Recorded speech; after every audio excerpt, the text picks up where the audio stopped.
Little Women by Louisa May Alcott. Chapter 21. Laurie Makes Mischief and Joe Makes Peace. Joe's face was a study next day, for the secret rather weighed upon her, and she found it hard not to look mysterious and important. Meg observed it, but did not trouble herself to make inquiries, for she had learned that the best way to manage Joe was by the law of contraries, so she felt sure of being told everything if she did not ask. She was rather surprised, therefore, when the silence remained unbroken, and Joe assumed a patronizing air, which decidedly aggravated Meg, who in turn assumed an air of dignified reserve, and devoted herself to her mother. This left Joe to her own devices, for Mrs. March had taken her place as nurse, and bade her rest, exercise, and amuse herself after her long confinement. Amy being gone, Laurie was her only refuge, and much as she enjoyed his society, she rather dreaded him just then, for he was an incorrigible tease, and she feared he would coax the secret from her. She was quite right, for the mischief-loving lad no sooner suspected a mystery than he set himself to find it out, and led Joe a trying life of it. He wheedled, bribed, ridiculed, threatened, and scolded, affected indifference that he might surprise the truth from her, declared he knew, then that he didn't care, and at last, by dint of perseverance, he satisfied himself that it concerned Meg and Mr. Brooke. Feeling indignant that he was not taken into his tutor's confidence, he set his wits to work to devise some proper retaliation for the slight. Meg, meanwhile, had apparently forgotten the matter, and was absorbed in preparations for her father's return. But all of a sudden a change seemed to come over her, and for a day or two she was quite unlike herself. She started when spoken to, blushed when looked at, was very quiet, and sat over her sewing with a timid, troubled look on her face. To her mother's inquiries she answered that she was quite well, and Joe's she silenced by begging to be let alone. She feels it in the air, love, I mean, and she's going very fast. She's got most of the symptoms, is twittery and cross, doesn't eat, lies awake, and mopes in corners. I caught her singing that song he gave her, and once she said, "John," as you do, and then turned as red as a poppy. "Whatever shall we do?" said Joe, looking ready for any measures, however violent. "Nothing but wait. Let her alone. Be kind and patient, and father's coming will settle everything," replied her mother. "Here's a note to you, Meg, all sealed up. How odd! Teddy never seals mine," said Joe next day as she distributed the contents of the little post office. Mrs. March and Joe were deep in their own affairs, when a sound from Meg made them look up to see her staring at her note with a frightened face. "My child, what is it?" cried her mother, running to her, while Joe tried to take the paper which had done the mischief. "It's all a mistake. He didn't send it. Oh, Joe, how could you do it?" And Meg hid her face in her hands, crying as if her heart were quite broken. "Me? I've done nothing. What's she talking about?" cried Joe, bewildered. Meg's mild eyes kindled with anger as she pulled a crumpled note from her pocket and threw it at Joe, saying reproachfully, "You wrote it, and that bad boy helped you. How could you be so rude, so mean, and cruel to us both?" Joe hardly heard her, for she and her mother were reading the note, which was written in a peculiar hand. "My dearest Margaret, I can no longer restrain my passion, and must know my fate before I return. I dare not tell your parents yet, but I think they would consent if they knew that we adored one another. Mr. Lawrence will help me to some good place, and then, my sweet girl, you will make me happy. I implore you to say nothing to your family yet, but to send one word of hope through Laurie to your devoted John."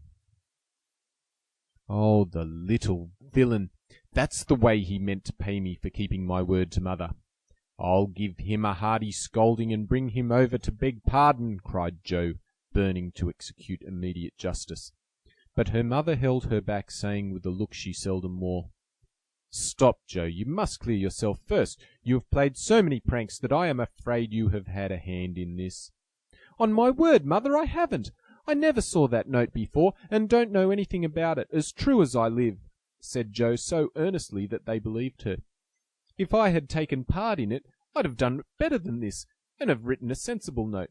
I should think you'd have known Mr. Brooke wouldn't write such stuff as that," she added scornfully, tossing down the paper. "It's like his writing," faltered Meg, comparing it with the note in her hand.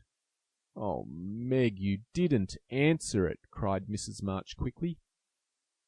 "Yes, I did," and Meg hid her face again, overcome with shame. "Here's a scrape. Do let me bring that wicked boy over to explain and be lectured. I can't rest till I get hold of him." And Joe made for the door again. "Hush. Let me handle this, for it is worse than I thought. Margaret, tell me the whole story," commanded Mrs. March, sitting down by Meg, yet keeping hold of Joe lest she should fly off. "I received the first letter from Laurie, who didn't look as if he knew anything about it," began Meg, without looking up. "I was worried at first and meant to tell you. Then I remembered how you liked Mr. Brooke, so I thought you wouldn't mind if I kept my little secret for a few days. I'm so silly that I like to think no one knew, and while I was deciding what to say, I felt like the girls in books, who have such things to do. Forgive me, Mother, I'm paid for my silliness now. I never can look him in the face again." "What did you say to him?" asked Mrs. March.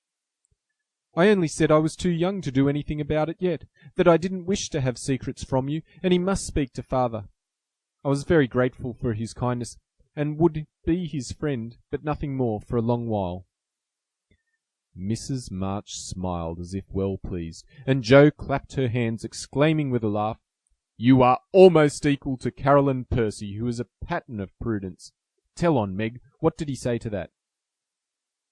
"He writes in a different way entirely, telling me that he never sent any love letter at all, and is very sorry that my roguish sister Jo should take liberties with our names.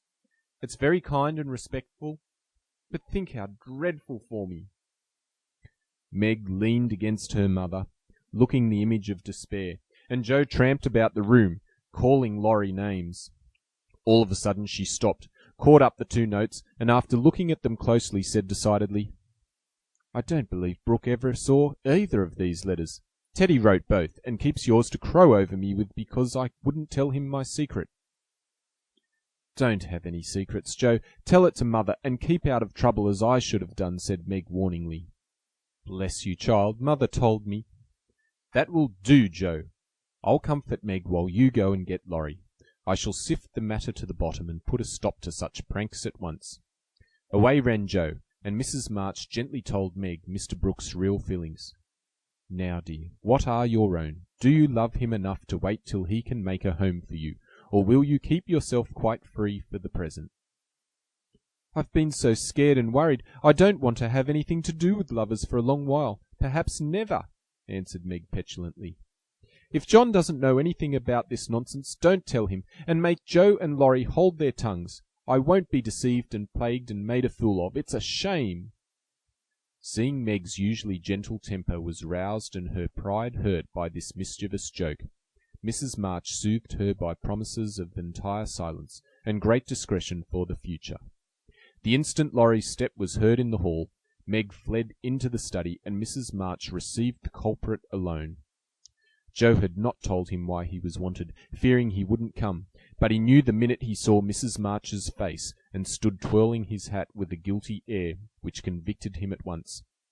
Joe was dismissed, but chose to march up and down the hall like a sentinel, having some fear that the prisoner might bolt. The sound of voices in the parlour rose and fell for half an hour, but what happened during that interview the girls never knew. When they were called in, Laurie was standing by their mother with such a penitent face that Joe forgave him on the spot, but did not think it wise to betray the fact. Meg received his humble apology, and was much comforted by the assurance that Brooke knew nothing of the joke. "I'll never tell him to my dying day. Wild horses shan't drag it out of me. So you'll forgive me, Meg, and I'll do anything to show how out-and-out sorry I am," he added, looking very much ashamed of himself. "I'll try, but it was a very ungentlemanly thing to do. I didn't think you could be so sly and malicious, Laurie," replied Meg, trying to hide her maidenly confusion under a gravely reproachful air. "It was altogether abominable, and I don't deserve to be spoken to for a month. But you will, though, won't you?" And Laurie folded his hands together with such an imploring gesture as he spoke in his irresistibly persuasive tone, that it was impossible to frown upon him in spite of his scandalous behaviour. Meg pardoned him, and Mrs. March's grave face relaxed, in spite of her efforts to keep sober, when she heard him declare that he would atone for his sins by all sorts of penances, and abase himself like a worm before the injured damsel. Jo stood aloof, meanwhile, trying to harden her heart against him, and succeeding only in primming up her face into an expression of entire disapprobation. Laurie looked at her once or twice, but as she showed no sign of relenting, he felt injured, and turned his back on her till the others were done with him, when he made her a low bow, and walked off without a word. As soon as he had gone, she wished she had been more forgiving, and when Meg and her mother went upstairs she felt lonely and longed for Teddy. After resisting for some time, she yielded to the impulse, and armed with a book to return, went over to the big house. "Is Mr. Lawrence in?" asked Jo of a housemaid, who was coming downstairs. "Yes, miss, but I don't believe he's seeable just yet." "Why not? Is he ill?" "La, no, miss. But he's had a scene with Mr. Lorry, who is in one of his tantrums about something, which vexes the old gentleman, so I dursn't go nigh him." "Where is Lorry?" "Shut up in his room, and he won't answer though I've been a-tapping. I don't know what's to become of the dinner, for it's ready and there's no one to eat it. I'll go and see what the matter is. I'm not afraid of either of them." Up went Jo, and knocked smartly on the door of Lorry's little study. "Stop that, or I'll open the door and make you," called out the young gentleman in a threatening tone. Jo immediately knocked again. The door flew open, and in she bounced before Lorry could recover from his surprise. Seeing that he was really out of temper, Jo, who knew how to manage him, assumed a contrite expression, and going artistically down upon her knee, said meekly, "Please forgive me for being so cross. I came to make it up, and can't go away till I have." "It's all right. Get up and don't be a goose, Jo," was the cavalier reply to her petition. "Thank you, I will. Could I ask what's the matter? You don't look exactly easy in your mind." "I've been shaken, and I won't bear it," growled Lorry indignantly. "Who did it?" demanded Jo. "Grandfather. If it had been anyone else, I'd have—" And the injured youth finished his sentence by an energetic gesture of the right arm. "That's nothing. I often shake you, and you don't mind," said Jo soothingly. "Pooh, you're a girl, and it's fun, but I'll allow no man to shake me." "I don't think anyone would care to try it if you looked as much like a thundercloud as you do now. Why were you treated so?" "Just because I wouldn't say what your mother wanted me for. I'd promised not to tell, and of course I wasn't going to break my word." "Couldn't you satisfy your grandpa in any other way?" "No, he would have the truth, the whole truth, and nothing but the truth. I'd have told my part of the scrape if I could without bringing Meg in. As I couldn't, I held my tongue, and bore the scolding till the old gentleman collared me. Then I bolted for fear I should forget myself." "It wasn't nice, but he's sorry, I know, so go down and make up. I'll help you." "Hanged if I do. I'm not going to be lectured and pummeled by everyone just for a bit of a frolic. I was sorry about Meg and begged pardon like a man, but I won't do it again when I wasn't in the wrong." "He didn't know that." "He ought to trust me and not act as if I was a baby. It's no use, Jo. He's got to learn that I'm able to take care of myself and don't need anyone's apron string to hold on by." "What pepper pots you are," sighed Jo. "How do you mean to settle this affair?" "Well, he ought to beg pardon, and believe me when I say I can't tell him what the fuss is about." "Bless you, he won't do that." "I won't go down till he does." "Now, Teddy, be sensible. Let it pass, and I'll explain what I can. You can't stay here, so what's the use of being melodramatic?" "I don't intend to stay here long anyway. I'll slip off and take a journey somewhere, and when Grandpa misses me, he'll come round fast enough." "I dare say, but you ought not to go and worry him." "Don't preach. I'll go to Washington and see Brooke. It's gay there, and I'll enjoy myself after the troubles." "What fun you'd have. I wish I could run off too," said Jo, forgetting her part of mentor in lively visions of martial life at the capital. "Come on then, why not? You go and surprise your father, and I'll stir up old Brooke. It would be a glorious joke. Let's do it, Jo. We'll leave a letter, saying we are all right, and trot off at once. I've got money enough. It will do you good and no harm as you go to your father." For a moment Joe looked as if she would agree, for wild as the plan was, it just suited her. She was tired of care and confinement, longed for change, and thoughts of her father blended temptingly with the novel charms of camps and hospitals, liberty and fun. Her eyes kindled as they turned wistfully towards the window, but they fell on the old house opposite, and she shook her head with sorrowful decision. If I was a boy, we'd run away together, and have a capital time.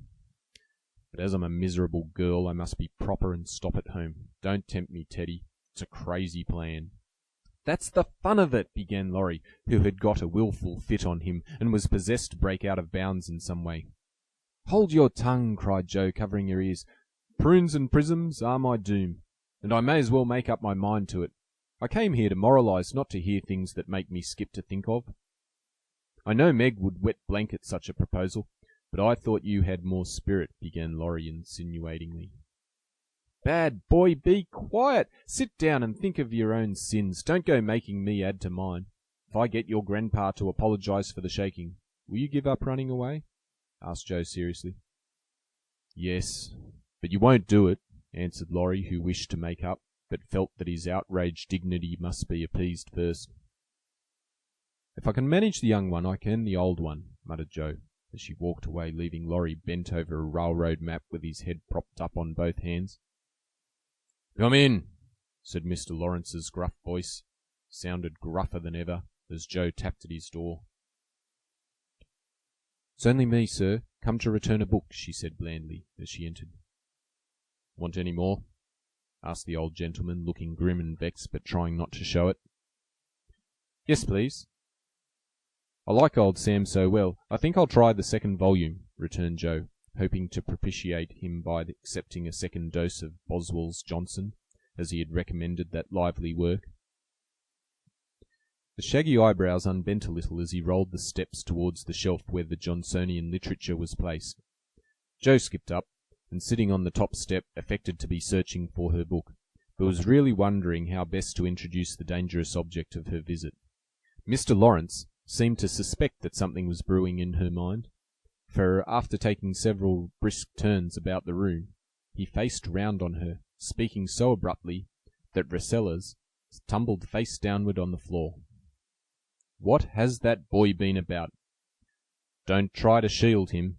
I know he has been in mischief by the way he acted when he came home. I can't get a word from him, and when I threatened to shake the truth out of him, he bolted upstairs and locked himself in his room. He did wrong, but we forgave him, and all promised not to say a word to anyone, began Joe reluctantly. That won't do. He shall not shelter himself behind a promise from you soft-hearted girls. If he's done anything amiss, he shall confess, beg pardon, and be punished. Out with it, Joe, I won't be kept in the dark. Mr. Lawrence looked so alarming and spoke so sharply that Joe would have gladly run away if she could. But she was perched aloft on the steps, and he stood at the foot, a lion in the path, so she had to stay and brave it out. Indeed, sir, I cannot tell. Mother forbade it. Laurie has confessed, asked pardon, and been punished quite enough. We don't keep silence to shield him, but someone else, and it will make more trouble if you interfere. Please don't. It was partly my fault, but it's all right now. So let's forget it and talk about the Rambler or something pleasant. Hang the Rambler! Come down and give me your word that this harum-scarum boy of mine hasn't done anything ungrateful or impertinent. If he has, after all your kindness to him, I'll thrash him with my own hands. Threat sounded awful, but did not alarm Joe, for she knew the irascible old gentleman would never lift a finger against his grandson, whatever he might say to the contrary. She obediently descended, and made as light of the prank as she could without betraying Meg or forgetting the truth. Well, if the boy held his tongue because he promised and not from obstinacy, I'll forgive him. He's a stubborn fellow and hard to manage, said Mr. Lawrence, rubbing up his hair till it looked as if he had been out in a gale, and smoothing the frown from his brow with an air of relief. So am I, but a kind word will govern me when all the king's horses and all the king's men couldn't, said Joe, trying to say a kind word for her friend, who seemed to get out of one scrape only to fall into another. You think I'm not kind to him, eh? Was the sharp answer. Oh, dear no, sir. You are rather too kind sometimes, and then just a trifle hasty when he tries your patience. Don't you think you are? Jo was determined to have it out now, and tried to look quite placid, though she quaked a little after her bold speech. To her great relief and surprise, the old gentleman only threw his spectacles onto the table with a rattle and exclaimed frankly, "You're right, girl, I am. I love the boy, but he tries my patience past bearing, and I know how it will end if we go on so. I'll tell you, he'll run away." Jo was sorry for that speech the minute it was made. She meant to warn him that Laurie would not bear much restraint, and hoped he would be more forbearing with the lad. Mr. Lawrence's ruddy face changed suddenly, and he sat down, with a troubled glance at the picture of a handsome man which hung over his table. It was Laurie's father, who had run away in his youth, and married against the imperious old man's will. Jo fancied he remembered and regretted the past, and she wished she had held her tongue. "He won't do it unless he is very much worried, and only threatens it sometimes when he gets tired of studying. I often think I should like to, especially since my hair was cut. So if you ever miss us, you may advertise for 2 boys, and look among the ships bound for India." She laughed as she spoke, and Mr. Lawrence looked relieved, evidently taking the whole as a joke. "You hussy, how dare you talk in that way? Where's your respect for me and your proper bringing up? Bless the boys and girls, what torments they are. Yet we can't do without them," he said, pinching her cheeks good-humouredly. "Go and bring that boy down to his dinner. Tell him it's all right, and advise him not to put on tragedy airs with his grandfather. I won't bear it." "He won't come, sir. He feels badly because you didn't believe him when he said he couldn't tell. I think the shaking hurt his feelings very much." Jo tried to look pathetic, but must have failed, for Mr. Lawrence began to laugh, and she knew the day was won. "I'm sorry for that, and ought to thank him for not shaking me, I suppose. What the dickens does a fellow expect?" And the old gentleman looked a trifle ashamed of his own testiness. "If I were you, I'd write him an apology, sir. He says he won't come down till he has one, and talks about Washington, and goes on in an absurd way. A formal apology will make him see how foolish he is, and bring him down quite amiable. Try it. He likes fun, and this way is better than talking. I'll carry it up and teach him his duty." Mr. Lawrence gave her a sharp look, and put on his spectacles, saying slowly, "You're a sly puss. But I don't mind being managed by you and Beth. Here, give me a bit of paper, and let us have done with this nonsense." The note was written in the terms which one gentleman would use to another after offering some deep insult. Jo dropped a kiss on the top of Mr. Lawrence's bald head, and ran up to slip the apology under Laurie's door, advising him through the keyhole to be submissive, decorous, and a few other agreeable impossibilities. Finding the door was locked again, she left the note to do its work, and was going quietly away when the young gentleman slid down the banisters, and waited for her at the bottom, saying with his most virtuous expression of countenance, "What a good fellow you are, Jo. Did you get blown up?" he added, laughing. "No, it was pretty mild on the whole. I got it all round. Even you cast me off over there, and I felt just ready to go to the deuce," he began apologetically. "Don't talk that way. Turn over a new leaf and begin again, Teddy, my son." "I keep turning over new leaves and spoiling them, as I used to spoil my copybooks. And I make so many beginnings there will never be an end," he said dolefully. "Go and eat your dinner. You'll feel better after it. Men always croak when they are hungry." And Jo whisked out at the front door after that. "That's a label on my sect," answered Laurie, quoting Amy, as he went to partake of humble pie dutifully with his grandfather, who was quite saintly in temper, and overwhelmingly respectful in manner all the rest of the day. Everyone thought the matter ended and the little cloud blown over, but the mischief was done, for though others forgot it, Meg remembered. She never alluded to a certain person, but she thought of him a good deal, dreamed dreams more than ever, and once Jo, rummaging her sister's desk for stamps, found a bit of paper scribbled over with the words, "Mrs. John Brooke," whereat she groaned tragically and cast it into the fire, feeling that Laurie's prank had hastened the evil day for her. End of chapter 21.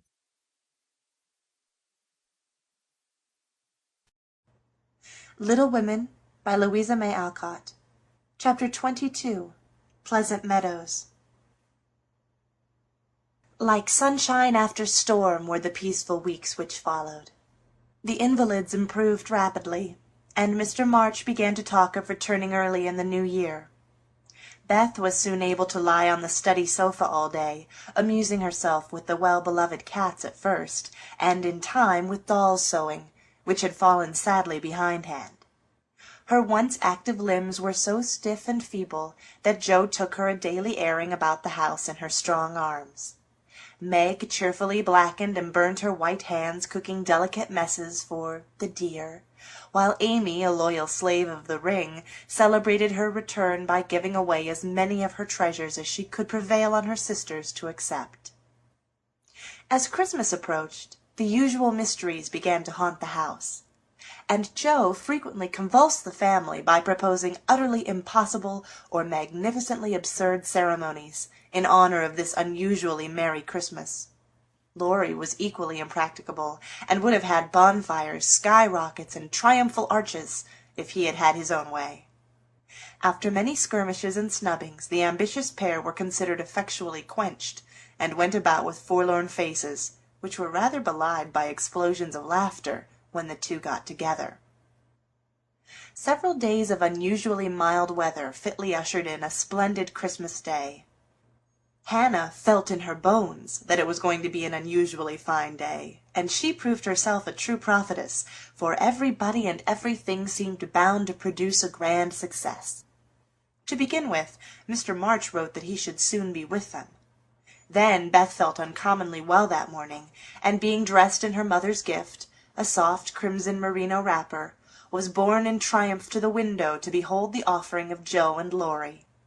The Unquenchables had done their best to be worthy of the name, for, like elves, they had worked by night, and conjured up a comical surprise.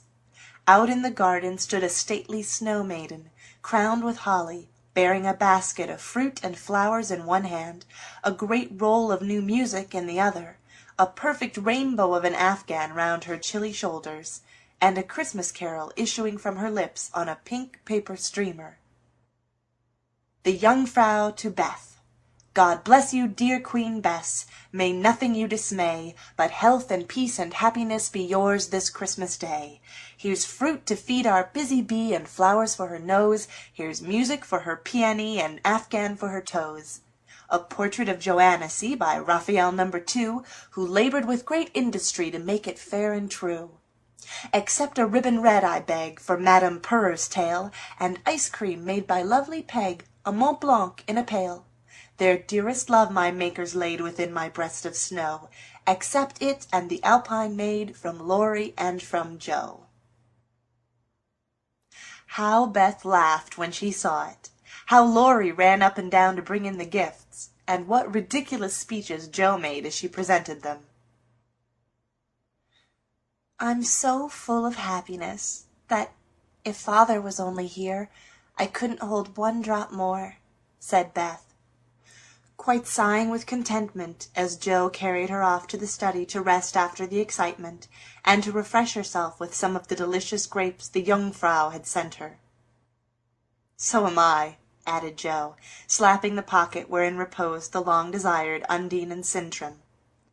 I'm sure I am, echoed Amy, poring over the engraved copy of the Madonna and Child, which her mother had given her in a pretty frame. Of course I am, cried Meg, smoothing the silvery folds of her first silk dress, for Mr. Lawrence had insisted on giving it. How can I be otherwise? Said Mrs. March gratefully, as her eyes went from her husband's letter to Beth's smiling face, and her hand caressed the brooch made of gray and golden, chestnut and dark brown hair, which the girls had just fastened on her breast. Now and then in this workaday world things do happen in the delightful storybook fashion, and what a comfort that is! Half an hour after everyone had said they were so happy they could only hold one drop more, the drop came. Laurie opened the parlor door and popped his head in very quietly. He might just as well have turned a somersault and uttered an Indian war-whoop, for his face was so full of suppressed excitement, and his voice so treacherously joyful, that everyone jumped up, though he only said in a queer, breathless way, "Here's another Christmas present for the March family." Before the words were well out of his mouth, he was whisked away somehow, and in his place appeared a tall man, muffled up to the eyes, leaning on the arm of another tall man, who tried to say something and couldn't. Of course, there was a general stampede, and for several minutes everybody seemed to lose their wits, for the strangest things were done and no one said a word. Mr. March became invisible in the embrace of 4 pairs of loving arms. Jo disgraced herself by nearly fainting away and had to be doctored by Laurie in the china closet. Mr. Brooke kissed Meg entirely by mistake, as he somewhat incoherently explained, and Amy, the dignified, tumbled over a stool and, never stopping to get up, hugged and cried over her father's boots in the most touching manner. Mrs. March was the first to recover herself, and held up her hand with a warning, "Hush! Remember Beth!" But it was too late. The study door flew open. The little red wrapper appeared on the threshold. Joy put strength into the feeble limbs, and Beth ran straight into her father's arms. Never mind what happened just after that, for the full hearts overflowed, washing away the bitterness of the past, and leaving only the sweetness of the present. It was not at all romantic, but a hearty laugh set everybody straight again, for Hannah was discovered behind the door, sobbing over the fat turkey, which she had forgotten to put down when she rushed up from the kitchen.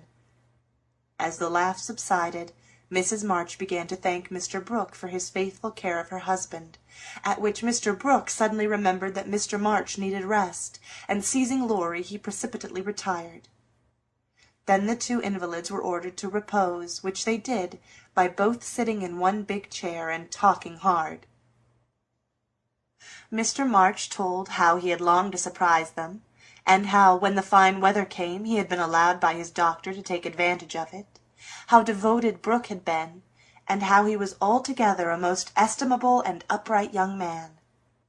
Why Mr. March paused a minute just there, and, after a glance at Meg, who was violently poking the fire, looked at his wife with an inquiring lift of the eyebrows, I leave you to imagine. Also why Mrs. March gently nodded her head, and asked rather abruptly if he wouldn't have something to eat. Jo saw and understood the look, and she stalked grimly away to get wine and beef tea, muttering to herself as she slammed the door, "I hate estimable young men with brown eyes." There never was such a Christmas dinner as they had that day. The fat turkey was a sight to behold, when Hannah set him up, stuffed, browned, and decorated. So was the plum pudding, which quite melted in one's mouth. Likewise the jellies, in which Amy revelled like a fly in a honey-pot. Everything turned out well, which was a mercy. Hannah said, "For my mind was that flustered, Mum, that's a miracle I didn't roast the pudding and stuff the turkey with raisins, let alone bilin' of it in a cloth." Mr. Lawrence and his grandson dined with them, also Mr. Brooke, at whom Jo glowered darkly, to Laurie's infinite amusement. 2 easy-chairs stood side by side at the head of the table, in which sat Beth and her father, feasting modestly on chicken and a little fruit. They drank healths, told stories, sung songs, reminisced, as the old folks say, and had a thoroughly good time. A sleigh ride had been planned, but the girls would not leave their father, so the guests departed early, and as twilight gathered, the happy family sat together round the fire. "Just a year ago we were groaning over the dismal Christmas we expected to have. Do you remember?" asked Jo, breaking a short pause, which had followed a long conversation about many things. "Rather a pleasant year on the whole," said Meg, smiling at the fire, and congratulating herself on having treated Mr. Brooke with dignity. "I think it's been a pretty hard one," observed Amy, watching the light shine on her ring with thoughtful eyes. "I'm glad it's over, because we've got you back," whispered Beth, who sat on her father's knee. "Rather a rough road for you to travel, my little pilgrims, especially the latter part of it. But you have got on bravely, and I think the burdens are in a fair way to tumble off very soon," said Mr. March, looking with fatherly satisfaction at the 4 young faces gathered round him. "How do you know? Did Mother tell you?" asked Joe. "Not much. Straws show which way the wind blows, and I've made several discoveries today." "Oh, tell us what they are," cried Meg, who sat beside him. "Here is one," and taking up the hand which lay on the arm of his chair, he pointed to the roughened forefinger, a burn on the back, and 2 or 3 little hard spots on the palm. "I remember a time when this hand was white and smooth, and your first care was to keep it so. It was very pretty then, but to me it is much prettier now, for in these seeming blemishes I read a little history. A burnt offering has been made of vanity. This hardened palm has earned something better than blisters, and I'm sure the sewing done by these pricked fingers will last a long time, so much goodwill went into the stitches. Meg, my dear, I value the womanly skill which keeps home happy more than white hands or fashionable accomplishments. I'm proud to shake this good, industrious little hand, and hope I shall not soon be asked to give it away." If Meg had wanted a reward for hours of patient labor, she received it in the hearty pressure of her father's hand and the approving smile he gave her. "What about Jo? Please say something nice, for she has tried so hard and been so very, very good to me," said Beth in her father's ear. He laughed and looked across at the tall girl who sat opposite, with an unusually mild expression in her brown face. "In spite of the curly crop, I don't see the son Jo whom I left a year ago," said Mr. March. "I see a young lady who pins her collar straight, laces her boots neatly, and neither whistles, talks slang, nor lies on the rug as she used to do. Her face is rather thin and pale just now, with watching and anxiety, but I like to look at it, for it has grown gentler, and her voice is lower. She doesn't bounce, but moves quietly, and takes care of a certain little person in a motherly way which delights me. I rather miss my wild girl, but if I get a strong, helpful, tender-hearted woman in her place, I shall feel quite satisfied. I don't know whether the shearing sobered our black sheep, but I do know that in all Washington I couldn't find anything beautiful enough to be bought with the $25 which my good girl sent me." Jo's keen eyes were rather dim for a minute, and her thin face grew rosy in the firelight as she received her father's praise, feeling that she did deserve a portion of it. "Now, Beth," said Amy, longing for her turn, but ready to wait. "There's so little of her I'm afraid to say much for fear she will slip away altogether, though she is not so shy as she used to be," began their father cheerfully. But recollecting how nearly he had lost her, he held her close, saying tenderly, with her cheek against his own, "I've got you safe, my Beth, and I'll keep you so, please God." After a minute's silence he looked down at Amy, who sat on the cricket at his feet, and said with a caress of the shining hair, "I observed that Amy took drumsticks at dinner, ran errands for her mother all the afternoon, gave Meg her place tonight, and has waited on everyone with patience and good humor. I also observe that she does not fret much, nor look in the glass, and has not even mentioned a very pretty ring which she wears. So I conclude that she has learned to think of other people more and of herself less, and has decided to try and mold her character as carefully as she molds her little clay figures. I am glad of this, for though I should be very proud of a graceful statue made by her, I shall be infinitely prouder of a lovable daughter, with a talent for making life beautiful to herself and others." "What are you thinking of, Beth?" asked Jo, when Amy had thanked her father and told about her ring. "I read in Pilgrim's Progress today how, after many troubles, Christian and hopeful came to a pleasant green meadow, where lilies bloomed all the year round. And there they rested happily, as we do now, before they went on to their journey's end, answered Beth, adding as she slipped out of her father's arms and went slowly to the instrument, "It's singing time now, and I want to be in my old place. I'll try to sing the song of the shepherd boy which the pilgrims heard. I made the music for father, because he likes the verses." So sitting at the dear little piano, Beth softly touched the keys, and in the sweet voice they had never thought to hear again, sung to her own accompaniment the quaint hymn, which was a singularly fitting song for her. He that is down need fear no fall, he that is low no pride, he that is humble ever shall have God to be his guide.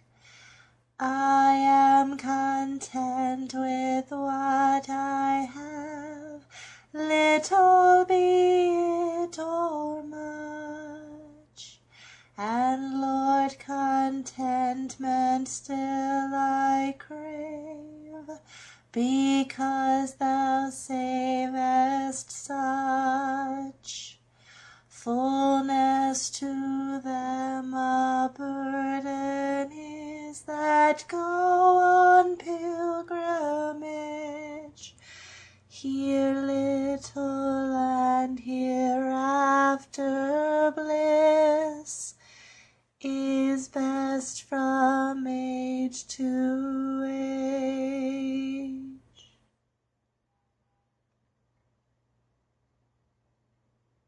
End of chapter 22.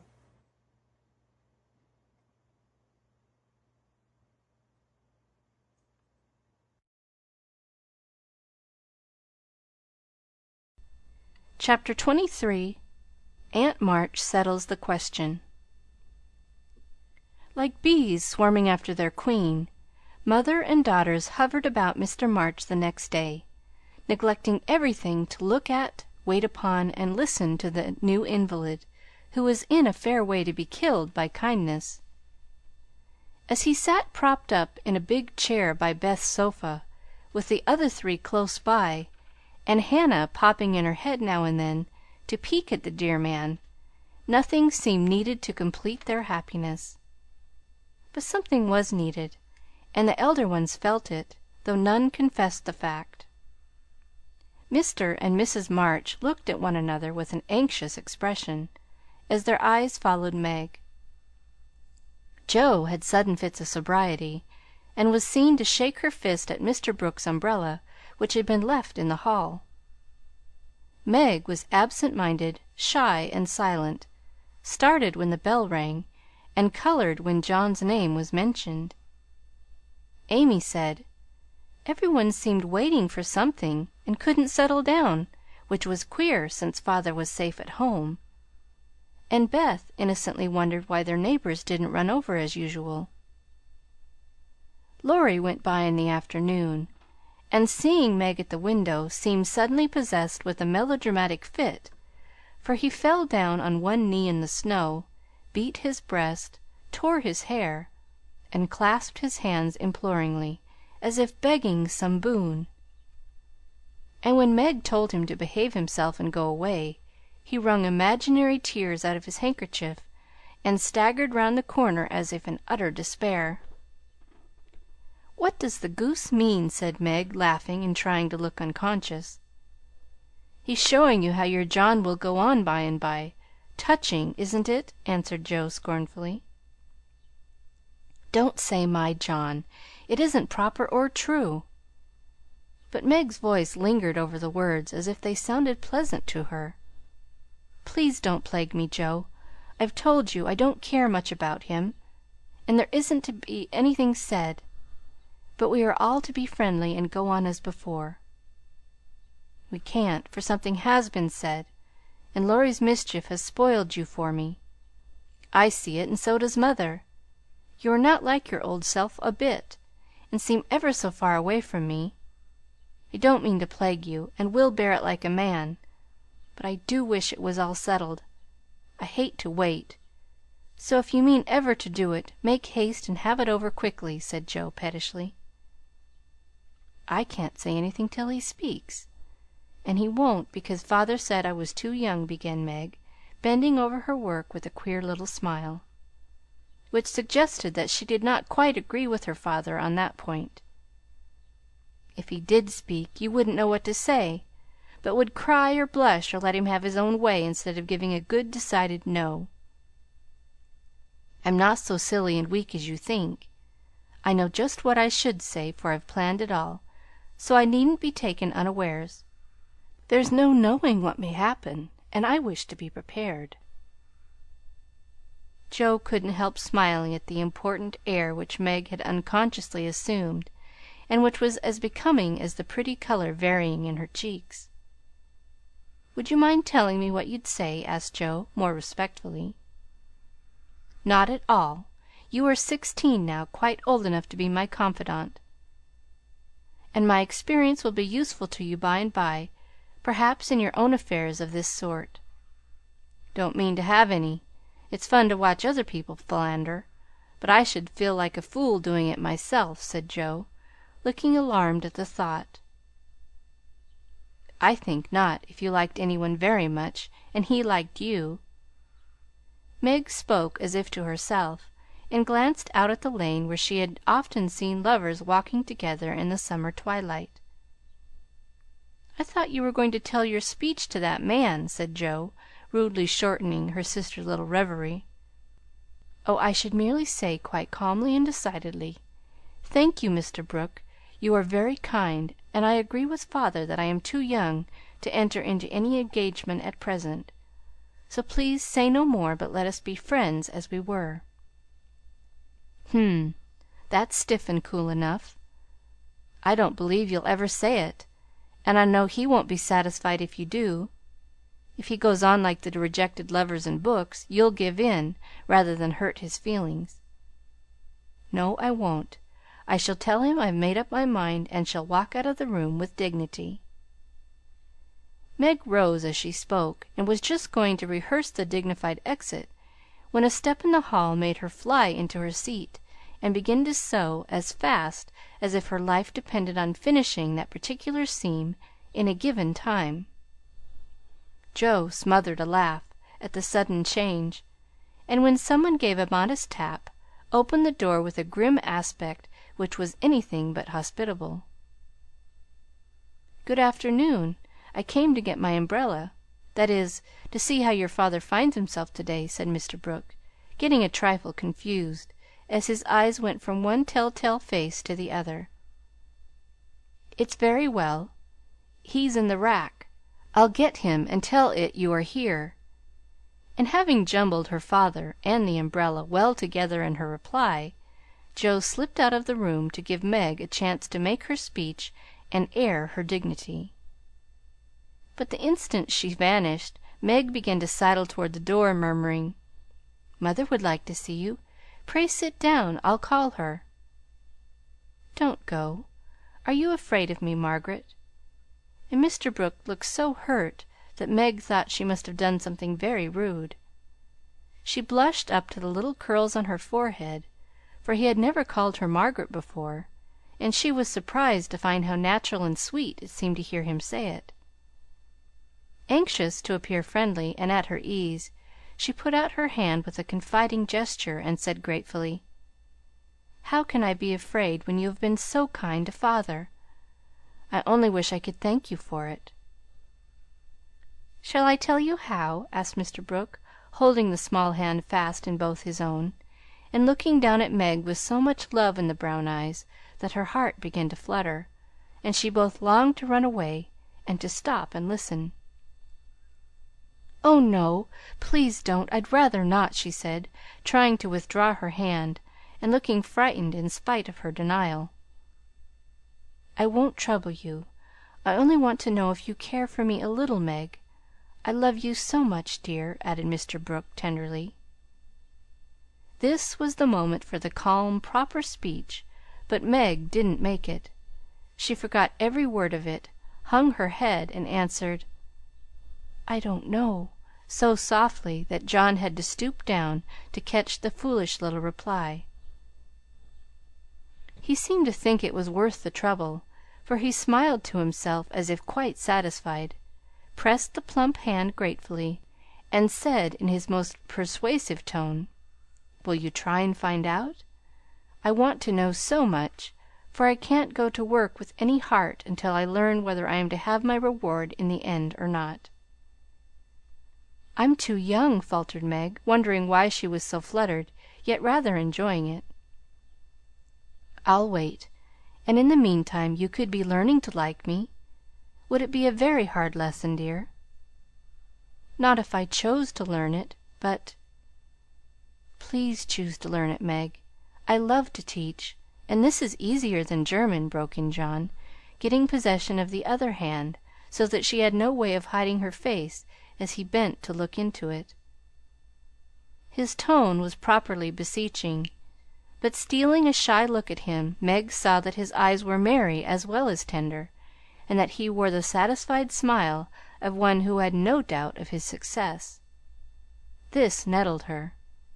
Annie Moffat's foolish lessons in coquetry came into her mind, and the love of power which sleeps in the bosoms of the best of little women woke up all of a sudden and took possession of her.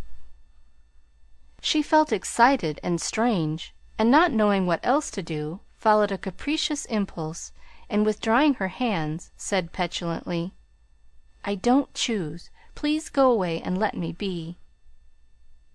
Poor Mr. Brooke looked as if his lovely castle in the air was tumbling about his ears, for he had never seen Meg in such a mood before, and it rather bewildered him. "Do you really mean that?" he asked anxiously, following her as she walked away. "Yes, I do. I don't want to be worried about such things. Father says I needn't. It's too soon, and I'd rather not." "Mayn't I change your mind by and by? I'll wait and say nothing till you have more time. Don't play with me, Meg. I didn't think that of you." "Don't think of me at all. I'd rather you wouldn't," said Meg, taking a naughty satisfaction in trying her lover's patience and her own power. He was grave and pale now, and looked decidedly more like the novel heroes whom she admired. But he neither slapped his forehead nor tramped about the room as they did. He just stood looking at her so wistfully, so tenderly, that she found her heart relenting in spite of herself. What would have happened next I cannot say, if Aunt March had not come hobbling in at this interesting minute. The old lady couldn't resist her longing to see her nephew, for she had met Laurie as she took her airing, and hearing of Mr. March's arrival, drove straight out to see him. The family were all busy in the back part of the house, and she had made her way quietly in, hoping to surprise them. She did surprise two of them so much that Meg started as if she had seen a ghost, and Mr. Brooke vanished into the study. "Bless me, what's all this?" cried the old lady, with a rap of her cane, as she glanced from the pale young gentleman to the scarlet young lady. "It's father's friend. I'm so surprised to see you," stammered Meg, feeling that she was in for a lecture now. "That's evident," returned Aunt March, sitting down. "But what is father's friend saying to make you look like a peony? There's mischief going on, and I insist upon knowing what it is," with another rap. "We were only talking. Mr. Brooke came for his umbrella," began Meg, wishing that Mr. Brooke and the umbrella were safely out of the house. "Brooke? That boy's tutor? Ah, I understand now. I know all about it. Joe blundered into a wrong message in one of your father's letters, and I made her tell me." "You haven't gone and accepted him, child!" cried Aunt March, looking scandalized. "Hush! He'll hear. Shan't I call mother?" said Meg, much troubled. "Not yet. I've something to say to you, and I must free my mind at once. Tell me, do you mean to marry this cook?" If you do, not one penny of my money ever goes to you. Remember that, and be a sensible girl," said the old lady impressively. Now Aunt March possessed in perfection the art of rousing the spirit of opposition in the gentlest people, and enjoyed doing it. The best of us have a spice of perversity in us, especially when we are young and in love. If Aunt March had begged Meg to accept John Brooke, she would probably have declared she couldn't think of it, but as she was peremptorily ordered not to like him, she immediately made up her mind that she would. Inclination, as well as perversity, made the decision easy, and being already much excited, Meg opposed the old lady with unusual spirit. "I shall marry whom I please, Aunt March, and you can leave your money to any one you like," she said, nodding her head with a resolute air. "Highty-tighty! Is that the way you take my advice, miss? You'll be sorry for it by and by, when you've tried love in a cottage and found it a failure." "It can't be a worse one than some people find in big houses," retorted Meg. Aunt March put on her glasses and took a look at the girl, for she did not know her in this new mood. Meg hardly knew herself, she felt so brave and independent, so glad to defend John and assert her right to love him if she liked. Aunt March saw that she had begun wrong, and after a little pause made a fresh start, saying, as mildly as she could, "Now, Meg, my dear, be reasonable and take my advice. I mean it kindly, and don't want you to spoil your whole life by making a mistake at the beginning. You ought to marry well and help your family. It's your duty to make a rich match, and it ought to be impressed upon you.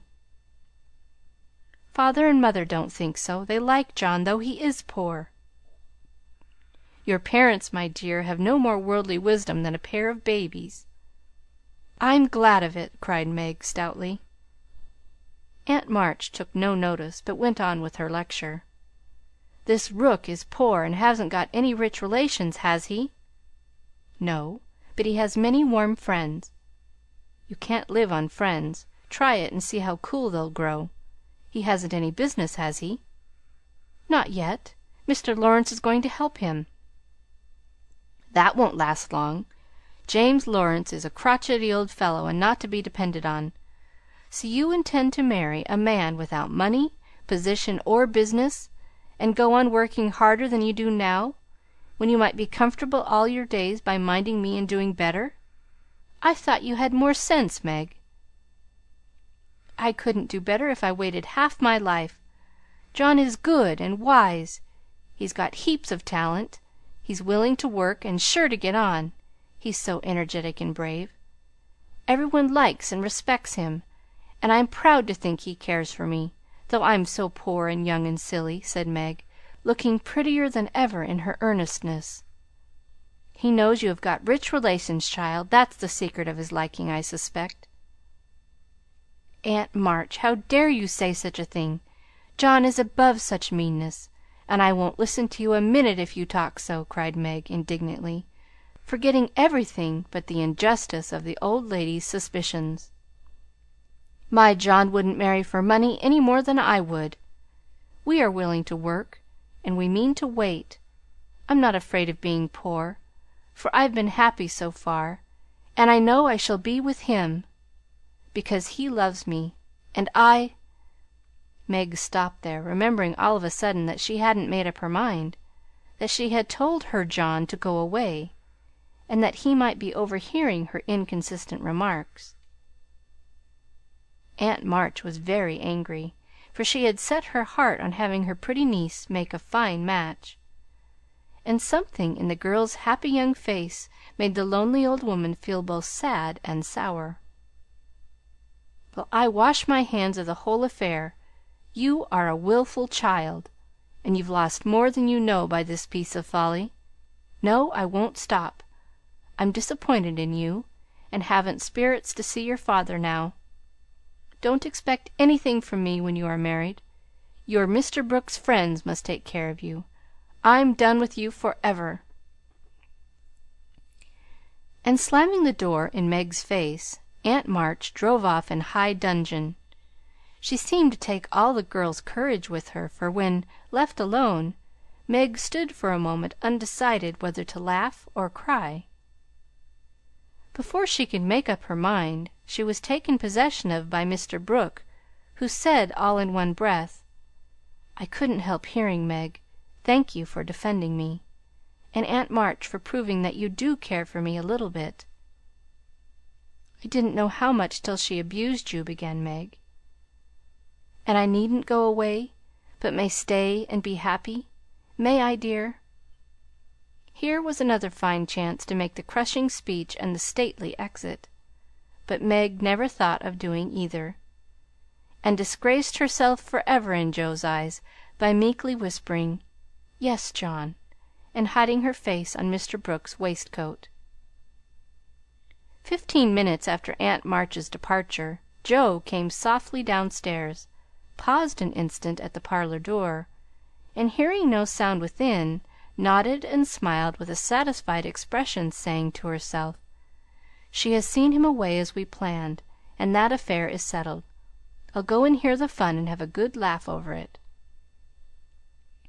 But poor Jo never got her laugh, for she was transfixed upon the threshold by a spectacle which held her there, staring with her mouth nearly as wide open as her eyes. Going in to exult over a fallen enemy and to praise a strong-minded sister for the banishment of an objectionable lover, it certainly was a shock to behold the aforesaid enemy serenely sitting on the sofa, with the strong-minded sister enthroned upon his knee, and wearing an expression of the most abject submission. Jo gave a sort of gasp, as if a cold shower-bath had suddenly fallen upon her, for such an unexpected turning of the tables actually took her breath away. At the odd sound, the lovers turned and saw her.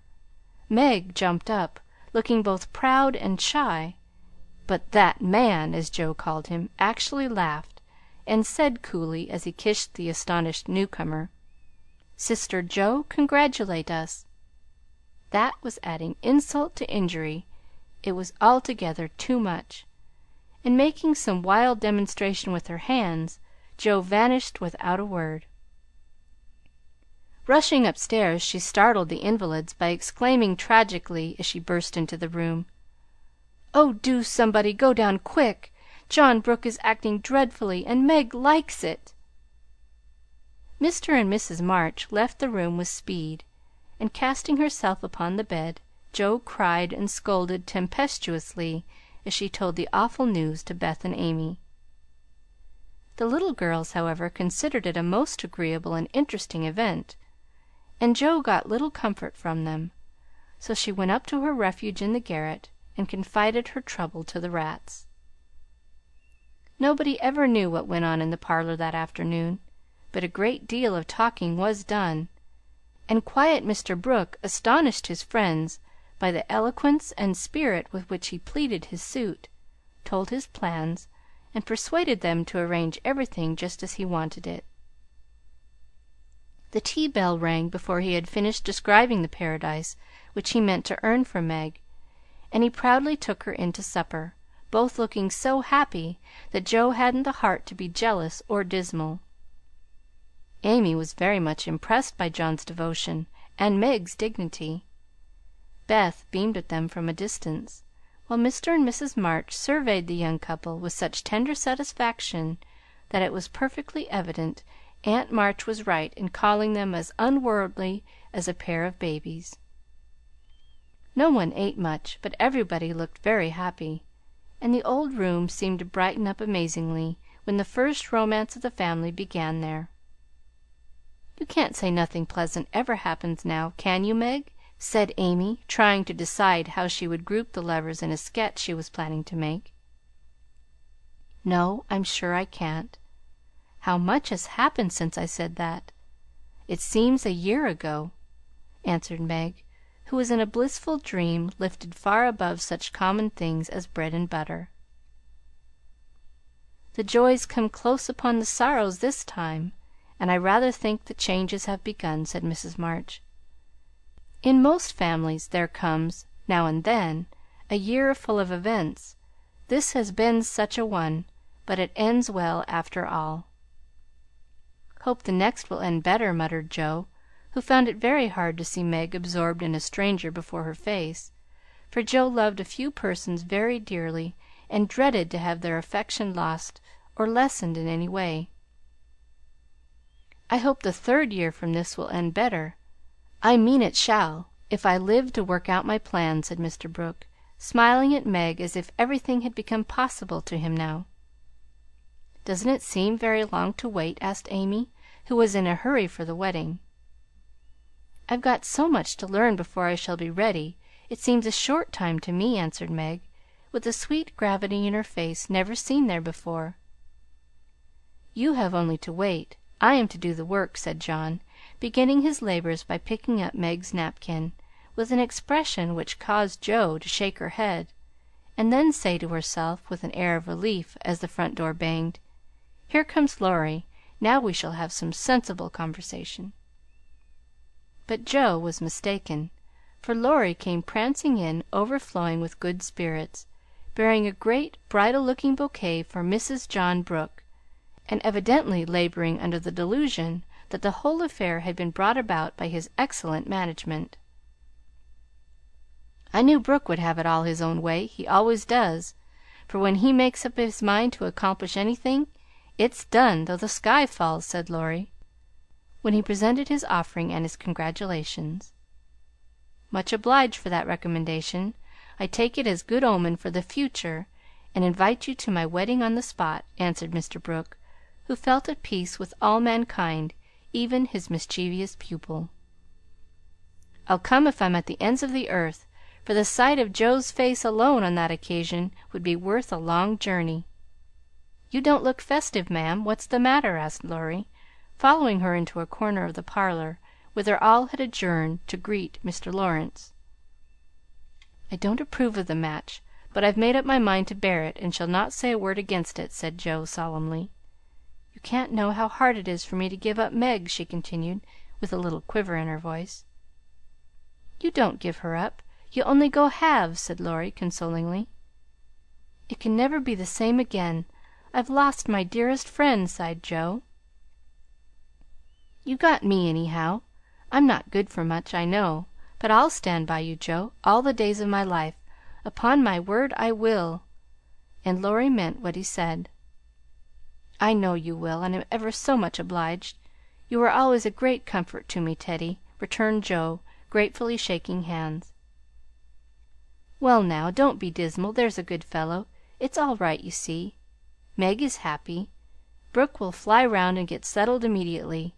Grandpa will attend to him, and it will be very jolly to see Meg in her own little house. We'll have capital times after she is gone, for I shall be through college before long, and then we'll go abroad on some nice trip or other. Wouldn't that console you?" "I rather think it would, but there's no knowing what may happen in 3 years," said Joe thoughtfully. "That's true. Don't you wish you could take a look forward and see where we shall all be then?" "I do," returned Laurie. "I think not, for I might see something sad, and every one looks so happy now. I don't believe they could be much improved." And Joe's eyes went slowly round the room, brightening as they looked, for the prospect was a pleasant one. Father and mother sat together, quietly reliving the first chapter of the romance, which for them began some 20 years ago. Amy was drawing the lovers, who sat apart in a beautiful world of their own, the light of which touched their faces with a grace the little artist could not copy. Beth lay on her sofa, talking cheerily with her old friend, who held her little hand as if he felt that it possessed the power to lead him along the peaceful way she walked. Jo lounged in her favorite low seat, with the grave, quiet look which best became her, and Laurie, leaning on the back of her chair, his chin on a level with her curly head, smiled with his friendliest aspect, and nodded at her in the long glass which reflected them both. So the curtain falls upon Meg, Jo, Beth, and Amy. Whether it ever rises again depends upon the reception given the first act of the domestic drama called Little Women. End of chapter 23. End of Little Women, Part 1.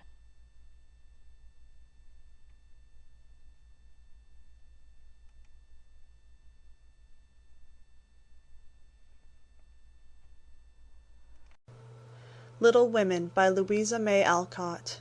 Part 2, Chapter 24. Gossip.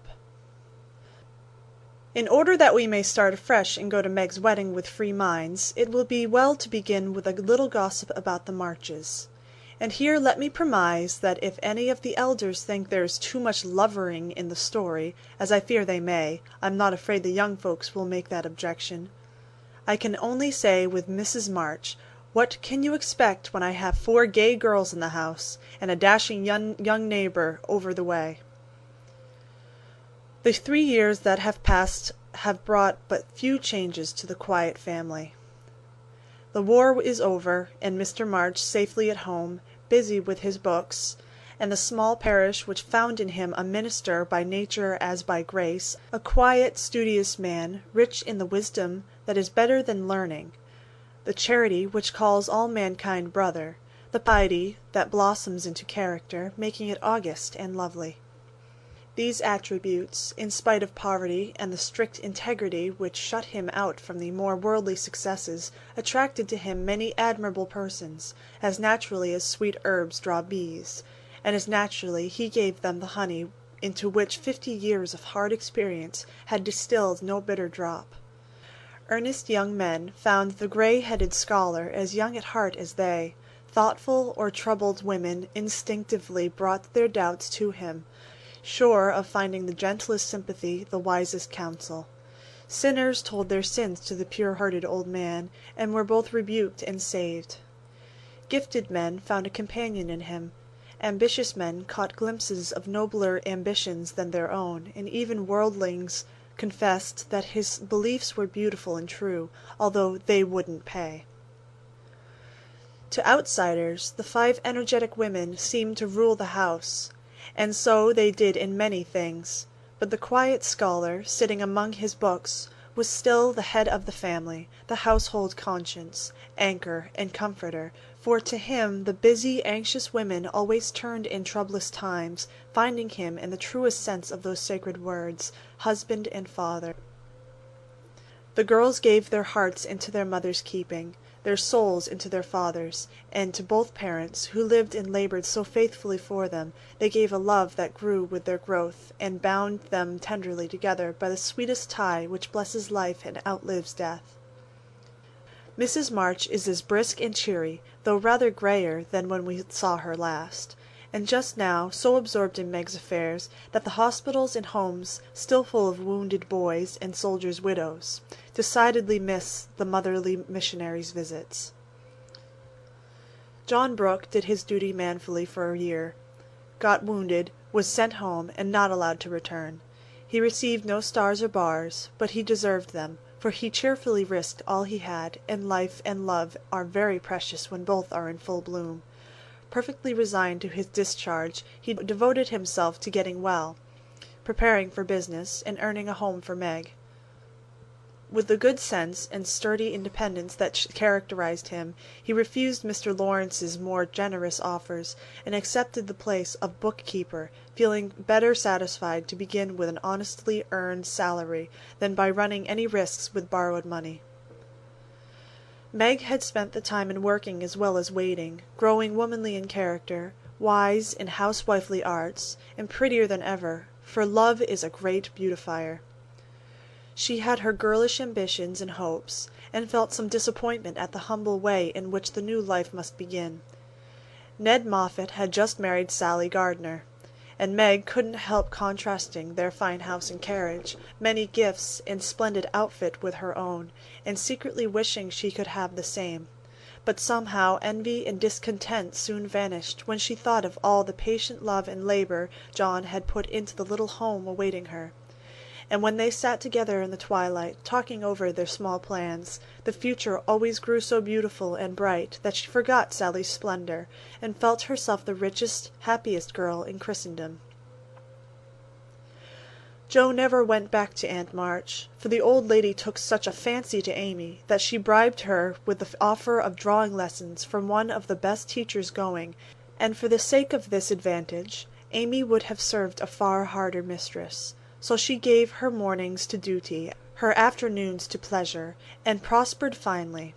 Jo, meantime, devoted herself to literature, and Beth, who remained delicate long after the fever was a thing of the past.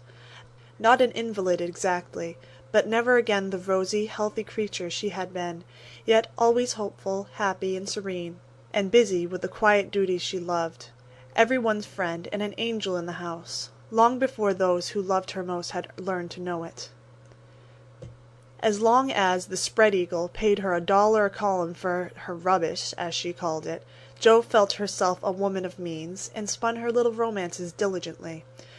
But great plans fermented in her busy brain and ambitious mind, and the old tin kitchen in the garret held a slowly increasing pile of blotted manuscript, which was one day to place the name of March upon the roll of fame.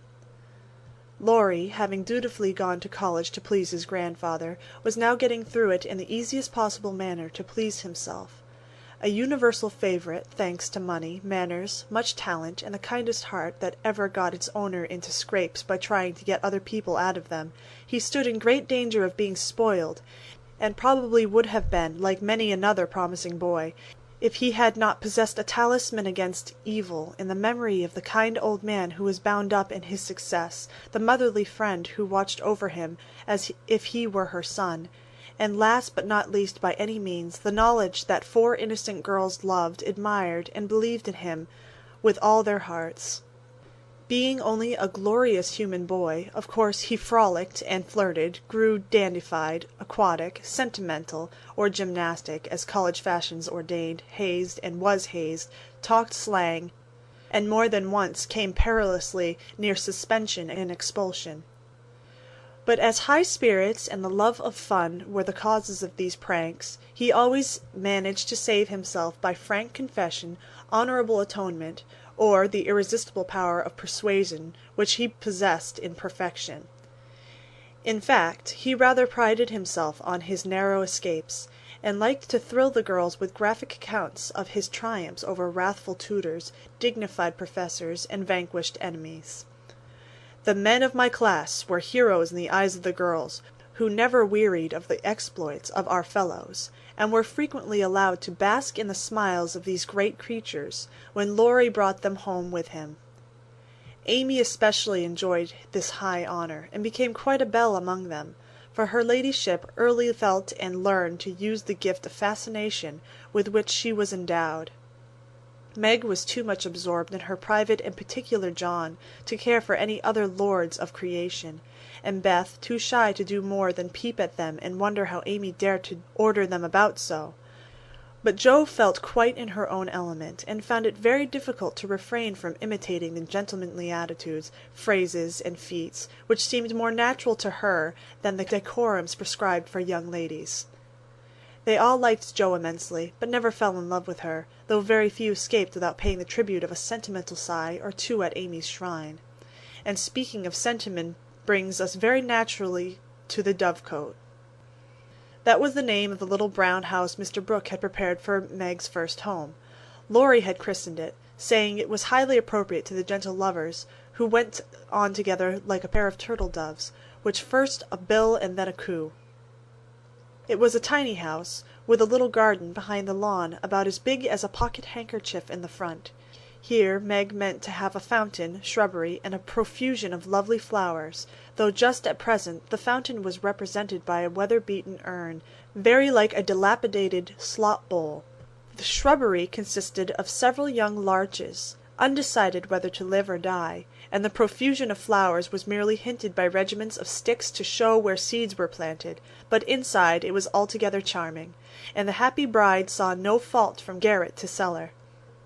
To be sure, the hall was so narrow it was fortunate that they had no piano, for one never could have been got in whole. The dining-room was so small that 6 people were a tight fit, and the kitchen stairs seemed built for the express purpose of precipitating both servants and china pell-mell into the coal-bin.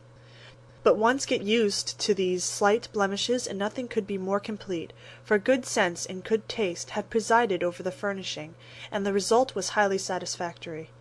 There were no marble-top tables, long mirrors, or lace curtains in the little parlor, but simple furniture, plenty of books, a fine picture or two, a stand of flowers in the bay window, and scattered all about the pretty gifts which came from friendly hands, and were the fairer for the loving messages they brought. I don't think the Peri and Psyche Laurie gave lost any of its beauty, because John put up the bracket it stood upon, that any upholsterer could have draped the plain muslin curtains more gracefully than Amy's artistic hand, or that any storeroom was ever better provided with good wishes, merry words, and happy hopes than that in which Jo and her mother put away Meg's few boxes, barrels, and bundles, and I am morally certain that the spandy new kitchen never could have looked so cosy and neat if Hannah had not arranged every pot and pan a dozen times over, and laid the fire all ready for lighting the minute Miss Brooke came home. I also doubt if any young matron ever began life with so rich a supply of dusters, holders, and piece-bags, for Beth made enough to last till the silver wedding came round, and invented 3 different kinds of dish-cloths for the express service of the bridal china.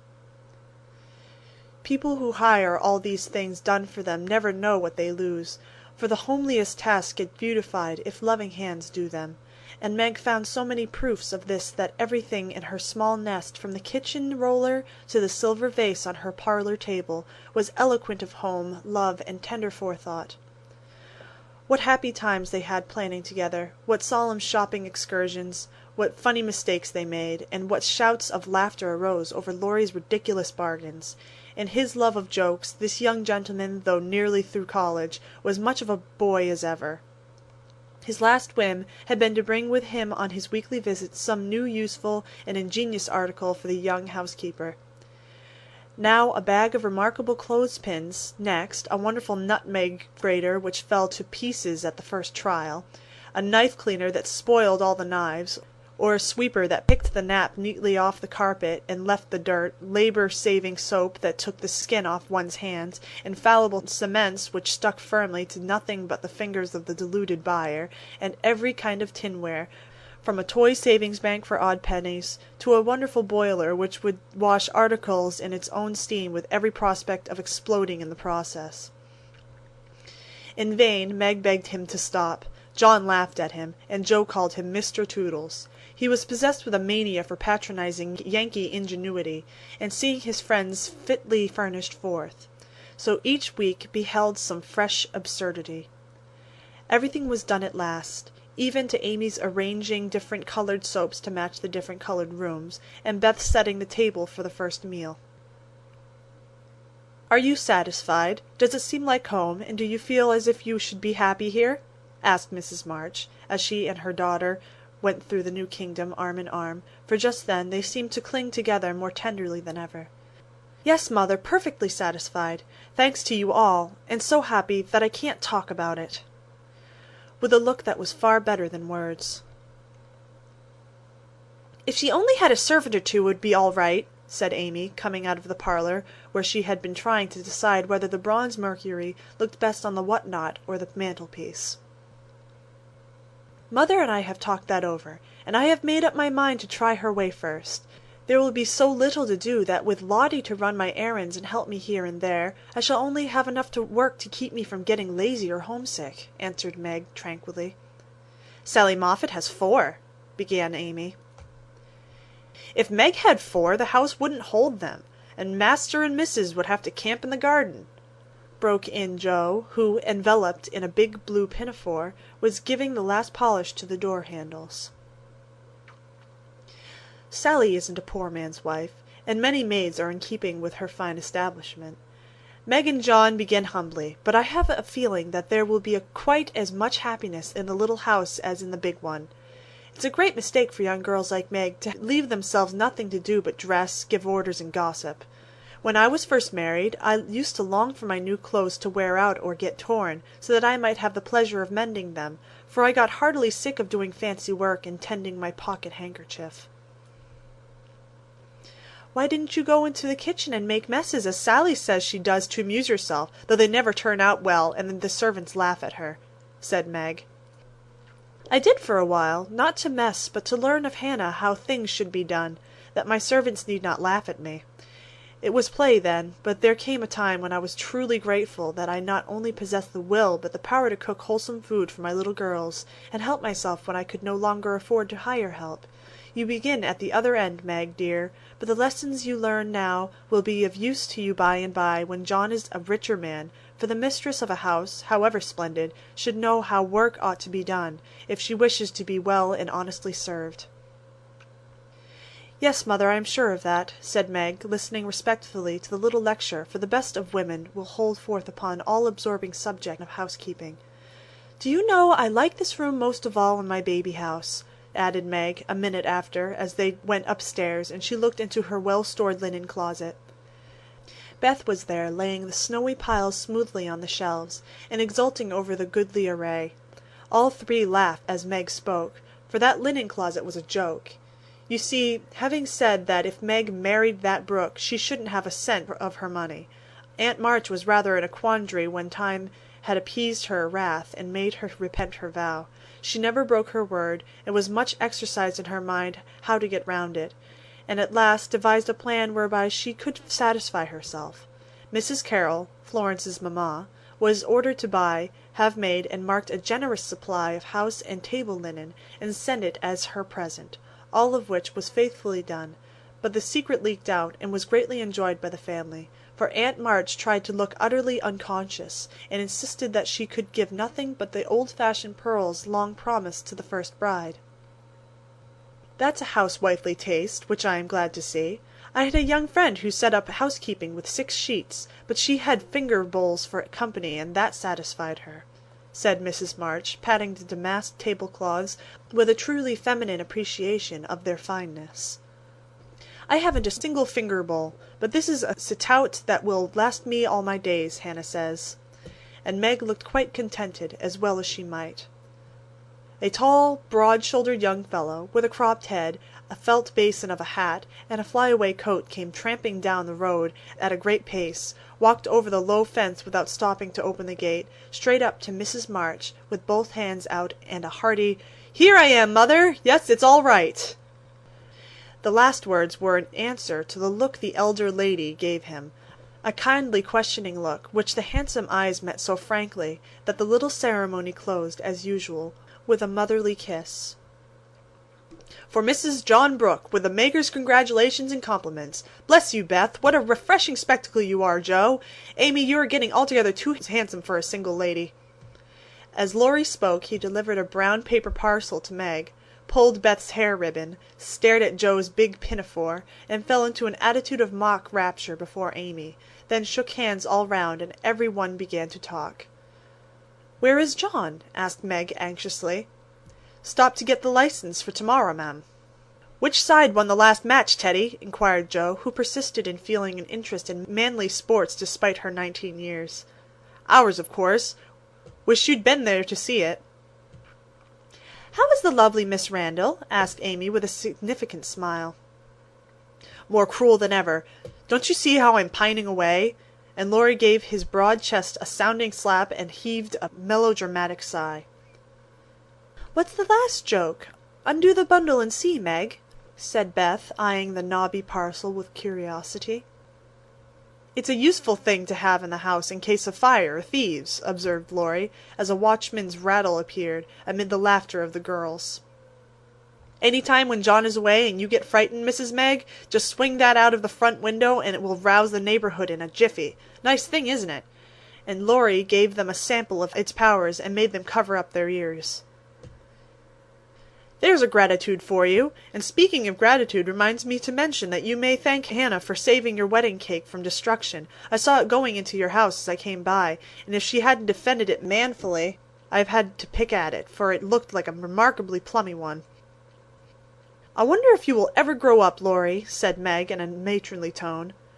"I'm doing my best, ma'am, but can't get much higher, I'm afraid, as 6 feet is about all men can do in these degenerate days," responded the young gentleman, whose head was about level with the little chandelier. I suppose it would be profanation to eat anything in this spick and span bower, so as I am tremendously hungry, I propose an adjournment," he added presently. "Mother and I are going to wait for John. There are some last things to settle," said Meg, bustling away. "Beth and I are going over to Kitty Bryant's to get more flowers for tomorrow," added Amy, tying a picturesque hat over her picturesque curls, and enjoying the effect as much as anybody. "Come, Joe, don't desert a fellow. I am in such a state of exhaustion, I can't get home without help. Don't take off your apron, whatever you do. It's peculiarly becoming," said Laurie, as Joe bestowed his especial aversion in her capacious pocket and offered her arm to support his feeble steps. "Now, Teddy, I want to talk seriously to you about tomorrow," began Joe, as they strolled away together. "You must promise to behave well and not cut up any pranks and spoil our plans. Not a prank. And don't say funny things when we ought to be sober." "I never do. You are the one for that. And I implore you not to look at me during the ceremony. I shall certainly laugh if you do. You won't see me. You'll be crying so hard that the thick fog round you will obscure the prospect." "I never cry unless for some great affliction." "Such as fellows going to college, hey?" cut in Laurie with a suggestive laugh. "Don't be a peacock. I only moaned a trifle to keep the girls company." "Exactly. I say, Joe, how is Grandpa this week? Pretty amiable?" "Very. Why, have you got into a scrape and want to know how he'll take it?" asked Joe rather sharply. "Now, Joe, do you think I'd look your mother in the face and say all right if it wasn't?" And Laurie stopped short with an injured air. "No, I don't." "Then don't go and be suspicious. I only want some money," said Laurie, walking on again, appeased by her hearty tone. "You spend a great deal, Teddy." "Bless you, I don't spend it. It spends itself somehow, and it is gone before I know it." "You are so generous and kind-hearted that you let people borrow and can't say no to anyone. We heard about Henshaw and all you did for him. If you always spent money in that way, no one would blame you," said Joe warmly. "Oh, he made a mountain of a molehill. You wouldn't have me let the fine fellow work himself to death just for the want of a little help, when he is worth a dozen of us lazy chaps, would you?" "Of course not, but I don't see the use of your having 17 waistcoats, endless neckties, and a new hat every time you come home. I thought you got over the dandy period, but every now and then it breaks out in a new spot. Just now it's the fashion to be hideous, to make your head look like a scrubbing brush, wear a straight jacket, orange gloves, and clumping square-toed boots. If it was cheap ugliness, I'd say nothing, but it costs as much as the other, and I don't get any satisfaction out of it." Laurie threw back his head and laughed so heartily at this attack that the felt hat fell off, and Joe walked on it, which insult only afforded him an opportunity for expatiating on the advantages of a rough and ready costume, as he folded up the maltreated hat and stuffed it into his pocket.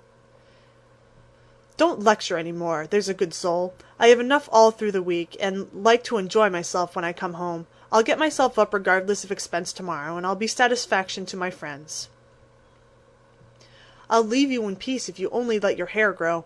I'm not aristocratic, but I do object to being seen with a person who looks like a young prize fighter," observed Joe severely.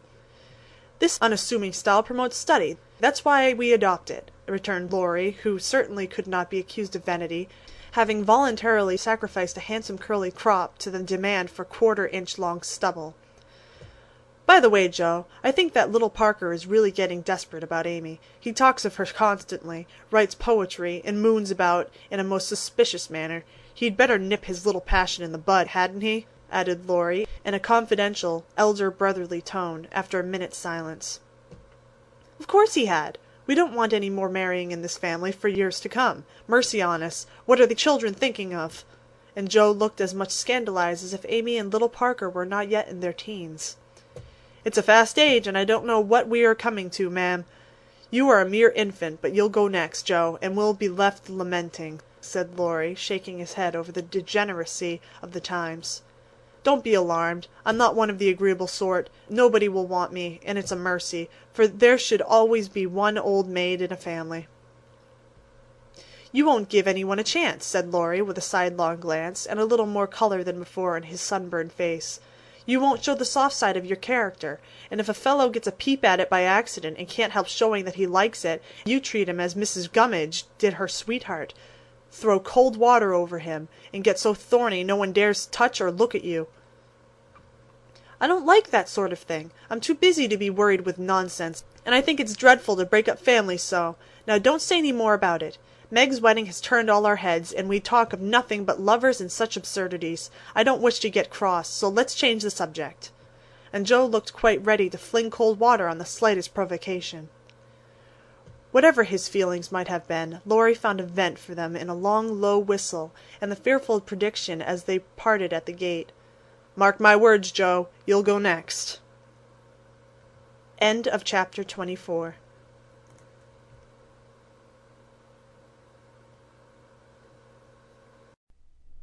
Little Women by Louisa May Alcott.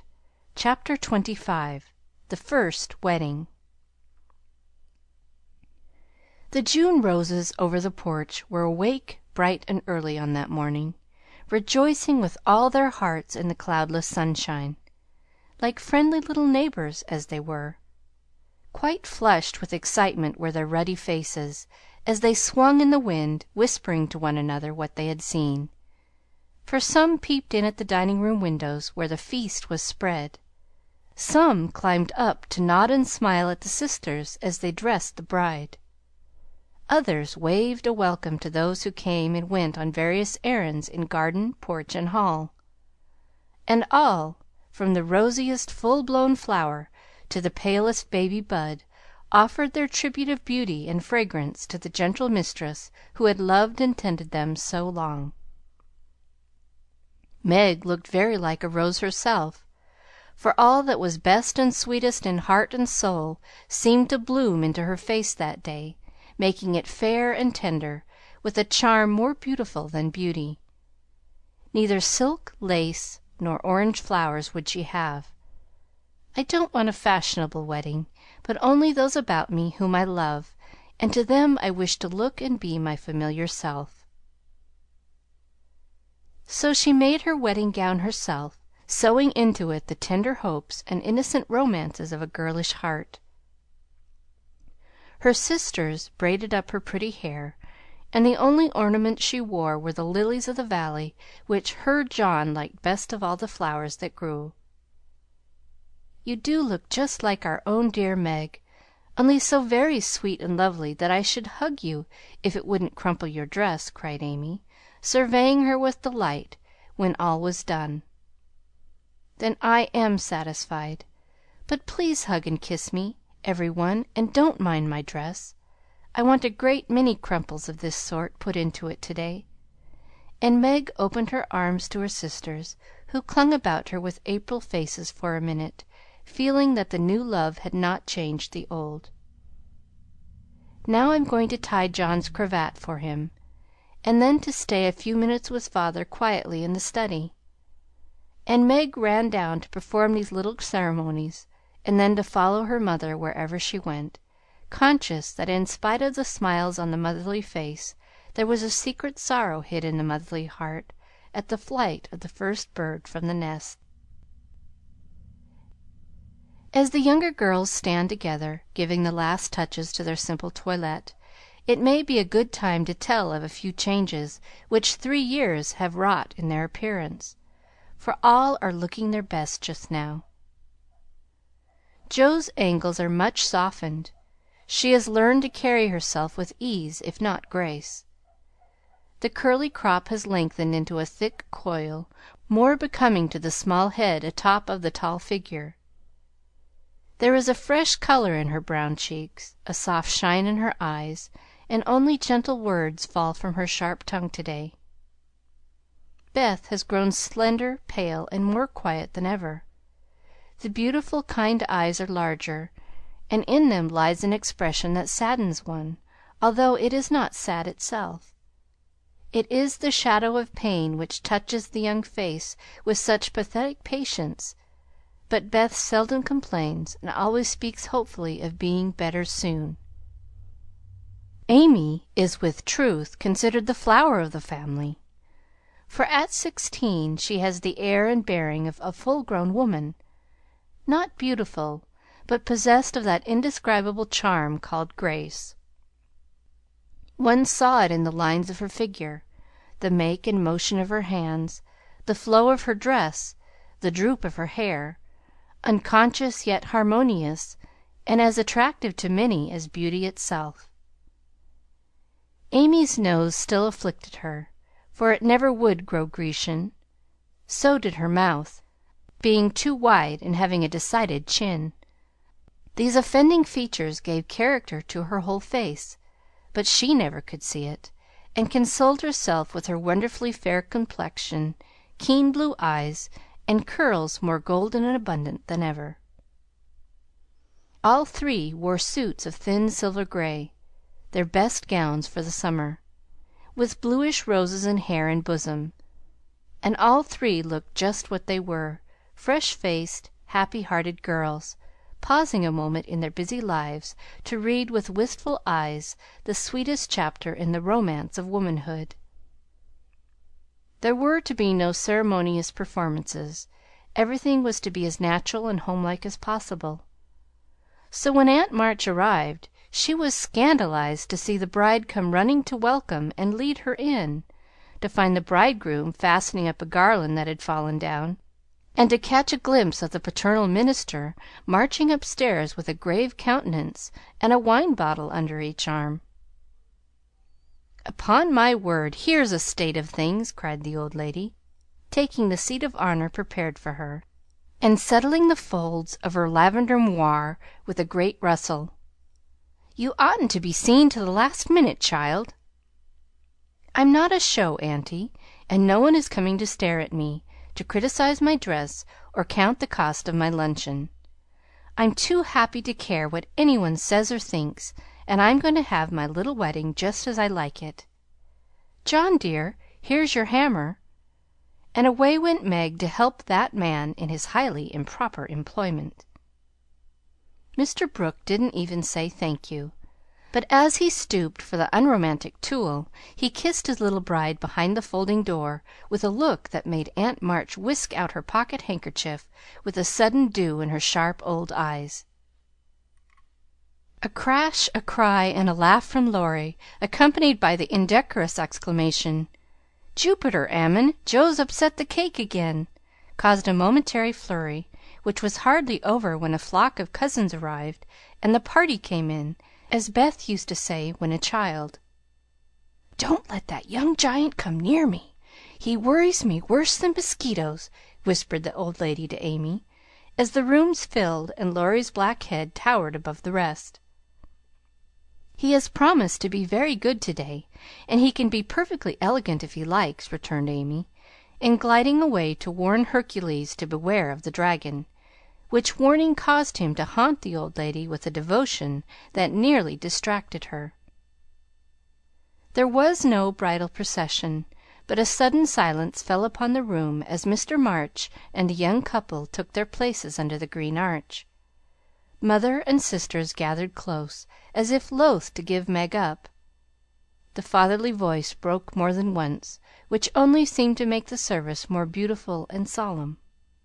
The bridegroom's hand trembled visibly, and no one heard his replies, but Meg looked straight up into her husband's eyes and said, "I will," with such tender trust in her own face and voice that her mother's heart rejoiced, and Aunt March sniffed audibly.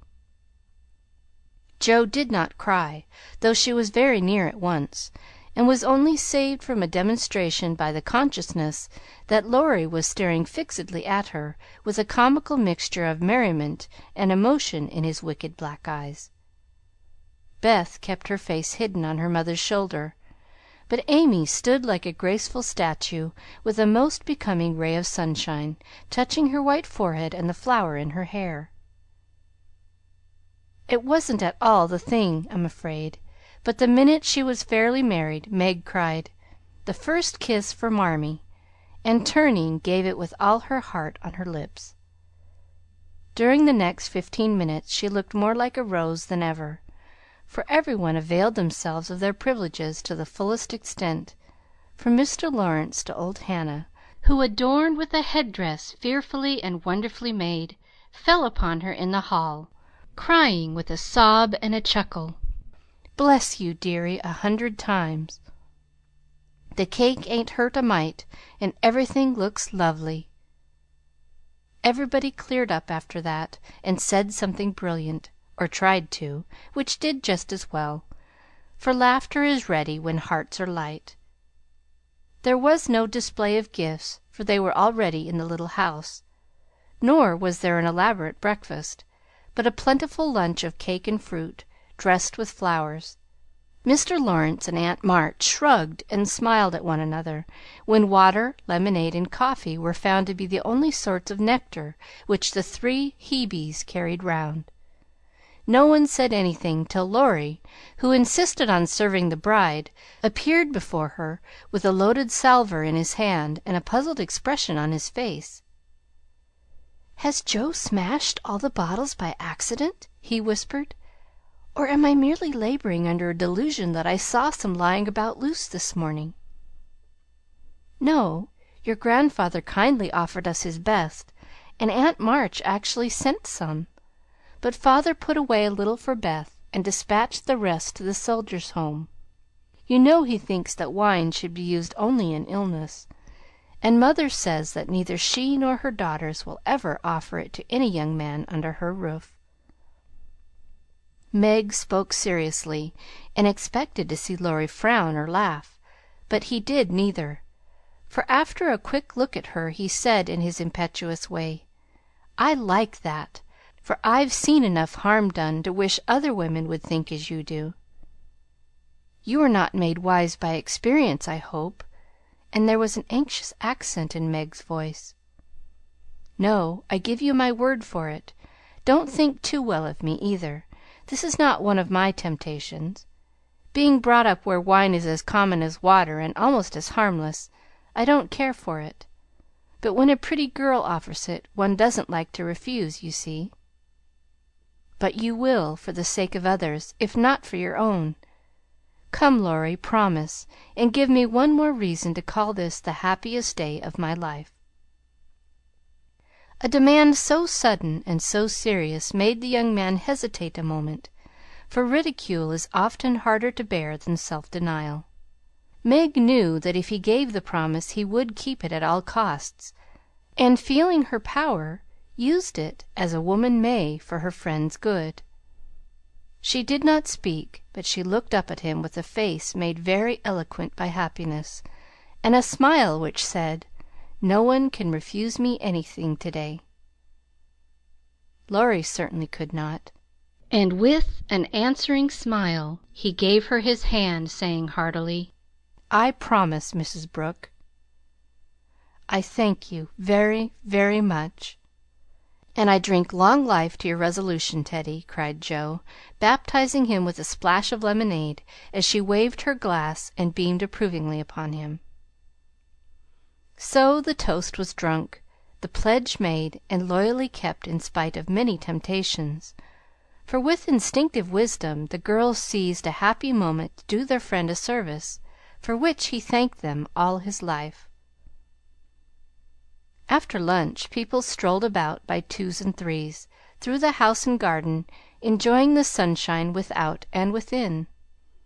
Meg and John happened to be standing together in the middle of the grass plot, when Laurie was seized with an inspiration which put the finishing touch to this unfashionable wedding. All the married people take hands and dance round the new-made husband and wife as the Germans do, while we bachelors and spinsters prance in couples outside," cried Laurie, promenading down the path with Amy, with such infectious spirit and skill that every one else followed their example without a murmur. Mr. and Mrs. March, Aunt and Uncle Carroll began it. Others rapidly joined in. Even Sally Moffett, after a moment's hesitation, threw her train over her arm and whisked Ned into the ring. But the crowning joke was Mr. Lawrence and Aunt March, for when the stately old gentleman chassed solemnly up to the old lady, she just tucked her cane under her arm and hopped briskly away to join hands with the rest and dance about the bridal pair, while the young folks pervaded the garden like butterflies on a midsummer day. Want of breath brought the impromptu ball to a close, and then people began to go. "I wish you well, my dear, I heartily wish you well, but I think you'll be sorry for it," said Aunt March to Meg, adding to the bridegroom, as he led her to the carriage, "You've got a treasure, young man. See that you deserve it." "That is the prettiest wedding I've been to for an age, Ned, and I don't see why, for there wasn't a bit of style about it," observed Mrs. Moffat to her husband as they drove away. "Laurie, my lad, if you ever want to indulge in this sort of thing, get one of those little girls to help you, and I shall be perfectly satisfied," said Mr. Lawrence, settling himself in his easy chair to rest after the excitement of the morning. "I'll do my best to gratify you, sir," was Laurie's unusually dutiful reply, as he carefully unpinned the posy Joe had put in his buttonhole. The little house was not far away, and the only bridal journey Meg had was the quiet walk with John from the old home to the new. When she came down, looking like a pretty Quakeress in her dove-colored suit and straw bonnet tied with white, they all gathered about to say good bye, as tenderly as if she had been going to make the grand tour. "Don't feel that I am separated from you, Marmee dear, or that I love you any the less for loving John so much," she said, clinging to her mother with full eyes for a moment. "I shall come every day, father, and expect to keep my old place in all your hearts, though I am married. Beth is going to be with me a great deal, and the other girls will drop in now and then to laugh at my housekeeping struggles. Thank you all for my happy wedding day. Good bye. Good bye." They stood watching her with faces full of love and hope and tender pride as she walked away, leaning on her husband's arm with her hands full of flowers and the June sunshine brightening her happy face. And so Meg's married life began. End of chapter 25.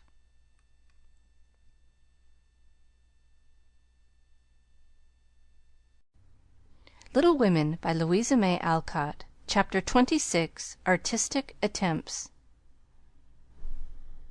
It takes people a long time to learn the difference between talent and genius, especially ambitious young men and women. Amy was learning this distinction through much tribulation.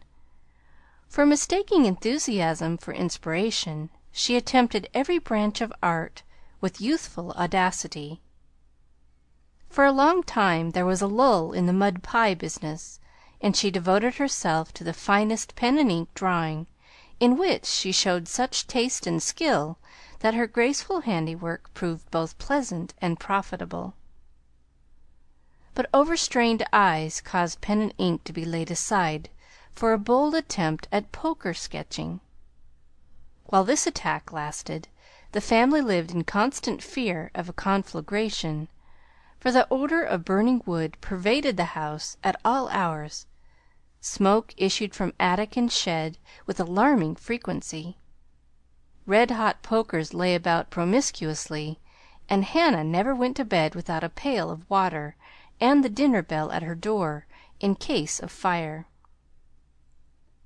Raphael's face was found boldly executed on the underside of the moulding board, and Bacchus on the head of a beer barrel.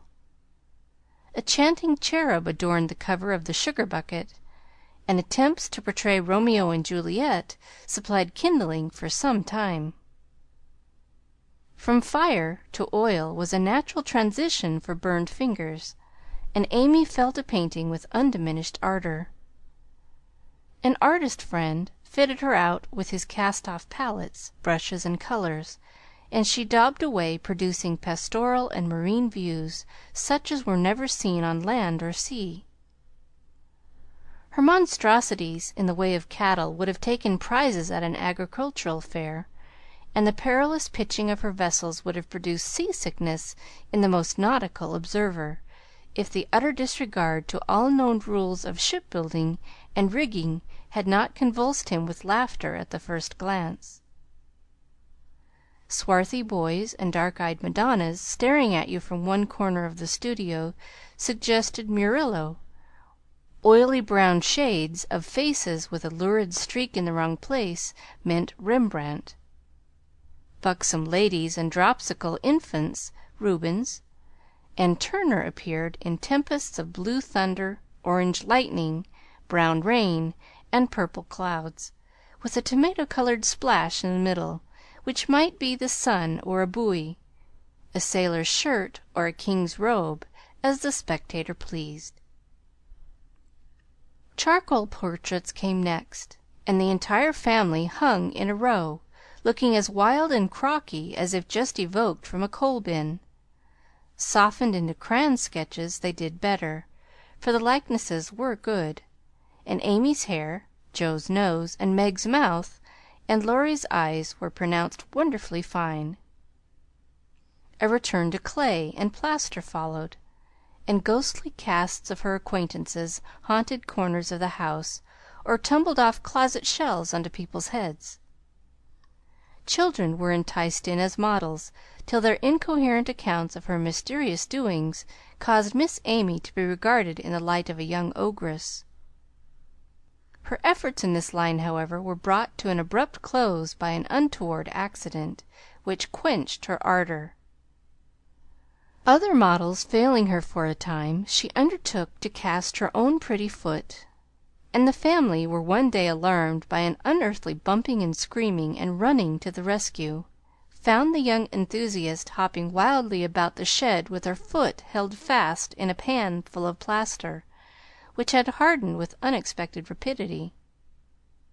With much difficulty and some danger she was dug out, for Joe was so overcome with laughter while she excavated that her knife went too far, cut the poor foot, and left a lasting memorial of one artistic attempt at least. After this Amy subsided, till a mania for sketching from nature set her to haunting river, field, and wood, for picturesque studies, and sighing for ruins to copy. She caught endless colds sitting on damp grass, to book a delicious bit, composed of stone, a stump, one mushroom, and a broken mullein stalk, or a heavenly mass of clouds that looked like a choice display of feather beds when done. She sacrificed her complexion, floating on the river in the midsummer sun, to study light and shade, and got a wrinkle over her nose trying after points of sight, or whatever the squint and string performance is called. If genius is eternal patience, as Michelangelo affirms, Amy had some claim to the divine attribute, for she persevered in spite of all obstacles, failures, and discouragements, firmly believing that in time she should do something worthy to be called high art. She was learning, doing, and enjoying other things meanwhile, for she had resolved to be an attractive and accomplished woman, even if she never became a great artist. Here she succeeded better, for she was one of those happily created beings who please without effort, make friends everywhere, and take life so gracefully and easily that less fortunate souls are tempted to believe that such are born under a lucky star. Everybody liked her, for among her good gifts was tact. She had an instinctive sense of what was pleasing and proper, always said the right thing to the right person, did just what suited the time and place, and was so self-possessed that her sisters used to say, if Amy went to court without any rehearsal beforehand, she'd know exactly what to do. One of her weaknesses was a desire to move in our best society without being quite sure what the best really was. Money, position, fashionable accomplishments, and elegant manners were most desirable things in her eyes, and she liked to associate with those who possessed them, often mistaking the false for the true, and admiring what was not admirable. Never forgetting that by birth she was a gentlewoman, she cultivated her aristocratic tastes and feelings, so that when the opportunity came she might be ready to take the place from which poverty now excluded her. My lady, as her friends called her, sincerely desired to be a genuine lady, and was so at heart, but had yet to learn that money cannot buy refinement of nature, that rank does not always confer nobility, and that true breeding makes itself felt in spite of external drawbacks. "I want to ask a favor of you, mamma," Amy said, coming in with an important air one day. "Well, little girl, what is it?" replied her mother, in whose eyes the stately young lady still remained the baby. "Our drawing class breaks up next week, and before the girls separate for the summer I want to ask them out here for a day. They are wild to see the river, sketch the broken bridge, and copy some of the things they admire in my book.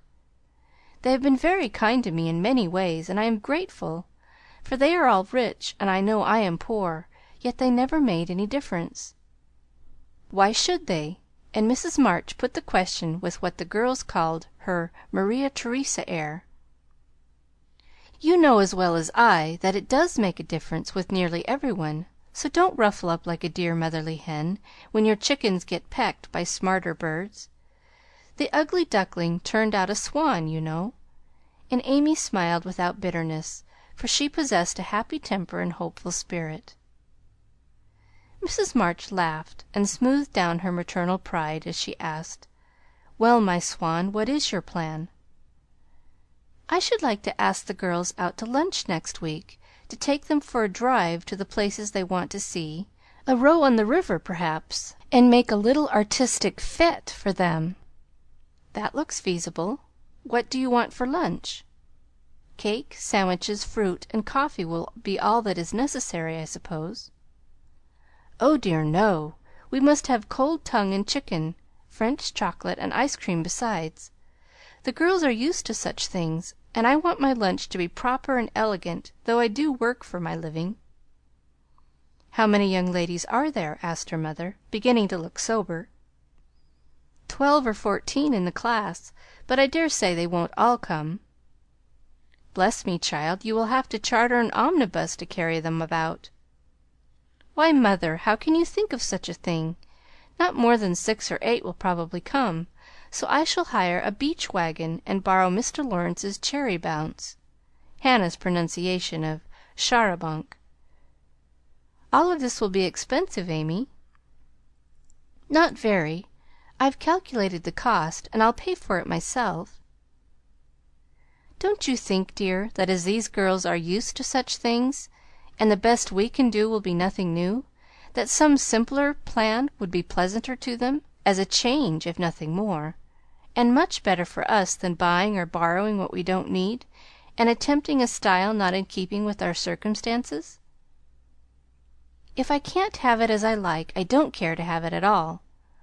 I know that I can carry it out perfectly well if you and the girls will help a little, and I don't see why I can't if I'm willing to pay for it," said Amy, with the decision which opposition was apt to change into obstinacy.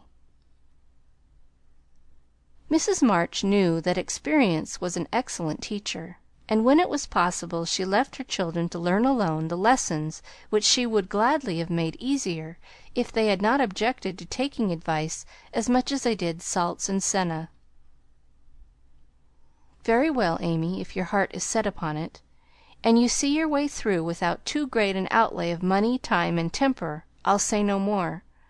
Talk it over with the girls, and whichever way you decide, I'll do my best to help you."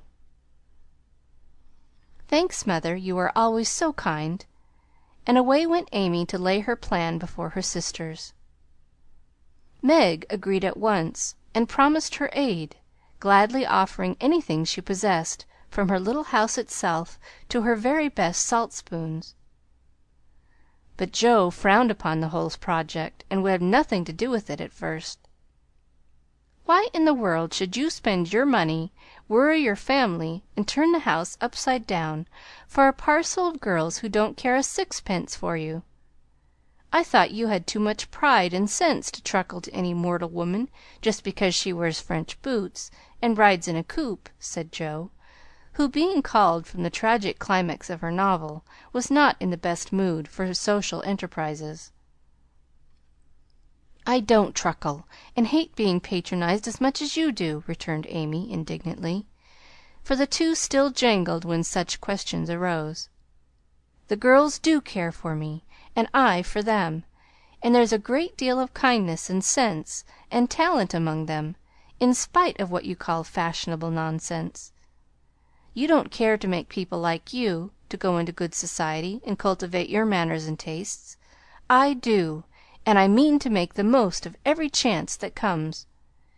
You can go through the world with your elbows out and your nose in the air, and call it independence if you like. That's not my way." When Amy had wetted her tongue and freed her mind, she usually got the best of it, for she seldom failed to have common sense on her side, while Jo carried her love of liberty and hate of conventionalities to such an unlimited extent that she naturally found herself worsted in an argument.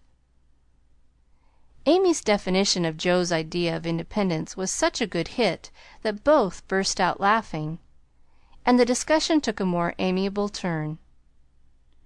Much against her will, Jo at length consented to sacrifice a day to Mrs. Grundy and help her sister through what she regarded as a nonsensical business. The invitations were sent, nearly all accepted, and the following Monday was set apart for the grand event. Hannah was out of humor because her week's work was deranged, and prophesied that "if the washin' and ironin' wa'n't done reg'lar, nothin' would go well anywheres." This hitch in the mainspring of the domestic machinery had a bad effect upon the whole concern, but Amy's motto was nil desperandum, and having made up her mind what to do, she proceeded to do it in spite of all obstacles. To begin with, Hannah's cooking didn't turn out well. The chicken was tough, the tongue too salty, and the chocolate wouldn't froth properly. Then the cake and ice cost more than Amy expected. So did the wagon, and various other expenses, which seemed trifling at the outset, counted up rather alarmingly afterward. Beth got a cold and took to her bed. Meg had an unusual number of callers to keep her at home, and Jo was in such a divided state of mind that her breakages, accidents, and mistakes were uncommonly numerous, serious, and trying. If it was not fair on Monday, the young ladies were to come on Tuesday, an arrangement which aggravated Jo and Hannah to the last degree. On Monday morning the weather was in that undecided state which is more exasperating than a steady pour. It drizzled a little, shone a little, blew a little, and didn't make up its mind till it was too late for any one else to make up theirs. Amy was up at dawn, hustling people out of their beds and through their breakfasts, that the house might be got in order. The parlor struck her as looking uncommonly shabby, but without stopping to sigh for what she had not, she skillfully made the best of what she had, arranging chairs over the worn places in the carpet, covering stains on the walls with home-made statuary, which gave an artistic air to the room, as did the lovely vases of flowers Jo scattered about. The lunch looked charming, and as she surveyed it she sincerely hoped it would taste well, and that the borrowed glass, china, and silver would get safely home again. The carriages were promised. Meg and Mother were all ready to do the honors. Beth was able to help Hannah behind the scenes. Jo had engaged to be as lively and amiable as an absent mind, an aching head, and a very decided disapproval of everybody and everything would allow. And as she wearily dressed, Amy cheered herself with anticipations of the happy moment when, lunch safely over, she should drive away with her friends for an afternoon of artistic delights, for the cherry bounce and the broken bridge were her strong points.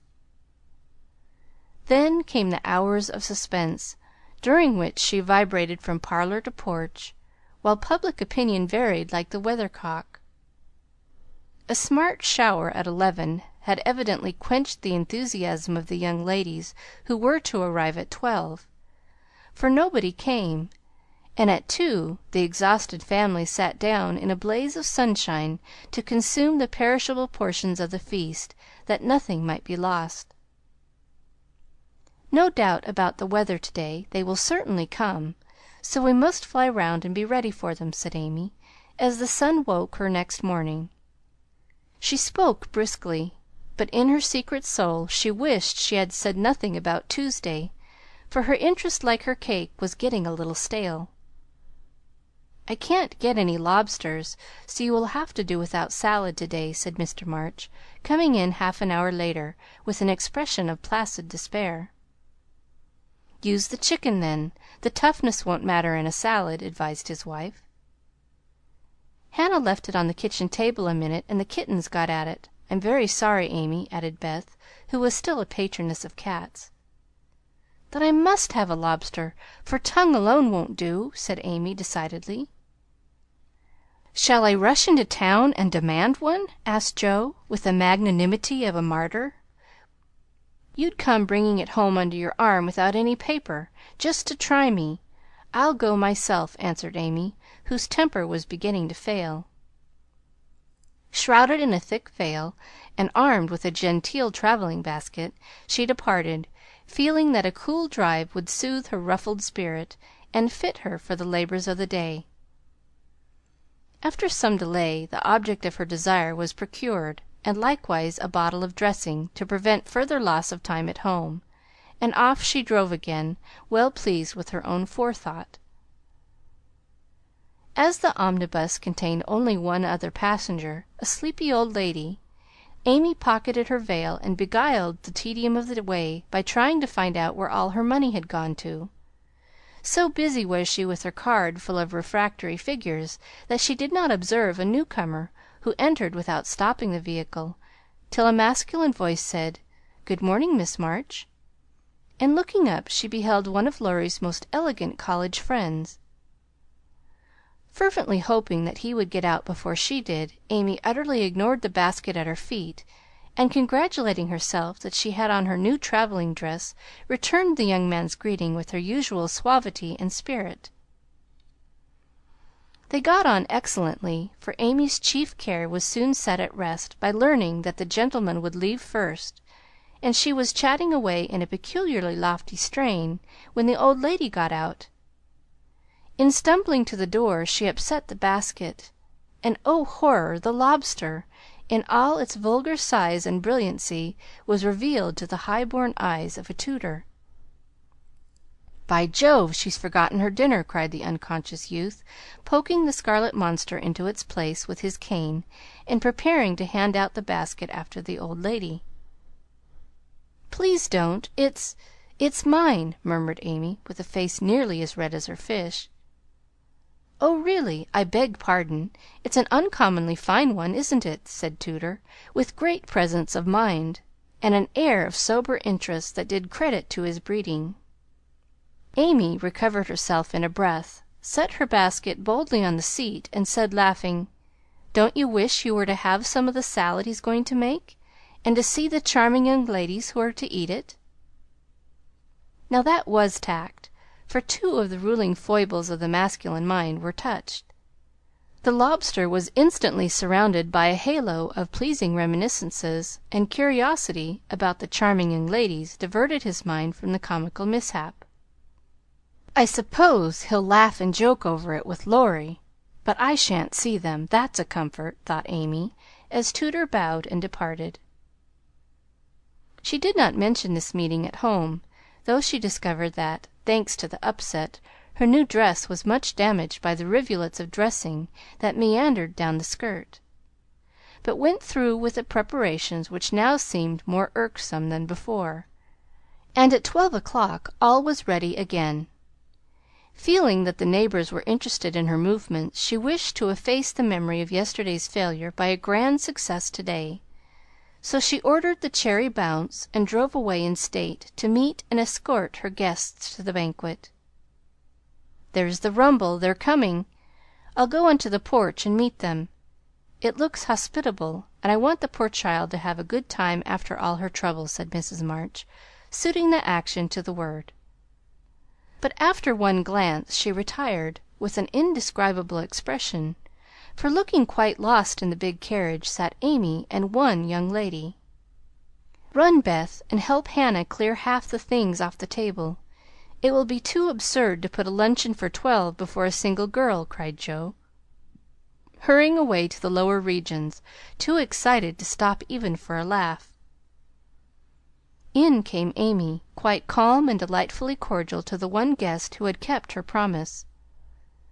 The rest of the family, being of a dramatic turn, played their parts equally well, and Miss Elliott found them a most hilarious set, for it was impossible to control entirely the merriment which possessed them. The remodelled lunch being gaily partaken of, the studio and garden visited, and art discussed with enthusiasm, Amy ordered a buggy, alas for the elegant Cherry Bounce, and drove her friend quietly about the neighbourhood till sunset, when the party went out. As she came walking in, looking very tired but as composed as ever, she observed that every vestige of the unfortunate fête had disappeared, except a suspicious pucker about the corners of Joe's mouth.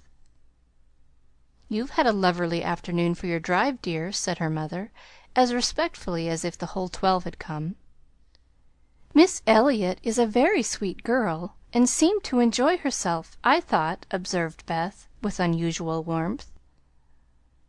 "Could you spare me some of your cake? I really need some.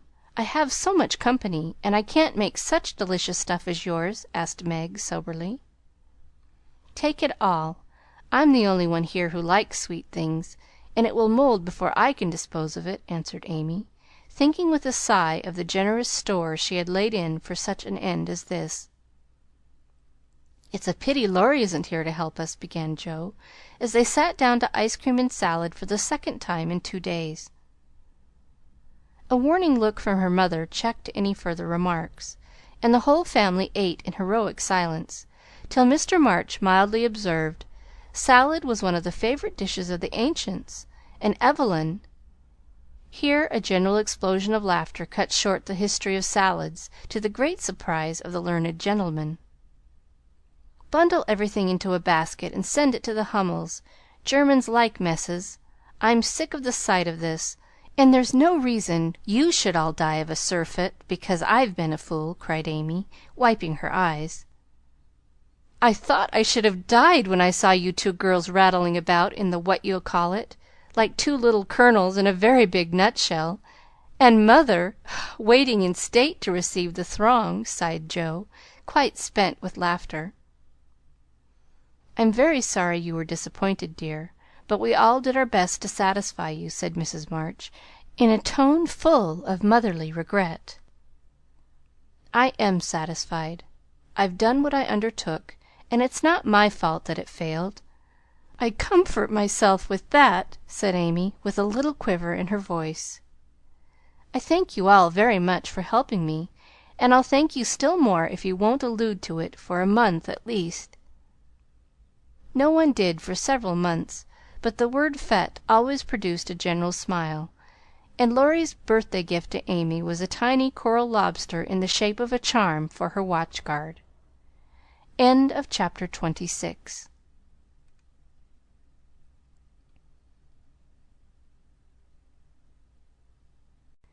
Little Women by Louisa May Alcott.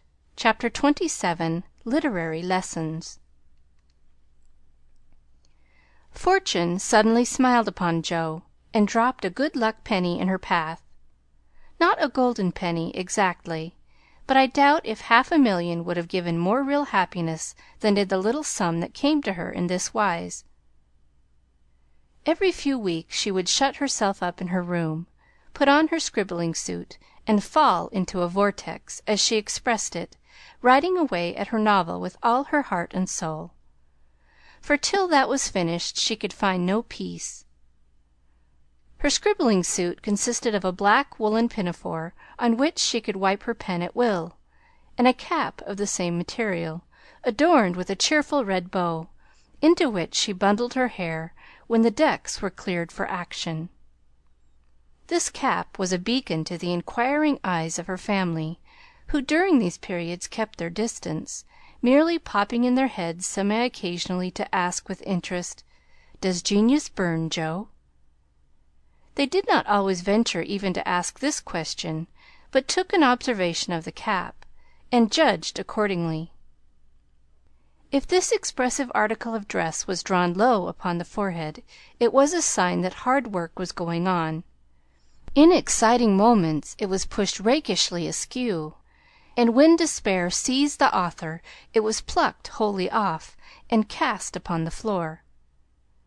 At such times the intruder silently withdrew, and not until the red bow was seen gaily erect upon the gifted brow did anyone dare address Jo. She did not think herself a genius by any means, but when the writing fit came on, she gave herself up to it with entire abandon, and led a blissful life, unconscious of want, care, or bad weather, while she sat safe and happy in an imaginary world, full of friends almost as real and dear to her as any in the flesh. Sleep forsook her eyes, meals stood untasted. Day and night were all too short to enjoy the happiness which blessed her only at such times, and made these hours worth living, even if they bore no other fruit. The divine afflatus usually lasted a week or two, and then she emerged from her vortex, hungry, sleepy, cross, or despondent. She was just recovering from one of these attacks when she was prevailed upon to escort Miss Crocker to a lecture, and in return for her virtue was rewarded with a new idea. It was a People's Course, the lecture on the Pyramids, and Jo rather wondered at the choice of such a subject for such an audience, but took it for granted that some great social evil would be remedied, or some great want supplied, by unfolding the glories of the Pharaohs to an audience whose thoughts were busy with the price of coal and flour, and whose lives were spent in trying to solve harder riddles than that of the Sphinx. They were early, and while Miss Crocker set the heel of her stocking, Jo amused herself by examining the faces of the people who occupied the seat with them. On her left were two matrons with massive foreheads and bonnets to match, discussing women's rights and making tatting. Beyond sat a pair of humble lovers, artlessly holding each other by the hand, a sombre spinster eating peppermints out of a paper bag, and an old gentleman taking his preparatory nap behind a yellow bandana. On her right, her only neighbor was a studious-looking lad absorbed in a newspaper. It was a pictorial sheet, and Jo examined the work of art nearest her, idly wondering what fortuitous concatenation of circumstances needed the melodramatic illustration of an Indian in full war costume, tumbling over a precipice with a wolf at his throat, while two infuriated young gentlemen, with unnaturally small feet and big eyes, were stabbing each other close by, and a disheveled female was flying away in the background with her mouth wide open. Pausing to turn a page, the lad saw her looking, and, with boyish good nature, offered half his paper, saying bluntly, "Want to read it? That's a first-rate story." Jo accepted it with a smile, for she had never outgrown her liking for lads, and soon found herself involved in the usual labyrinth of love, mystery, and murder, for the story belonged to that class of light literature in which the passions have a holiday, and when the author's invention fails, a grand catastrophe clears the stage of one half of the dramatis personae, leaving the other half to exult over their downfall. "Prime, isn't it?" asked the boy, as her eyes went down the last paragraph of her portion. "I think you and I could do as well as that if we tried," returned Jo, amused at his admiration of the trash. "I should think I was a pretty lucky chap if I could. She makes a good living out of such stories, they say," and he pointed to the name of Mrs. Slang, Northbury, under the title of the tale. "Do you know her?" asked Jo, with sudden interest. "No, but I read all her pieces, and I know a fellow who works in the office where this paper is printed." "Do you say she makes a good living out of stories like this?" And Jo looked more respectfully at the agitated group and thickly sprinkled exclamation points that adorned the page. "Guess she does. She knows just what folks like, and gets paid well for writing it." Here the lecture began, but Jo heard very little of it, for while Professor Sands was prosing away about Belzoni, Cheops, scarabaei, and hieroglyphics, she was covertly taking down the address of the paper and boldly resolving to try for the $100 prize offered in its columns for a sensational story.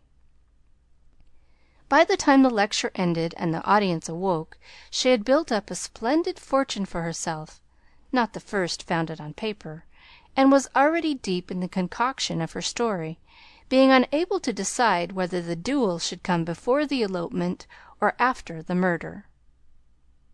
She said nothing of her plan at home, but fell to work next day, much to the disquiet of her mother, who always looked a little anxious when genius took to burning. Jo had never tried this style before, contenting herself with very mild romances for The Spread Eagle. Her experience and miscellaneous reading were of service now, for they gave her some idea of dramatic effect, and supplied plot, language, and costumes. Her story was as full of desperation and despair as her limited acquaintance with those uncomfortable emotions enabled her to make it, and having located it in Lisbon, she wound up with an earthquake as a striking and appropriate denouement. The manuscript was privately dispatched, accompanied by a note, modestly saying that if the tale didn't get the prize, which the writer hardly dared expect, she would be very glad to receive any sum it might be considered worth. 6 weeks is a long time to wait, and a still longer time for a girl to keep a secret. But Jo did both, and was just beginning to give up all hope of ever seeing her manuscript again, when a letter arrived which almost took her breath away, for on opening it a check for $100 fell into her lap. For a minute she stared at it as if it had been a snake. Then she read her letter and began to cry. If the amiable gentleman who wrote that kindly note could have known what intense happiness he was giving a fellow creature, I think he would devote his leisure hours, if he has any, to that amusement. For Jo valued the letter more than the money, because it was encouraging, and after years of effort it was so pleasant to find that she had learned to do something, though it was only to write a sensation story. A prouder young woman was seldom seen than she, when, having composed herself, she electrified the family by appearing before them with the letter in one hand, the check in the other, announcing that she had won the prize.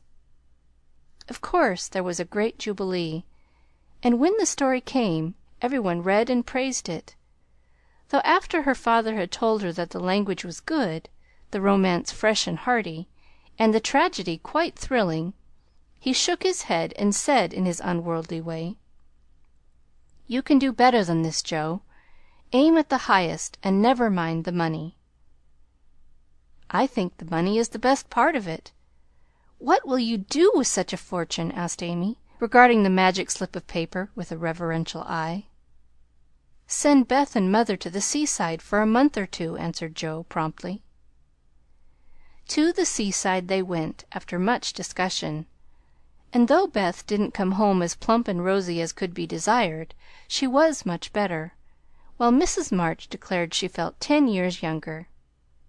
So Jo was satisfied with the investment of her prize money, and fell to work with a cheery spirit, bent on earning more of those delightful checks. She did earn several that year, and began to feel herself a power in the house, for by the magic of a pen her rubbish turned into comforts for them all. The Duke's daughter paid the butcher's bill, a phantom hand put down a new carpet, and the curse of the Coventrys proved the blessing of the Marches in the way of groceries and gowns. Wealth is certainly a most desirable thing, but poverty has its sunny side, and one of the sweet uses of adversity is the genuine satisfaction which comes from hearty work of head or hand, and to the inspiration of necessity we owe half the wise, beautiful, and useful blessings of the world.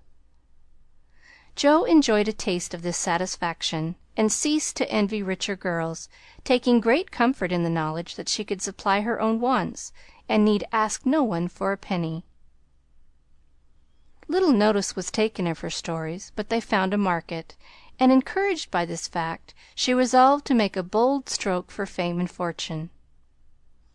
Having copied her novel for the 4th time, read it to all her confidential friends, and submitted it with fear and trembling to 3 publishers, she at last disposed of it, on condition that she would cut it down 1/3 and omit all the parts which she particularly admired.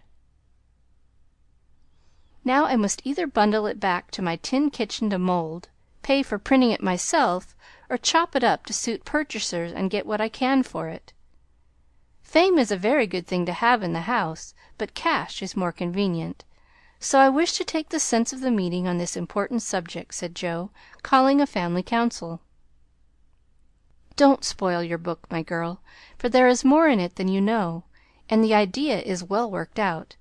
Let it wait and ripen," was her father's advice, and he practiced what he preached, having waited patiently 30 years for fruit of his own to ripen, and being in no haste to gather it even now when it was sweet and mellow. "It seems to me that Joe will profit more by taking the trial than by waiting," said Mrs. March. "Criticism is the best test of such work, for it will show her both unsuspected merits and faults, and help her to do better next time. We are too partial, but the praise and blame of outsiders will prove useful, even if she gets but little money." "Yes," said Joe, knitting her brows, "that's just it. I've been fussing over the thing so long, I really don't know whether it's good, bad, or indifferent. It will be a great help to have cool, impartial persons take a look at it and tell me what they think of it. I wouldn't leave a word out of it. You'll spoil it if you do, for the interest of the story is more in the minds than in the actions of the people, and it will be all a muddle if you don't explain as you go on," said Meg, who firmly believed that this book was the most remarkable novel ever written. "But Mr. Allen says leave out the explanations, make it brief and dramatic, and let the characters tell the story," interrupted Joe, turning to the publisher's note. "Do as he tells you. He knows what will sell, and we don't. Make a good, popular book, and get as much money as you can. By and by, when you've got a name, you can afford to digress and have philosophical and metaphysical people in your novels," said Amy, who took a strictly practical view of the subject. "Well," said Joe, laughing, "if my people are philosophical and metaphysical, it isn't my fault, for I know nothing about such things, except what I hear father say sometimes. If I've got some of his wise ideas jumbled up with my romance, so much the better for me. Now, Beth, what do you say?" "I should so like to see it printed soon," was all Beth said, and smiled in saying it. But there was an unconscious emphasis on the last word, and a wistful look in the eyes that never lost their childlike candor, which chilled Joe's heart for a minute with a foreboding fear, and decided her to make her little venture soon. So with Spartan firmness the young authoress laid her firstborn on her table and chopped it up as ruthlessly as any ogre. In the hope of pleasing every one, she took every one's advice, and, like the old man and his donkey in the fable, suited nobody. Her father liked the metaphysical streak which had unconsciously got into it, so that was allowed to remain, though she had her doubts about it. Her mother thought that there was a trifle too much description. Out therefore it came, and with it many necessary links in the story. Meg admired the tragedy, so Joe piled up the agony to suit her, while Amy objected to the fun, and with the best intentions in life Joe quenched the sprightly scenes which relieved the somber character of the story. Then, to complicate the ruin, she cut it down 1/3, and confidingly sent the poor little romance, like a picked robin, out into the big busy world to try its fate. Well, it was printed, and she got $300 for it, likewise plenty of praise and blame, both so much greater than she expected that she was thrown into a state of bewilderment from which it took her some time to recover. "You said, Mother, that criticism would help me.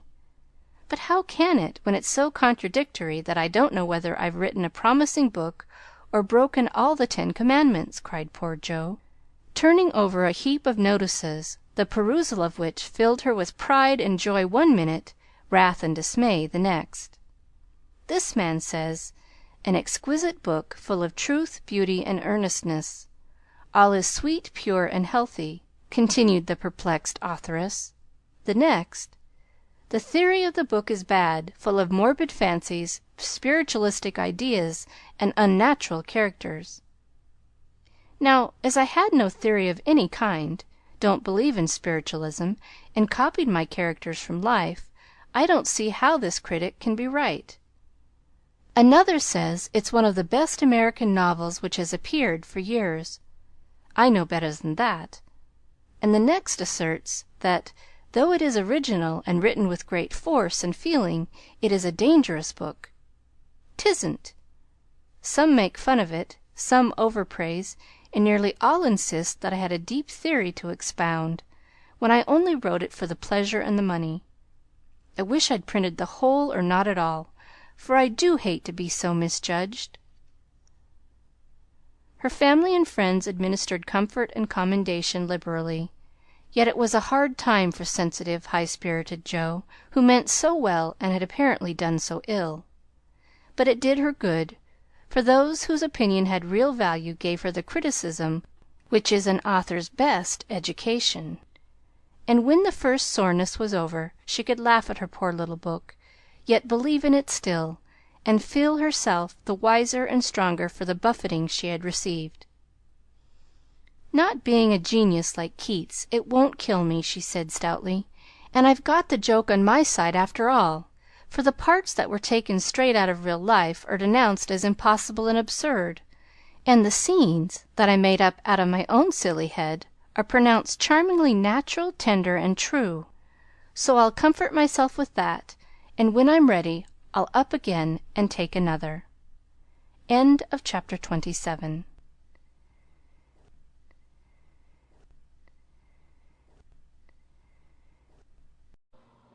Little Women by Louisa May Alcott. Chapter 28. Domestic Experiences. Like most other young matrons, Meg began her married life with the determination to be a model housekeeper. John should find home a paradise. He should always see a smiling face, should fare sumptuously every day, and never know the loss of a button. She brought so much love, energy, and cheerfulness to the work that she could not but succeed, in spite of some obstacles. Her paradise was not a tranquil one, for the little woman fussed, was over-anxious to please, and bustled about like a true Martha, cumbered with many cares. She was too tired, sometimes, even to smile. John grew dyspeptic after a course of dainty dishes, and ungratefully demanded plain fare. As for buttons, she soon learned to wonder where they went, to shake her head over the carelessness of men, and to threaten to make him sew them on himself, and see if his work would stand impatient and clumsy fingers any better than hers. They were very happy, even after they discovered that they couldn't live on love alone. John did not find Meg's beauty diminished, though she beamed at him from behind the familiar coffee-pot, nor did Meg miss any of the romance from the daily parting, when her husband followed up his kiss with the tender inquiry, "Shall I send some veal or mutton for dinner, darling?" The little house ceased to be a glorified bower, but it became a home, and the young people soon felt that it was a change for the better. At first they played keep house, and frolicked over it like children. Then John took steadily to business, feeling the cares of the head of a family upon his shoulders, and Meg, laid by her cambric wrappers, put on a big apron and fell to work, as before said, with more energy than discretion. While the cooking mania lasted, she went through Mrs. Cornelius's receipt book as if it were a mathematical exercise, working out the problems with patience and care. Sometimes her family were invited in to help eat up a too bounteous feast of successes, or Lottie would be privately dispatched with a batch of failures, which were to be concealed from all eyes in the convenient stomachs of the little Hummels. An evening with John over the account books usually produced a temporary lull in the culinary enthusiasm, and a frugal fit would ensue, during which the poor man was put through a course of bread pudding, hash, and warmed-over coffee, which tried his soul, although he bore it with praiseworthy fortitude. Before the golden mean was found, however, Meg added to her domestic possessions what young couples seldom get along without, a family jar. Fired with a housewifely wish to see her storeroom stocked with homemade preserves, she undertook to put up her own currant jelly. John was requested to order home a dozen or so of little pots and an extra quantity of sugar, for their own currants were ripe and were to be attended to at once. As John firmly believed that "my wife" was equal to anything, and took a natural pride in her skill, he resolved that she should be gratified, and their only crop of fruit laid by in a most pleasing form for winter use. Home came 4 dozen delightful little pots, half a barrel of sugar, and a small boy to pick the currants for her. With her pretty hair tucked into a little cap, arms bared to the elbow, and a checked apron which had a coquettish look in spite of the bib, the young housewife fell to work, feeling no doubts about her success, for hadn't she seen Hannah do it hundreds of times? The array of pots rather amazed her at first, but John was so fond of jelly, and the nice little jars would look so well on the top shelf, that Meg resolved to fill them all, and spent a long day picking, boiling, straining, and fussing over her jelly. She did her best. She asked advice of Mrs. Cornelius. She racked her brain to remember what Hannah did that she left undone. She reboiled, resugared, and restrained, but that dreadful stuff wouldn't gel. She longed to run home, bib and all, and ask Mother to lend her a hand. But John and she had agreed that they would never annoy anyone with their private worries, experiments, or quarrels. They had laughed over that last word as if the idea it suggested was a most preposterous one. But they had held to their resolve, and whenever they could get on without help they did so, and no one interfered, for Mrs. March had advised the plan. So Meg wrestled alone with the refractory sweetmeats all that hot summer day, and at 5 o'clock sat down in her topsy-turvy kitchen, wrung her bedaubed hands, lifted up her voice, and wept. Now in the first flush of the new life she had often said, "My husband shall always feel free to bring a friend home whenever he likes. I shall always be prepared. There shall be no flurry, no scalding, no discomfort, but a neat house, a cheerful wife, and a good dinner. John dear, never stop to ask my leave. Invite whom you please, and be sure of a welcome from me." How charming that was, to be sure! John quite glowed with pride to hear her say it, and felt what a blessed thing it was to have a superior wife. But although they had had company from time to time, it never happened to be unexpected, and Meg had never had an opportunity to distinguish herself till now. It always happens so in this vale of tears. There is an inevitability about such things which we can only wonder at, deplore, and bear as best we can. If John had not forgotten all about the jelly, it really would have been unpardonable in him to choose that day, of all the days in the year, to bring a friend home to dinner unexpectedly. Congratulating himself that a handsome repast had been ordered that morning, feeling sure that it would be ready to the minute, and indulging in pleasant anticipations of the charming effect it would produce, when his pretty wife came running out to meet him, he escorted his friend to his mansion, with irrepressible satisfaction of a young host and husband.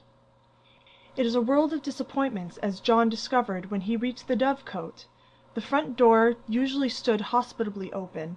Now it was not only shut, but locked, and yesterday's mud still adorned the steps. The parlor windows were closed and curtained. No picture of the pretty wife sewing on the piazza, in white, with a distracting little bow in her hair, or a bright-eyed hostess, smiling a shy welcome as she greeted her guest. Nothing of the sort, for not a soul appeared but a sanguinary-looking boy asleep under the currant bushes. "I'm afraid something has happened. Step into the garden, Scott, while I look up Mrs. Brooke," said John, alarmed at the silence and solitude. Round the house he turned, led by a pungent smell of burned sugar, and Mr. Scott strolled after him, with a queer look on his face. He paused discreetly at a distance when Brooke disappeared, but he could both see and hear, and being a bachelor, enjoyed the prospect mightily. In the kitchen reigned confusion and despair. One edition of jelly was trickled from pot to pot, another lay upon the floor, and a third was burning gaily on the stove. Lottie, with Teutonic phlegm, was calmly eating bread and currant wine, for the jelly was still in a hopelessly liquid state, while Mrs. Brooke, with her apron over her head, sat sobbing dismally. "My dearest girl, what is the matter? cried John, rushing in, with awful visions of scalded hands, sudden news of affliction, and secret consternation at the thought of the guest in the garden. "Oh, John, I am so tired and hot and cross and worried. I've been at it till I'm all worn out. Do come and help me, or I shall die." And the exhausted wife cast herself upon his breast, giving him a sweet welcome in every sense of the word, for her pinafore had been baptized at the same time as the floor.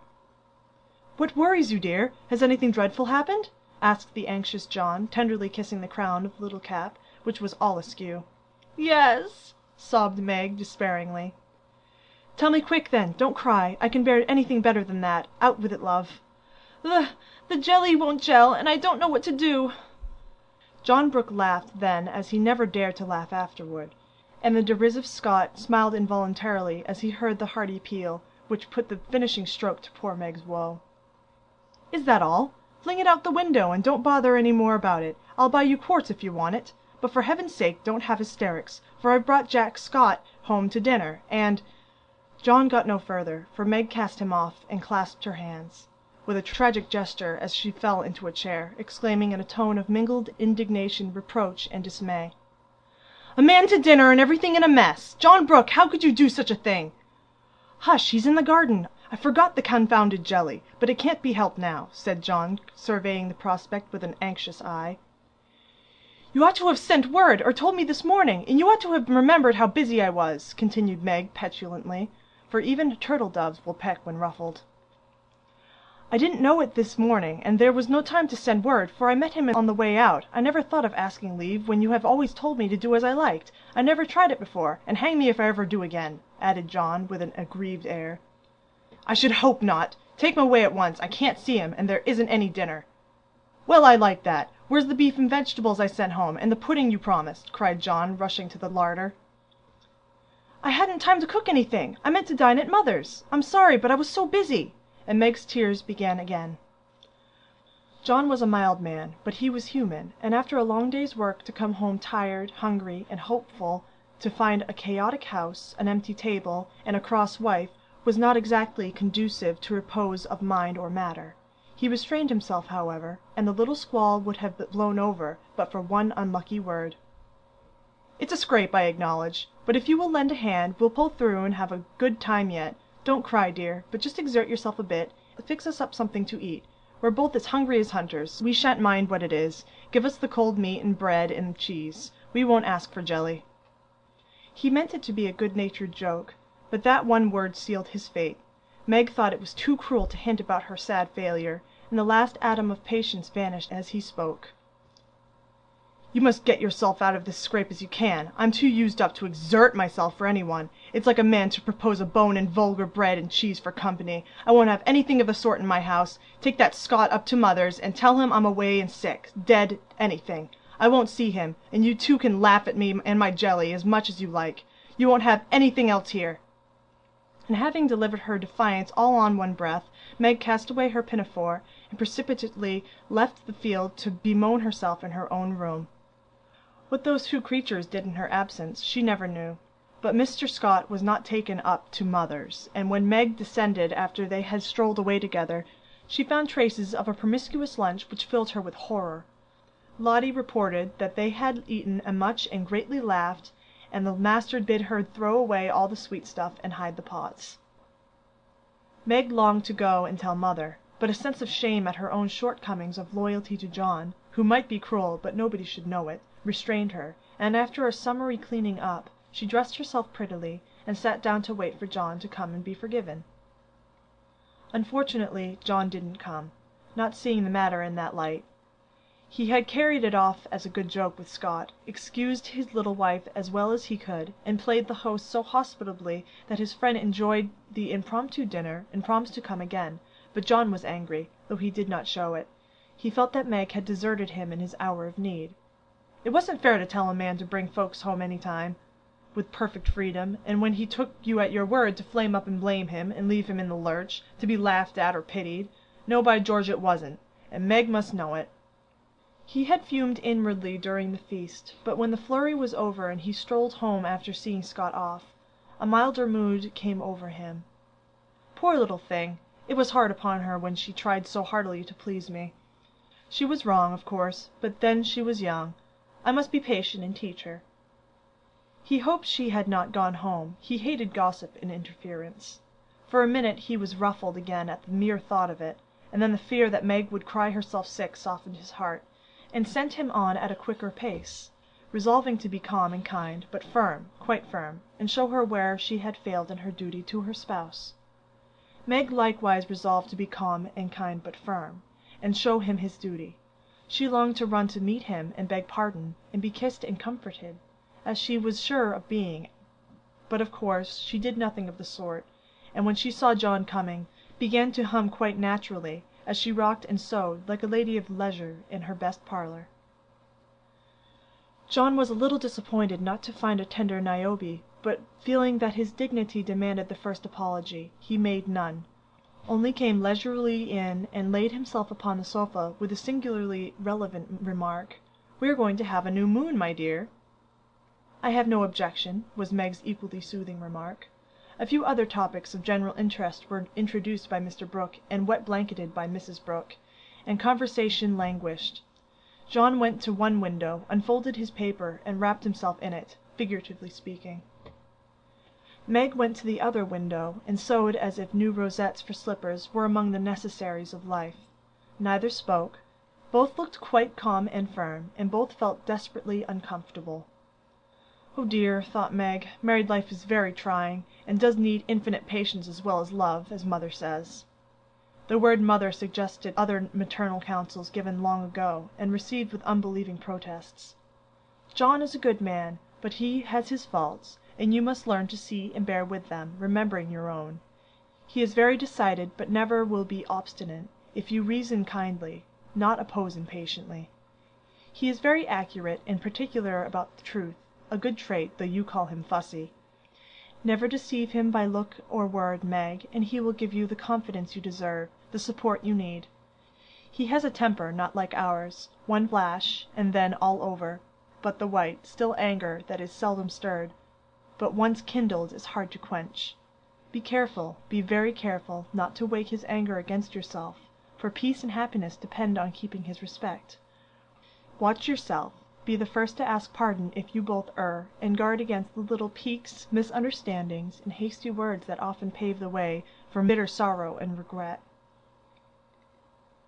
These words came back to Meg, as she sat sewing in the sunset, especially the last. This was the first serious disagreement. Her own hasty speeches sounded both silly and unkind. As she recalled them, her own anger looked childish now, and thoughts of poor John coming home to such a scene quite melted her heart.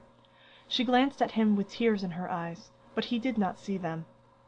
She put down her work and got up, thinking, "I'll be the first to say, 'Forgive me,'" but he did not seem to hear her. She went very slowly across the room, for pride was hard to swallow, and stood by him, but he did not turn his head. For a minute she felt as if she really couldn't do it. Then came the thought, "This is the beginning. I'll do my part, and have nothing to reproach myself with." And stooping down, she softly kissed her husband on the forehead.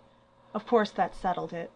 The penitent's kiss was better than a world of words, and John had her on his knee in a minute, saying tenderly, "It was too bad to laugh at the poor little jelly pots. Forgive me, my dear, I will never do it again."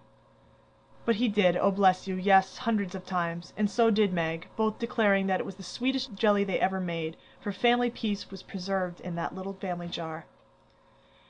After this, Meg had Mr. Scott to dinner by special invitation, and served him up a pleasant feast, without a cooked wife for the first course, on which occasion she was so gay and gracious, and made everything go off so charmingly, that Mr. Scott told John he was a lucky fellow, and shook his head over the hardships of bachelorhood all the way home.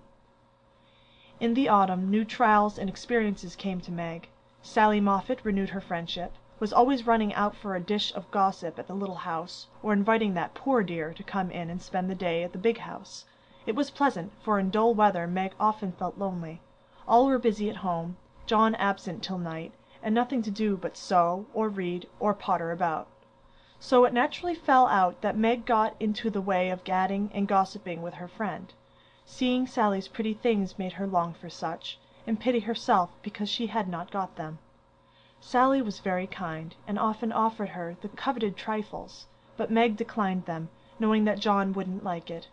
And then this foolish little woman went and did what John disliked even worse. She knew her husband's income, and she loved to feel that he trusted her, not only with his happiness, but what some men seem to value more, his money.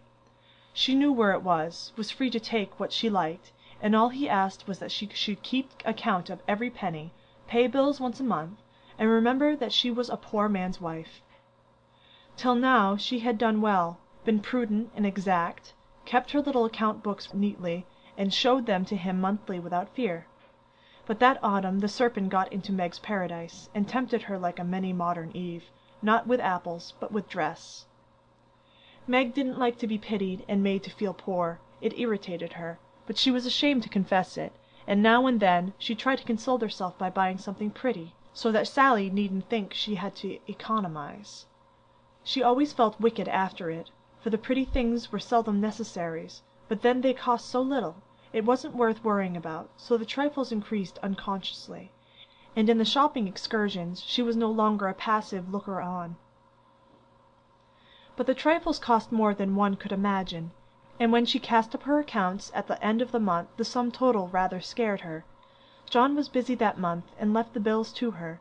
The next month he was absent, but the third he had a grand quarterly settling up, and Meg never forgot it. A few days before she had done a dreadful thing, and it weighed upon her conscience. Sally had been buying silks, and Meg longed for a new one, just a handsome light one for parties, for black silk was so common, and thin things for evening wear were only proper for girls.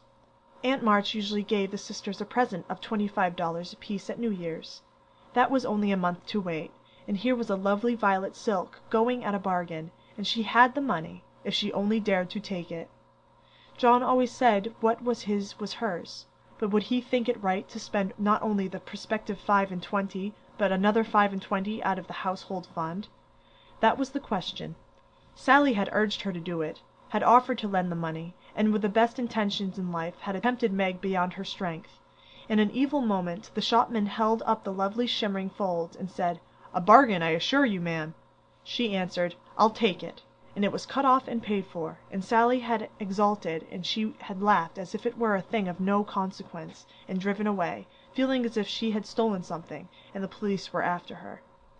When she got home she tried to assuage the pangs of remorse by spreading forth the lovely silk, but it looked less silvery now, didn't become her. After all, the words $50 seemed stamped like a pattern down each breadth.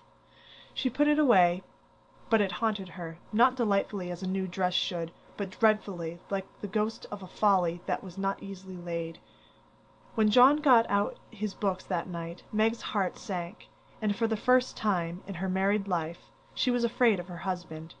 The kind brown eyes looked as if they could be stern, and though he was unusually merry, she fancied he had found her out, but didn't mean to let her know it. The house bills were all paid, the books all in order. John had praised her, and was undoing the old pocket-book which they called the bank, when Meg, knowing that it was quite empty, stopped his hand, saying nervously, "You haven't seen my private expense book yet." John never asked to see it, but she always insisted on his doing so, and used to enjoy his masculine amazement at the queer things women wanted, and made him guess what piping was, demand fiercely the meaning of a hug-me-tight, or wonder how a little thing composed of 3 rosebuds, a bit of velvet, and a pair of strings could possibly be a bonnet, and cost $6. That night he looked as if he would like the fun of quizzing her figures and pretending to be horrified at her extravagance, as he often did, being particularly proud of his prudent wife. The little book was brought slowly out and laid down before him. Meg got behind his chair under pretense of smoothing the wrinkles out of his tired forehead, and standing there, she said, with her panic increasing with every word, "John dear, I'm ashamed to show you my book, for I've really been dreadfully extravagant lately. I go about so much I must have things, you know, and Sally advised my getting it, so I did, and my New Year's money will partly pay for it, but I was sorry after I had done it, for I knew you'd think it wrong in me." John laughed and drew her round beside him, saying good-humouredly, "Don't go and hide. I won't beat you if you have got a pair of killing boots. I'm rather proud of my wife's feet, and don't mind if she does pay $8 or $9 for her boots, if they are good ones." That had been one of her last trifles, and John's eye had fallen on it as he spoke. "Oh, what will he say when he comes to that awful $50?" thought Meg with a shiver. "It's worse than boots. It's a silk dress," she said with the calmness of desperation, for she wanted the worst over. "Well, dear, what is the dem total, as Mr. Mantalini says?" That didn't sound like John, and she knew he was looking up at her with the straightforward look that she had always been ready to meet and answer with one as frank till now. She turned the page and her head at the same time, pointing to the sum which would have been bad enough without the 50, but which was appalling to her with that added. For a minute the room was very still. Then John said slowly, but she could feel it cost him an effort to express no displeasure. "Well, I don't know that 50 is much for a dress, with all the furbelows and notions you have to finish it off these days." "It isn't made or trimmed," sighed Meg faintly, for a sudden recollection of the cost still to be incurred quite overwhelmed her. 25 yards of silk seems a good deal to cover one small woman, but I've no doubt my wife will look as fine as Ned Moffat's when she gets it on," said John dryly. "I know you are angry, John, but I can't help it. I don't mean to waste your money, and I didn't think those little things would count up so. I can't resist them when I see Sally buying all she wants, and pitying me because I don't. I try to be contented, but it is hard, and I'm tired of being poor." The last words were spoken so low she thought he did not hear them, but he did, and they wounded him deeply, for he had denied himself many pleasures for Meg's sake. She could have bitten her tongue out the minute she had said it, for John pushed the books away and got up, saying with a little quiver in his voice, "I was afraid of this. I do my best, Meg." If he had scolded her, or even shaken her, it would not have broken her heart like those few words. She ran to him and held him close, crying with repentant tears, "Oh, John, my dear, kind, hard-working boy, I didn't mean it. It was so wicked, so untrue and ungrateful. How could I say it? Oh, how could I say it?" He was very kind, forgave her readily, and did not utter one reproach.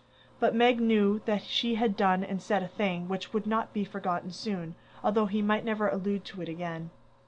She had promised to love him for better or worse, and then she, his wife, had reproached him with his poverty after spending his earnings recklessly. It was dreadful, and the worst of it was, John went on so quietly afterward, just as if nothing had happened, except that he stayed in town later, and worked at night when she had gone to cry herself to sleep. A week of remorse nearly made Meg sick, and the discovery that John had countermanded the order for his new greatcoat reduced her to a state of despair which was pathetic to behold. He had simply said in answer to her surprised inquiries as to the change, "I can't afford it, my dear." Meg said no more, but a few minutes after he found her in the hall with her face buried in the old greatcoat, crying as if her heart would break. They had a long talk that night, and Meg learned to love her husband better for his poverty, because it seemed to have made a man of him, given him the strength and courage to fight his own way, and taught him a tender patience with which to bear and comfort the natural longings and failures of those he loved. Next day she put her pride in her pocket, went to Sally, told the truth, and asked her to buy the silk as a favor. The good-natured Mrs. Moffat willingly did so, and had the delicacy not to make her a present of it immediately afterward. Then Meg ordered home the greatcoat, and when John arrived she put it on, and asked him how he liked her new silk gown. One can imagine what answer he made, how he received his present, and what a blissful state of things ensued. John came home early, Meg gadded no more, and that greatcoat was put on in the morning by a very happy husband, and taken off at night by a most devoted little wife. So the year rolled round, and at midsummer there came to Meg a new experience, the deepest and tenderest of a woman's life. Laurie came sneaking into the kitchen of the Dovecote one Saturday with an excited face, and was received with a clash of cymbals, for Hannah clapped her hands with a saucepan in one and the cover in the other. "How's the little mamma? Where is everybody? Why didn't you tell me before I came home?"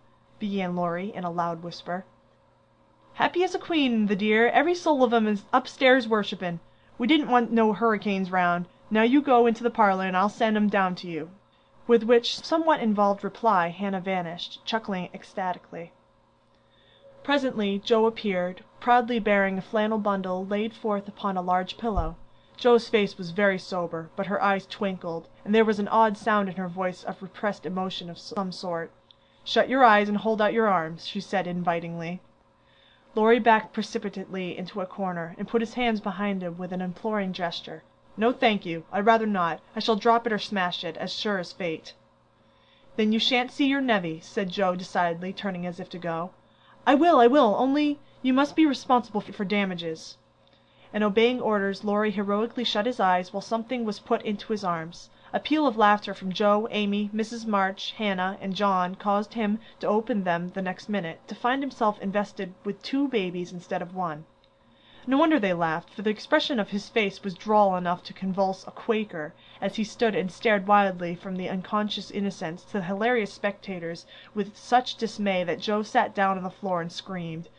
"Twins, by Jupiter!" was all he said for a minute. Then turning to the woman with an appealing look that was comically piteous, he said, "Take 'em quick, somebody! I'm going to laugh, and I shall drop 'em."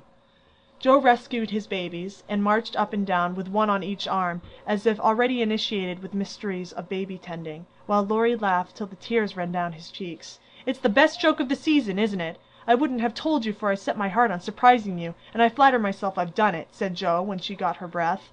"I never was more staggered in my life. Isn't it fun? Are they boys? What are you going to name them? Let's have another look. Hold me up, Joe, for upon my life it's one too many for me," returned Laurie, regarding the infants with the air of a big, benevolent Newfoundland looking at a pair of infantile kittens.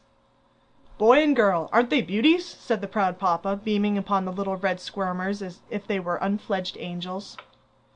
"Most remarkable children I ever saw. Which is which?" And Laurie bent like a well sweep to examine the prodigies. Amy put a blue ribbon on the boy and a pink on the girl, French fashion, so you can always tell. Besides, one has blue eyes and one brown. "Kiss them, Uncle Teddy," said wicked Joe. "I'm afraid they mightn't like it," began Laurie with unusual timidity in such matters. "Of course they will. They are used to it now. Do it this minute, sir," commanded Joe, fearing he might propose a proxy. Laurie screwed up his face and obeyed with a gingerly peck at each little cheek that produced another laugh and made the babies squeal. "There, I knew they didn't like it. That's the boy. See him kick. He hits out with his fist like a good one. Now then, young Brooke, pitch into a man of your own size, will you?" cried Laurie, delighted with a poke in the face from a tiny fist, flapping aimlessly about. "He's to be named John Lawrence, and the girl Margaret, after mother and grandmother. We shall call her Daisy, so as not to have 2 Megs, and I suppose the Mannie will be Jack, unless we find a better name," said Amy with aunt-like interest. "Name him Demi-John and call him Demi for short," said Laurie. "Daisy and Demi, just the thing! I knew Teddy would do it," cried Joe, clapping her hands. Teddy certainly had done it that time, for the babies were Daisy and Demi to the end of the chapter. End of chapter 28. Recording by Catherine Monocchia.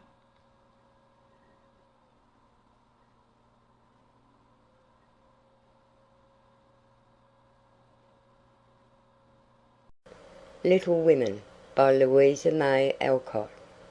Chapter 29. Calls. "Come, Joe, it's time." "For what?" "You don't mean to say you have forgotten that you promised to make 6 calls with me today?" "I've done a good many rash and foolish things in my life, but I don't think I ever was mad enough to say I'd make 6 calls in one day, when a single one upsets me for a week." "Yes, you did. It was a bargain between us. I was to finish the Crayon of Beth for you, and you were to go properly with me, and return our neighbours' visits. If it was fair, that was in the bond, and I stand to the letter of my bond, Shylock. There is a pile of clouds in the east. It's not fair, and I don't go." "Now that's shirking. It's a lovely day, no prospect of rain, and you pride yourself on keeping promises, so be honourable, come and do your duty, and then be at peace for another 6 months."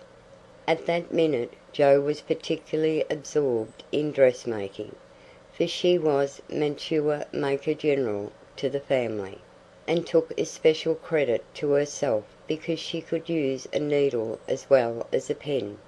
It was very provoking to be arrested in the act of a first trying on, and ordered out to make calls in her best array on a warm July day.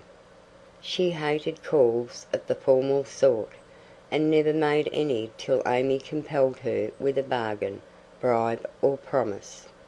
In the present instance there was no escape, and having clashed her scissors rebelliously, while protesting that she smelled thunder, she gave in, put away her work, and taking up her hat and gloves with an air of resignation, told Amy the victim was ready. "Joe March, you are perverse enough to provoke a saint. You don't intend to make calls in that state, I hope," cried Amy, surveying her with amazement. "Why not? I'm neat and cool and comfortable, quite proper for a dusty walk on a warm day. If people care more for my clothes than they do for me, I don't wish to see them. You can dress for both, and be as elegant as you please. It pays for you to be fine. It doesn't for me, and furbelows only worry me." "Oh dear," sighed Amy. "Now she's in a contrary fit, and will drive me distracted before I can get her properly ready. I'm sure it's no pleasure to me to go today, but it's a debt we owe society, and there's no one to pay it but you and me. I'll do anything for you, Joe, if you'll only dress yourself nicely, and come and help me do the civil. You can talk so well, look so aristocratic in your best things, and behave so beautifully if you try, and I'm proud of you. I'm afraid to go alone. Do come and take care of me." "You're an artful little puss to flatter and wheedle your cross old sister in that way. The idea of my being aristocratic and well-bred, and your being afraid to go anywhere alone! I don't know which is the most absurd. Well, I'll go if I must, and do my best. You shall be commander of the expedition, and I'll obey blindly. Will that satisfy you?" said Joe, with a sudden change from perversity to lamb-like submission. "You're a perfect cherub. Now put on all your best things, and I'll tell you how to behave at each place, so that you will make a good impression. I want people to like you, and they would if you'd only try to be a little more agreeable. Do your hair the pretty way, and put the pink rose in your bonnet. It's becoming, and you look too sober in your plain suit. Take your light gloves and the embroidered handkerchief. We'll stop at Meg's, and borrow her white sunshade, and then you can have my dove-coloured one." While Amy dressed, she issued her orders, and Joe obeyed them, not without entering her protest, however, for she sighed as she rustled into her new organdie, frowned darkly at herself as she tied her bonnet strings in an irreproachable bow, wrestled viciously with pins as she put on her collar, wrinkled up her features generally as she shook out the handkerchief, whose embroidery was as irritating to her nose as the present mission was to her feelings, and when she had squeezed her hands into tight gloves, with 3 buttons and a tassel, as the last touch of elegance, she turned to Amy with an imbecile expression of countenance, saying meekly: "I'm perfectly miserable, but if you consider me presentable, I die happy." "You're highly satisfactory. Turn slowly round, and let me get a careful view." Joe revolved, and Amy gave a touch here and there, then fell back with her head on one side, observing graciously: "Yes, you'll do. Your head is all I could ask, for that white bonnet with the rose is quite ravishing. Hold back your shoulders, and carry your hands easily, no matter if your gloves do pinch. There's one thing you can do well, Joe, that is, wear a shawl." "I can't, but it's very nice to see you, and I'm so glad Aunt March gave you that lovely one. It's simple but handsome, and those folds over the arm are really artistic. Is the point of my mantle in the middle, and have I looped my dress evenly?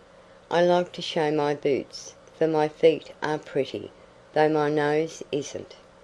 "You are a thing of beauty and a joy forever," said Joe, looking through her hand with the air of a connoisseur at the blue feather against the golden hair.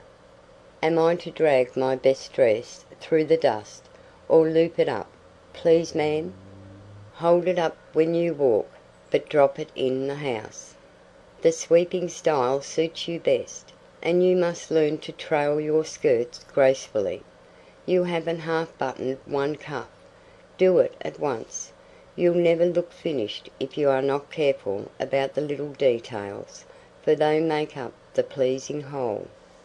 Joe sighed, and proceeded to burst the buttons off her glove, in doing up her cuff, but at last both were ready, and sailed away, looking as pretty as pictures.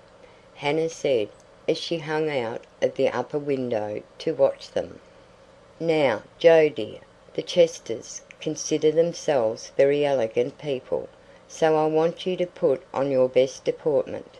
Don't make any of your abrupt remarks, or do anything odd, will you? Just be calm, cool, and quiet.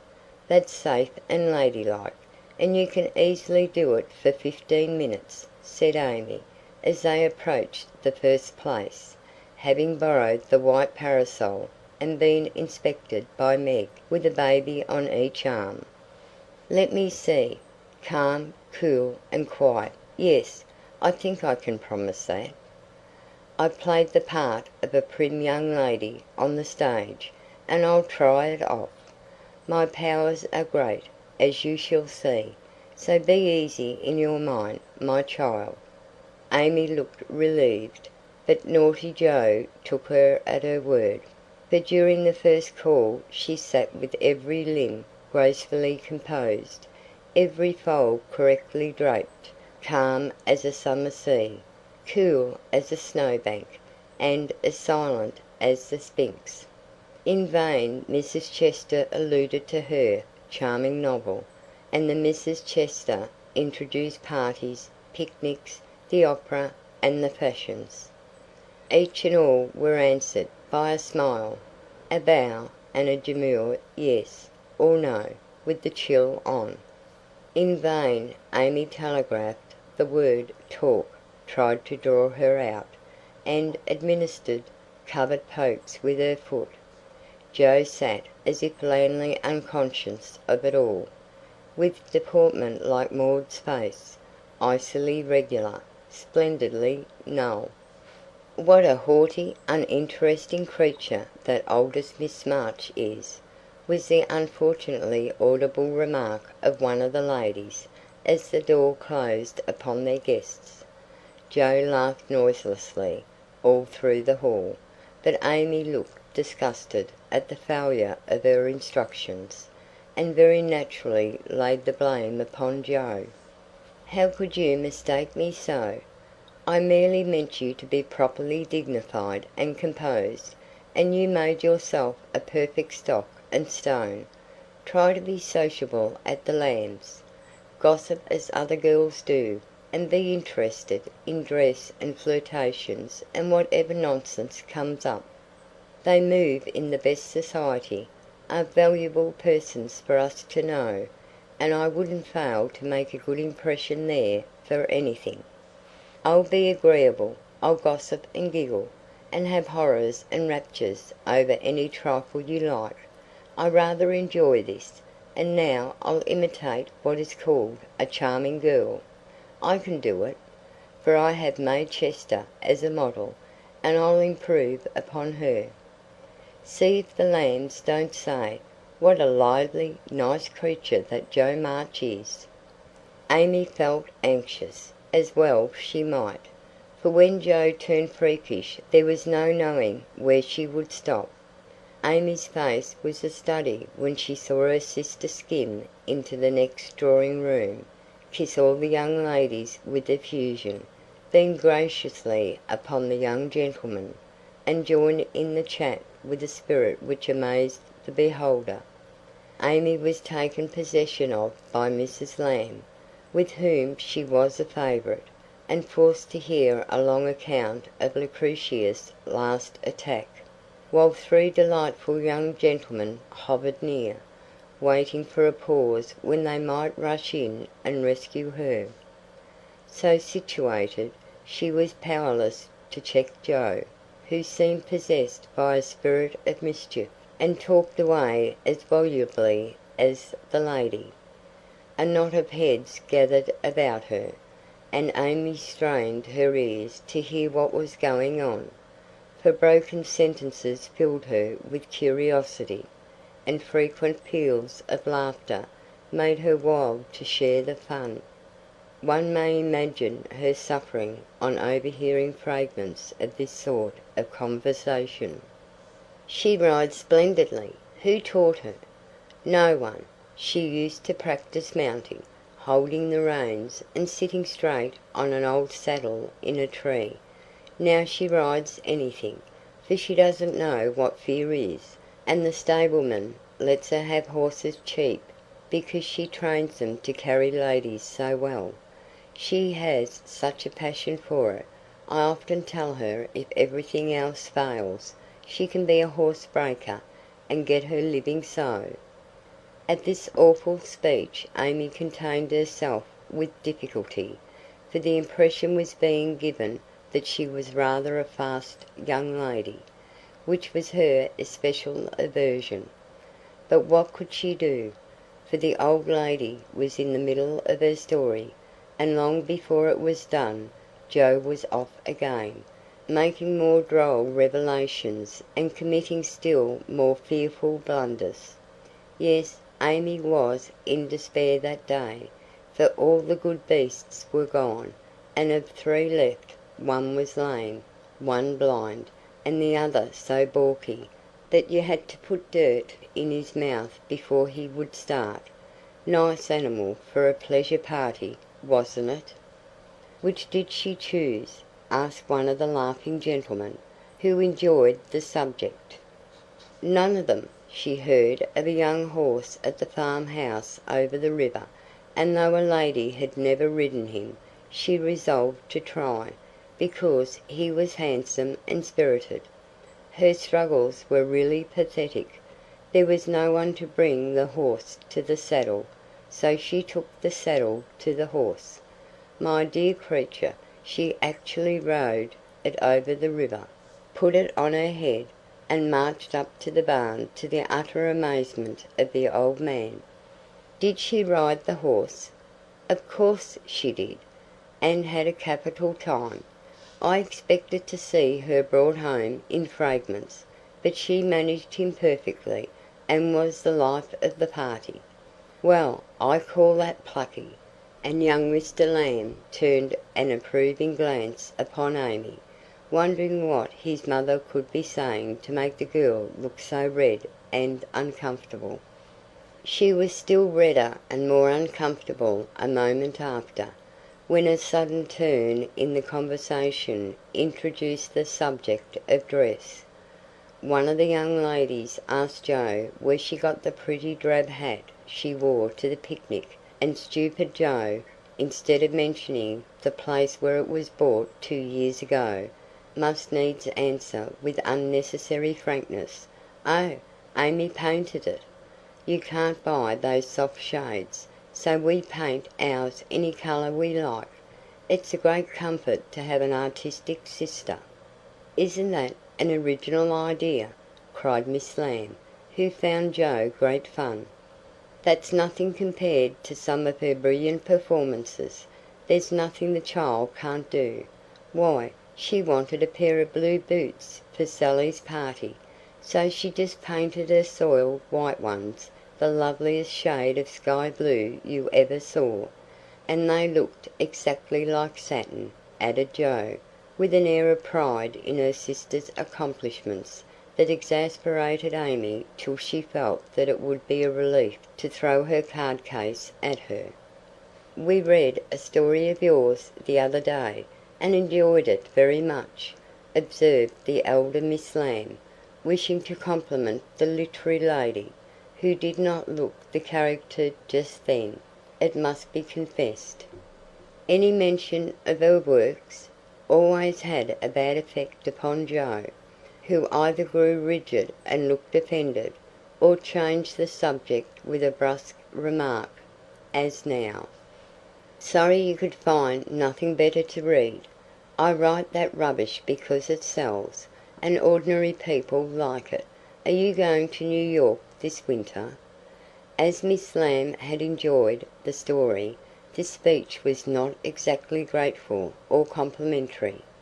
The minute it was made Joe saw her mistake, but fearing to make the matter worse, suddenly remembered that it was for her to make the first move toward departure, and did so with an abruptness that left three people with half-finished sentences in their mouths.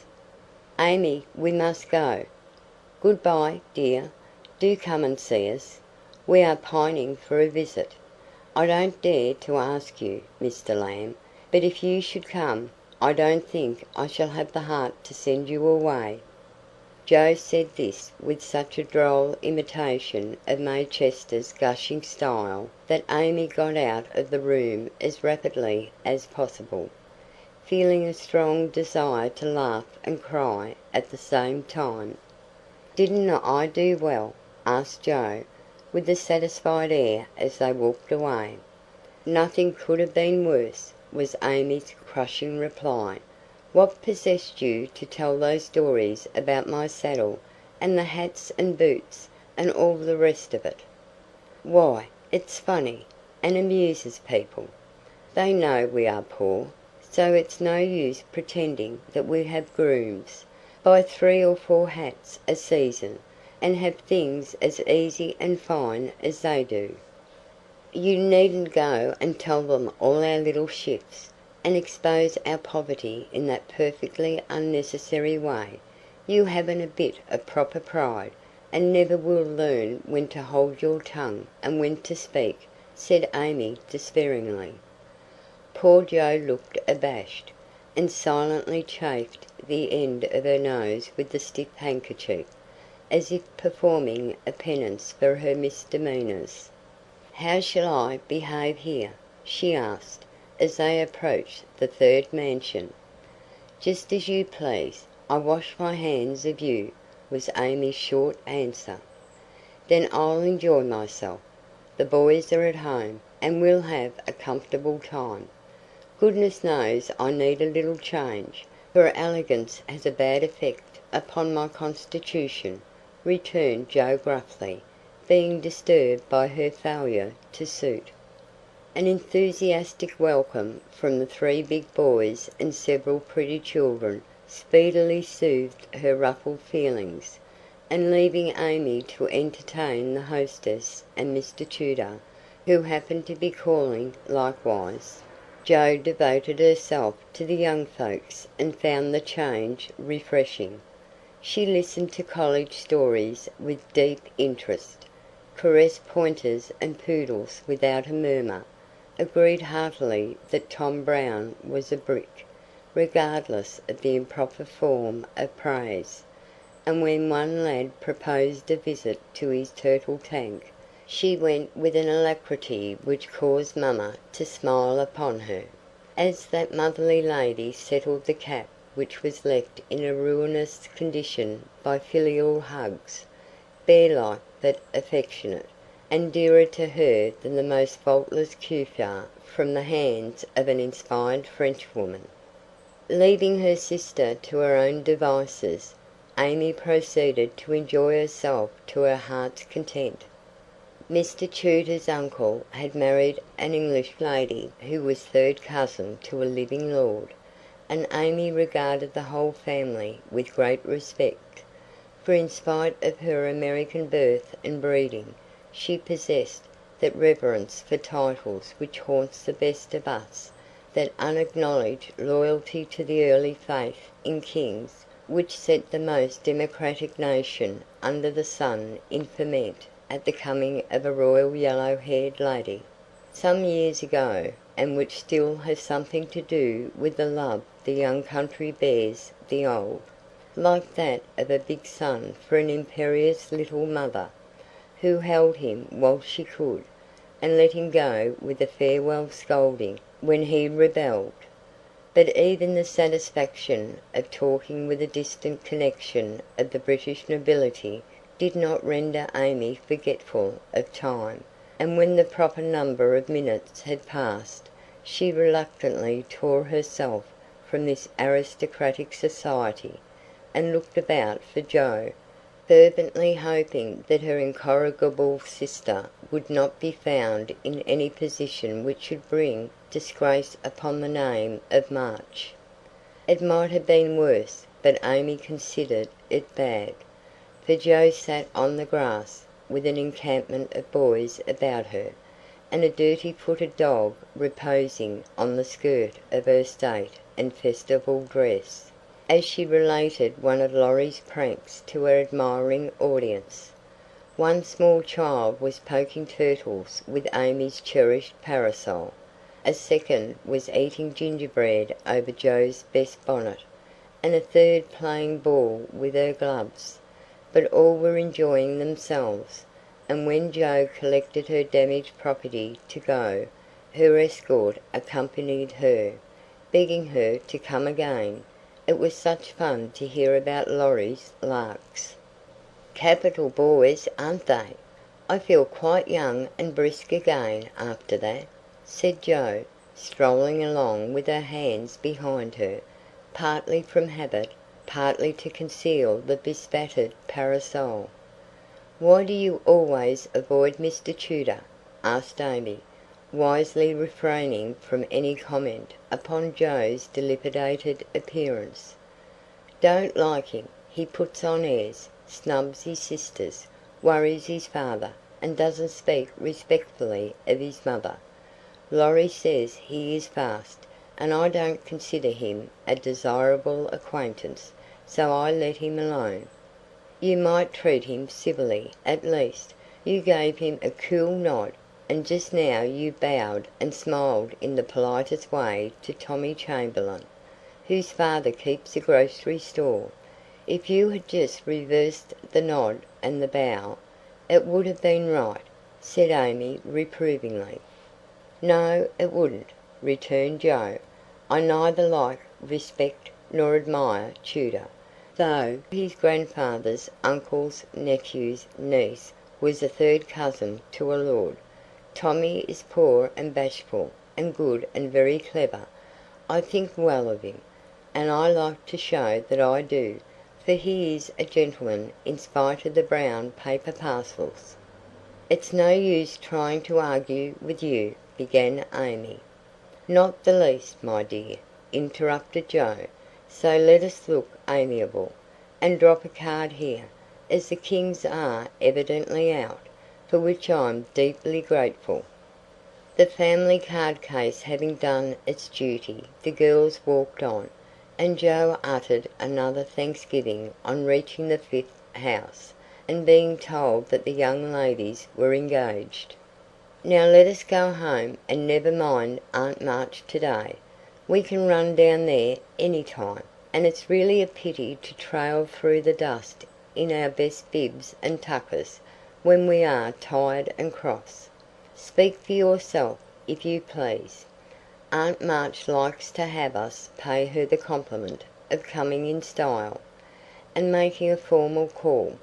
It's a little thing to do, but it gives her pleasure, and I don't believe it will hurt your things half as much as letting dirty dogs and clumping boys spoil them. Stoop down and let me take the crumbs off your bonnet." "What a good girl you are, Amy," said Joe, with a repentant glance from her own damaged costume to that of her sister, which was fresh and spotless still. "I wish it was as easy for me to do little things to please people as it is for you. I think of them, but it takes too much time to do them, so I wait for a chance to confer a great favour, and let the small ones slip, but they tell best in the end, I fancy." Amy smiled and was mollified at once, saying with a maternal air, "Women should learn to be agreeable, particularly poor ones, for they have no other way of repaying the kindness they receive. If you'd remember that, and practice it, you'd be better liked than I am, because there is more of you. I'm a crotchety old thing, and always shall be, but I'm willing to own that you are right. Only it's easier for me to risk my life for a person than to be pleasant to him when I don't feel like it. It's a great misfortune to have such strong likes and dislikes, isn't it? It's a greater not to be able to hide them. I don't mind saying that I don't approve of Tudor any more than you do, but I'm not called upon to tell him so. Neither are you, and there is no use in making yourself disagreeable because he is. But I think girls ought to show when they disapprove of young men, and how can they do it except by their manners? Preaching does not do any good, as I know to my sorrow, since I've had Teddy to manage, but there are many little ways in which I can influence him without a word, and I say we ought to do it to others if we can. Teddy is a remarkable boy, and can't be taken as a sample of other boys, said Amy, in a tone of solemn conviction, which would have convulsed the remarkable boy if he had heard it. If we were belles, or women of wealth and position, we might do something, perhaps, but for us to frown at one set of young gentlemen because we don't approve of them, and smile upon another set because we do, wouldn't have a particle of effect, and we should only be considered odd and puritanical.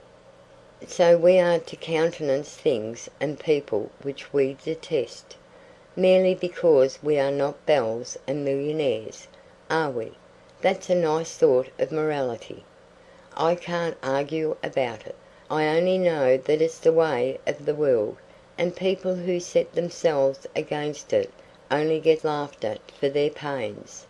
I don't like reformers, and I hope you never try to be one.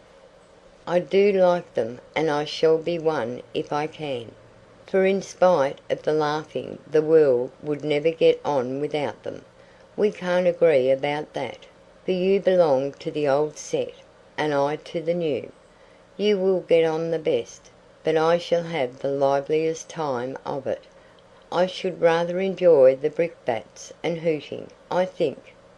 Well, compose yourself now, and don't worry aunt with your new ideas. I'll try not to, but I'm always possessed to burst out with some particularly blunt speech or revolutionary sentiment before her. It's my doom, and I can't help it. They found Aunt Carroll with the old lady, both absorbed in some very interesting subject, but they dropped it as the girls came in, with a conscious look which betrayed that they had been talking about their nieces. Joe was not in a good humour, and the perverse fit returned, but Amy, who had virtuously done her duty, kept her temper and pleased everybody, was in a most angelic frame of mind.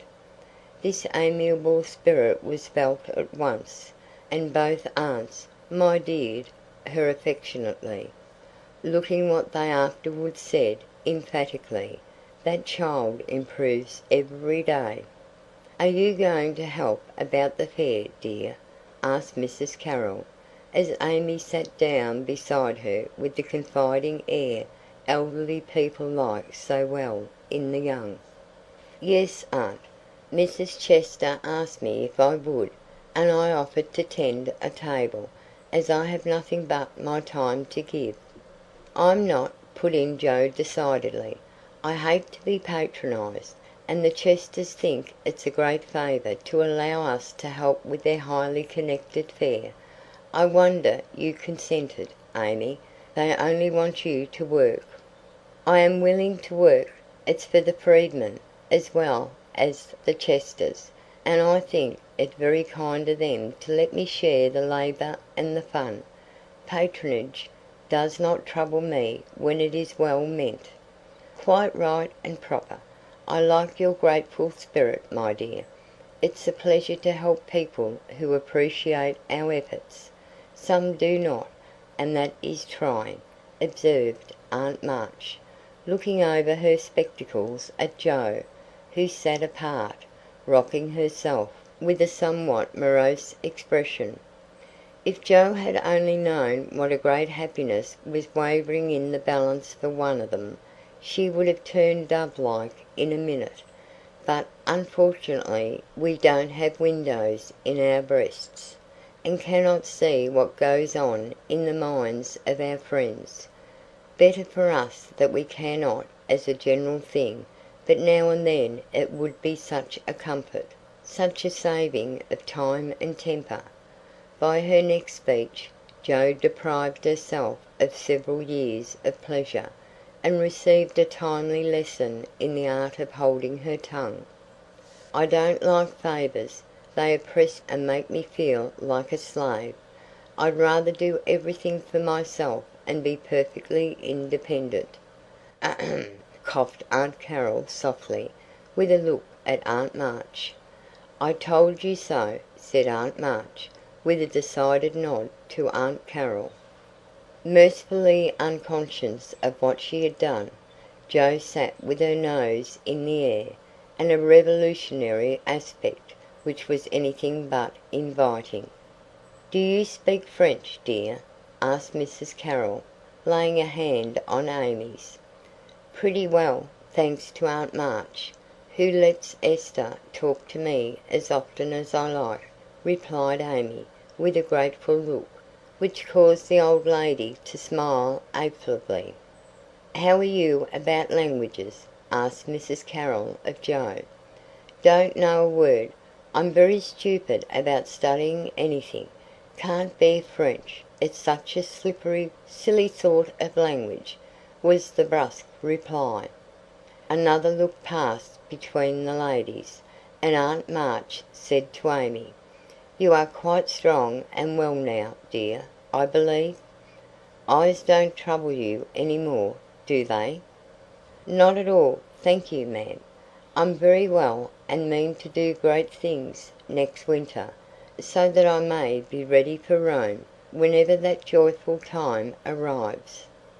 "Good girl, you deserve to go, and I'm sure you will some day," said Aunt March, with an improving pat on the head, as Amy picked up her ball for her. "Cross patch, draw the latch, sit by the fire and spin," squealed Polly, bending down from his perch on the back of her chair to peep into Jo's face, with such a comical air of impertinent inquiry that it was impossible to help laughing. "Most observing bird," said the old lady. "Come and take a walk, my dear," cried Polly, hopping toward the china closet, with a look suggestive of a lump of sugar. "Thank you, I will. Come, Amy," and Jo brought the visit to an end, feeling more strongly than ever that calls did have a bad effect upon her constitution. She shook hands in a gentlemanly manner, but Amy kissed both the aunts, and the girls departed, leaving behind them the impression of shadow and sunshine, which impression caused Aunt March to say, as they vanished, "You'd better do it, Mary. I'll supply the money," and Aunt Carroll to reply decidedly, "I certainly will, if her father and mother consent." End of chapter 29.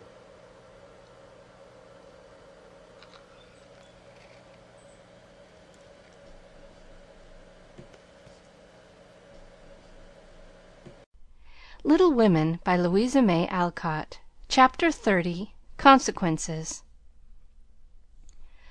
Mrs. Chester's fare was so very elegant and select that it was considered a great honor by the young ladies of the neighborhood to be invited to take a table, and everyone was much interested in the matter. Amy was asked, but Jo was not, which was fortunate for all parties, as her elbows were decidedly akimbo at this period of her life, and it took a good many hard knocks to teach her how to get on easily. The haughty, uninteresting creature was let severely alone, but Amy's talent and taste were duly complimented by the offer of the art table, and she exerted herself to prepare and secure appropriate and valuable contributions to it. Everything went on smoothly till the day before the fair opened. Then there occurred one of the little skirmishes which it is almost impossible to avoid, when some 25 women, old and young, with all their private piques and prejudices, try to work together. May Chester was rather jealous of Amy, because the latter was a greater favorite than herself, and just at this time several trifling circumstances occurred to increase the feeling. Amy's dainty pen and ink work entirely eclipsed May's painted vases. That was one thorn. Then the all-conquering tutor had danced 4 times with Amy at a light party, and only once with May. That was thorn number 2. But the chief grievance that rankled in her soul and gave an excuse for her unfriendly conduct was a rumor which some obliging gossip had whispered to her, that the March girls had made fun of her at the Lambs.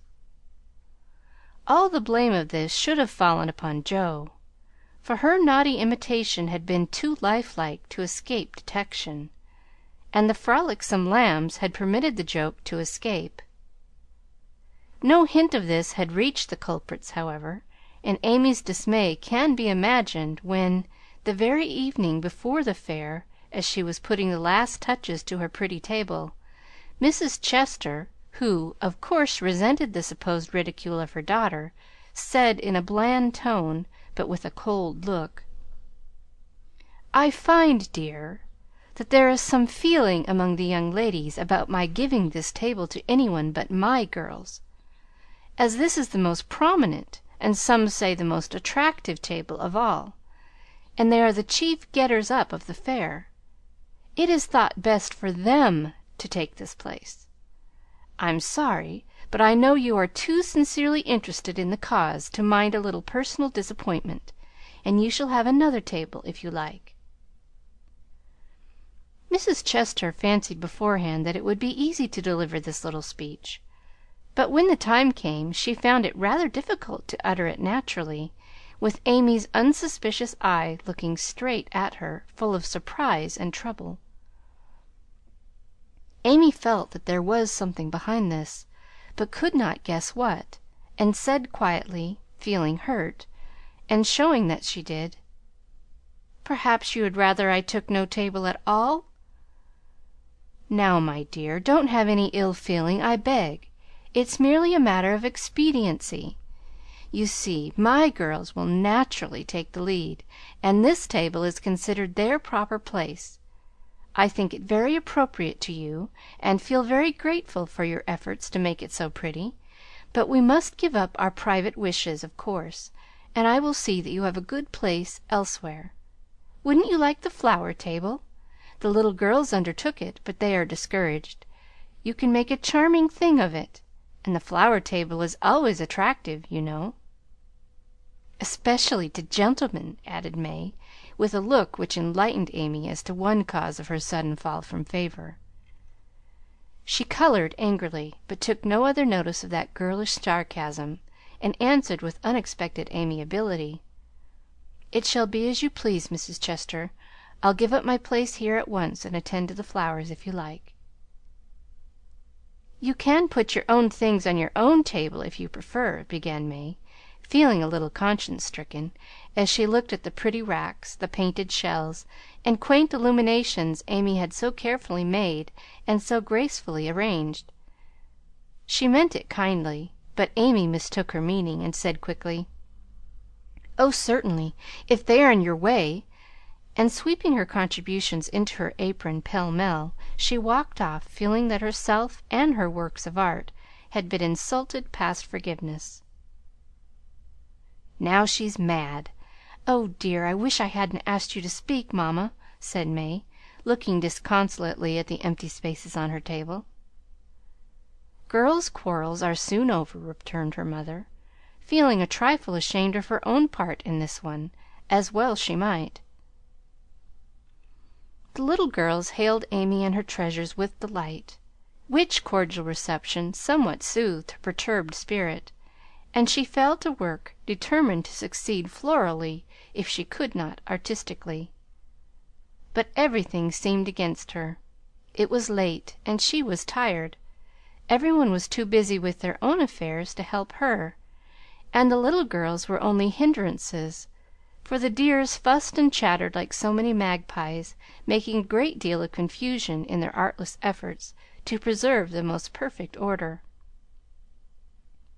The evergreen arch wouldn't stay firm after she got it up, but wiggled and threatened to tumble down on her head when the hanging baskets were filled. Her best tile got a splash of water which left a sepia tear on the Cupid's cheek.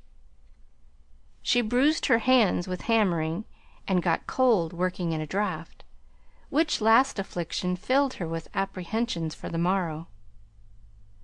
Any girl reader who has suffered like afflictions will sympathize with poor Amy, and wish her well through her task.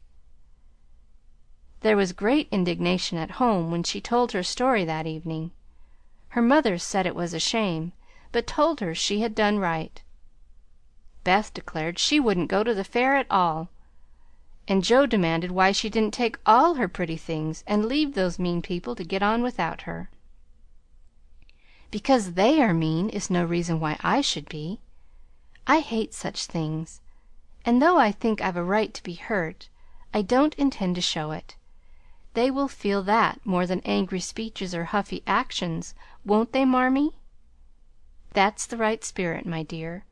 A kiss for a blow is always best, though it's not very easy to give it sometimes," said her mother, with the air of one who had learned the difference between preaching and practicing.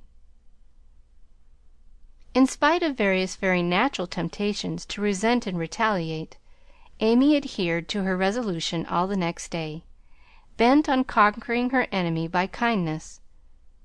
She began well, thanks to a silent reminder that came to her unexpectedly but most opportunely. As she arranged her table that morning, while the little girls were in the anteroom filling the baskets, she took up her pet production, a little book, the antique cover of which her father had found among his treasures, and in which, on leaves of vellum, she had beautifully illuminated different texts. As she turned the pages, rich in dainty devices, with very pardonable pride, her eye fell upon one verse that made her stop and think. Framed in a brilliant scroll-work of scarlet, blue, and gold, with little spirits of good will helping one another up and down among the thorns and flowers, were the words, "Thou shalt love thy neighbor as thyself." I ought, but I don't, thought Amy, as her eye went from the bright page to May's discontented face behind the big vases that could not hide the vacancies her pretty work had once filled. Amy stood a minute, turning the leaves in her hand, reading on each some sweet rebuke for all the heart-burnings and uncharitableness of spirit. Many wise and true sermons are preached us every day by unconscious ministries in street, school, office, or home. Even a fair table may become a pulpit, if it can offer the good and helpful words which are never out of season. Amy's conscience preached her a little sermon from that text, then and there, and she did what many of us do not always do, took the sermon to heart and straightway put it into practice. A group of girls were standing about May's table, admiring the pretty things and talking over this change of saleswomen. They dropped their voices, but Amy knew they were speaking of her, hearing one side of the story and judging accordingly. It was not pleasant, but a better spirit had come over her, and presently a chance offered for proving it. She heard May say sorrowfully, "It's too bad, for there is no time to make other things, and I don't want to fill up with odds and ends. The table was just complete then. Now it's spoiled." "I dare say she'd put them back if you asked her," suggested someone. "How could I, after all the fuss?" began May. But she did not finish, for Amy's voice came across the hall, saying pleasantly, "You may have them, and welcome, without asking if you want them. I was just thinking I'd offer to put them back. for they belong to your table rather than mine. Here they are. Please take them, and forgive me if I was hasty in carrying them away last night." As she spoke, Amy returned her contribution with a nod and a smile, and hurried away again, feeling that it was easier to do a friendly thing than it was to stay and be thanked for it. "Now I call that lovely of her, don't you?" cried one girl. May's answer was inaudible, but another young lady, whose temper was evidently a little soured by making lemonade, added, with a disagreeable laugh, "Very lovely, for she knew she wouldn't sell them at her own table." Now that was hard. When we make little sacrifices, we like to have them appreciated at least, and for a minute Amy was sorry she had done it, feeling that virtue was not always its own reward. But it is, as she presently discovered, for her spirits began to rise and her table to blossom under her skillful hands. The girls were very kind, and that one little act seemed to have cleared the atmosphere amazingly. It was a very long day and a hard one for Amy, as she sat behind her table, often quite alone, for the little girls deserted very soon. Few cared to buy flowers in summer, and her bouquets began to droop long before night. The art table was the most attractive in the room. There was a crowd about it all day long, and the tenders were constantly flying to and fro with important faces and rattling money boxes. Amy often looked wistfully across, longing to be there, where she felt at home and happy, instead of in a corner with nothing to do. It might seem no hardship to some of us, but to a pretty, blithe young girl it was not only tedious, but very trying, and the thought of Laurie and his friends made it a real martyrdom. She did not go home till night, and then she looked so pale and quiet that they knew the day had been a hard one, though she made no complaint, and did not even tell what she had done. Her mother gave her an extra cordial cup of tea. Beth helped her dress, and made a charming little wreath for her hair, while Jo astonished her family by getting herself up with unusual care, and hinting darkly that the tables were about to be turned. "Don't do anything rude, pray, Jo. I won't have any fuss made, so let it all pass and behave yourself," begged Amy, as she departed early, hoping to find a reinforcement of flowers to refresh her poor little table.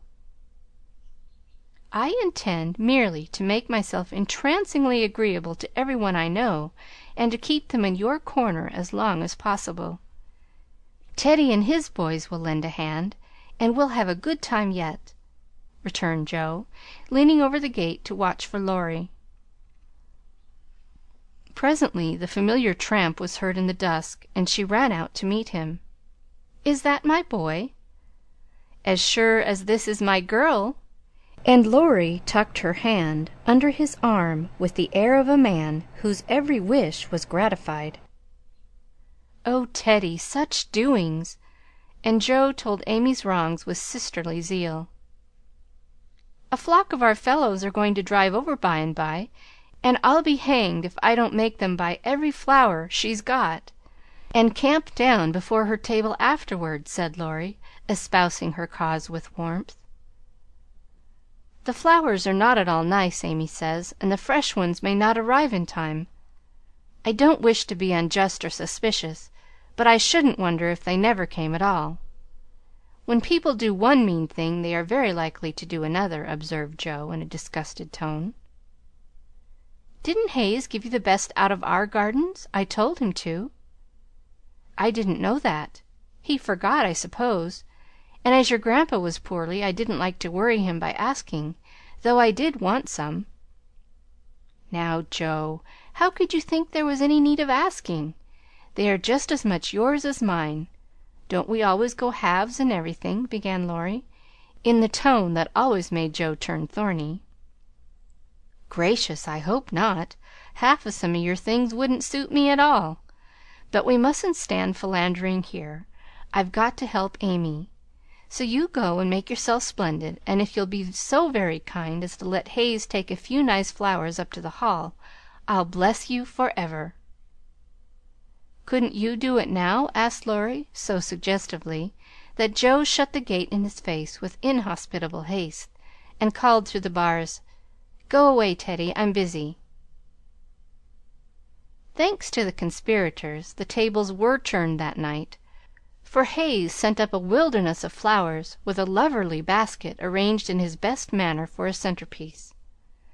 Then the March family turned out en masse, and Jo exerted herself to some purpose, for people not only came, but stayed, laughing at her nonsense, admiring Amy's taste, and apparently enjoying themselves very much. Laurie and his friends gallantly threw themselves into the breach, bought up the bouquets, encamped before the table, and made that corner the liveliest spot in the room. Amy was in her element now, and out of gratitude, if nothing more, was as sprightly and gracious as possible, coming to the conclusion about that time that virtue was its own reward after all. Jo behaved herself with exemplary propriety, and when Amy was happily surrounded by her guard of honor, Jo circulated about the hall, picking up various bits of gossip, which enlightened her upon the subject of the Chester change of base. She reproached herself for her share of the ill feeling, and resolved to exonerate Amy as soon as possible. She also discovered what Amy had done about the things in the morning, and considered her a model of magnanimity. As she passed the art table, she glanced over it for her sister's things, but saw no sign of them. Tucked away out of sight, I dare say, thought Jo, who could forgive her own wrongs, but hotly resented an insult offered her family. "Good gracious, Miss Jo, how does Amy get on?" asked May with a conciliatory air, for she wanted to show that she also could be generous. "She has sold everything she had that was worth selling, and now she is enjoying herself. The flower table is always attractive, you know, especially to gentlemen." Jo couldn't resist giving that little slap, but May took it so meekly she regretted it a minute after, and fell to praising the great vases which still remained unsold. "Is Amy's illumination anywhere about? I took a fancy to buy that for father," said Jo, very anxious to learn the fate of her sister's work. "Everything of Amy's sold long ago. I took care that the right people saw them, and they made a nice little sum of money for us," returned May, who had overcome sundry small temptations as well as Amy had that day. Much gratified, Jo rushed back to tell the good news, and Amy looked both touched and surprised by the report of May's word and manner. "Now, gentlemen, I want you to go and do your duty by the other tables as generously as you have by mine, especially the art table," she said, ordering out Teddy's own, as the girls called the college friends. "Charge, Chester, charge!" is the motto for that table. But do your duty like men, and you'll get your money's worth of art in every sense of the word," said the irrepressible Jo, as the devoted phalanx prepared to take the field. "To hear is to obey, but March is fairer far than May," said little Parker, making a frantic effort to be both witty and tender, and getting promptly quenched by Laurie, who said, "Very well, my son, for a small boy," and walked him off with a paternal pat on the head. "By the vases," whispered Amy to Laurie, as a final heaping of coal of fires on her enemy's head. To May's great delight, Mr. Lawrence not only bought the vases, but pervaded the hall with one under each arm. The other gentlemen speculated with equal rashness in all sorts of frail trifles, and wandered helplessly about afterwards, burdened with wax flowers, painted fans, filigree portfolios, and other useful and appropriate purchases. Aunt Carol was there, heard the story, looked pleased, and said something to Mrs. March in a corner, which made the latter lady beam with satisfaction, and watch Amy with a face full of mingled pride and anxiety, though she did not betray the cause of her pleasure till several days later. The fair was pronounced a success, and when May bade Amy good night, she did not gush as usual, but gave her an affectionate kiss, and a look which said, "Forgive and forget." That satisfied Amy, and when she got home she found the vases paraded on the parlor chimney-piece with a great bouquet in each. The reward of merit for a magnanimous March, as Laurie announced with a flourish. "You've a deal more principle and generosity and nobleness of character than I ever gave you credit for, Amy. You've behaved sweetly, and I respect you with all my heart," said Joe warmly, as they brushed their hair together late that night. "Yes, we all do, and love her for being so ready to forgive. It must have been dreadfully hard, after working so long and setting your heart on selling your own pretty things. I don't believe I could have done it as kindly as you did," added Beth from her pillow. "Why, girls, you needn't praise me so. I only did as I'd be done by. You laugh at me when I say I want to be a lady, but I mean a true gentlewoman in mind and manners, and I try to do it as far as I know how. I can't explain exactly, but I want to be above the little meannesses and follies and faults that spoil so many women. I'm far from it now, but I do my best, and hope in time to be what Mother is." Amy spoke earnestly, and Joe said with a cordial hug, "I understand now what you mean, and I'll never laugh at you again. You are getting on faster than you think, and I'll take lessons of you in true politeness, for you've learned the secret, I believe. Try away, dearie, you'll get your reward some day, and no one will be more delighted than I shall." A week later Amy did get her reward, and poor Joe found it hard to be delighted. A letter came from Aunt Carol, and Mrs. March's face illuminated to such a degree when she read it that Joe and Beth, who were with her, demanded what the great tidings were. "Aunt Carol is going abroad next month, and wants me to go with her!" burst in Joe, flying out of her chair in an uncontrollable rapture. "No, dear, not you. It's Amy." "Oh, Mother, she's too young. It's my turn first. I've wanted it so long. It would do me so much good, and be so altogether splendid. I must go." "I'm afraid it's impossible, Joe. Aunt says Amy decidedly, and it is not for us to dictate when she offers such a favor." "It's always so. Amy has all the fun, and I have all the work. It isn't fair. Oh, it isn't fair!" cried Joe passionately. "I'm afraid it's partly your own fault, dear. When Aunt spoke to me the other day she regretted your blunt manners and too independent spirit, and here she writes, as if quoting something you had said. I planned at first to ask Joe, but as favors burden her, and she hates French, I think I won't venture to invite her. Amy is more docile, will make a good companion for Flo, and receive gratefully any help the trip may give her." "Oh, my tongue, my abominable tongue! Why can't I learn to keep it quiet?" groaned Joe, remembering words which had been her undoing. When she had heard the explanation of the quoted phrases, Mrs. March said sorrowfully, "I wish you could have gone, but there is no hope of it this time. So try to bear it cheerfully, and don't sadden Amy's pleasure by reproaches or regrets." "I'll try," said Joe, winking hard as she knelt down to pick up the basket she had joyfully upset.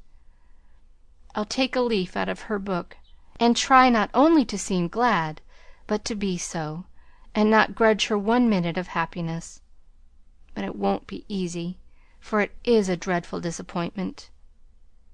And poor Joe bedewed the little fat pincushion she held with several very bitter tears.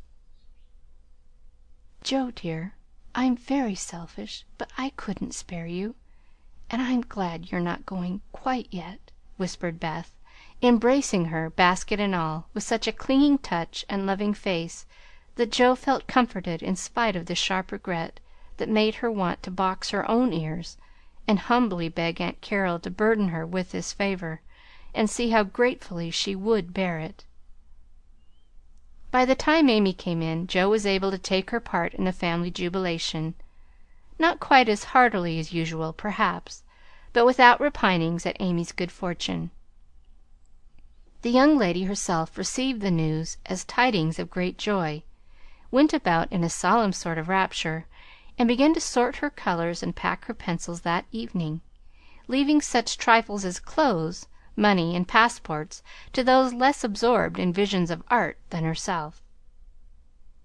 "It isn't a mere pleasure trip to me, girls," she said impressively, as she scraped her best palette. "It will decide my career, for if I have any genius I shall find it out in Rome, and will do something to prove it." "Suppose you haven't," said Joe, sewing away with red eyes at the new collars, which were to be handed over to Amy. "Then I shall come home and teach drawing for my living," replied the aspirant for fame, with philosophic composure. But she made a wry face at the prospect, and scratched away at her palette, as if bent on vigorous measures before she gave up her hopes.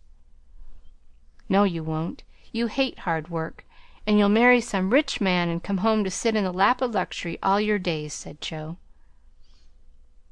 "Your predictions sometimes come to pass, but I don't believe that one will.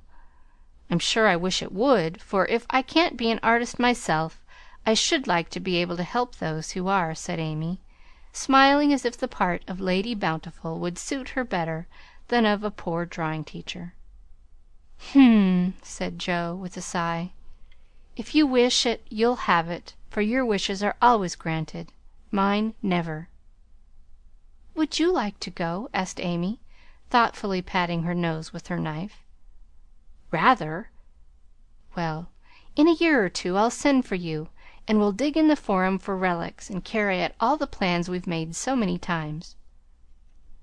"Thank you. I'll remind you of your promise when that joyful day comes, if it ever does," returned Joe, accepting the vague but magnificent offer as gratefully as she could. There was not much time for preparation, and the house was in a ferment till Amy was off. Joe bore up very well till the last flutter of blue ribbon vanished, when she retired to her refuge, the garret, and cried till she couldn't cry any more. Amy likewise bore up stoutly till the steamer sailed. Then, just as the gangway was about to be withdrawn, it suddenly came over her that a whole ocean was soon to roll between her and those who loved her best, and she clung to Laurie, the last lingerer, saying with a sob, "Oh, take care of them for me, and if anything should happen—" "I will, dear, I will, and if anything happens, I'll come and comfort you," whispered Laurie, little dreaming that he would be called upon to keep his word. So Amy sailed away to find the Old World, which is always new and beautiful to young eyes, while her father and friend watched her from the shore, fervently hoping that none but gentle fortunes would befall the happy-hearted girl, who waved her hand to them till they could see nothing but the summer sunshine dazzling on the sea. End of Chapter 30.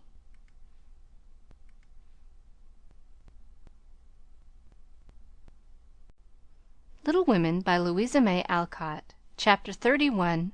Our Foreign Correspondent. London. Dearest people, here I really sit at a front window of the Bath Hotel, Piccadilly. It's not a fashionable place, but Uncle stopped here years ago and won't go anywhere else. However, we don't mean to stay long, so it's no great matter. Oh, I can't begin to tell you how I enjoy it all. I never can, so I'll only give you bits out of my notebook, for I've done nothing but sketch and scribble since I started. I sent a line from Halifax, when I felt pretty miserable, but after that I got on delightfully, seldom ill, on deck all day, with plenty of pleasant people to amuse me. Every one was very kind to me, especially the officers. Don't laugh, Joe. Gentlemen really are very necessary aboard ship, to hold on to, or to wait upon one; and as they have nothing to do, it's a mercy to make them useful, otherwise they would smoke themselves to death, I'm afraid. Aunt and Flo were poorly all the way, and liked to be let alone, so when I had done what I could for them, I went and enjoyed myself. Such walks on deck, such sunsets, such splendid air and waves! It was almost as exciting as riding a fast horse when we were rushing on so grandly. I wish Beth could have come. It would have done her so much good. As for Jo, she would have gone up and sat on the maintop jib, or whatever the high thing is called, made friends with the engineers, and tooted on the captain's speaking trumpet. She'd have been in such a state of rapture. It was all heavenly, but I was glad to see the Irish coast, and found it very lovely, so green and sunny, with brown cabins here and there, ruins on some of the hills, and gentlemen's country seats in the valleys, with deer feeding in the parks. It was early in the morning, but I didn't regret getting up to see it, for the bay was full of little boats, the shore so picturesque, and a rosy sky overhead. I never shall forget it. At Queenstown, one of my new acquaintances left us, Mr. Lennox, and when I said something about the lakes of Killarney, he sighed and sung with a look to me, "Oh, have you e'er heard of Kate Kearney? She lives on the banks of Killarney. From the glance of her eyes shun danger and fly, for fatal's the glance of Kate Kearney." Wasn't that nonsensical? We only stopped at Liverpool a few hours. It's a dirty, noisy place, and I was glad to leave it. Uncle rushed out and bought a pair of dogskin gloves, some ugly, thick shoes, and an umbrella, and got shaved a la mutton chop the first thing. Then he flattered himself that he looked like a true Briton. But the first time he had the mud cleaned off his shoes, the little boot-black knew that an American stood in them, and said with a grin, "There you har, sir. I've given 'em the latest Yankee shine." It amused Uncle immensely. Oh, I must tell you what that absurd Lennox did. He got his friend Ward, who came on with us, to order a bouquet for me, and the first thing I saw in my room was a lovely one with "Robert Lennox compliments" on the card. Wasn't that fun, girls? I like traveling. I never shall get to London if I don't hurry. The trip was like riding through a long picture gallery, full of lovely landscapes. The farmhouses were my delight, with thatched roofs, ivy up to the eaves, latticed windows, and stout women with rosy children at the doors. The very cattle looked more tranquil than ours, as they stood knee-deep in clover, and the hens had a contented cluck, as if they never got nervous like Yankee biddies. Such perfect color I never saw, the grass so green, skies so blue, grain so yellow, woods so dark. I was in a rapture all the way. So was Flo, and we kept bouncing from one side to the other, trying to see everything while we were whisking along at the rate of 60 miles an hour. Aunt was tired and went to sleep, but Uncle read his guide-book, and wouldn't be astonished at anything. This is the way we went on. Amy flying up, "Oh, that must be Kenilworth, that gray place among the trees." Flo darting to my window, "How sweet! We must go there some time. Won't we, Papa?" Uncle calmly admiring his boots, "No, my dear, not unless you want beer. That's a brewery." A pause, then Flo cried out, "Bless me, there's a gallows and a man going up." "Where? Where?" shrieks Amy, staring out at 2 tall posts with a crossbeam and some dangling chains. "A colliery," remarks Uncle with a twinkle of the eye. "Here's a lovely flock of lambs all lying down," says Amy. "See, Papa, aren't they pretty?" added Flo sentimentally.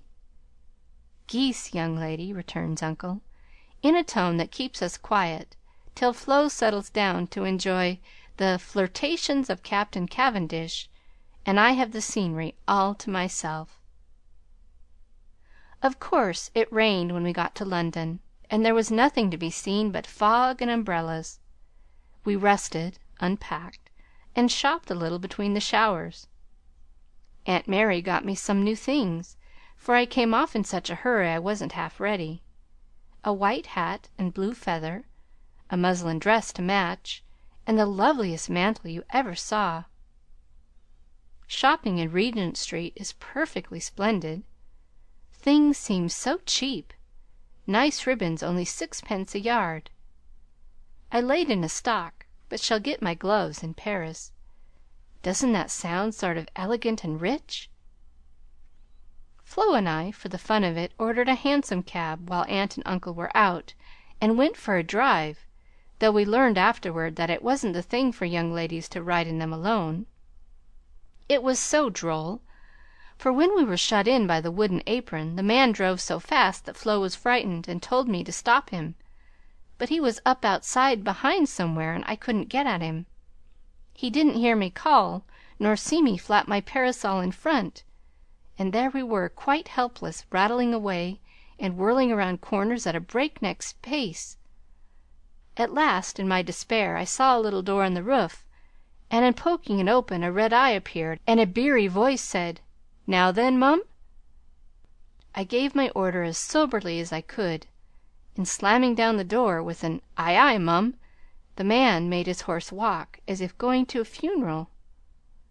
I poked again and said, "A little faster." Then off he went helter-skelter as before, and we resigned ourselves to our fate.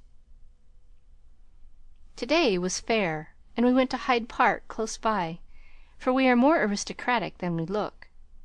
The Duke of Devonshire lives near. I often see his footman lounging on the back gate, and the Duke of Wellington's house is not far off. Such sights as I saw, my dear!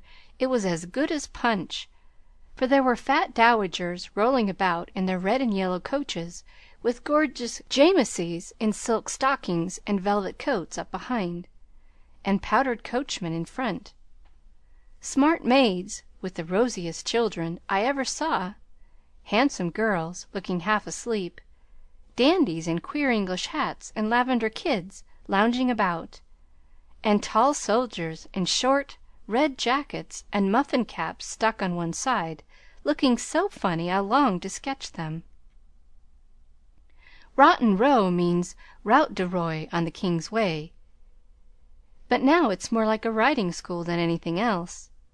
The horses are splendid, and the men, especially the grooms, ride well, but the women are stiff and bounce, which isn't according to our rules. I longed to show them a tearing American gallop, for they trotted solemnly up and down in their scant habits and high hats, looking like the women in a toy Noah's Ark. Everyone rides, old men, stout ladies, little children, and the young folks do a deal of flirting here.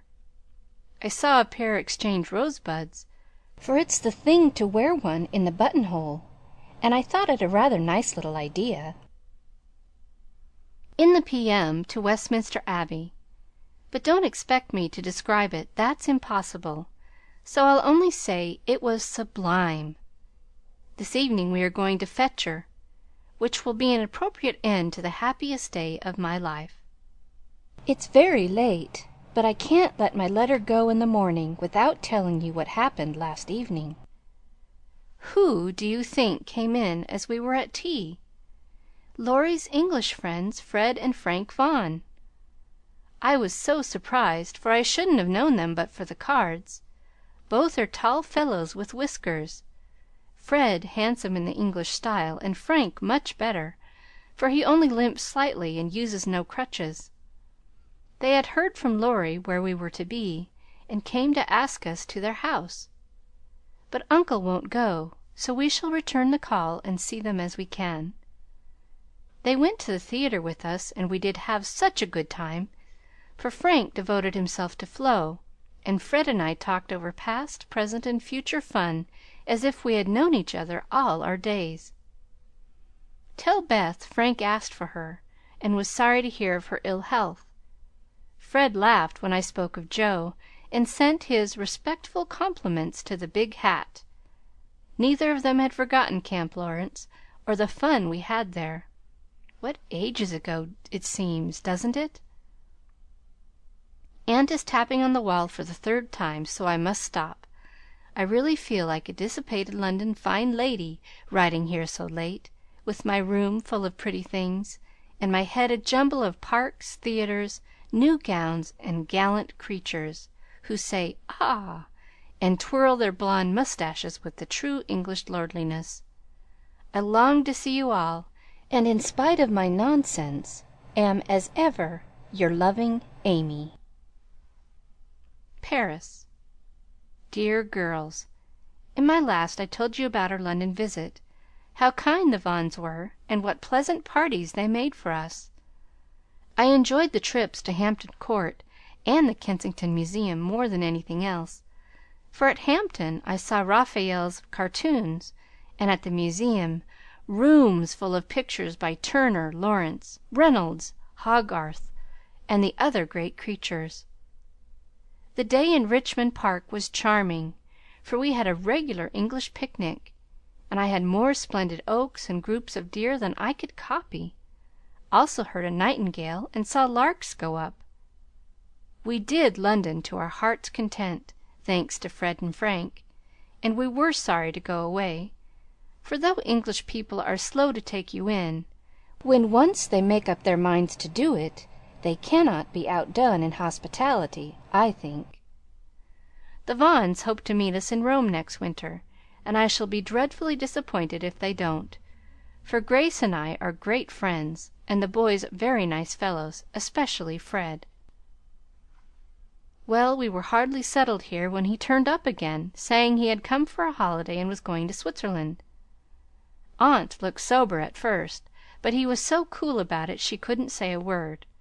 And now we get on nicely and are very glad he came, for he speaks French like a native, and I don't know what we should do without him. Uncle doesn't know 10 words, and insists on talking English very loud, as if it would make people understand him. Aunt's pronunciation is old-fashioned, and Flo and I, though we flattered ourselves that we knew a good deal, find we don't, and are very grateful to have Fred do the parlez-vousing, as Uncle calls it. Such delightful times as we are having, sightseeing from morning till night, stopping for nice lunches in the gay cafes, and meeting with all sorts of droll adventures. Rainy days I spend in the Louvre, reveling in pictures. Jo would turn up her naughty nose at some of the finest, because she has no soul for art, but I have, and I'm cultivating eye and taste as fast as I can. She would like the relics of great people better, for I've seen her Napoleon's cocked hat and gray coat, his baby's cradle, and his old toothbrush, also Marie Antoinette's little shoe, the ring of St. Denis, Charlemagne's sword, and many other interesting things. I'll talk for hours about them when I come, but I haven't time to write. The Palais Royal is a heavenly place, so full of bijouterie and lovely things that I'm nearly distracted because I can't buy them. Fred wanted to get me some, but of course I didn't allow it. Then the Bois and Champs-Élysées are très magnifiques. I've seen the imperial family several times. The Emperor, an ugly, hard-looking man. The Empress, pale and pretty, but dressed in bad taste, I thought. Purple dress, green hat, and yellow gloves. Little Nap is a handsome boy, who sits chatting to his tutor, and kisses his hand to the people as he passes in his 4-horse barouche, with postilions in red satin jackets, and a mounted guard before and behind. We often walk in the Tuileries gardens, for they are lovely, though the antique Luxembourg gardens suit me better. Père Lachaise is very curious, for many of the tombs are like small rooms, and looking in one sees a table with images or pictures of the dead, and chairs for the mourners to sit when they come to lament. That is so Frenchy. Our rooms are in the Rue de Rivoli, and sitting on the balcony we look up and down the long brilliant street. It is so pleasant that we spend our evenings talking there when too tired with our day's work to go out. Fred is very entertaining, and is almost the most agreeable young man I ever knew, except Laurie, whose manners are more charming. I wish Fred was dark, for I don't fancy light men. However, the Vaughans are very rich and come of an excellent family, so I won't find fault with their yellow hair, as my own is yellower. Next week we are off to Germany and Switzerland, and as we shall travel fast, I shall only be able to give you hasty letters. I keep my diary, and try to remember correctly and describe clearly all that I see and admire, as father advised. It is good practice for me, and with my sketch-book will give you a better idea of my tour than these scribbles. Adieu. I embrace you tenderly. Votre aimée. Heidelberg. My dear Mamma, having a quiet hour before we leave for Bern, I'll try to tell you what has happened, for some of it is very important, as you will see. The sail up the Rhine was perfect, and I just sat and enjoyed it with all my might. Get father's old guide-books and read about it. I haven't words beautiful enough to describe it. At Koblenz we had a lovely time, for some students from Bonn, with whom Fred got acquainted on the boat, gave us a serenade. It was a moonlit night, and about 1 o'clock Flo and I were waked by the most delicious music under our windows. We flew up and hid behind the curtains, but sly peeps showed us Fred and the students singing away down below. It was the most romantic thing I ever saw. The river, the bridge of boats, the great fortress opposite, moonlight everywhere, and music fit to melt a heart of stone. When they were done, we threw down some flowers, and saw them scramble for them, kiss their hands to the invisible ladies, and go laughing away to smoke and drink beer, I suppose. Next morning Fred showed me one of the crumpled flowers in his vest pocket, and looked very sentimental. I laughed at him and said I didn't throw it, but Flo, who seemed to disgust him, for he had tossed it out of the window and turned sensible again. I'm afraid I'm going to have trouble with that boy. It begins to look like it. The baths at Nassau were very gay. So was Baden-Baden, where Frank lost some money, and I scolded him. He needs someone to look after him when Frank is not with him. Kate said once she hoped he'd marry soon, and I quite agree with her, that it would be well for him. Frankfurt was delightful. I saw Goethe's house, Schiller's statue, and Danneker's famous Ariadne. It was very lovely, but I should have enjoyed it more if I had known the story better. I didn't like to ask, as every one knew it or pretended they did. I wish Joe would tell me all about it. I ought to have read more, for I find I don't know anything, and it mortifies me. Now comes the serious part, for it happened here, and Fred had just gone. He had been so kind and jolly that we all got quite fond of him. I never thought of anything but a traveling friendship till the serenade night. Since then I've begun to feel that the moonlight walks, balcony talks, and daily adventures were something more to him than fun. I haven't flirted, Mother, truly, but remembered what you said to me and have done my very best. I can't help it if people like me. I don't try to make them, and it worries me if I don't care for them, though Joe says I haven't got any heart. Now I know Mother will shake her head, and the girls say, "Oh, the mercenary little wretch!"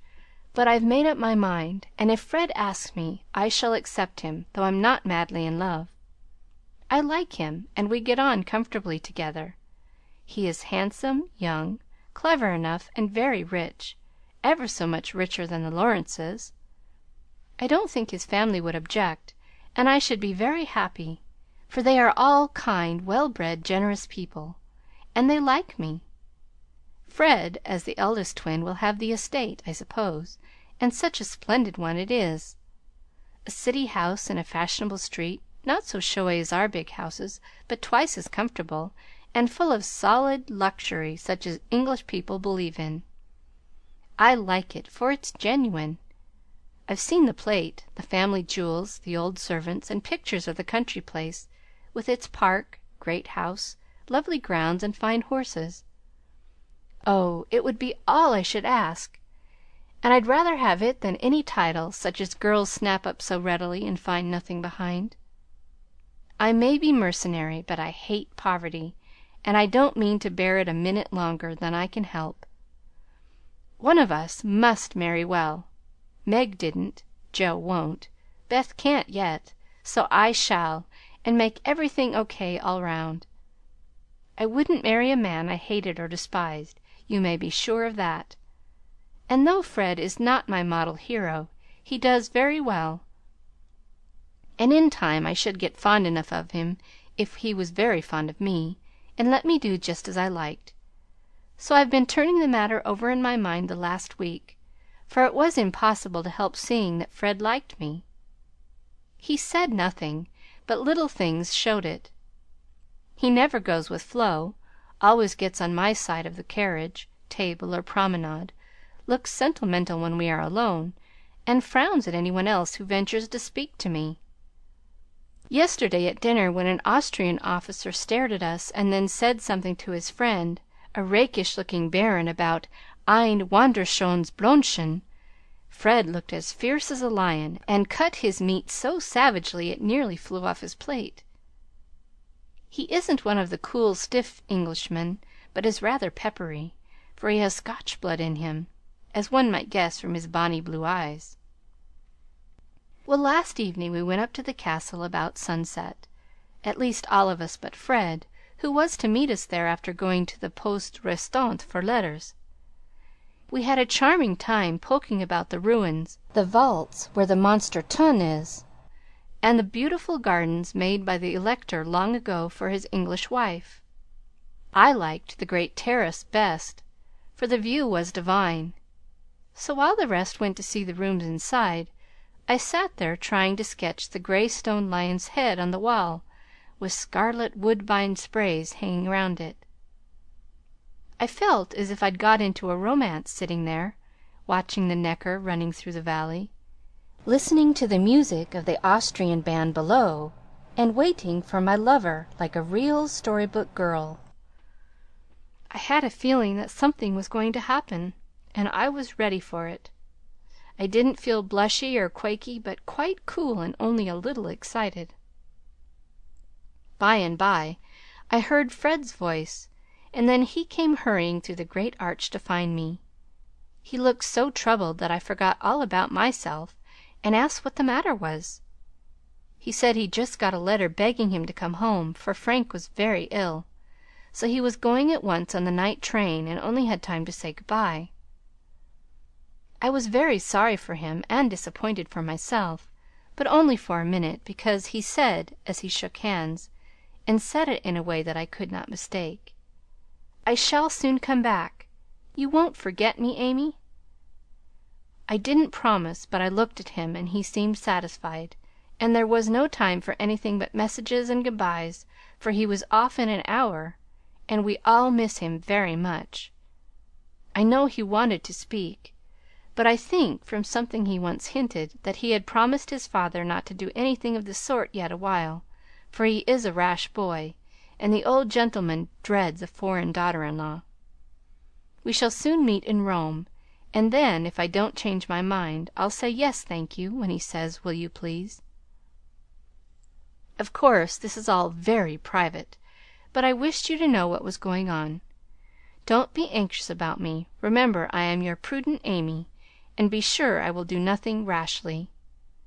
Send me as much advice as you like. I'll use it if I can. I wish I could see you for a good talk, Marmee. Love and trust me. Ever your Amy. End of chapter 31.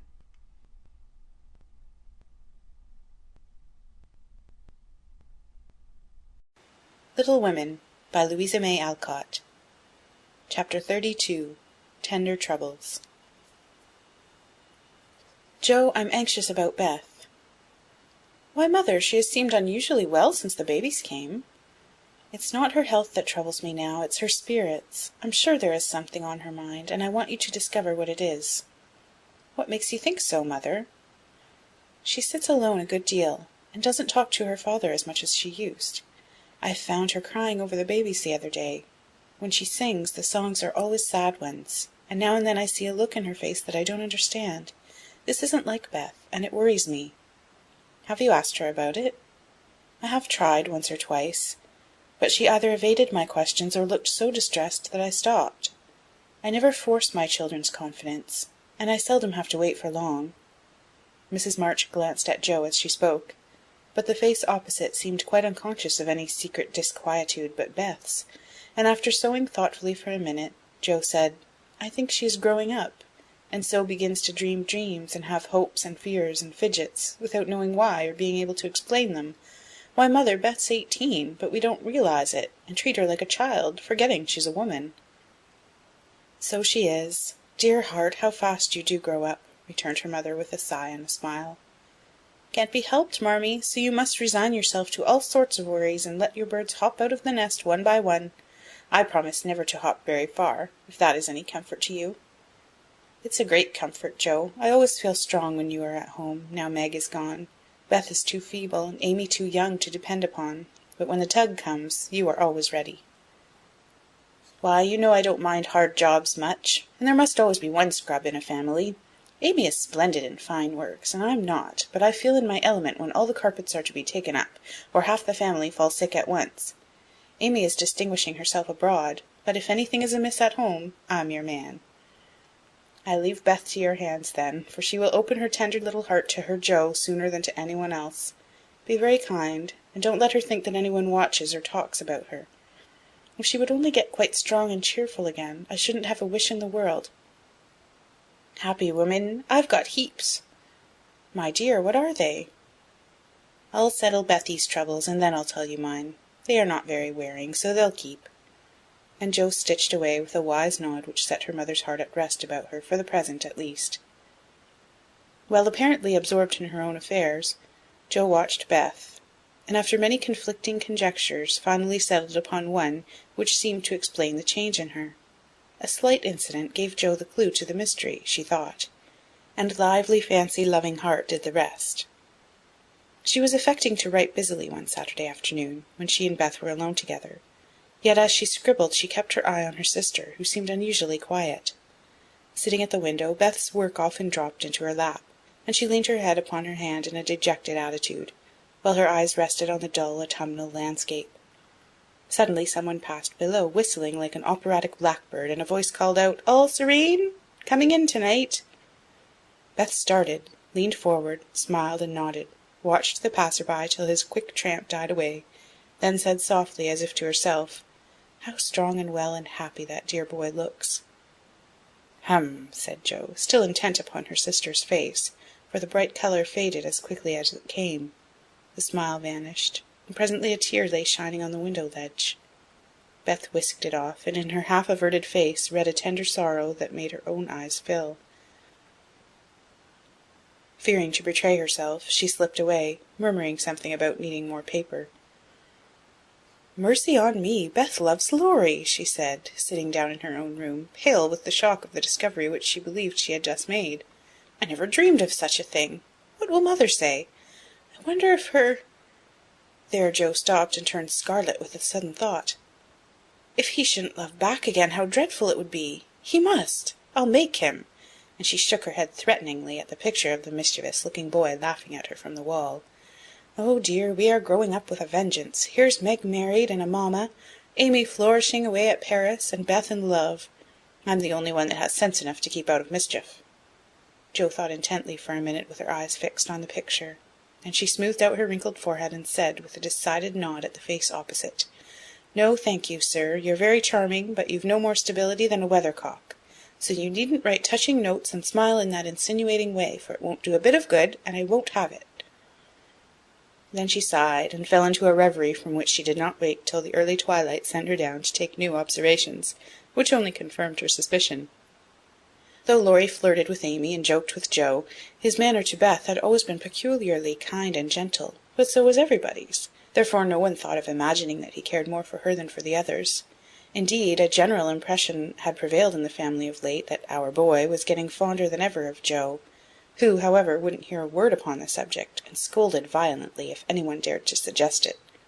If they had known the various tender passages which had been nipped in the bud, they would have had the immense satisfaction of saying, "I told you so." But Joe hated philandering, and wouldn't allow it, always having a joke or a smile ready at the least sign of impending danger. When Laurie first went to college, he fell in love about once a month. But these small flames were as brief as ardent, did no damage, and much amused Joe, who took great interest in the alternations of hope, despair, and resignation, which were confided to her in their weekly conferences. But there came a time when Laurie ceased to worship at many shrines, hinted darkly at one all-absorbing passion, and indulged occasionally in Byronic fits of gloom. Then he avoided the tender subject altogether, wrote philosophical notes to Jo, turned studious, and gave out that he was going to dig, intending to graduate in a blaze of glory. This suited the young lady better than twilight confidences, tender pressures of the hand, and eloquent glances of the eye, for with Jo brain developed earlier than heart, and she preferred imaginary heroes to real ones, because when tired of them, the former could be shut up in the tin kitchen till called for, and the latter were less manageable. Things were in this state when the grand discovery was made, and Jo watched Laurie that night as she had never done before. If she had not got the new idea into her head, she would have seen nothing unusual in the fact that Beth was very quiet, and Laurie very kind to her. But having given the rein to her lively fancy, it galloped away with her at great pace, and common sense, being rather weakened by a long course of romance writing, did not come to the rescue. As usual, Beth lay on the sofa, and Laurie sat in a low chair close by, amusing her with all sorts of gossip, for she depended on her weekly spin, and he never disappointed her. But that evening Jo fancied that Beth's eyes rested on the lively dark face beside her with peculiar pleasure, and that she listened with intense interest to an account of some exciting cricket match, though the phrases "caught off a tice," "stumped off his ground," and "the leg hit for 3" were as intelligible to her as Sanskrit. She also fancied, having set her heart upon seeing it, that she saw a certain increase of gentleness in Laurie's manner, that he dropped his voice now and then, laughed less than usual, was a little absent-minded, and settled the afghan over Beth's feet with an assiduity that was really almost tender. "Who knows? Stranger things have happened," thought Jo as she fussed about the room. "She will make quite an angel of him, and he will make life delightfully easy and pleasant for the dear, if they only love each other. I don't see how he can help it, and I do believe he would if the rest of us were out of the way." As everyone was out of the way but herself, Jo began to feel that she ought to dispose of herself with all speed. But where should she go? And burning to lay herself upon the shrine of sisterly devotion, she sat down to settle that point. Now, the old sofa was a regular patriarch of a sofa, long, broad, well-cushioned, and low, a trifle shabby, as well it might be, for the girls had slept and sprawled on it as babies, fished over the back, rode on the arms, and had menageries under it as children, and rested tired heads, dreamed dreams, and listened to tender talk on it as young women. They all loved it, for it was a family refuge, and one corner had always been Jo's favourite lounging place. Among the many pillows that adorned the venerable couch was one hard, round, covered with prickly horsehair, and furnished with a knobby button at each end. This repulsive pillow was her especial property, being used as a weapon of defence, a barricade, or a stern preventive of too much slumber. Laurie knew this pillow well, and had cause to regard it with deep aversion, having been unmercifully pummelled with it in former days when romping was allowed, and now frequently debarred by it from the seat he most coveted next to Jo in the sofa corner. If the sausage, as they called it, stood on end, it was a sign that he might approach and repose, but if it lay flat across the sofa, woe to man, woman, or child who dared disturb it. That evening Jo forgot to barricade her corner, and had not been in her seat 5 minutes before a massive form appeared beside her, and with both arms spread over the sofa back, both long legs stretched out before him, Laurie exclaimed with a sigh of satisfaction, "Now, this is filling at the price." "No slang," snapped Jo, slamming down the pillow. But it was too late, there was no room for it, and coasting on to the floor it disappeared in a most mysterious manner. "Come, Jo, don't be thorny. After studying himself to a skeleton all the week, a fellow deserves petting, and ought to get it. Beth will pet you. I'm busy." "No, she's not to be bothered with me, but you like that sort of thing, unless you've suddenly lost your taste for it. Have you? Do you hate your boy, and want to fire pillows at him?" Anything more wheedlesome than that touching appeal was seldom heard, but Jo quenched her boy by turning on him with a stern query. "How many bouquets have you sent Miss Randall this week?" "Not one, upon my word. She's engaged. Now then." "I'm glad of it. That's one of your foolish extravagances, sending flowers and things to girls for whom you don't care 2 pins," continued Jo reprovingly. "Sensible girls, for whom I do care whole papers of pins, won't let me send them flowers and things. So what can I do? My feelings need a vent. Mother doesn't approve of flirting, even in fun, and you do flirt desperately, Teddy. I'd give anything if I could answer so to you. As I can't, I'll merely say that I don't see any harm in that pleasant little game, if all parties understand that it's only play." Well, it does look pleasant, but I can't learn how it's done. I've tried, because one feels awkward in company not to do as everybody else is doing, but I don't seem to get on," said Joe, forgetting to play mentor. "Take lessons of Amy. She has a regular talent for it." "Yes, she does it very prettily, and never seems to go too far. I suppose it's natural to some people to please without trying, and others to always say and do the wrong thing in the wrong place. I'm glad you can't flirt. It's really refreshing to see a sensible, straightforward girl who can be jolly and kind without making a fool of herself. Between ourselves, Joe, some of the girls I know really do go on at such a rate I'm ashamed of them. They don't mean any harm, I'm sure, but if they knew how we fellows talked about them afterward, they'd mend their ways, I fancy." "They do the same, and as their tongues are the sharpest, you fellows get the worst of it, for you are as silly as they, every bit. If you behaved properly, they would, but knowing you like their nonsense, they keep it up, and then you blame them." "Much you know about it, ma'am," said Laurie in a superior tone. "We don't like romps and flirts, though we may act as if we did sometimes. The pretty, modest girls are never talked about, except respectfully, among gentlemen. Bless your innocent soul, if you could be in my place for a month, you'd see things that would astonish you a trifle.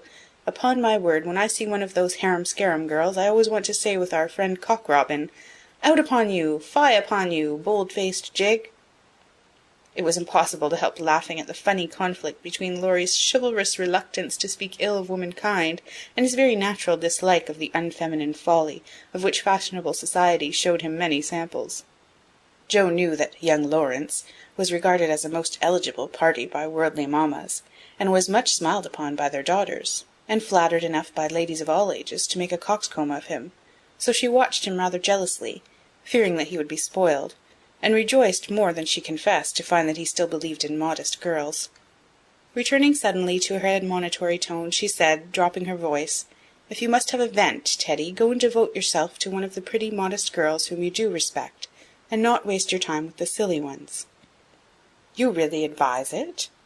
And Laurie looked at her with an odd mixture of anxiety and merriment in his face. "Yes, I do, but you'd better wait till you are through college, on the whole, and be fitting yourself for the place meantime. You're not half good enough for, well, whoever the modest girl may be." And Joe looked a little queer likewise, for a name had almost escaped her. "That I'm not," acquiesced Laurie, with an expression of humility quite new to him, as he dropped his eyes and absently wound Joe's apron tassel round his finger.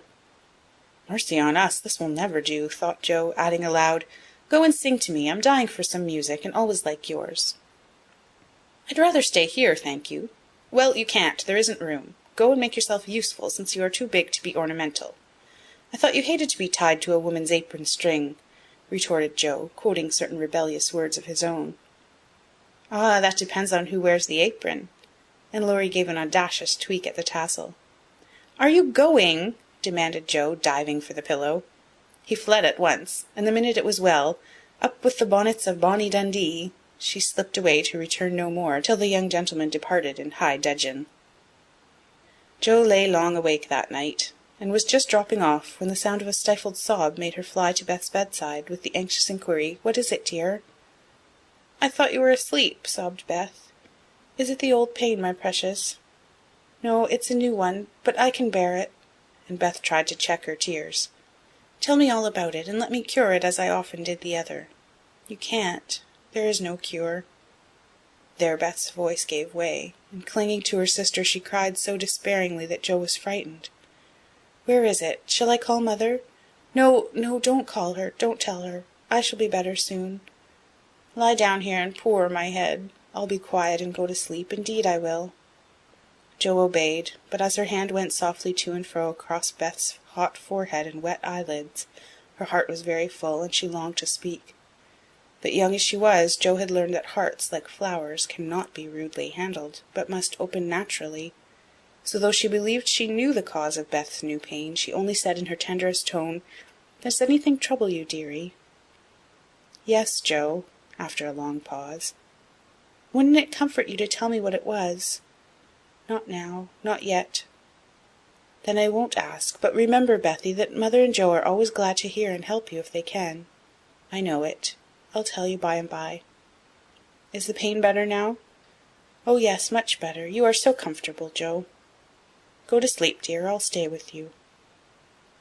So cheek to cheek they fell asleep, and on the morrow Beth seemed quite herself again, for at 18 neither heads nor hearts ache long, and a loving word can medicine most ills. But Jo had made up her mind, and after pondering over a project for some days, she confided it to her mother. "You asked me the other day what my wishes were. I'll tell you one of them, Marmee," she began as they sat alone together. "I want to go away somewhere this winter for a change." "Why, Jo!" and her mother looked up quickly as if the words suggested a double meaning.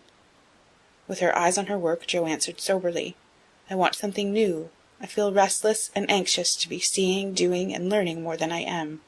I brood too much over my own affairs, and need stirring up, so as I can be spared this winter, I'd like to hop a little way and try my wings."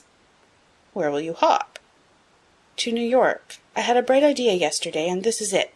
You know Mrs. Kirk wrote to you for some respectable young person to teach her children, and so, it's rather hard to find just the thing, but I think I should suit if I tried."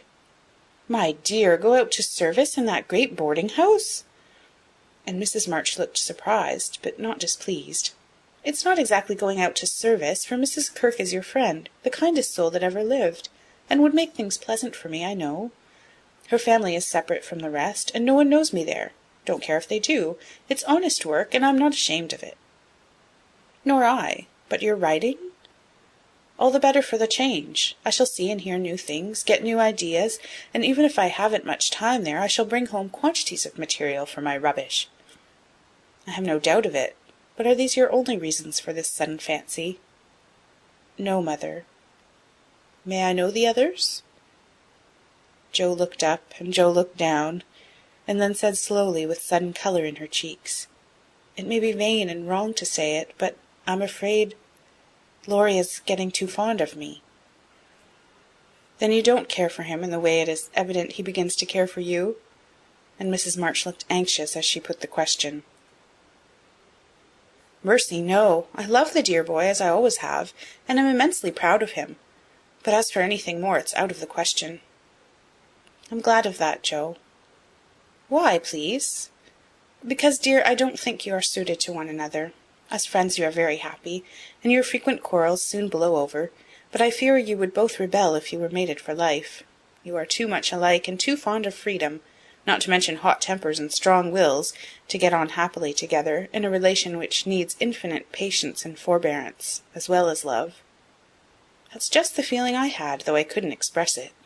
I'm glad you think he is only beginning to care for me. It would trouble me sadly to make him unhappy, for I couldn't fall in love with the dear old fellow merely out of gratitude, could I?" "You are sure of his feeling for you?" The colour deepened in Jo's cheeks as she answered, with the look of mingled pleasure, pride, and pain which young girls wear when speaking of first lovers. "I am afraid it is so, Mother. He hasn't said anything, but he looks a great deal. I think I had better go away before it comes to anything." "I agree with you, and if it can be managed, you shall go." Jo looked relieved, and after a pause said, smiling, "How Mrs. Moffat would wonder at your want of management if she knew, and how she will rejoice that Annie may still hope." "Ah, Jo, mothers may differ in their management, but the hope is the same in all, the desire to see their children happy. Meg is so, and I am content with her success. You I leave to enjoy your liberty till you tire of it, for only then will you find that there is something sweeter. Amy is my chief care now, but her good sense will help her. For Beth I indulge no hopes except that she may be well. By the way, she seems brighter this last day or two. Have you spoken to her?" "Yes, she owned she had a trouble, and promised to tell me by and by. I said no more, for I think I know it." And Jo told her little story. Mrs. March shook her head, and did not take so romantic a view of the case, but looked grave, and repeated her opinion that for Laurie's sake Jo should go away for a time. "Let us say nothing about it to him till the plan is settled. Then I'll run away before he can collect his wits and be tragic. Beth must think I'm going to please myself, as I am, for I can't talk about Laurie to her, but she can pet and comfort him after I'm gone, and so cure him of this romantic notion. He's been through so many little trials of the sort, he's used to it, and will soon get over his lovelornity." Jo spoke hopefully, but could not rid herself of the foreboding fear that this little trial would be harder than the others, and that Laurie would not get over his lovelornity as easily as heretofore. The plan was talked over in a family council and agreed upon, for Mrs. Kirk gladly accepted Jo and promised to make a pleasant home for her. The teaching would render her independent, and such leisure as she got might be made profitable by writing, while the new scenes and society would be both useful and agreeable. Jo liked the prospect, and was eager to be gone, for the home nest was growing too narrow for her restless nature and adventurous spirit. When all was settled, with fear and trembling, she told Laurie, but to her surprise he took it very quietly. He had been graver than usual of late, but very pleasant, and when jokingly accused of turning over a new leaf, he answered soberly, "So I am, and I mean this one shall stay turned." Jo was very much relieved that one of his virtuous fits should come on just then, and made her preparations with a lightened heart, for Beth seemed more cheerful, and hoped she was doing the best for all. "One thing I leave in your especial care," she said the night before she left. "You mean your papers?" asked Beth. "No, my boy. Be very good to him, won't you?" "Of course I will, but I can't fill your place, and he'll miss you sadly." "It won't hurt him, so remember I leave him in your charge to plague, pet, and keep in order." "I'll do my best for your sake," promised Beth, wondering why Jo looked at her so queerly.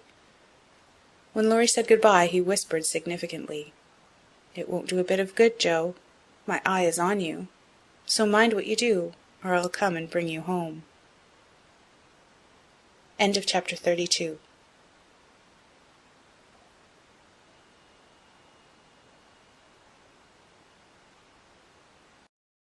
Little Women by Louisa May Alcott. Chapter 33. Jo's Journal. New York, November. Dear Marmee and Beth, I am going to write you a regular volume, for I've heaps to tell, though I'm not a fine young lady travelling on the continent. When I lost sight of Father's dear old face, I felt a trifle blue, and might have shed a briny drop or two, if an Irish lady with 4 small children, all crying more or less, hadn't diverted my mind, for I amused myself by dropping gingerbread nuts over the seat every time they opened their mouths to roar. Soon the sun came out, and taking it as a good omen, I cleared up likewise, and enjoyed my journey with all my heart. Mrs. Kirk welcomed me so kindly I felt at home at once, even in that big house full of strangers. She gave me a funny little sky parlour, all she had, but there's a stove in it and a nice table and a sunny window, so I can sit here and write whenever I like. A fine view and a church tower opposite atone for the many stairs, and I took a fancy to my den on the spot. The nursery where I am to teach and sew is a pleasant room next Mrs. Kirk's private parlour, and the 2 little girls are pretty children, rather spoiled, I fancy, but they took to me after telling them the 7 bad pigs, and I've no doubt I shall make a model governess. I am to have my meals with the children, if I prefer it to the great table, and for the present I do, for I am bashful, though no one will believe it.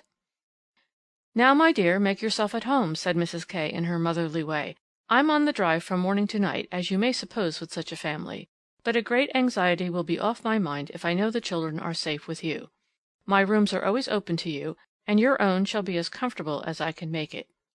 There are some pleasant people in the house if you feel sociable, and your evenings are always free. Come to me if anything goes wrong, and be as happy as you can. There's the tea-bell, I must run and change my cap." And off she bustled, leaving me to settle myself in my new nest. As I went downstairs soon after, I saw something I liked. The flights are very long in this tall house, and as I stood at the head of the 3rd one for a little servant girl to lumber up, I saw a gentleman come along behind her, take the heavy hod of coal out of her hand, carry it all the way up, put it down at a door near by, and walk away, saying, with a kind nod and a foreign accent, "It goes better so. The little back is too young for half such heaviness." Wasn't that good of him? I like such things, for as Father says, trifles show character. When I mentioned it to Mrs. K. that evening, she laughed and said, "That must have been Professor Bear. He is always doing things of that sort." Mrs. K. told me he was from Berlin, very learned and good, but poor as a church mouse, and gives lessons to support himself and 2 little orphan nephews, whom he is educating here, according to the wishes of his sister, who married an American. Not a very romantic story, but it interested me, and I was glad to hear that Mrs. K. lends him her parlour for some of his scholars. There is a glass door between it and the nursery, and I mean to peep at him, and then I'll tell you how he looks. He's almost 40, so it's no harm, Marmee. After tea and a go-to-bed romp with the little girls, I attacked the big work-basket, and had a quiet evening chatting with my new friend. I shall keep a journal letter, and send it once a week, so good night, and more tomorrow. Tuesday Eve. Had a lively time in my seminary this morning, for the children acted like Sancho, and at one time I really thought I should shake them all round. Some good angel inspired me to try gymnastics, and I kept it up till they were glad to sit down and keep still. After luncheon the girl took them out for a walk, and I went to my needlework like little Mabel with a willing mind. I was thanking my stars that I'd learned to make nice buttonholes, when the parlor door opened and shut, and someone began to hum "Kennst du das Land," like a big bumblebee. It was dreadfully improper, I know, but I couldn't resist the temptation, and lifting one end of the curtain before the glass door, I peeped in. Professor Bär was there, and while he arranged his books I took a good look at him. A regular German, rather stout, with brown hair tumbled all over his head, a bushy beard, good nose, the kindest eyes I ever saw, and a splendid big voice that does one's ears good, after our sharp or slipshod American gabble. His clothes were rusty, his hands were large, and he hadn't a very handsome feature in his face, except his beautiful teeth, yet I liked him, for he had a fine head, his linen was very nice, and he looked like a gentleman, though 2 buttons were off his coat, and there was a patch on one shoe. He looked sober in spite of his humming, till he went to the window to turn the hyacinth bulbs toward the sun and stroke the cat, who received him like an old friend. Then he smiled, and when a tap came at the door, called out in a loud, brisk tone, "Herein!" I was just going to run when I caught sight of a morsel of a child carrying a big book, and stopped to see what was going on. "Me wants me bear," said the mite, slamming down her book and running to meet him. "Thou shalt have thy bear. Come then and take a good hug from him, my Tina," said the professor, catching her up with a laugh and holding her so high above his head that she had to stoop her little face to kiss him.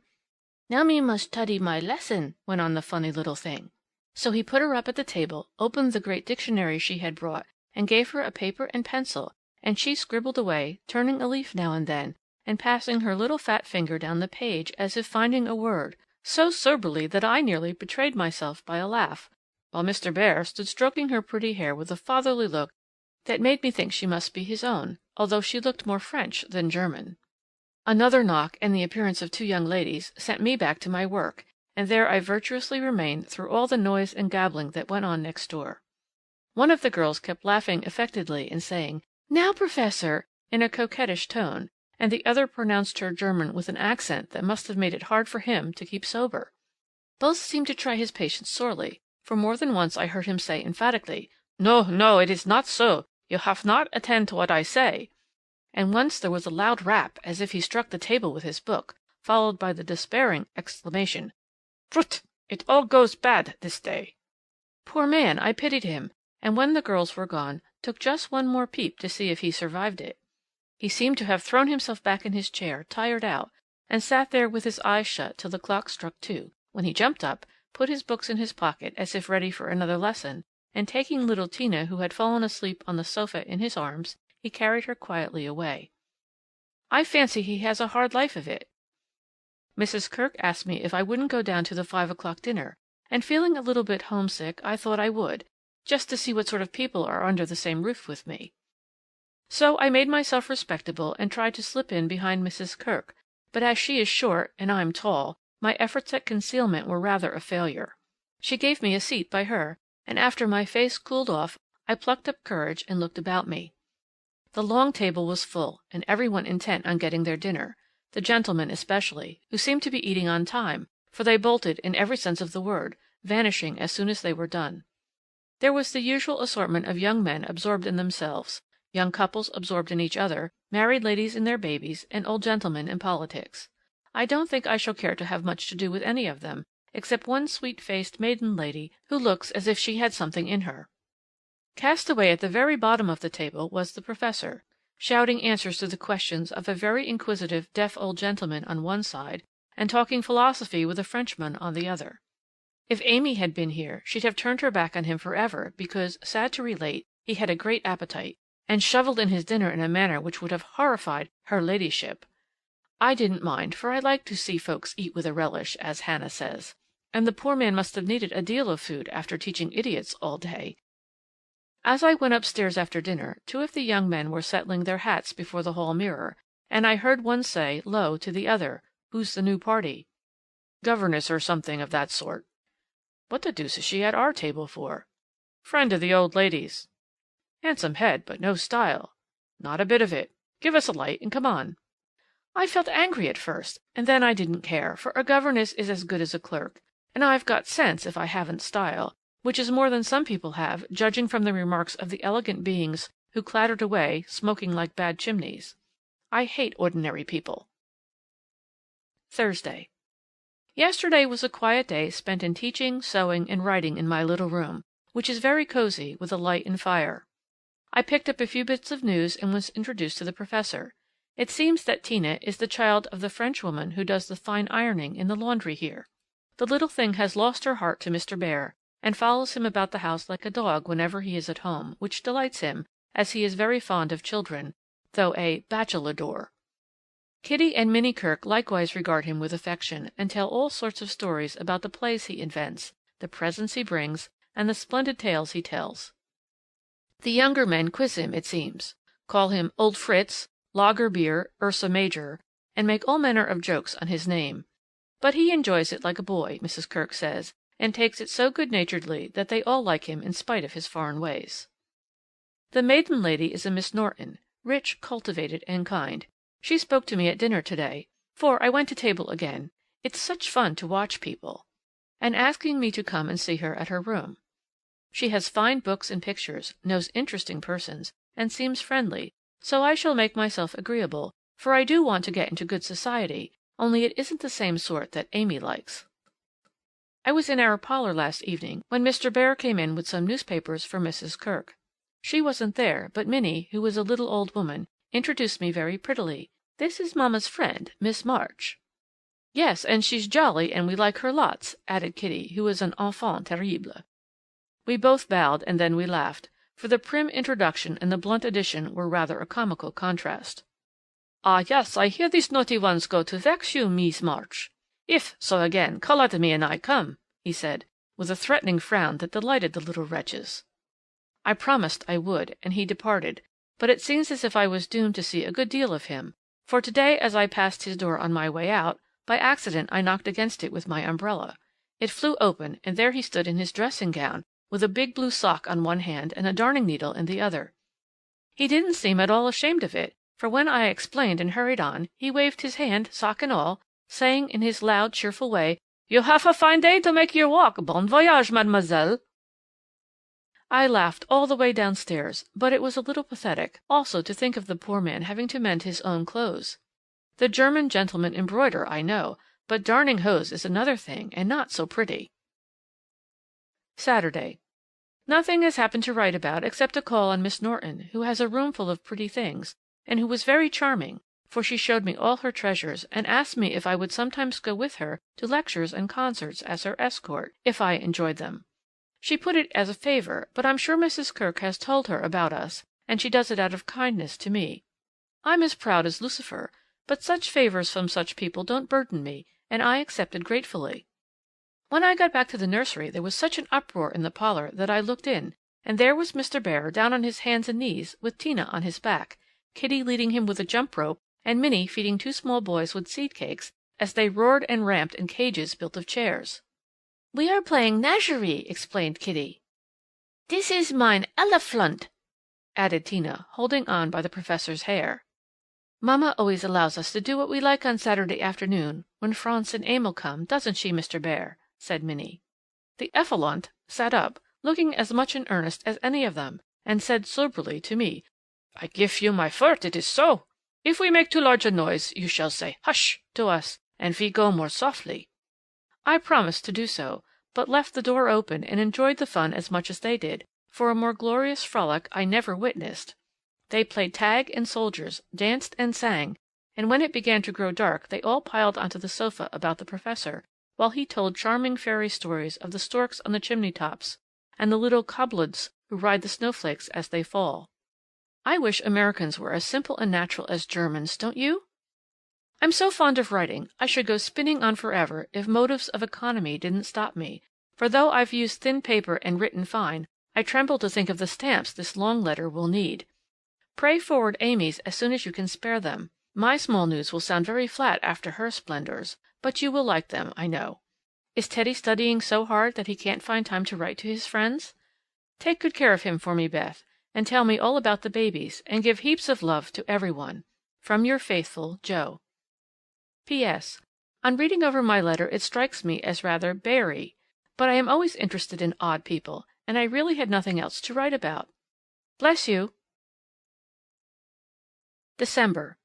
My precious Betsy, as this is to be a scribble-scrabble letter, I direct it to you, for it may amuse you, and give you some idea of my goings-on, for though quiet, they are rather amusing, for which, oh, be joyful! After what Amy would call Herculaneum efforts in the way of mental and moral agriculture, my young ideas begin to shoot and my little twigs to bend as I could wish. They are not so interesting to me as Tina and the boys, but I do my duty by them, and they are fond of me. Franz and Emil are jolly little lads, quite after my own heart, for the mixture of German and American spirit in them produces a constant state of effervescence. Saturday afternoons are riotous times, whether spent in the house or out, for on pleasant days they all go for a walk, like a seminary, with the professor and myself to keep order, and then such fun! We are all very good friends now, and I've begun to take lessons. I really couldn't help it, and it all came about in such a droll way that I must tell you. To begin at the beginning, Mrs. Kirk called me one day as I passed Mr. Bear's room, where she was rummaging. "Did you ever see such a den, my dear? Just come and help me put these books to rights, for I've turned everything upside down, trying to discover what he has done with the 6 new handkerchiefs I gave him not long ago." I went in, and while we worked I looked about me, for it was a den to be sure. Books and papers everywhere, a broken meerschaum, an old flute over the mantelpiece as if done with, a ragged bird without any tail chirped on one window-seat, and a box of white mice adorned the other. Half-finished boats and bits of string lay among the manuscripts. Dirty little boots stood drying before the fire, and traces of the dearly beloved boys, for whom he makes a slave of himself, were to be seen all over the room. After a grand rummage, 3 of the missing articles were found, one over the bird-cage, one covered with ink, and a third burned brown, having been used as a holder. "Such a man!" laughed good-natured Mrs. K., as she put the relics in the rag-bag. "I suppose the others are torn up to rig ships, bandage cut fingers, or make kite-tails. It's dreadful, but I can't scold him. He's so absent-minded and good-natured, he lets those boys ride over him roughshod. I agree to do his washing and mending, but he forgets to give out his things, and I forget to look them over, so he comes to a sad pass sometimes." "Let me mend them, then," said I. "I don't mind it, and he needn't know. I'd like to. He's so kind to me about bringing my letters and lending books."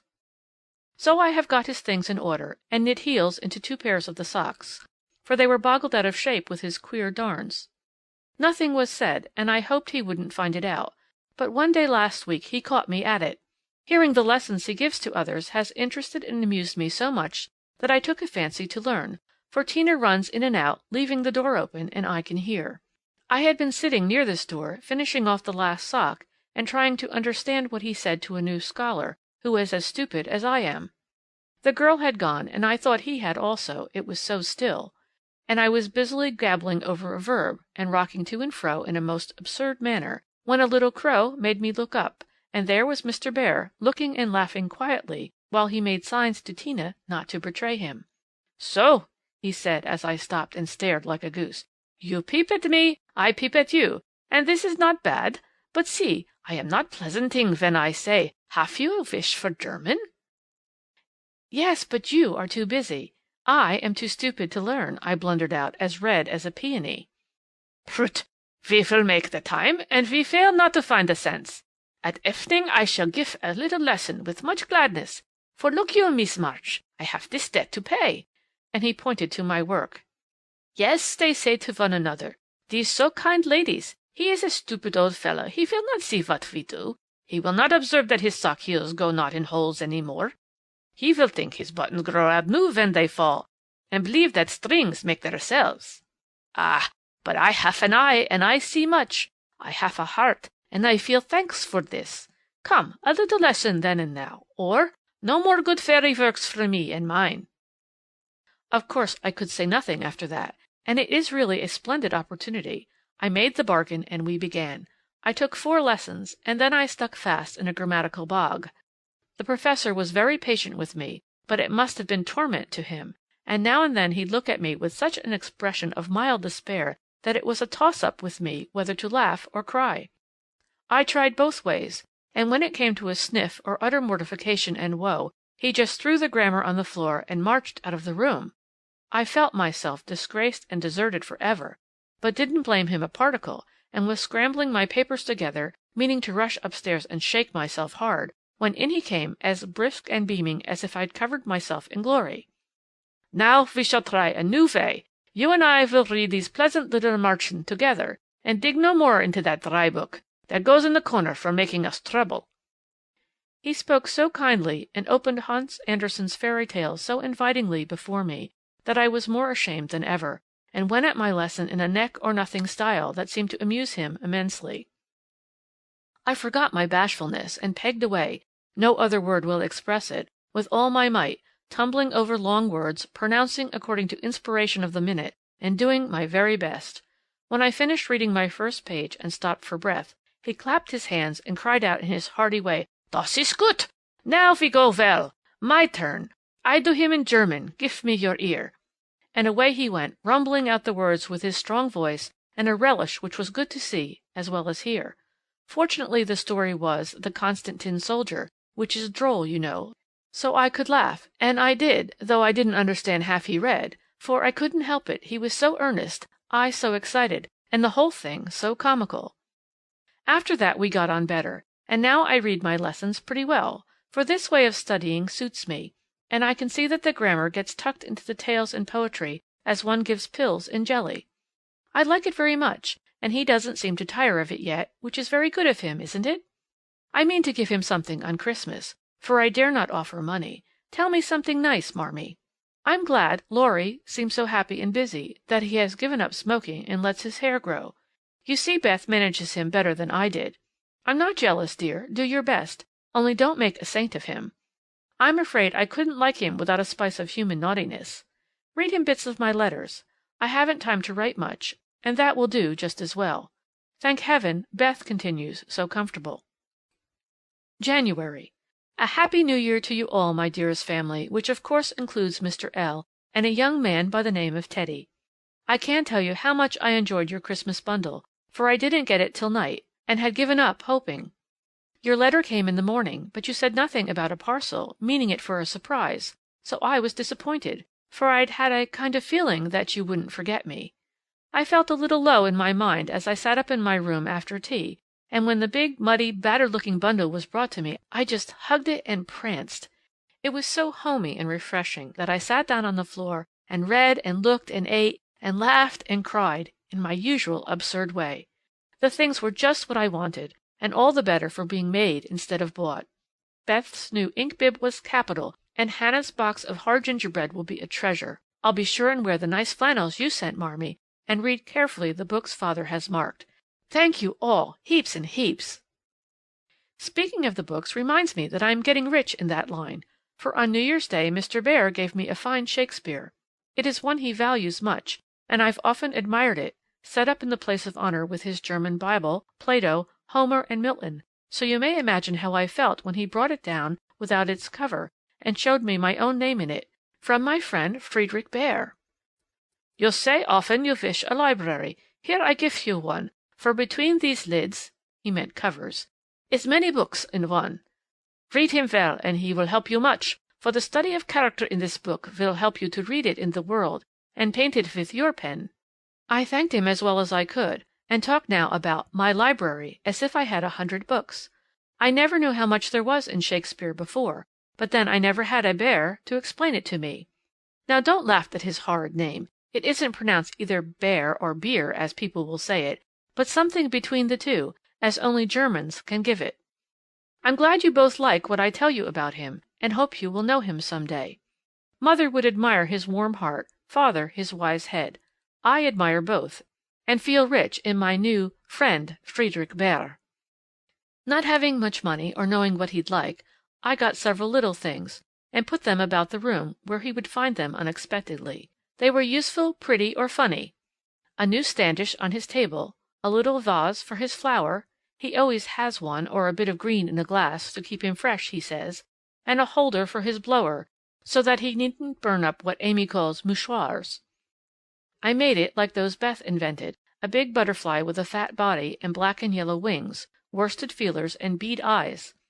It took his fancy immensely, and he put it on his mantelpiece as an article of virtue, so it was rather a failure after all. Poor as he is, he didn't forget a servant or a child in the house, and not a soul here, from the French laundry-woman to Miss Norton, forgot him. I was so glad of that. They got up a masquerade, and had a gay time New Year's Eve. I didn't mean to go down, having no dress, but at the last minute Mrs. Kirk remembered some old brocades, and Miss Norton lent me some lace and feathers. So I dressed up as Mrs. Malaprop, and sailed in with a mask on. No one knew me, for I disguised my voice, and no one dreamed of the silent, haughty Miss March, for they think I am very stiff and cool, most of them, and so I am to whippersnappers, could dance and dress, and burst out into a nice derangement of epitaphs, like an allegory on the banks of the Nile. I enjoyed it very much, and when we unmasked, it was fun to see them stare at me. I heard one of the young men tell another that he knew I'd been an actress. In fact, he thought he remembered seeing me at one of the minor theatres. Meg will relish that joke. Mr. Bear was Nick Bottom, and Tina was Titiana, a perfect little fairy in his arms. To see them dance was quite a landscape, to use a Teddyism. I had a very happy New Year, after all, and when I thought it over in my room, I felt as if I was getting on a little in spite of my many failures, for I'm cheerful all the time now, work with a will, and take more interest in other people than I used to, which is satisfactory. Bless you all. Ever your loving, Joe. End of chapter 33.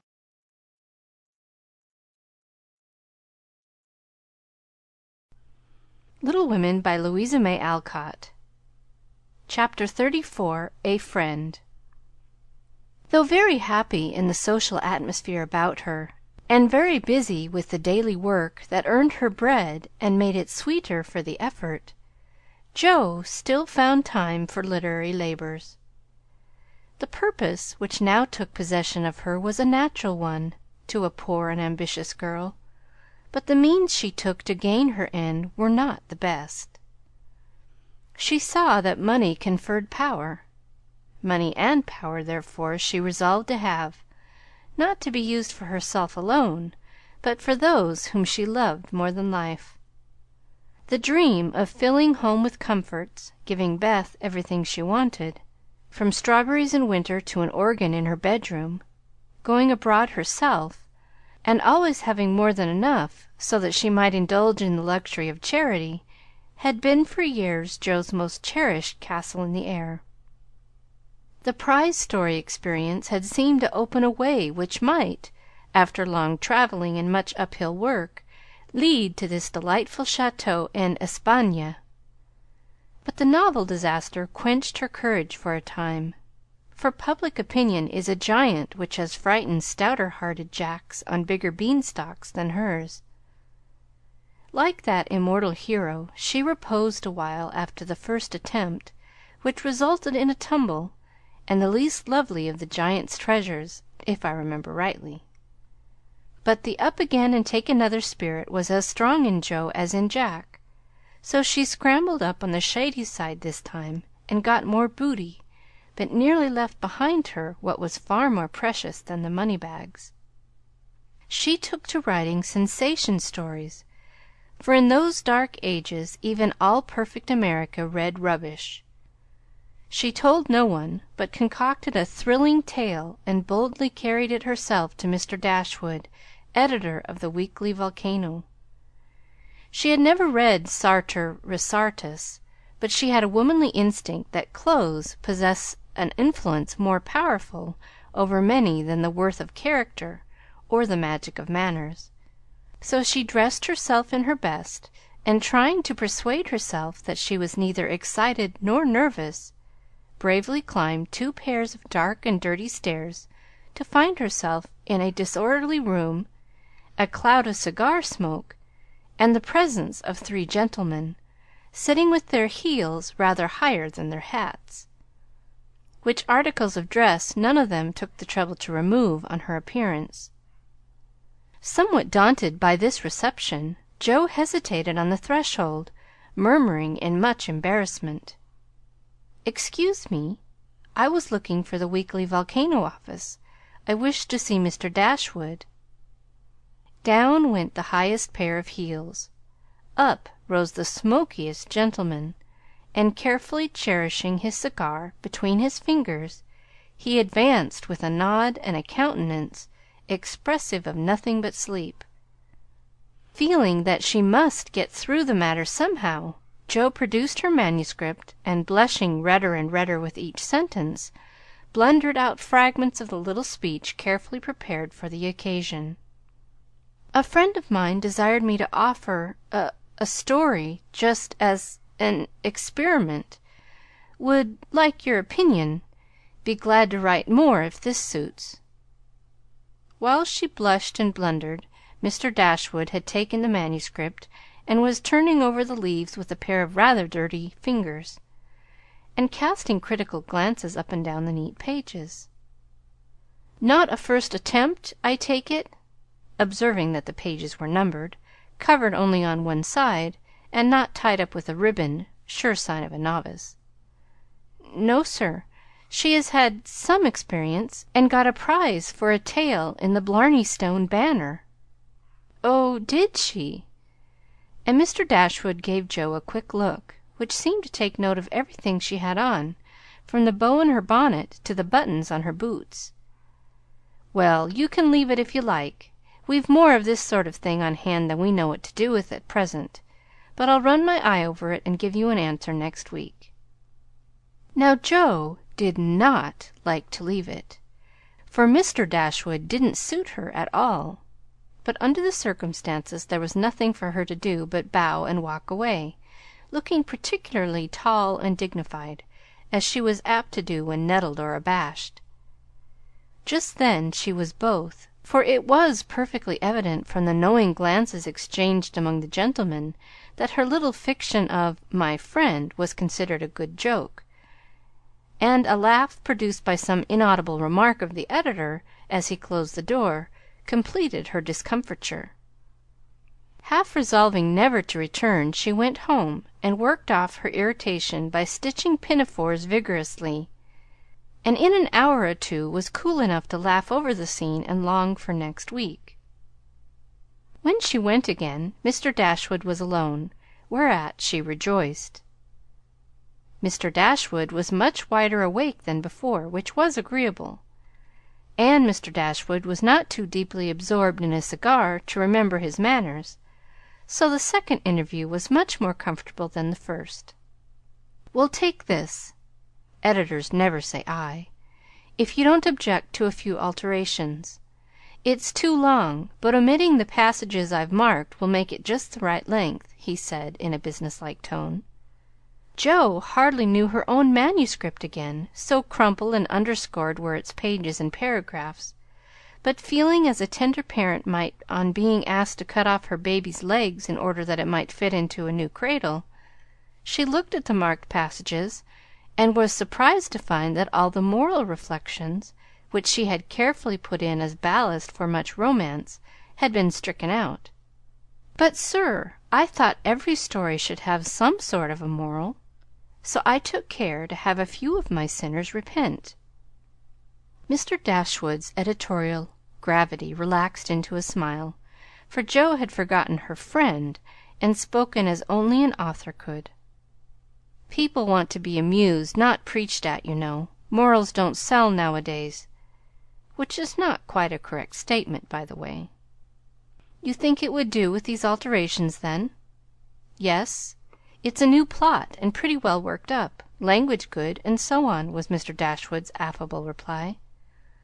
"What do you that is, what compensation?" began Jo, not exactly knowing how to express herself. "Oh, yes. Well, we give from 25 to 30 for things of this sort, pay when it comes out," returned Mr. Dashwood, as if that point had escaped him. Such trifles do escape the editorial mind, it is said. "Very well, you can have it," said Jo, handing back the story with a satisfied air, for after the $1 a column work even 25 seemed good pay. "Shall I tell my friend you will take another if she has one better than this?" asked Jo, unconscious of her little slip of the tongue, and emboldened by her success. Well, we'll look at it. Can't promise to take it. Tell her to make it short and spicy, and never mind the moral. What name would your friend like to put on it?" in a careless tone.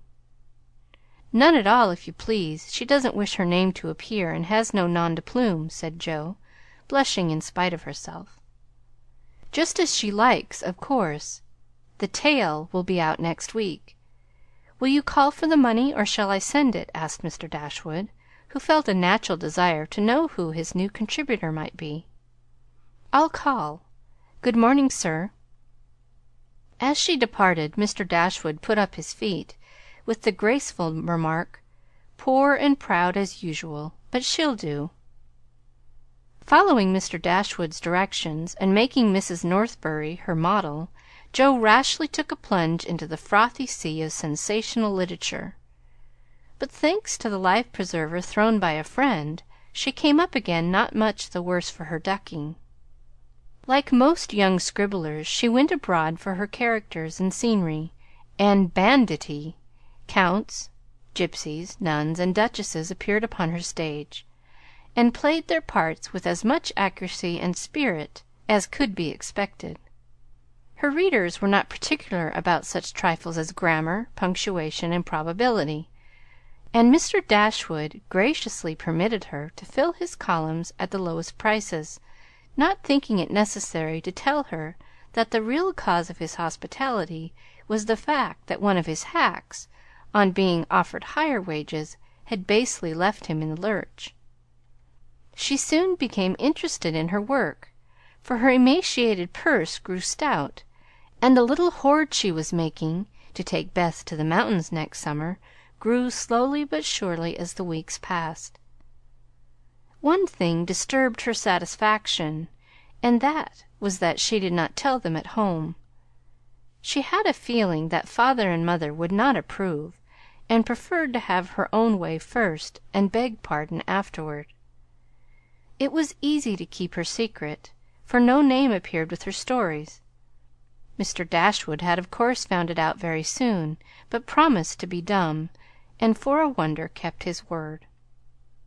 She thought it would do her no harm, for she sincerely meant to write nothing of which she would be ashamed, and quieted all pricks of conscience by anticipations of the happy minute when she would show her earnings and laugh over her well-kept secret. But Mr. Dashwood rejected any but thrilling tales, and as thrills could not be produced except by harrowing up the souls of the readers, history and romance, land and sea, science and art, police records, and lunatic asylums had to be ransacked for the purpose.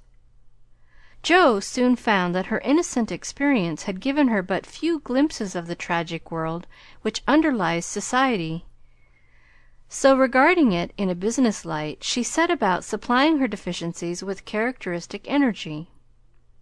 Eager to find material for stories, and bent on making them original in plot, if not masterly in an execution, she searched newspapers for accidents, incidents, and crimes.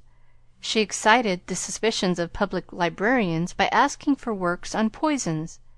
She studied faces in the street, and characters, good, bad, and indifferent, all about her. She delved in the dust of ancient times for facts or fictions so old that they were as good as new, and introduced herself to folly, sin, and misery as well as her limited opportunities allowed. She thought she was prospering finely, but unconsciously she was beginning to desecrate some of the womanliest attributes of a woman's character. She was living in bad society, and imaginary though it was, its influence affected her, for she was feeding heart and fancy on dangerous and unsubstantial food, and was fast brushing the innocent bloom from her nature by a premature acquaintance with the darker side of life, which comes soon enough to all of us. She was beginning to feel rather than see this, for much describing of other people's passions and feelings set her to studying and speculating about her own, a morbid amusement in which healthy young minds do not voluntarily indulge. Wrong-doing always brings its own punishment, and when Jo most needed hers, she got it. I don't know whether the study of Shakespeare helped her to read character, or a natural instinct of a woman for what was honest, brave, and strong, but while endowing her imaginary heroes with every perfection under the sun, Jo was discovering a live hero who interested her in spite of many human imperfections. Mr. Bear, in one of their conversations, had advised her to study simple, true, and lovely characters, wherever she found them, as good training for a writer. Jo took him at his word, for she coolly turned round and studied him, a proceeding which would have much surprised him had he known it, for the worthy professor was very humble in his own conceit. Why everybody liked him was what puzzled Jo at first. He was neither rich nor great, young nor handsome, in no respect what is called fascinating, imposing, or brilliant, and yet he was as attractive as a genial fire, and people seemed to gather about him as naturally as about a warm hearth. He was poor, yet always appeared to be giving something away; a stranger, yet every one was his friend; no longer young, but as happy-hearted as a boy; plain and peculiar, yet his face looked beautiful to many, and his oddities were freely forgiven for his sake. Jo often watched him, trying to discover the charm, and at last decided that it was benevolence which worked the miracle. If he had any sorrow, it sat with its head under its wing, and he turned only his sunny side to the world. There were lines upon his forehead, but time seemed to have touched him gently, remembering how kind he was to others. The pleasant curves about his mouth were the memorials of many friendly words and cheerful laughs. His eyes were never cold or hard, and his big hand had a warm, strong grasp that was more expressive than words. His very clothes seemed to partake of the hospitable nature of the wearer. They looked as if they were at ease, and liked to make him comfortable. His capacious waistcoat was suggestive of a large heart underneath. His rusty coat had a social air, and the baggy pockets plainly proved that little hands often went in empty and came out full. His very boots were benevolent, and his collars never stiff and raspy like other people's. "That's it," said Jo to herself, when she at length discovered that genuine good will toward one's fellow men could beautify and dignify even a stout German teacher, who shoveled in his dinner, darned his own socks, and was burdened with the name of Bear. Jo valued goodness highly, but she also possessed a most feminine respect for intellect, and a little discovery which she made about the professor added much to her regard for him. He never spoke of himself, and no one ever knew that in his native city he had been a man much honored and esteemed for learning and integrity, till a countryman came to see him. He never spoke of himself, and in a conversation with Miss Norton divulged the pleasing fact. From her Jo learned it, and liked it all the better because Mr. Bear had never told it. She felt proud to know that he was an honored professor in Berlin, though only a poor language master in America, and his homely, hard-working life was much beautified by the spice of romance which this discovery gave. Another and a better gift than intellect was shown her in a most unexpected manner. Miss Norton had the entrée into most society, which Jo would have had no chance of seeing but for her. The solitary woman felt an interest in the ambitious girl, and kindly conferred many favors of this sort both on Jo and the professor. She took them with her one night to a select symposium held in honor of several celebrities. Jo went prepared to bow down and adore the mighty ones whom she had worshipped with youthful enthusiasm afar off, but her reverence for genius received a severe shock that night, and it took her some time to recover from the discovery that the great creatures were only men and women after all. Imagine her dismay on stealing a glance of timid admiration at the poet, whose lines suggested an ethereal being fed on spirit, fire, and dew, to behold him devouring his supper with an ardor which flushed his intellectual countenance. Turning as from a fallen hero, she made other discoveries which rapidly dispelled her romantic illusions. The great novelist vibrated between two decanters with the regularity of a pendulum. The famous divine flirted openly with one of the Madame de Staëls of the age, who looked daggers at another Corinne, who was amiably satirizing her after outmanoeuvring her in efforts to absorb the profound philosopher, who imbibed tea Johnsonianly and appeared to slumber, the loquacity of the lady rendering speech impossible. The scientific celebrities, forgetting their mollusks and glacial periods, gossiped about art, while devoting themselves to oysters and ices with characteristic energy. The young musician, who was charming the city like a second Orpheus, talked horses, and the specimen of the British nobility present happened to be the most ordinary men of the party. Before the evening was half over, Jo felt so completely disillusioned that she sat down in a corner to recover herself.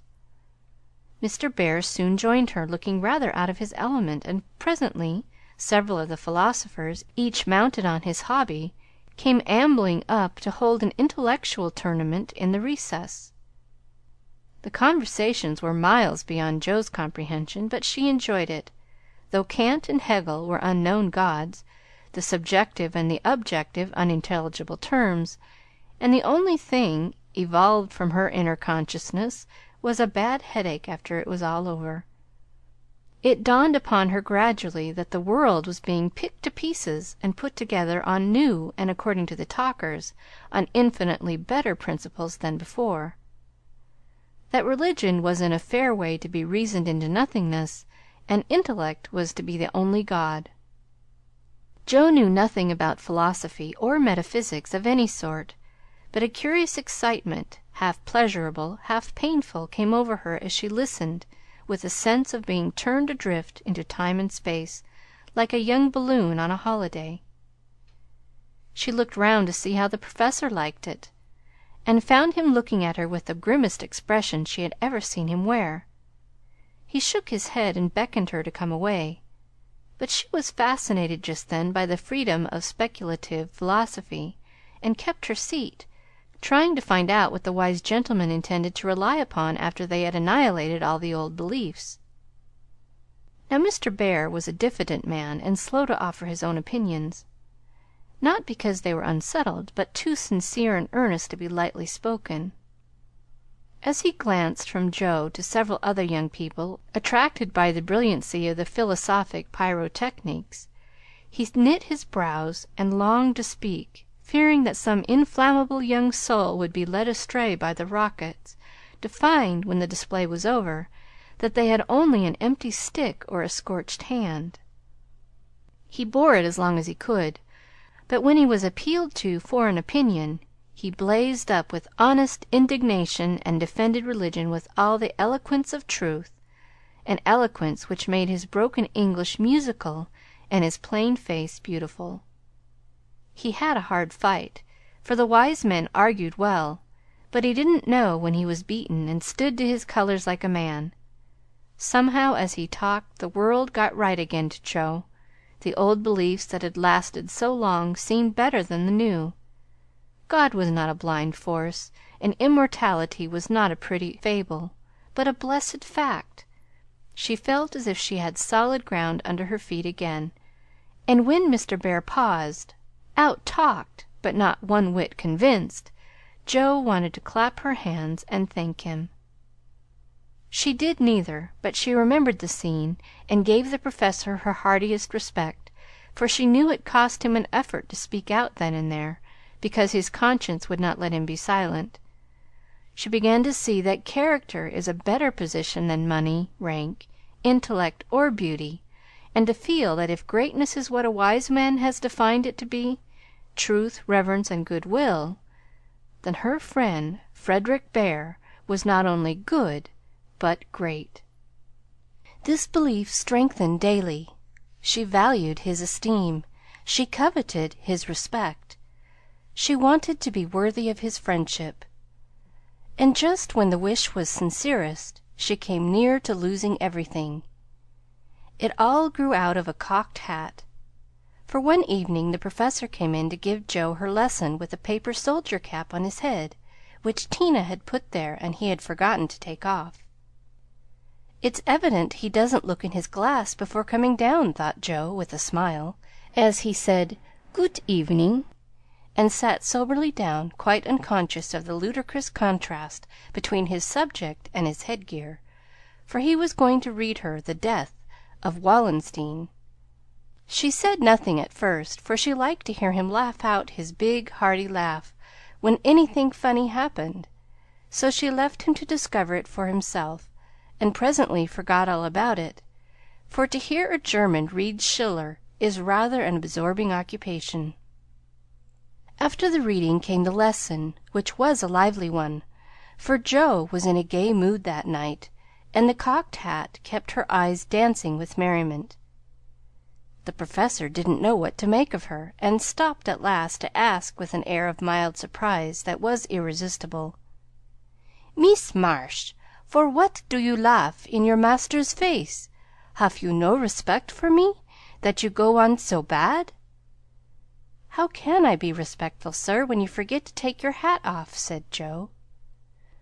Lifting his hand to his head, the absent-minded professor gravely felt and removed the little cocked hat, looked at it a minute, and then threw back his head and laughed like a merry bass viol. "Ah, I see him now. It is that imp Tina who makes me a fool with my cap. Well, it is nothing. But see you, if this lesson goes not well, you too shall wear him." But the lesson did not go at all for a few minutes, because Mr. Bear caught sight of a picture on the hat, and unfolding it, said with great disgust, "I wish these papers did not come in the house. They are not for children to see, nor young people to read. It is not well. I have no patience with those who make this harm."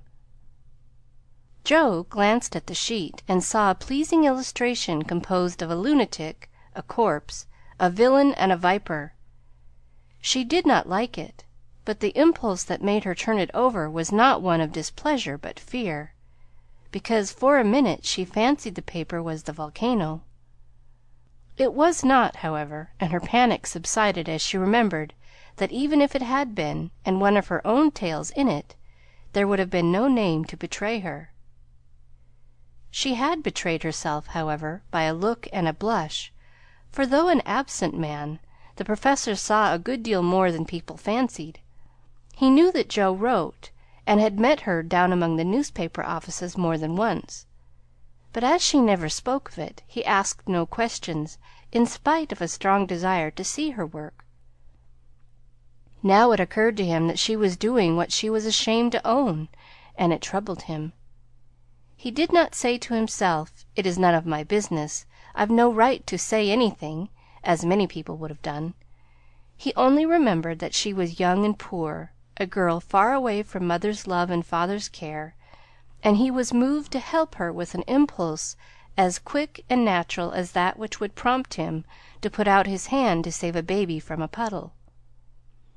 All this flashed through his mind in a minute, but not a trace of it appeared in his face, and by the time the paper was turned and Jo's needle threaded, he was ready to say quite naturally but very gravely, "Yes, you are right to put it from you. I do not think that good young girls should see such things. They are made pleasant to some, but I would more rather give my boys gunpowder to play with than this bad trash." "All may not be bad, only silly, you know, and if there is a demand for it, I don't see any harm in supplying it. Many very respectable people make an honest living out of what are called sensation stories," said Jo, scratching gathers so energetically that a row of little slits followed her pen. "There is a demand for whiskey, but I think you and I do not care to sell it. If the respectable people know what harm they did, they would not feel that the living was honest. They have no right to put the poison in the sugar plum and let the small ones eat it. No, they should think a little, and sweep mud in the street before they do this thing." Mr. Bear spoke warmly, and walked to the fire, crumpling the paper in his hands.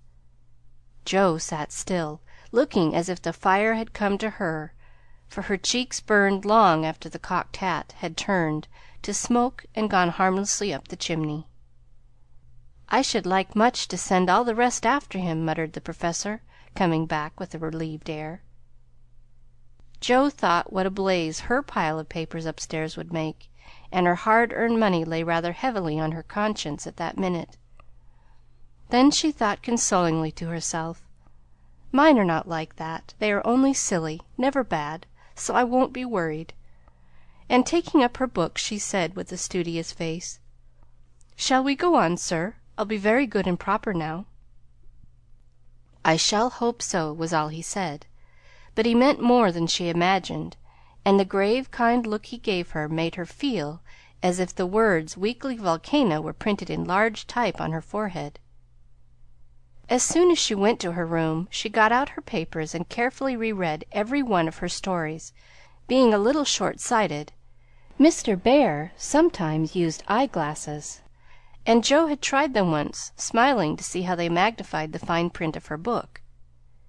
Now she seemed to have on the Professor's mental or moral spectacles also, for the faults of these poor stories glared at her dreadfully and filled her with dismay. "They are trash, and will soon be worse trash if I go on, for each is more sensational than the last. I've gone blindly on, hurting myself and other people for the sake of money. I know it's so, for I can't read this stuff in sober earnest without being horribly ashamed of it. And what should I do if they were seen at home, or Mr. Bear got hold of them?" Joe turned hot at the bare idea, and stuffed the whole bundle into her stove, nearly setting the chimney afire with the blaze. "Yes, that's the best place for such inflammable nonsense. I'd better burn the house down, I suppose, than let other people blow themselves up with my gunpowder," she thought, as she watched the demon of Jura whisk away, a little black cinder with fiery eyes. But when nothing remained of all her 3 months' work except a heap of ashes and the money in her lap, Joe looked sober, as she sat on the floor wondering what she ought to do about her wages. "I think I haven't done much harm yet, and may keep this to pay for my time," she said, after a long meditation, adding impatiently, "I almost wish I hadn't any conscience. It's so inconvenient.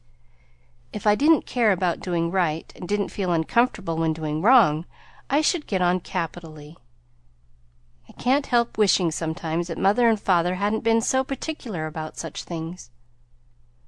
Ah, Joe, instead of wishing that, thank God that Father and Mother were particular, and pity from your heart those who have no such guardians to hedge them round with principles which may seem like prison walls to impatient youth, but which will prove sure foundations to build character upon in womanhood. Joe wrote no more sensational stories, deciding that the money did not pay for her share of the sensation. But going to the other extreme, as is the way with people of her stamp, she took a course of Mrs. Sherwood's, Miss Edgeworth, and Hannah More, and then produced a tale which might have been more properly called an essay or a sermon, so intensely moral was it. She had her doubts about it from the beginning, for her lively fancy and girlish romance felt as ill at ease in the new style as she would have done masquerading in the stiff and cumbersome costume of the last century. She sent this didactic gem to several markets, but it found no purchaser, and she was inclined to agree with Mr. Dashwood that morals didn't sell. Then she tried a children's story, which she could easily have disposed of if she had not been mercenary enough to demand filthy lucre for it. The only person who offered enough to make it worth her while to try juvenile literature was a worthy gentleman who felt it his mission to convert all the world to his particular belief.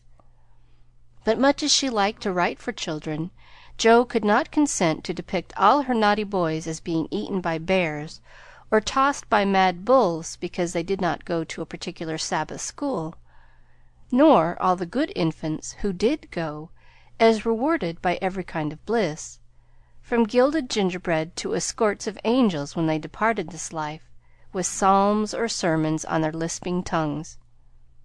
So nothing came of these trials, and Jo corked up her inkstand and said, in a fit of very wholesome humility, "I don't know anything. I'll wait until I do before I try again, and meantime sweep mud in the street. If I can't do better, that's honest at least." Which decision proved that her second tumble down the beanstalk had done her some good. While these internal revolutions were going on, her external life had been as busy and uneventful as usual, and if she sometimes looked serious or a little sad, no one observed it but Professor Bear. He did it so quietly that Jo never knew he was watching to see if she would accept and profit by his reproof. But she stood the test, and he was satisfied, for though no words passed between them, he knew that she had given up writing. Not only did he guess it by the fact that the second finger of her right hand was no longer inky, but she spent her evenings downstairs now, was met no more among newspaper offices, and studied with a dogged patience which assured him that she was bent on occupying her mind with something useful, if not pleasant. He helped her in many ways, proving himself a true friend, and Jo was happy, for while her pen lay idle she was learning other lessons besides German, and laying a foundation for the sensation story of her own life. It was a pleasant winter and a long one, for she did not leave Mrs. Kirk till June. Everyone seemed sorry when the time came. The children were inconsolable, and Mr. Bear's hair stuck straight up all over his head, for he always rumpled it wildly when disturbed in mind. "Going home? Ah, you are happy that you have a home to go in," he said, when she told him, and sat silently pulling his beard in the corner, while she held a little levee on that last evening. She was going early, so she bade them all good-bye overnight, and when his turn came she said warmly, "Now, sir, you won't forget to come and see us if you ever travel our way, will you? I'll never forgive you if you do, for I want them all to know my friend." "Do you? Shall I come?" he asked, looking down at her with an eager expression which she did not see. "Yes, come next month. Laurie graduates then, and you'd enjoy commencement as something new." "That is your best friend of whom you speak?" he said in an altered tone. "Yes, my boy Teddy. I'm very proud of him, and should like you to see him." Jo looked up then, quite unconscious of anything but her own pleasure in the prospect of showing them to one another. Something in Mr. Bear's face suddenly recalled the fact that she might find Laurie more than a best friend, and simply because she particularly wished not to look as if anything was the matter, she involuntarily began to blush, and the more she tried not to, the redder she grew. If it had not been for Tina on her knee, she didn't know what would have become of her. Fortunately, the child was moved to hug her, so she managed to hide her face an instant, hoping the Professor did not see it. But he did, and his own changed again from that momentary anxiety to its usual expression, as he said cordially, "I fear I shall not make the time for that, but I wish the friend much success, and you all happiness. Gott bless you." And with that he shook hands warmly, shouldered Tina, and went away. But after the boys were abed, he sat long before his fire, with the tired look on his face, and the heimweh, or homesickness, lying heavy at his heart. Once, when he remembered Jo as she sat with the little child in her lap, and that new softness in her face, he leaned his head on his hands a minute, and then roamed about the room as if in search of something that he could not find. "It is not for me. I must not hope it now," he said to himself, with a sigh that was almost a groan. Then, as if reproaching himself for the longing that he could not repress, he went and kissed the two tousled heads upon the pillow, took down his seldom used meerschaum, and opened his Plato. He did his best, and did it manfully, but I don't think he found that a pair of rampant boys, a pipe, or even the divine Plato were very satisfactory substitutes for wife and child at home. Early as it was, he was at the station next morning to see Joe off, and thanks to him she began her solitary journey with the pleasant memory of a familiar face smiling its farewell, a bunch of violets to keep her company, and best of all, the happy thought, "Well, the winter's gone, and I've written no books, earned no fortune, but I've made a friend worth having, and I'll try to keep him all my life." End of chapter 34.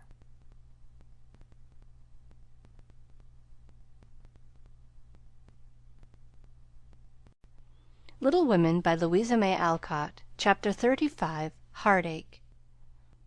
Whatever his motive might have been, Laurie studied to some purpose that year, for he graduated with honor, and gave the Latin oration with the grace of a Phillips and the eloquence of a Demosthenes.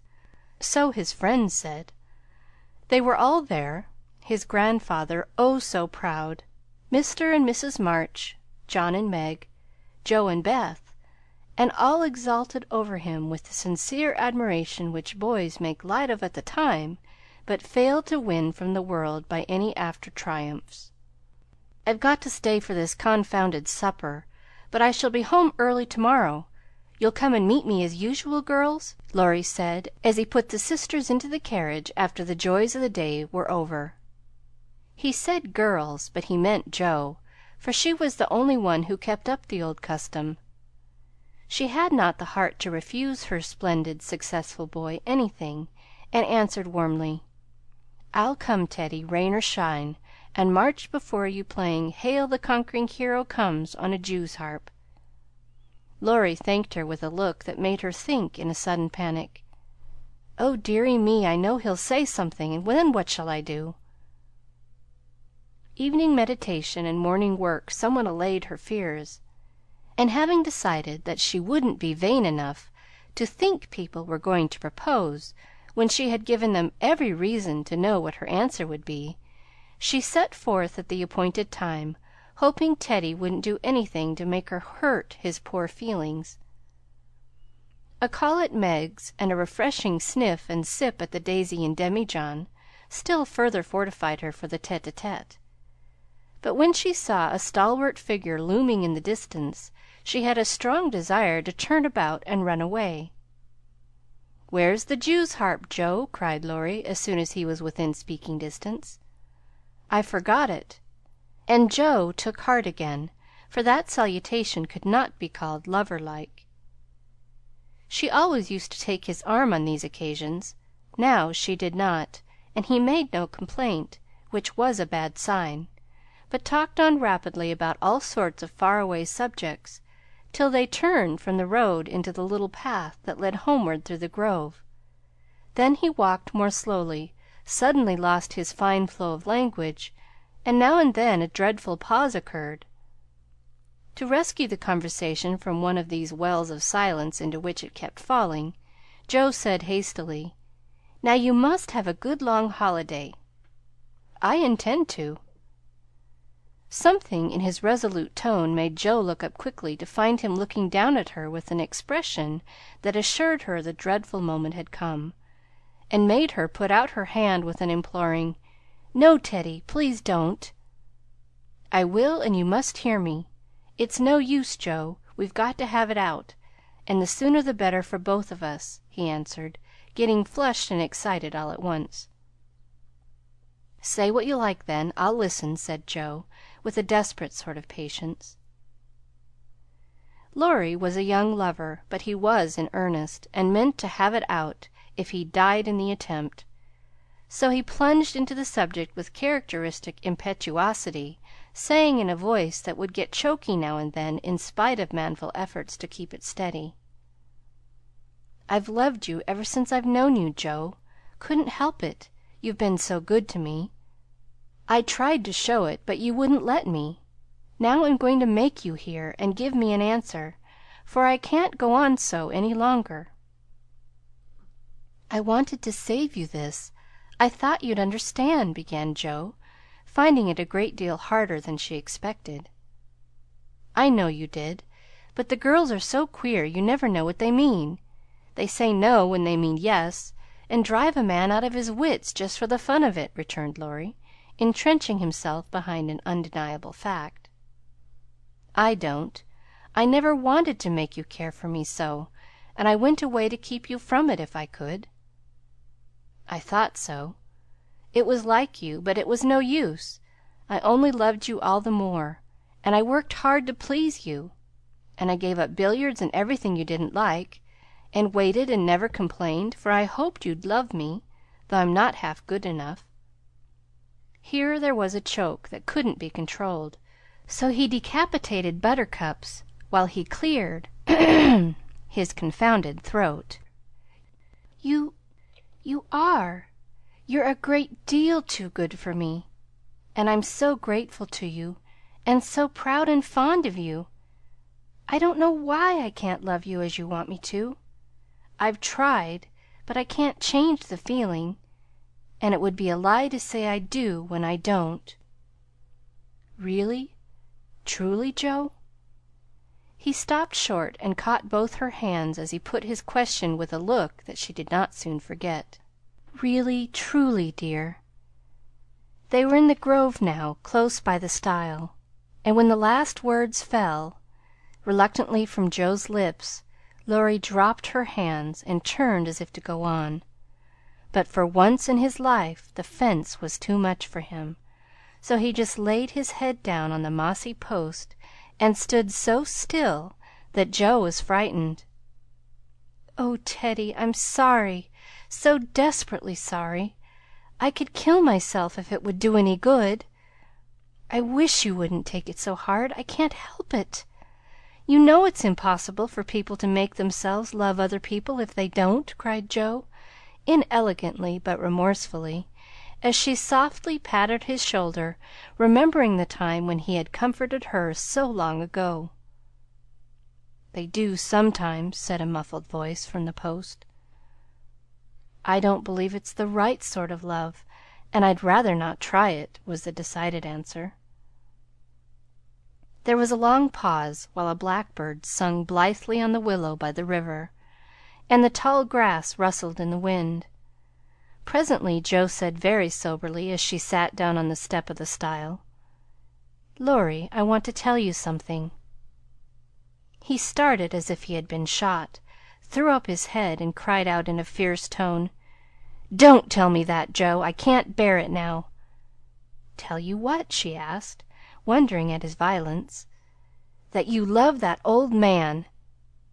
"What old man?" demanded Joe, thinking he must mean his grandfather. "That devilish professor you were always writing about. If you say you love him, I know I shall do something desperate."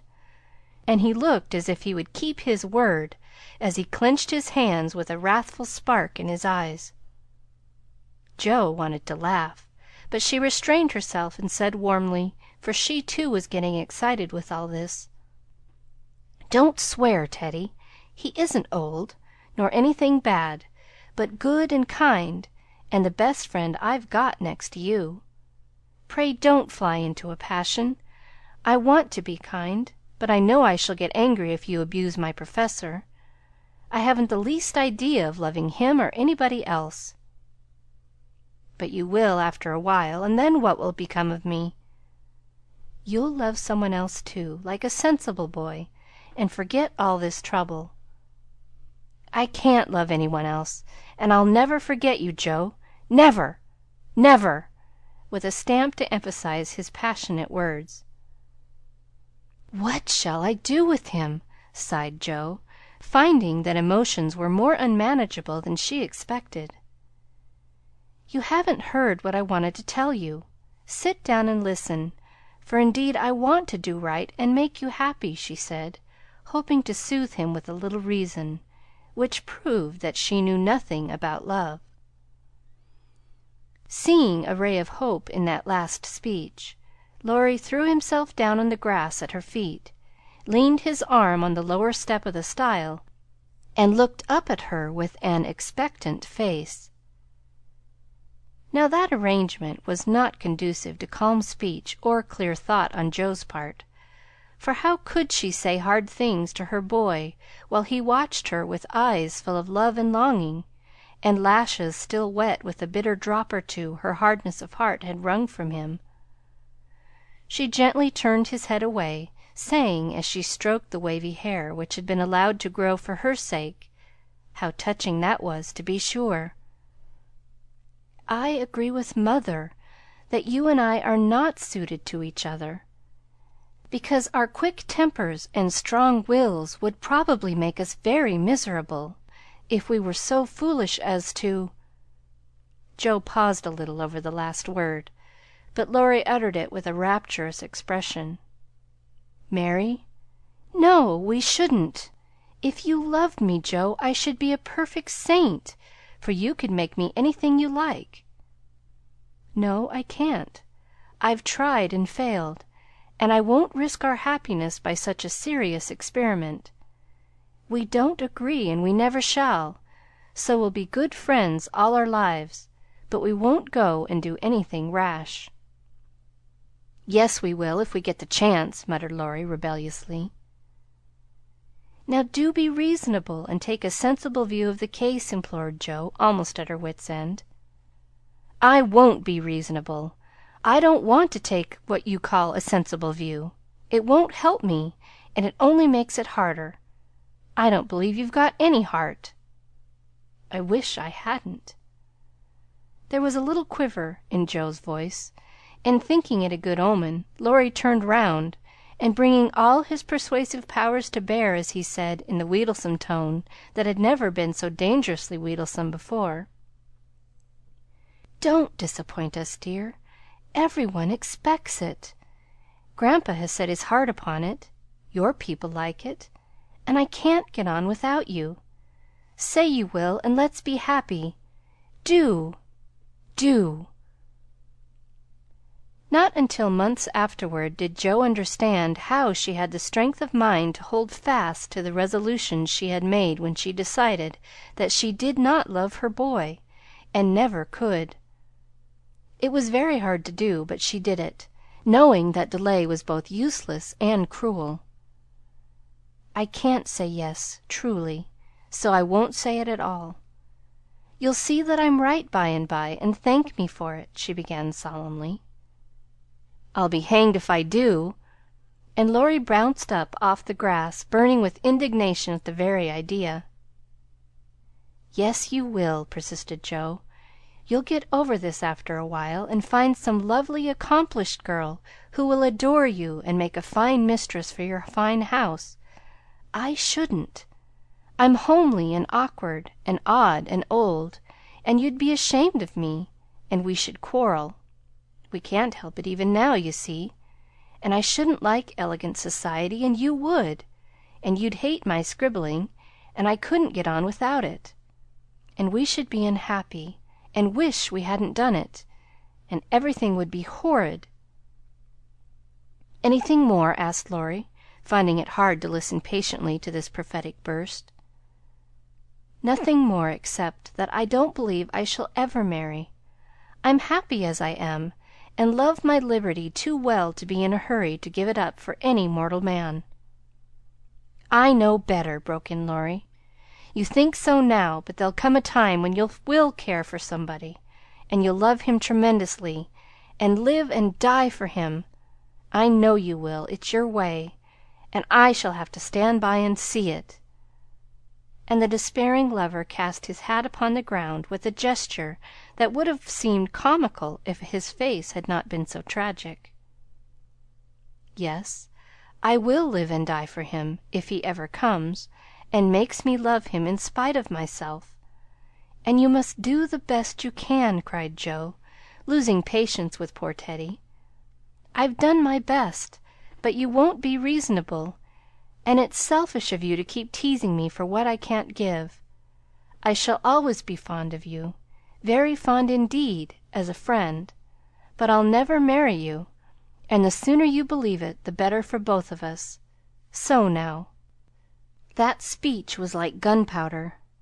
Laurie looked at her a minute as if he did not know quite what to do with himself, then turned sharply away, saying in a desperate sort of tone, "You'll be sorry some day, Joe." "Oh, where are you going?" she cried, for his face frightened her. "To the devil," was the consoling answer. For a minute Joe's heart stood still, as he swung himself down the bank toward the river.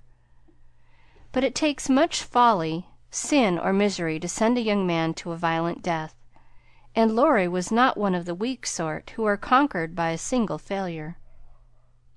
He had no thought of a melodramatic plunge, but some blind instinct led him to fling hat and coat into his boat and row away with all his might, making better time up the river than he had done in any race. Joe drew a long breath and unclasped her hands as she watched the poor fellow trying to outstrip the trouble which he carried in his heart. "That will do him good, and he'll come home in such a tender, penitent state of mind that I shan't dare to see him," she said, adding, as she went slowly home, feeling as if she had murdered some innocent thing and buried it under the leaves, "Now I must go and prepare Mr. Lawrence to be very kind to my poor boy. I wish he'd loved Beth. Perhaps he may in time, but I begin to think I was mistaken about her. Oh, dear, how can girls like to have lovers and refuse them? I think it's dreadful." Being sure that no one could do it so well as herself, she went straight to Mr. Lawrence, told the hard story bravely through, and then broke down, crying so dismally over her own insensibility that the kind old gentleman, though sorely disappointed, did not utter a reproach. He found it difficult to understand how any girl could help loving Laurie, and hoped she would change her mind. But he knew, even better than Joe, that love cannot be forced. So he shook his head sadly and resolved to carry his boy out of harm's way. For young impetuosity's parting words to Joe disturbed him more than he would confess. When Laurie came home, dead tired but quite composed, his grandfather met him as if he knew nothing, and kept up the delusion very successfully for an hour or two. But when they sat together in the twilight, the time they used to enjoy so much, it was hard work for the old man to ramble on as usual, and harder still for the young one to listen to the praises of the last year's successes, which to him now seemed like love's labor lost. He bore it as long as he could, then went to his piano and began to play. The windows were open, and Joe, walking in the garden with Beth, for once understood music better than her sister, for he played the Sonata Pathetique, and played it as he never did before. "That's very fine, I dare say, but it's sad enough to make one cry. Give us something gayer, lad," said Mr. Lawrence, whose kind old heart was full of sympathy, which he longed to show, but knew not how.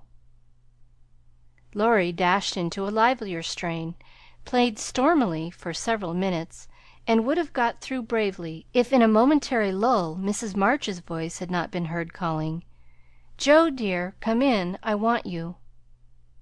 Just what Laurie longed to say, with a different meaning.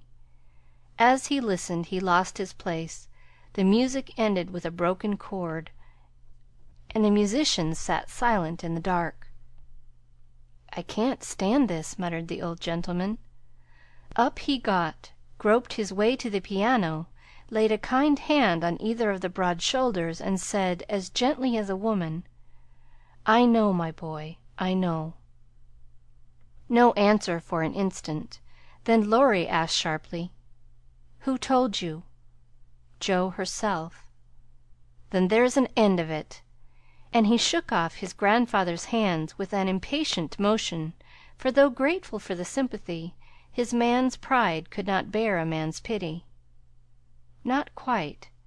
I want to say one thing, and then there shall be an end of it," returned Mr. Lawrence with unusual mildness. "You won't care to stay at home now, perhaps?"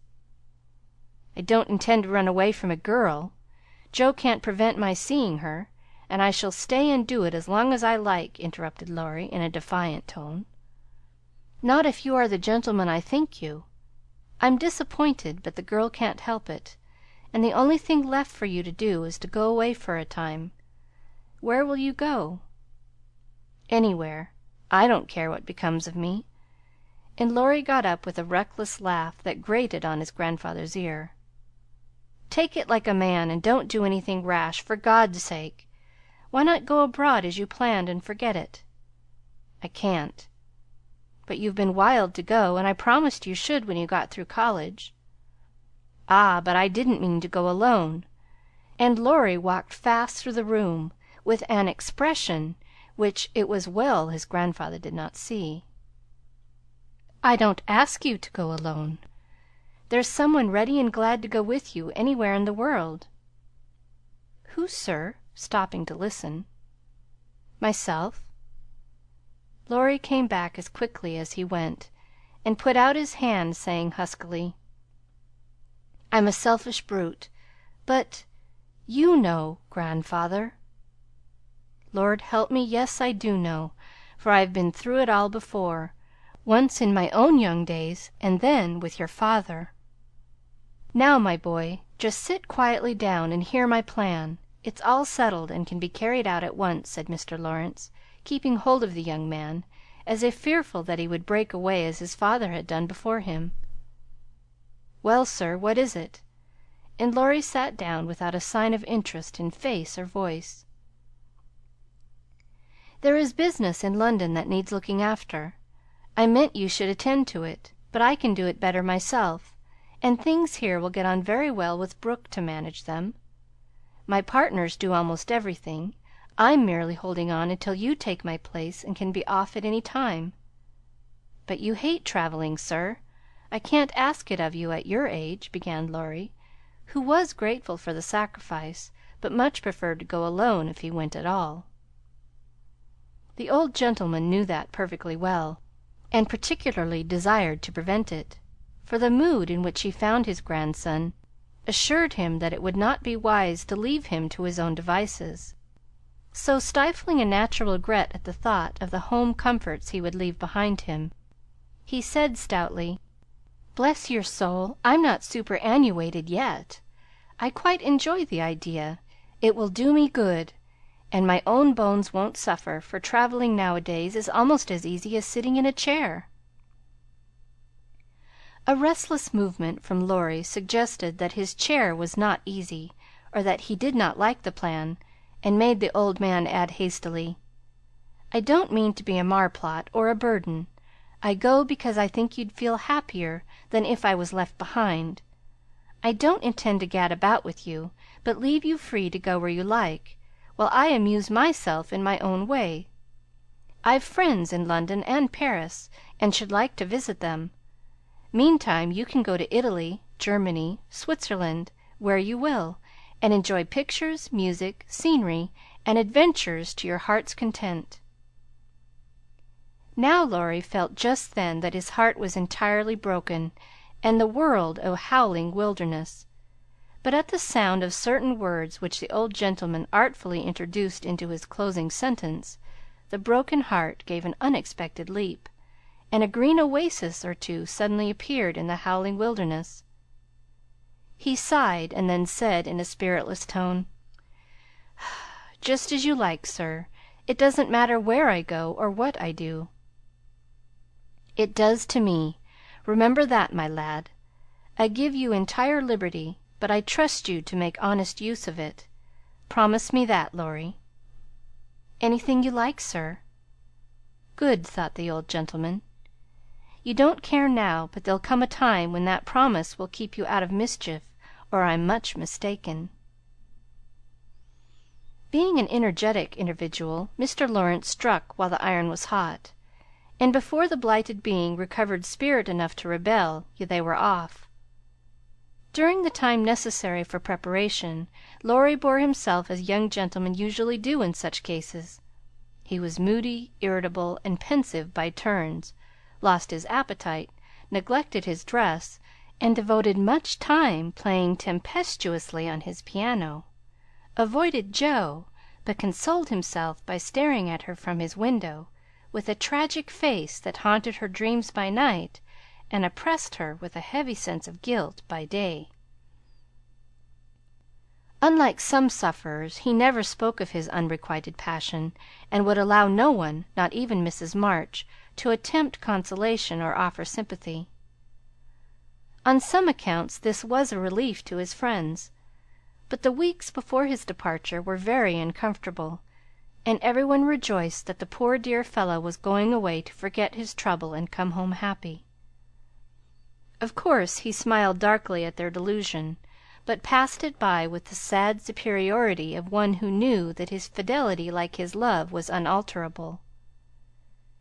When the parting came, he affected high spirits, to conceal certain inconvenient emotions which seemed inclined to assert themselves.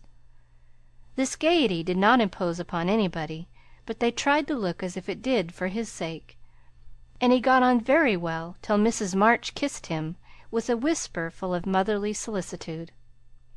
Then, feeling that he was going very fast, he hastily embraced them all round, not forgetting the afflicted Hannah, and ran downstairs as if for his life. Joe followed a minute after, to wave her hand to him if he looked round. He did look round, came back, put his arms about her as she stood on the step above him, and looked up at her with a face that made his short appeal eloquent and pathetic. "Oh, Joe, can't you?" "Teddy, dear, I wish I could." That was all, except a little pause. Then Laurie straightened himself up, said, "It's all right, never mind," and went away without another word. Ah, but it wasn't all right, and Joe did mind, for while the curly head lay on her arm a minute after her hard answer, she felt as if she had stabbed her dearest friend, and when he left her without a look behind him, she knew that the boy Laurie never would come again. End of chapter 35.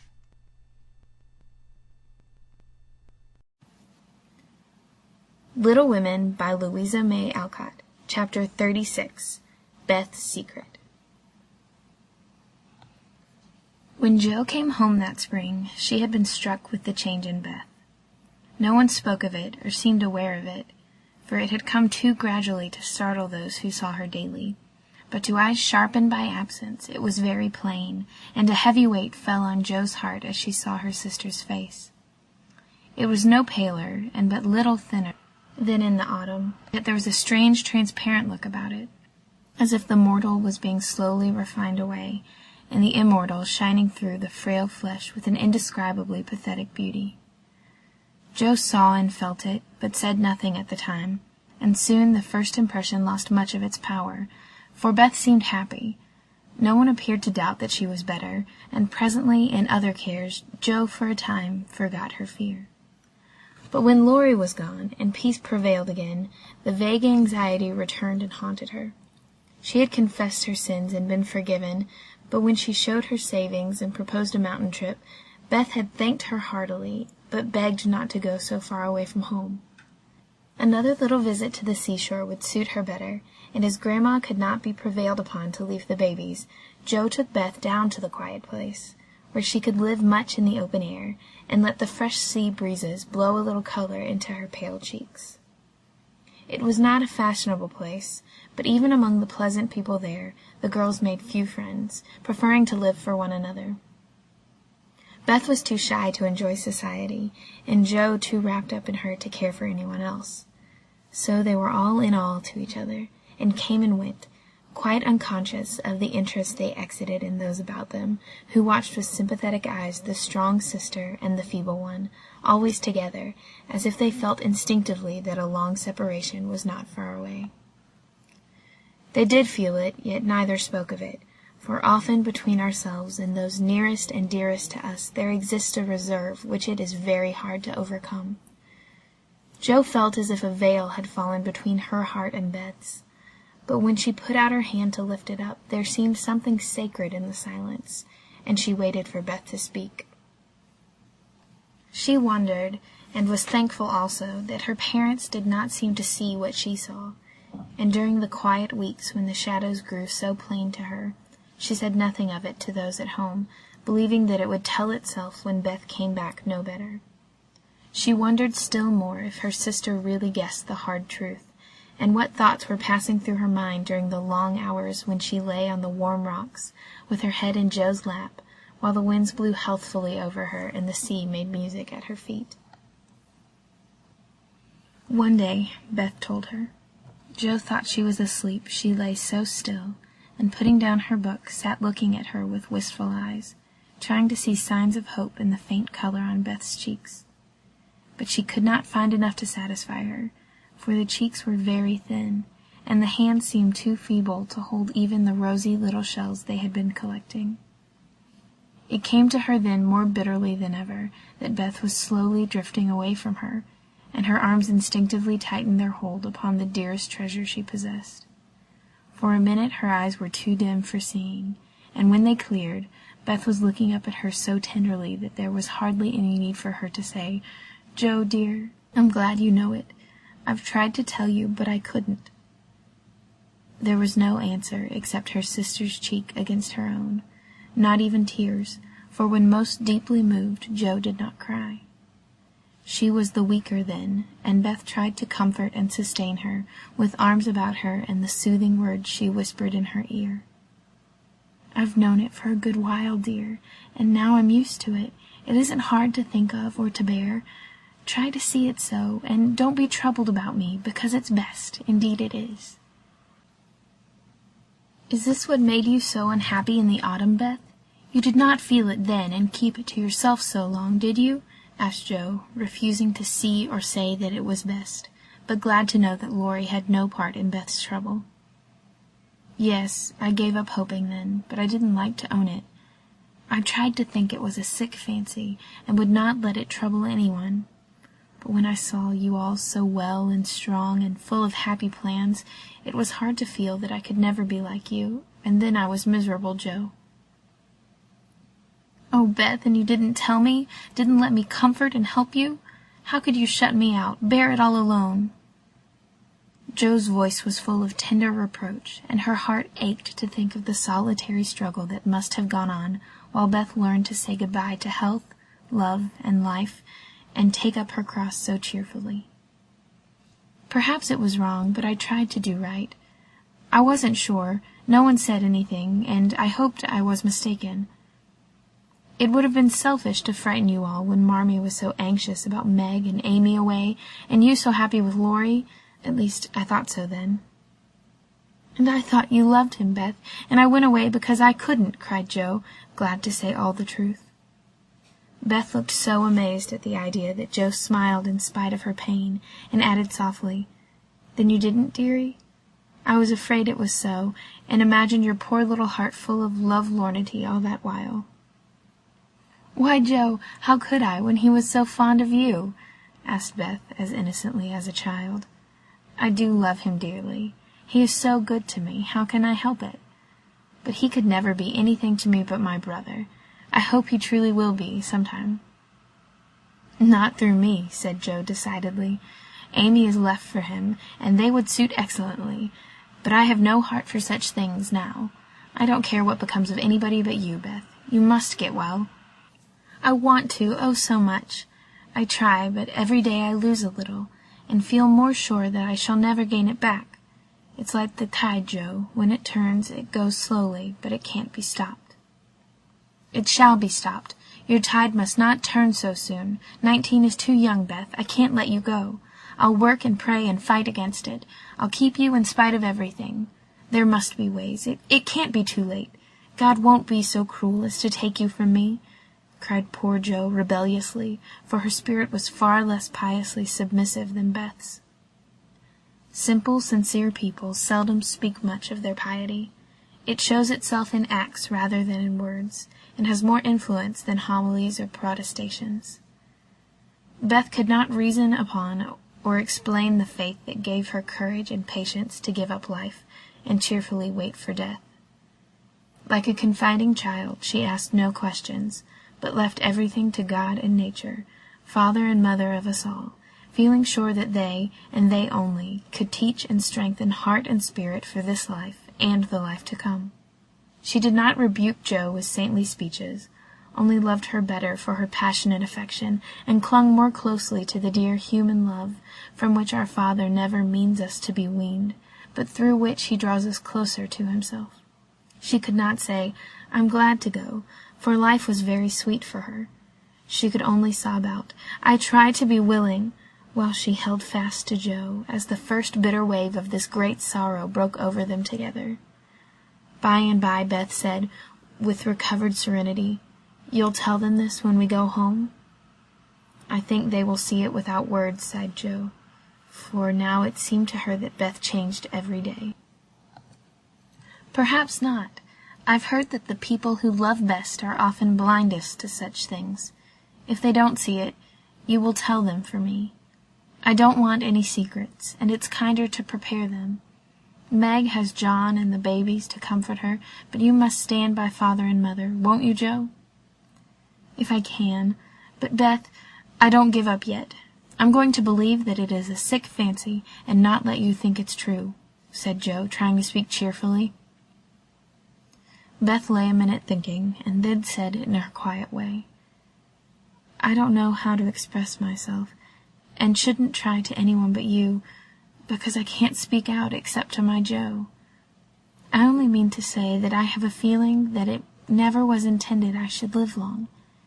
I'm not like the rest of you. I never made any plans about what I'd do when I grew up. I never thought of being married, as you all did.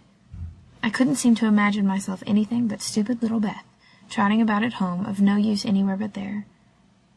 I never wanted to go away, and the hard part now is leaving you all. I'm not afraid, but it seems as if I should be homesick for you even in heaven." Jo could not speak, and for several minutes there was no sound but the sigh of the wind and the lapping of the tide. A white-winged gull flew by, with the flash of sunshine on its silvery breast. Beth watched it till it vanished, and her eyes were full of sadness. A little gray-coated sandbird came tripping over the beach, peeping softly to itself, as if enjoying the sun and the sea. It came quite close to Beth, and looked at her with a friendly eye, and sat upon a warm stone, dressing its wet feathers, quite at home. Beth smiled and felt comforted, for the tiny thing seemed to offer its small friendship, and remind her that a pleasant world was still to be enjoyed. "Dear little bird, see, Jo, how tame it is. I like Peeps better than the gulls. They are not so wild and handsome, but they seem happy, confiding little things. I used to call them my birds last summer, and Mother said they reminded her of me, busy, Quaker-colored creatures, always near the shore and always chirping that contented little song of theirs. You are the gull, Jo, strong and wild, fond of the storm and the wind, flying far out to sea, and happy all alone. Meg is the turtle-dove, and Amy is like the lark she writes about, trying to get up among the clouds, but always dropping down into its nest again. Dear little girl! She's so ambitious, but her heart is good and tender, and no matter how high she flies, she never will forget home. I hope I shall see her again, but she seems so far away. She is coming in the spring, and I mean that you shall be all ready to see and enjoy her. I'm going to have you well and rosy by that time," began Jo, feeling that all of the changes in Beth, the talking change was the greatest, for it seemed to cost no effort now, and she thought aloud in a way quite unlike bashful Beth. "Jo, dear, don't hope any more. It won't do any good. I'm sure of that. We won't be miserable, but enjoy being together while we wait. We'll have happy times, for I don't suffer much, and I think the tide will go out easily, if you help me." Jo leaned down to kiss the tranquil face, and with that silent kiss she dedicated herself soul and body to Beth. She was right. There was no need of any words when they got home, for Father and Mother saw plainly now what they had prayed to be saved from seeing. Tired with her short journey, Beth went at once to bed, saying how glad she was to be home, and when Jo went down she found that she would be spared the hard task of telling Beth's secret. Her father stood leaning his head on the mantelpiece, and did not turn as she came in, but her mother stretched out her arms as if for help, and Jo went to comfort her without a word. End of chapter 36. Little Women by Louisa May Alcott. Chapter 37. New Impressions. At 3 o'clock in the afternoon, all the fashionable world at Nice may be seen on the Promenade des Anglais, a charming place for the wide walk, bordered with palms, flowers, and tropical shrubs, is bounded on one side by the sea, on the other by the Grand Drive, lined with hotels and villas, while beyond lie orange orchards and the hills. Many nations are represented, many languages spoken, many costumes worn, and on a sunny day the spectacle is as gay and brilliant as a carnival. Haughty English, lively French, sober Germans, handsome Spaniards, ugly Russians, meek Jews, free and easy Americans, all drive, sit, or saunter here, chatting over the news, and criticizing the latest celebrity who has arrived. Ristori or Dickens, Victor Emmanuel or the Queen of the Sandwich Islands. The equipages are as varied as the company and attract as much attention, especially the low basket barrages, in which ladies drive themselves, with a pair of dashing ponies, gay nets, to keep their voluminous flounces from overflowing the diminutive vehicles, and little grooms on the perch behind. Along this walk on Christmas Day, a tall young man walked slowly with his hands behind him, and a somewhat absent expression of countenance. He looked like an Italian, was dressed like an Englishman, and had the independent air of an American, a combination which caused sundry pairs of feminine eyes to look approvingly after him, and sundry dandies in black velvet suits, with rose-colored neckties, buff gloves, and orange flowers in their buttonholes, to shrug their shoulders and then envy him his inches. There were plenty of pretty faces to admire, but the young man took little notice of them, except to glance now and then at some blonde girl in blue. Presently he strolled out of the promenade and stood a moment at the crossing, as if undecided whether to go and listen to the band in the Jardin Public, or to wander along the beach toward Castle Hill. The quick trot of Boney's feet made him look up, as one of the little carriages, containing a single young lady, came rapidly down the street. The lady was young, blonde, and dressed in blue. He stared a minute, then his whole face woke up, and waving his hat like a boy, he hurried forward to meet her. "Oh, Laurie, is it really you? I thought you'd never come," cried Amy, dropping the reins and holding out both hands, to the great scandalization of a French mamma, who hastened her daughter's steps, lest she should be demoralized by beholding the free manners of these mad English. "I was detained, by the way, but I promised to spend Christmas with you, and here I am. How is your grandfather? When did you come? Where are you staying?" "Very well. Last night, at the Chavon. I called at your hotel, but you were out. I have so much to say, I don't know where to begin. Get in, and we can talk at our ease. I was going for a drive and longing for company. Flo's saving up for tonight." "What happens then? A ball?" "A Christmas party at our hotel. There are many Americans there, and they give it in honor of the day. You'll go with us, of course. Aunt will be charmed." "Thank you. Where now?" asked Laurie, leaning back and folding his arms, a proceeding which suited Amy, who preferred to drive, for her parasol whip and blue reins over the white ponies' backs afforded her infinite satisfaction. "I'm going to the banker's first, for letters, and then to Castle Hill. The view is so lovely, and I like to feed the peacocks. Have you ever been there?" "Often, years ago, but I don't mind having a look at it. Now tell me all about yourself. The last I heard of you, your grandfather wrote that he expected you from Berlin." "Yes, I spent a month there, and then joined him in Paris, where he has settled for the winter. He has friends there, and finds plenty to amuse him, so I go and come, and we get on capitally." "That's a sociable agreement," said Amy, missing something in Laurie's manner, though she couldn't tell what. "Why, you see, he hates to travel, and I hate to keep still, so we each suit ourselves, and there is no trouble. I am often with him, and he enjoys my adventures, while I like to feel that someone is glad to see me when I get back from my wanderings. Dirty old hole, isn't it?" he added, with a look of disgust, as they drove along the boulevard to the Place Napoleon in the old city. "The dirt is picturesque, so I don't mind. The river and the hills are delicious, and these glimpses of the narrow cross streets are my delight. Now we shall have to wait for that procession to pass. It's going to the church of St. John."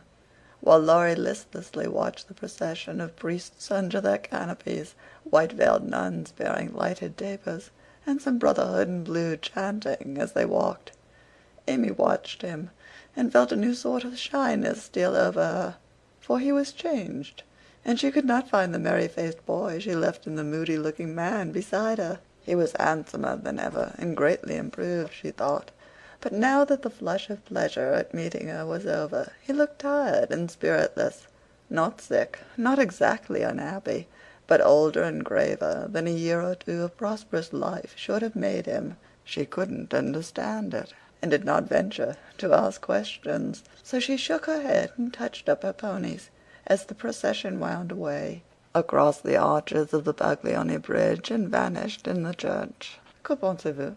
she said, airing her French, which had improved in quantity if not in quality since she came abroad. "That mademoiselle has made good use of her time, and the result is charming," replied Laurie, bowing with his hand on his heart and an admiring look. She blushed with pleasure, but somehow the compliment did not satisfy her, like the blunt praises he used to give her at home, when he promenaded round her on festival occasions, and told her she was altogether jolly, with a hearty smile and an improving pat on the head. She didn't like the new tone, for though not blasé, it sounded indifferent in spite of the look. "If that's the way he's going to grow up, I wish he'd stay a boy," she thought, with a curious sense of disappointment and discomfort, trying meantime to seem quite easy and gay. At Avigdor she found the precious home letters, and giving the reins to Laurie, read them luxuriously as they wound up the shady road between green hedges, where tea roses bloomed as freshly as in June. "Beth is very poorly, mother says. I often think I ought to go home, but they all say stay, so I do. For I shall never have another chance like this," said Amy, looking sober over one page. "I think you are right there.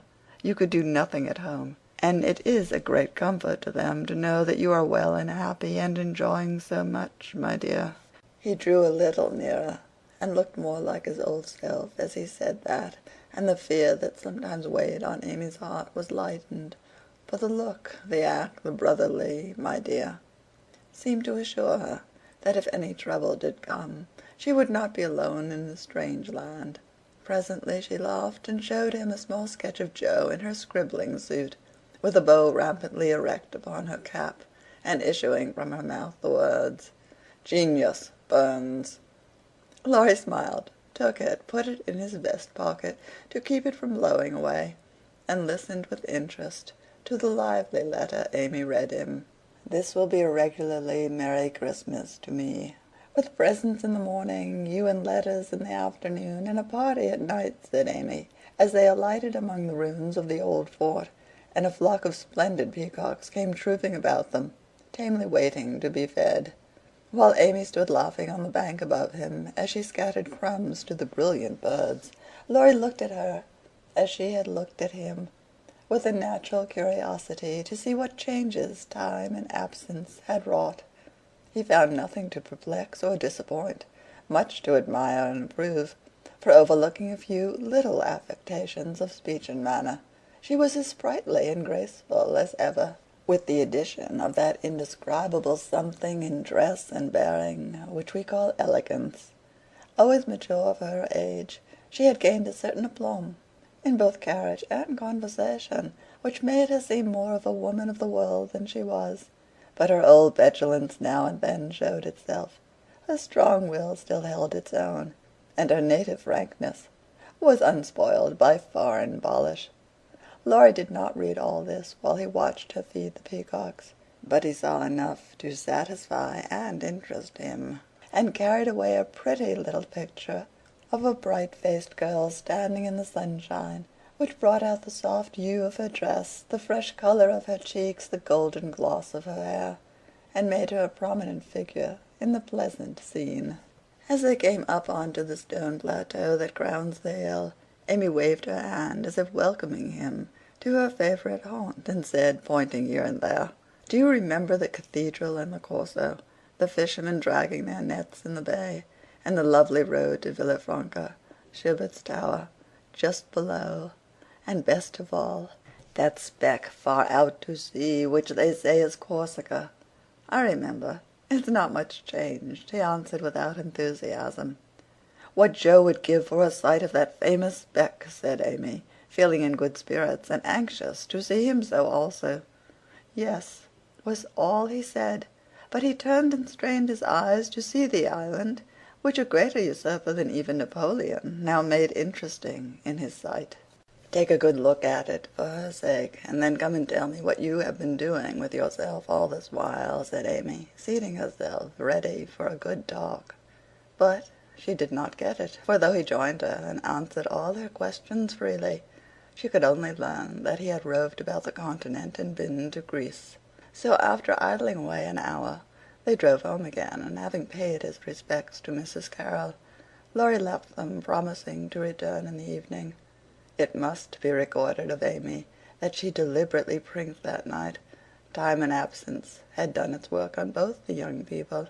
She had seen her old friend in a new light, not as our boy, but as a handsome and agreeable man, and she was conscious of a very natural desire to find favour in his sight.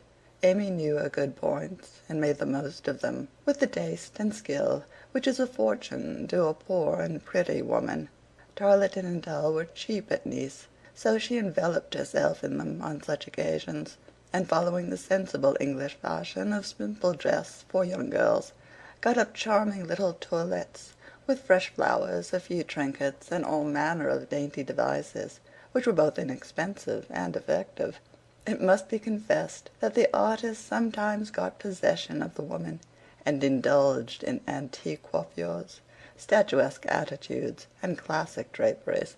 But, dear heart, we all have our little weaknesses, and find it easy to pardon such in the young, who satisfy our eyes with their comeliness, and keep our hearts merry with their artless vanities.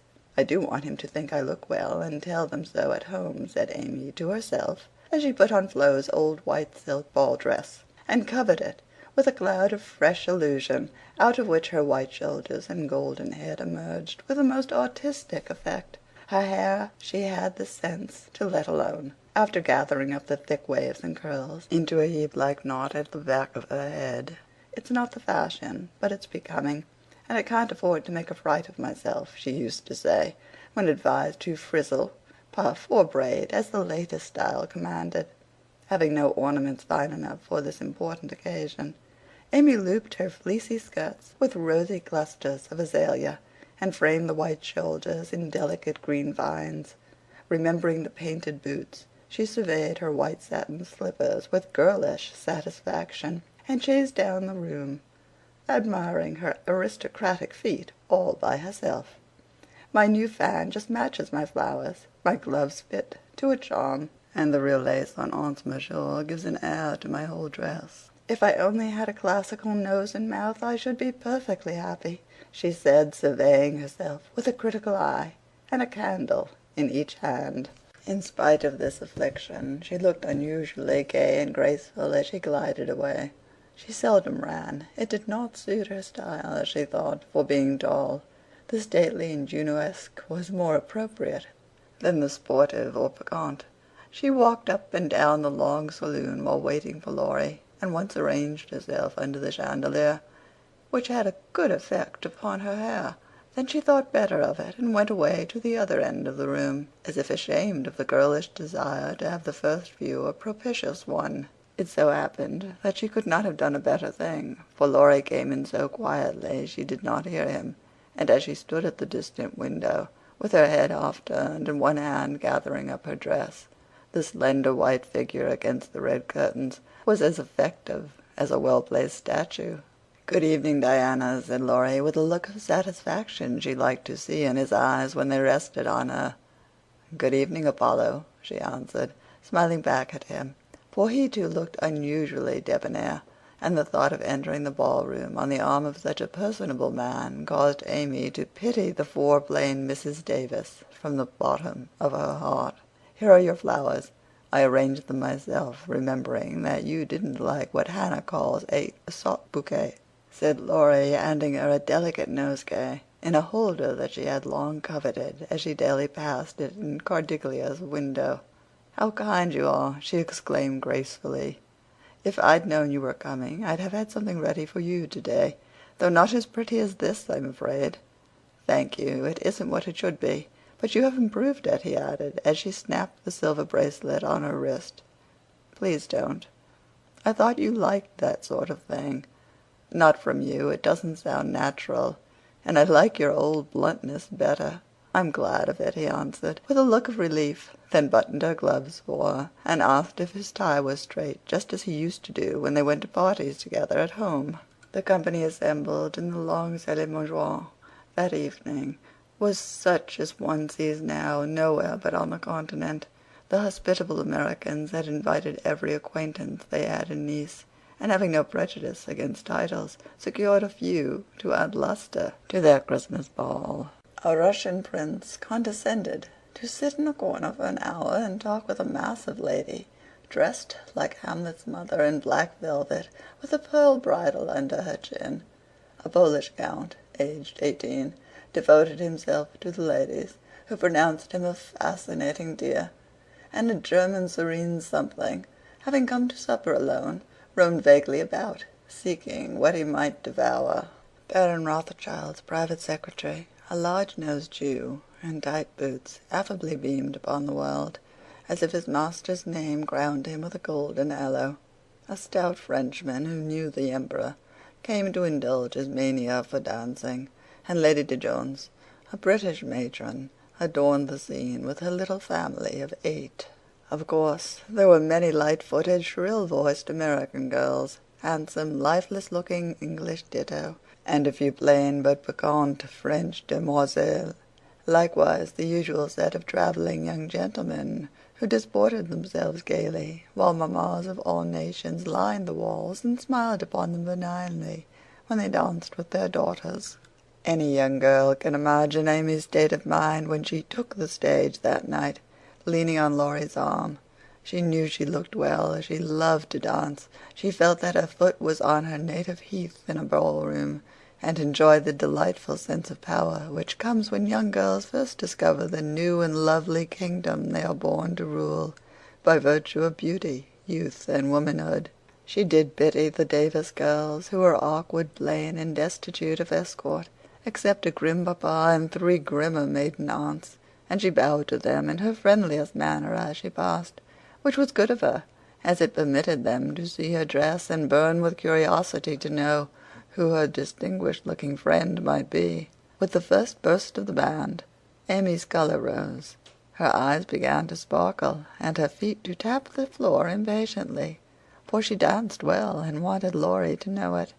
Therefore the shock she received can better be imagined than described, when he said in a perfectly tranquil tone, "Do you care to dance? One usually does at a ball." Her amazed look and quick answer caused Laurie to repair his error as fast as possible. "I meant the first dance. May I have the honor?" "I can give you one if you put off the Count.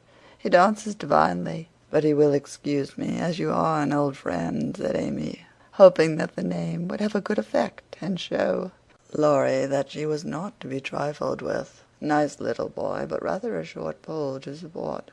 A daughter of the gods, divinely tall and most divinely fair, was all the satisfaction she got, however. The set in which they found themselves was composed of English, and Amy was compelled to walk decorously through a cotillion, feeling all the while as if she could dance the tarantella with relish. Laurie resigned her to the nice little boy, and went to do his duty to Flo, without securing Amy for the joys to come, which reprehensible want of forethought was properly punished, for she immediately engaged herself till supper, meaning to relent if he gave any signs of penitence. She showed him her ball book with demure satisfaction when he strolled instead of rushed up to claim her for the next, a glorious polka redower. But his polite regrets didn't impose upon her, and when she galloped away with the Count, she saw Laurie sit down by her aunt with an actual expression of relief. That was unpardonable, and Amy took no more notice of him for a long while, except a word now and then when she came to her chaperon between the dances for a necessary pin or a moment's rest.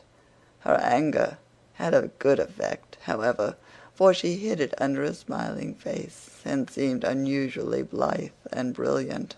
Laurie's eyes followed her with pleasure, for she neither romped nor sauntered, but danced with spirit and grace, making the delightsome pastime what it should be. He very naturally fell to studying her from this new point of view, and before the evening was half over had decided that little Amy was going to make a very charming woman. It was a lively scene, for soon the spirit of the social season took possession of every one, and Christmas merriment made all faces shine, hearts happy, and heels light. The musicians fiddled, tooted, and banged as if they enjoyed it. Everybody danced who could, and those who couldn't admired their neighbors with uncommon warmth. The air was dark with Davises, and many Joneses gambolled like a flock of young giraffes. The golden secretary darted through the room like a meteor with a dashing French woman who carpeted the floor with her pink satin train. The serene Juden found the supper table and was happy, eating steadily through the bill of fare, and dismayed the garçons by the ravages he committed. But the Emperor's friend covered himself with glory, for he danced everything, whether he knew it or not, and introduced impromptu pirouettes when the figures bewildered him. The boyish abandon of that stout man was charming to behold, for though he carried weight, he danced like an india-rubber ball. He ran, he flew, he pranced, his face glowed, his bald head shone, his coat-tails waved wildly, his bumps actually twinkled in the air, and when the music stopped, he wiped the drops from his brow and beamed upon his fellow-men like a French Pickwick without glasses. Amy and her Pole distinguished themselves by equal enthusiasm but more graceful agility, and Laurie found himself involuntarily keeping time to the rhythmic rise and fall of the white slippers as they flew by as indefatigably as if winged. When little Vladimir finally relinquished her with assurances that he was desolated to leave so early, she was ready to rest and see how her recreant knight had borne his punishment. It had been successful, for at 23 blighted affections find a balm in friendly society, and young nerves will thrill, young blood dance, and healthy young spirits rise, when subjected to the enchantment of beauty, light, music, and motion. Laurie had a waked-up look as he rose to give her his seat, and when he hurried away to bring her some supper, she said to herself with a satisfied smile, "Ah, I thought that would do him good." "You look like Balzac's Fondaments," he said, as he found her with one hand and held her coffee cup in the other. "My rouge won't come off," and Amy rubbed her brilliant cheek and showed him her white glove with a sober simplicity that made him laugh outright. "What do you call this stuff?" he asked, touching a fold of her dress that had blown over his knee. "Illusion. Good name for it. It's very pretty. New thing, isn't it? It's as old as the hills. You have seen it on dozens of girls, and you never found out that it was pretty till now, stupid.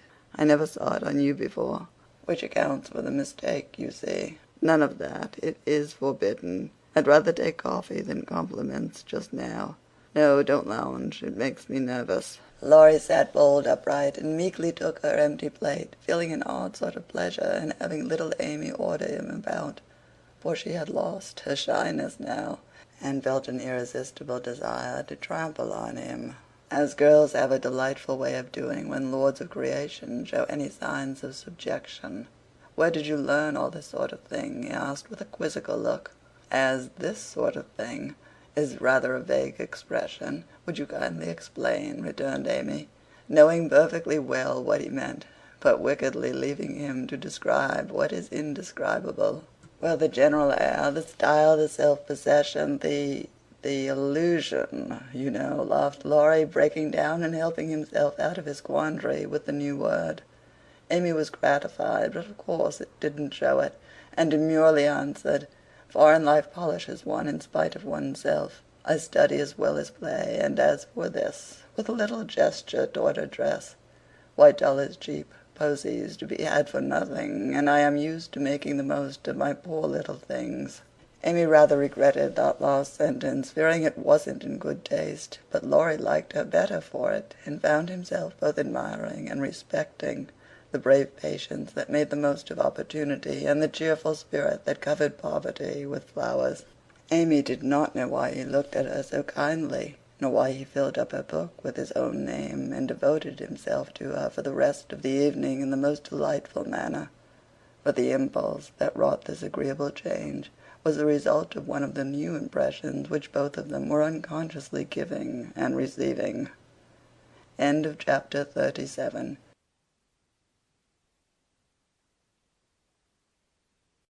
Little Women by Louisa May Alcott. Chapter 38. On the Shelf. In France, the young girls have a dull time of it till they are married, when Vive la Liberté becomes their motto.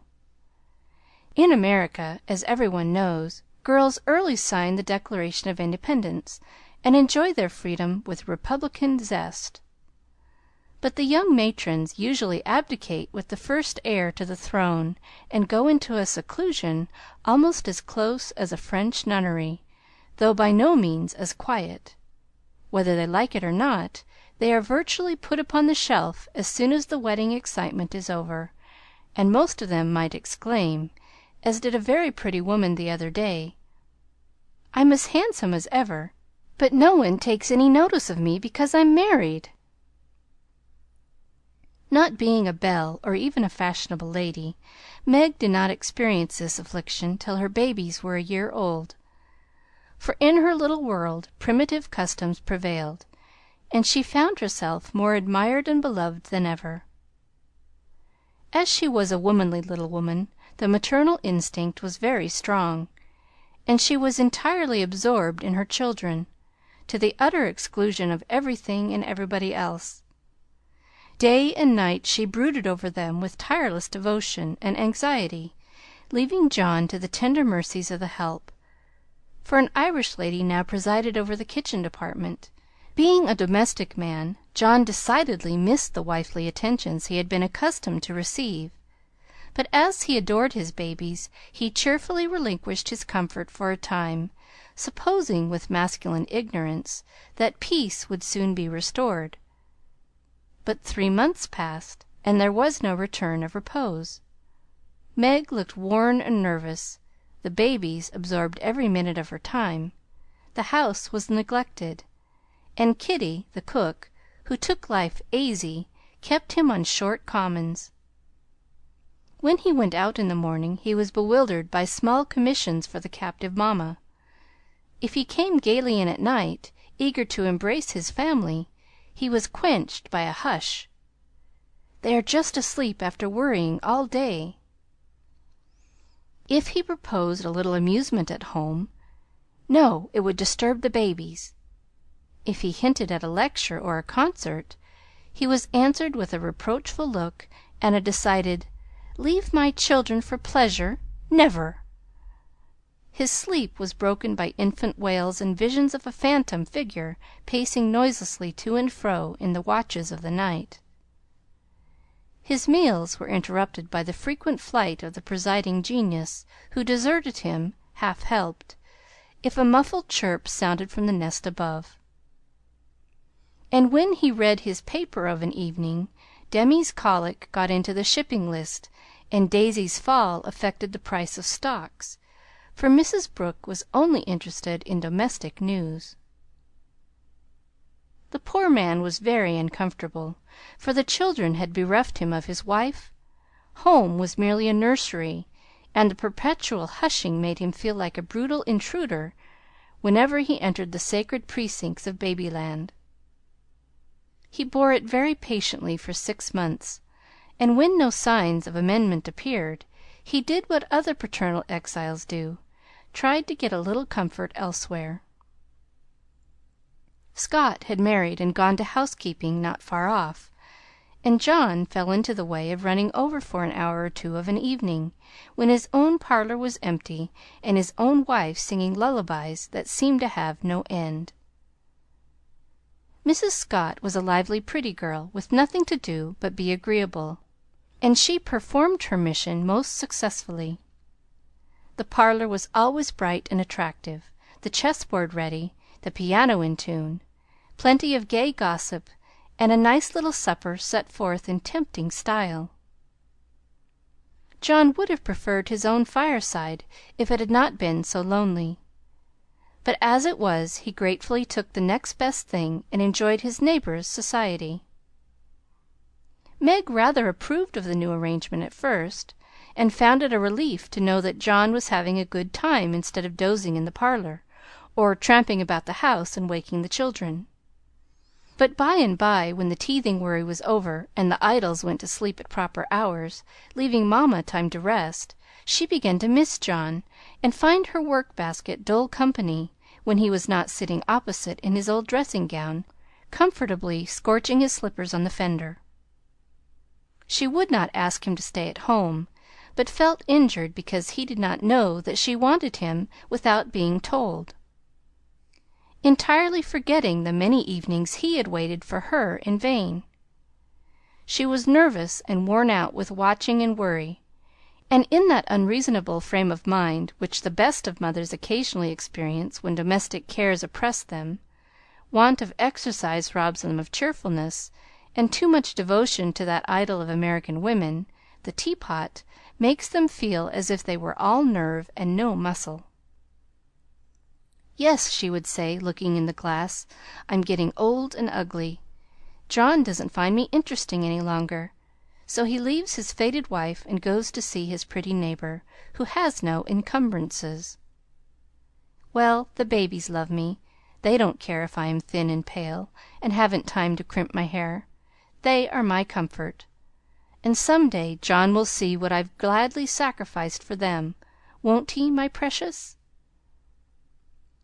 To which pathetic appeal Daisy would answer with a coo, or Demi with a crow, and Meg would put by her lamentations for a maternal revel, which soothed her solitude for the time being. But the pain increased as politics absorbed John, who was always running over to discuss interesting points with Scott, quite unconscious that Meg missed him.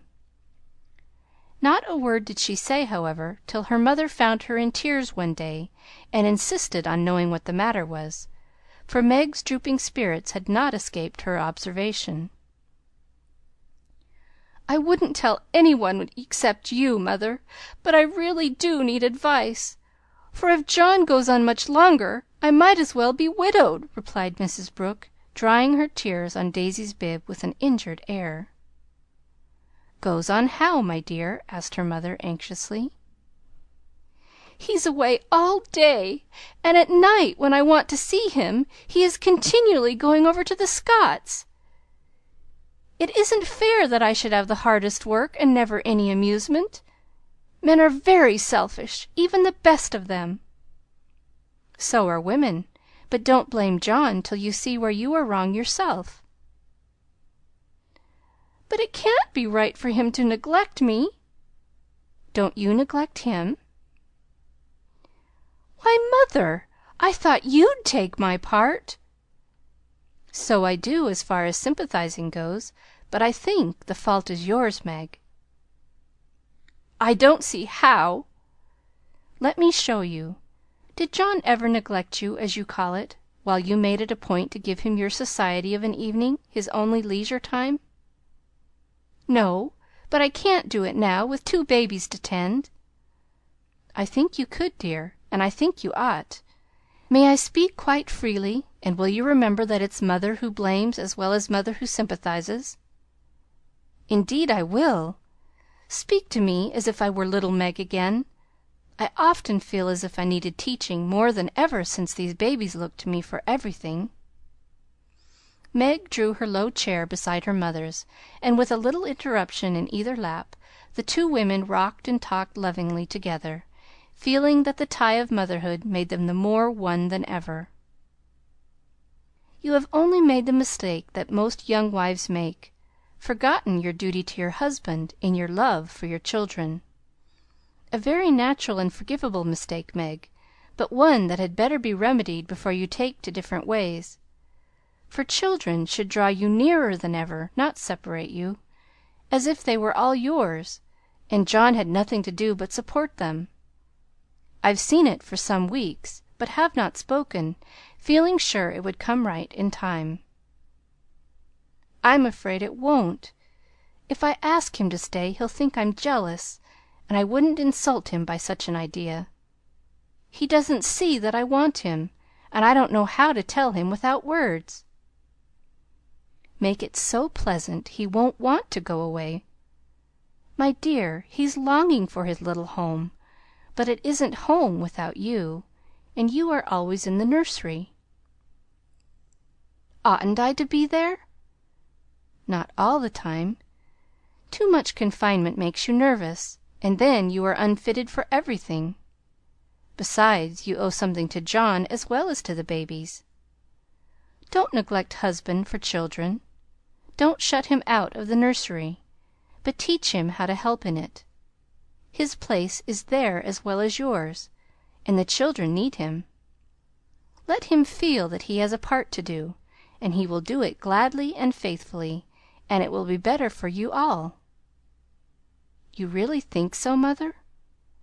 I know it, Meg, for I've tried it, and I seldom give advice unless I've proved its practicability. When you and Joe were little, I went on just as you are, feeling as if I didn't do my duty unless I devoted myself wholly to you. Poor father took to his books, after I had refused all offers of help, and left me to try my experiment alone. I struggled along as well as I could, but Joe was too much for me. I nearly spoiled her by indulgence. You were poorly, and I worried about you till I fell sick myself. Then father came to the rescue, quietly managed everything, and made himself so helpful that I saw my mistake, and never have been able to get on without him since. That is the secret of our home happiness. He does not let business wean him from the little cares and duties that affect us all, and I try not to let domestic worries destroy my interest in his pursuits. Each do our own part alone in many things, but at home we work together always. It is so, Mother. It is so, Mother, and my great wish is to be to my husband and children what you have been to yours. Show me how. I'll do anything you say. You always were my docile daughter. Well, dear, if I were you, I'd let John have more to do with the management of Demi, for the boy needs training, and it's none too soon to begin. Then I'd do what I have often proposed. Let Hannah come and help you. She is a capital nurse, and you may trust the precious babies to her while you do more housework. You need the exercise. Hannah would enjoy the rest, and John would find his wife again. Go out more. Keep cheerful as well as busy, for you are the sunshine maker of the family, and if you get dismal there is no fair weather. Then I'd try to take an interest in whatever John likes. Talk with him, let him read to you, exchange ideas, and help each other in that way.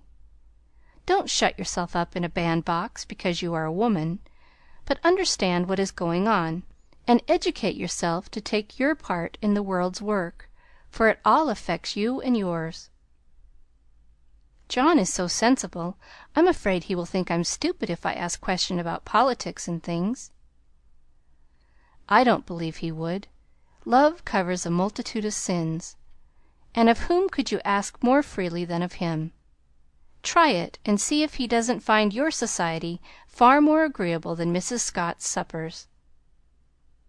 I will. Poor John!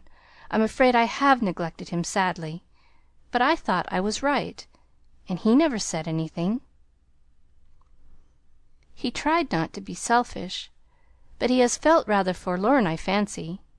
This is just the time, Meg, when young married people are apt to grow apart, and the very time when they ought to be most together, for the first tenderness soon wears off unless care is taken to preserve it. And no time is so beautiful and precious to parents, as the first years of the little lives given to them to train.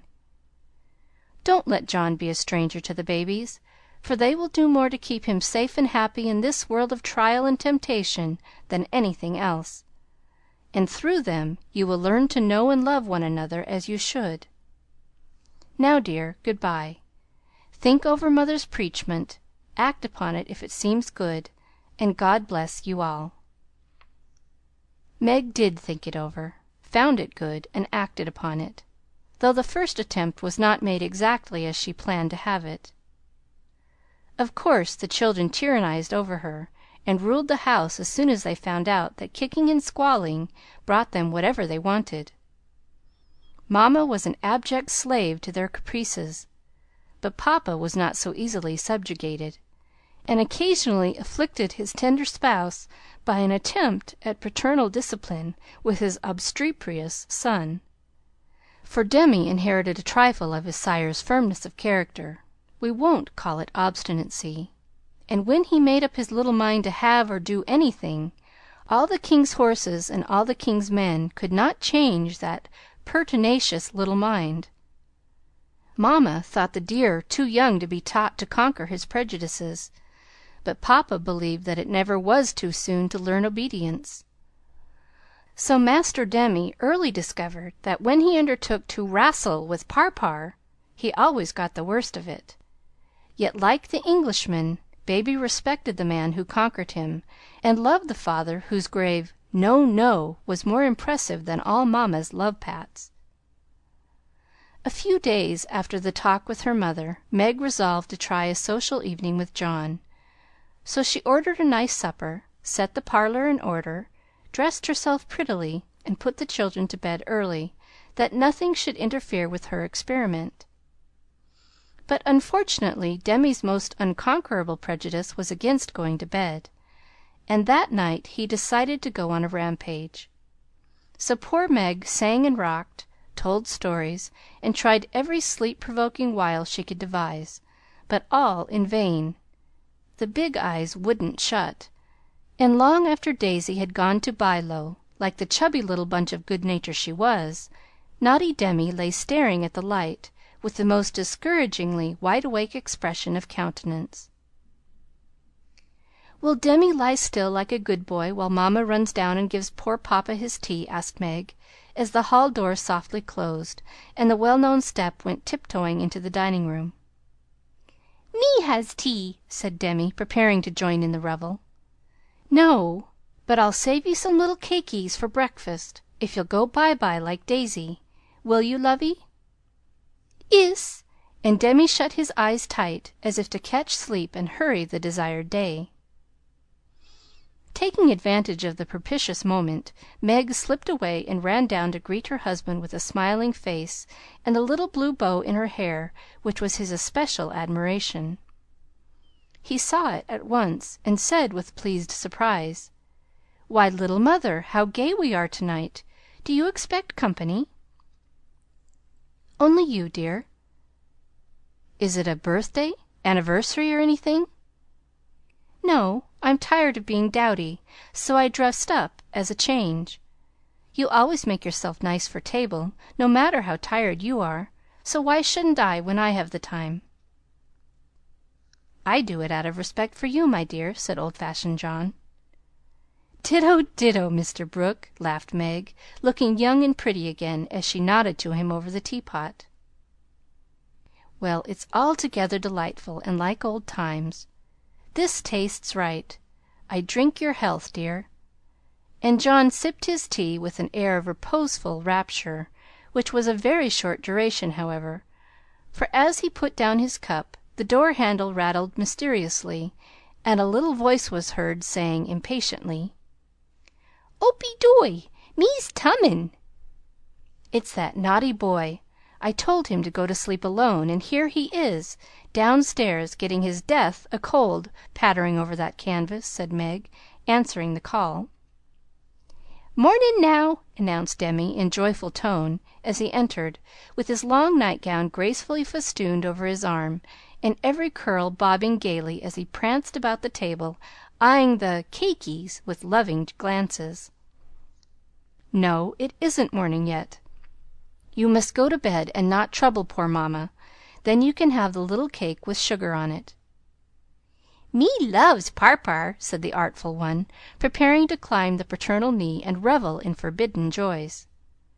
But John shook his head and said to Meg, "If you told him to stay up there and go to sleep alone, make him do it, or he will never learn to mind you." "Yes, of course. Come, Demi." And Meg led her son away, feeling a strong desire to spank the little marplot, who hopped beside her, laboring under the delusion that the bribe was to be administered as soon as they reached the nursery. Nor was he disappointed, for that short-sighted woman actually gave him a lump of sugar, tucked him into his bed, and forbade any more promenades till morning. "Iss," said Demi, the perjured, blissfully sucking his sugar, and regarding his first attempt as eminently successful. Meg returned to her place, and supper was progressing pleasantly when the little ghost walked again, and exposed the maternal delinquencies by boldly demanding, "More shugar, Marmar." "Now this won't do," said John, hardening his heart against the engaging little sinner. "We shall never know any peace till that child learns to go to bed properly. You have made a slave of yourself long enough. Give him one lesson, and then there will be an end of it. Put him in his bed and leave him, Meg." "He won't stay there. He never does unless I sit by him." "I'll manage him. Demi, go upstairs and get into your bed, as Mamma bids you." "Sant," replied the young rebel, helping himself to the coveted cakey, and beginning to eat the same with calm audacity. "You must never say that to Papa. I shall carry you if you don't go yourself." "Go 'way! Me don't love Parpar." And Demi retired to his mother's skirts for protection. But even that refuge proved unavailing, for he was delivered over to the enemy with a "Be gentle with him, John," which struck the culprit with dismay, for when Mamma deserted him, then the judgment day was at hand. Bereft of his cake, defrauded of his frolic, and borne away by a strong hand to that detested bed, poor Demi could not restrain his wrath, but openly defied Papa, and kicked and screamed lustily all the way upstairs. The minute he was put into bed on one side, he rolled out on the other, and made for the door, only to be ignominiously caught up by the tail of his little toga and put back again, which lively performance was kept up till the young man's strength gave out, when he devoted himself to roaring at the top of his voice. This vocal exercise usually conquered Meg, but John sat as unmoved as the post, which is popularly believed to be deaf. No coaxing, no sugar, no lullaby, no story. Even the light was put out, and only the red glow of the fire enlivened the big dark, which Demi regarded with curiosity rather than fear. This new order of things disgusted him, and he howled dismally for "Mar!"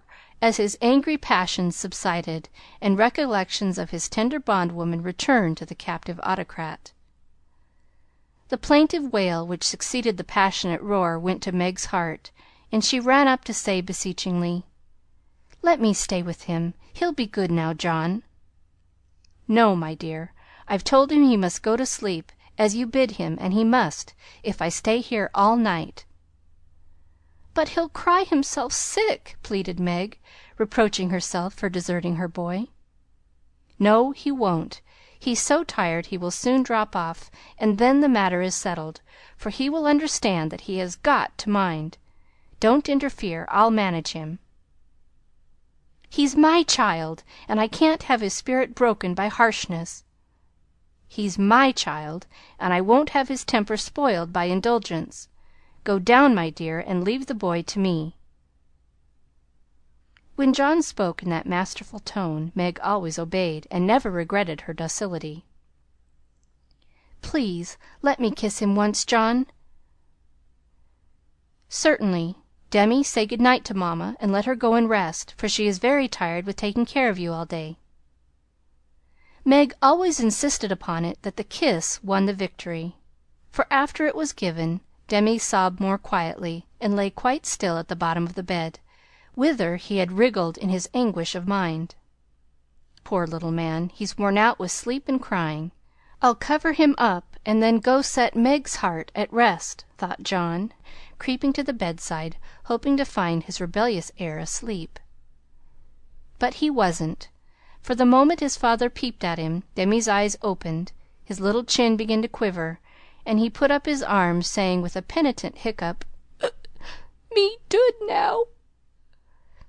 Sitting on the stairs outside, Meg wondered at the long silence which followed the uproar, and after imagining all sorts of impossible accidents, she slipped into the room to set her fears at rest.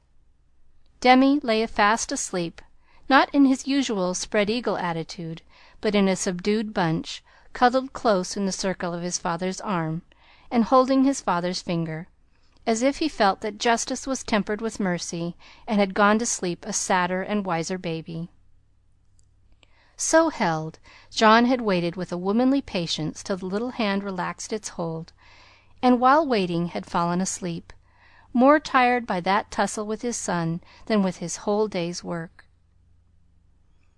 As Meg stood watching the two faces on the pillow, she smiled to herself, and then slipped away again, saying in a satisfied tone, "I never need fear that John will be too harsh with my babies. He does know how to manage them, and will be a great help, for Demi is getting too much for me." When John came down at last, expecting to find a pensive or reproachful wife, he was agreeably surprised to find Meg placidly trimming a bonnet, and to be greeted with the request to read something about the election, if he was not too tired. John saw in a minute that a revolution of some kind was going on, but wisely asked no questions, knowing that Meg was such a transparent little person she couldn't keep a secret to save her life, and therefore the clue would soon appear. He read a long debate with the most amiable readiness, and then explained it in his most lucid manner, while Meg tried to look deeply interested, to ask intelligent questions, and keep her thoughts from wandering from the state of the nation to the state of her bonnet. In her secret soul, however, she decided that politics were as bad as mathematics, and that the mission of politicians seemed to be calling each other names. But she kept these feminine ideas to herself, and when John paused, shook her head, and said, with what she thought diplomatic ambiguity, "Well, I really don't see what we are coming to." John laughed and watched her for a minute, as she poised a pretty little preparation of lace and flowers on her hand, and regarded it with the genuine interest which his harangue had failed to waken. "She is trying to like politics for my sake, so I'll try and like millinery for hers. That's only fair," thought John the Just, adding aloud, "That's very pretty. Is it what you call a breakfast cap?" "My dear man, it's a bonnet, my very best go to concert and theatre bonnet." "I beg your pardon. It was so small I naturally mistook it for one of the fly-away things you sometimes wear. How do you keep it on?" "These bits of lace are fastened under the chin with a rosebud, so." And Meg illustrated by putting on the bonnet and regarding him with an air of calm satisfaction that was irresistible. "It's a love of a bonnet, but I prefer the face inside, for it looks young and happy again." And John kissed the smiling face, to the great detriment of the rosebud under the chin. "I'm glad you like it, for I want you to take me to one of the new concerts some night. I really need some music to put me in tune. Will you please?" "Of course I will, with all my heart, or anywhere else you like. You have been shut up so long, it will do you no end of good, and I shall enjoy it of all things. What put it into your head, little mother?"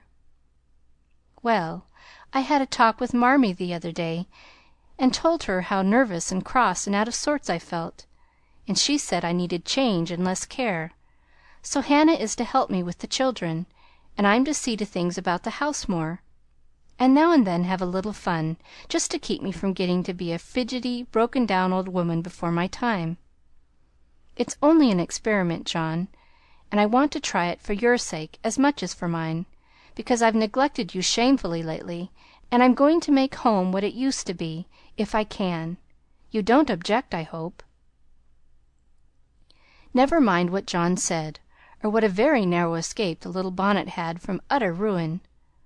All that we have any business to know is that John did not appear to object, judging from the changes which gradually took place in the house and its inmates. It was not all paradise by any means, but every one was better for the division of labor system. The children throve under the paternal rule, for accurate, steadfast John brought order and obedience into babydom, while Meg recovered her spirits and composed her nerves by plenty of wholesome exercise, a little pleasure, and much confidential conversation with her sensible husband. Home grew homelike again, and John had no wish to leave it, unless he took Meg with him. The Scotts came to the Brooks now, and everyone found the little house a cheerful place, full of happiness, content, and family love. Even Sally Moffat liked to go there. "It is always so quiet and pleasant here. It does me good, Meg," she used to say, looking about her with wistful eyes, as if trying to discover the charm that she might use it in her great house, full of splendid loneliness, for there were no riotous, sunny-faced babies there, and Ned lived in a world of his own, where there was no place for her. This household happiness did not come all at once, but John and Meg had found the key to it, and each year of married life taught them how to use it, unlocking the treasuries of real home love and mutual helpfulness, which the poorest may possess, and the richest cannot buy. This is the sort of shelf on which young wives and mothers may consent to be laid, safe from the restless fret and fever of the world, finding loyal lovers in the little sons and daughters who cling to them, undaunted by sorrow, poverty, or age, walking side by side through fair and stormy weather, with a faithful friend who is, in the true sense of the good old Saxon word, the house band, and learning, as Meg learned, that a woman's happiest kingdom is home, her highest honor the art of ruling it, not as a queen, but as a wise wife and mother. End of chapter 38.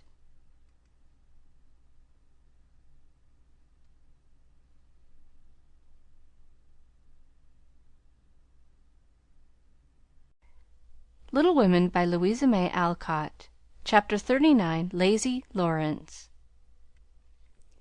Laurie went to Nice, intending to stay a week, and remained a month.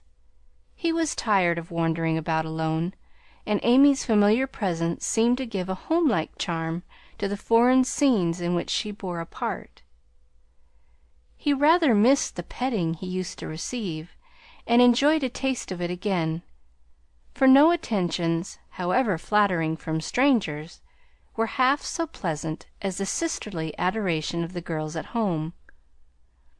Amy never would pet him like the others, but she was very glad to see him now, and quite clung to him, feeling that he was the representative of the dear family for whom she longed more than she would confess.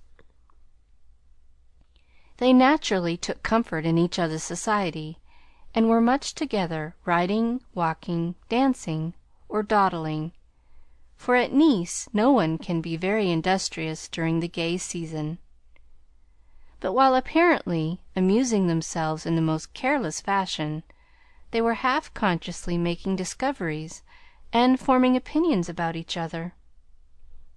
Amy rose daily in the estimation of her friend, but he sank in hers, and each felt the truth before a word was spoken. Amy tried to please, and succeeded, for she was grateful for the many pleasures he gave her, and repaid him with the little services to which womanly women know how to lend an indescribable charm. Laurie made no effort of any kind, but just let himself drift along as comfortably as possible, trying to forget, and feeling that all women owed him a kind word because one had been cold to him. It cost him no effort to be generous, and he would have given Amy all the trinkets in Nice if she would have taken them. But at the same time he felt that he could not change the opinion she was forming of him, and he rather dreaded the keen blue eyes that seemed to watch him with such half sorrowful, half scornful surprise. "All the rest have gone to Monaco for the day. I preferred to stay at home and write letters.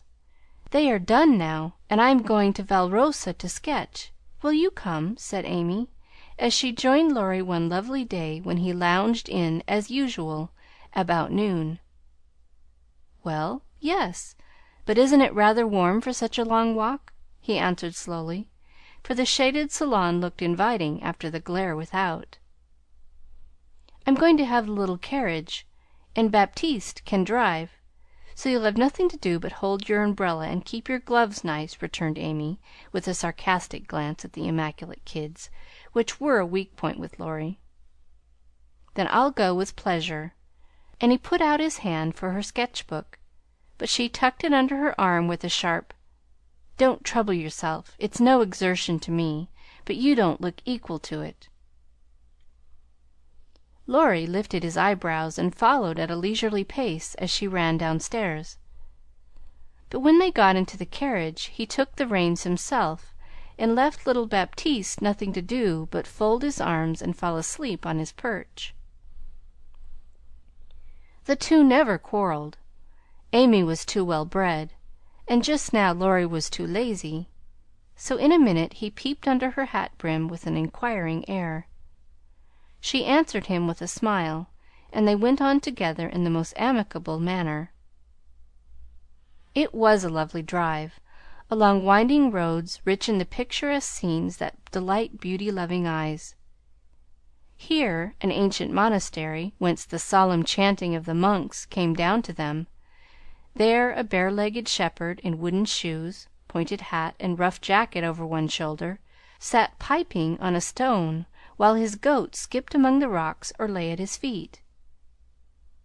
Meek, mouse-colored donkeys, laden with panniers of freshly cut grass, passed by, with a pretty girl in a capelin sitting between the green piles, or an old woman spinning with a distaff as she went. Brown, soft-eyed children ran out from the quaint stone hovels to offer nosegays or bunches of oranges still on the bough. Gnarled olive trees covered the hills with their dusky foliage, fruit hung golden in the orchard, and great scarlet anemones fringed the roadside, while beyond green slopes and craggy heights the maritime Alps rose sharp and white against the blue Italian sky. Valrosa well deserved its name, for in that climate of perpetual summer roses blossomed everywhere. They overhung the archway, thrust themselves between the bars of the great gate with a sweet welcome to passers-by, and lined the avenue, winding through lemon trees and feathery palms up to the villa on the hill. Every shadowy nook where seats invited one to stop and rest was a mass of bloom. Every cool grotto had its marble nymph smiling from a veil of flowers, and every fountain reflected crimson, white, or pale pink roses, leaning down to smile at their own beauty. Roses covered the walls of the house, draped the cornices, climbed the pillars, and ran riot over the balustrade of the wide terrace, whence one looked down on the sunny Mediterranean and the white-walled city on its shore. "This is a regular honeymoon paradise, isn't it? Did you ever see such roses?" asked Amy, pausing on the terrace to enjoy the view and a luxurious whiff of perfume that came wandering by. "No, nor felt such thorns," returned Laurie, with his thumb in his mouth, after a vain attempt to capture a solitary scarlet flower that grew just beyond his reach. "Try lower down and pick those that have no thorns," said Amy, gathering 3 of the tiny cream-colored ones that starred the wall behind her. She put them in his buttonhole as a peace offering, and he stood a minute looking down at them with a curious expression, for in the Italian part of his nature there was a touch of superstition, and he was just then in that state of half-sweet, half-bitter melancholy when imaginative young men find significance in trifles and food for romance everywhere. He had thought of Jo in reaching after the thorny red rose, for vivid flowers became her, and she had often worn ones like that from the greenhouse at home. The pale roses Amy gave him were the sort that the Italians lay in dead hands, never in bridal wreaths, and for a moment he wondered if the omen was for Jo or for himself. But the next instant his American common sense got the better of his sentimentality, and he laughed a heartier laugh than Amy had heard since he came. "It's good advice. You'd better take it and save your fingers," she said, thinking her speech amused him. "Thank you, I will," he answered in jest, and a few months later he did it in earnest. "Laurie, when are you going to your grandfather?" she asked presently, as she settled herself on a rustic seat. "Very soon." "You have said that a dozen times within the last 3 weeks." "I dare say. Short answers save trouble." "He expects you, and you really ought to go." "Hospitable creature! I know it." "Then why don't you do it?" "Natural depravity, I suppose." "Natural indolence, you mean. It's really dreadful!" and Amy looked severe. "Not so bad as it seems, for I should only plague him if I went, so I might as well stay and plague you a little longer. You can bear it better. In fact, I think it agrees with you excellently." And Laurie composed himself for a lounge on the broad ledge of the balustrade. Amy shook her head and opened her sketch-book with an air of resignation. But she had made up her mind to lecture that boy, and in a minute she began again. "What are you doing just now?" "Watching lizards." "No, no. I mean, what do you intend and wish to do?" "Smoke a cigarette, if you'll allow me." "How provoking you are! I don't approve of cigars, and I will only allow it on condition that you let me put you into my sketch. I need a figure." "With all the pleasure in life.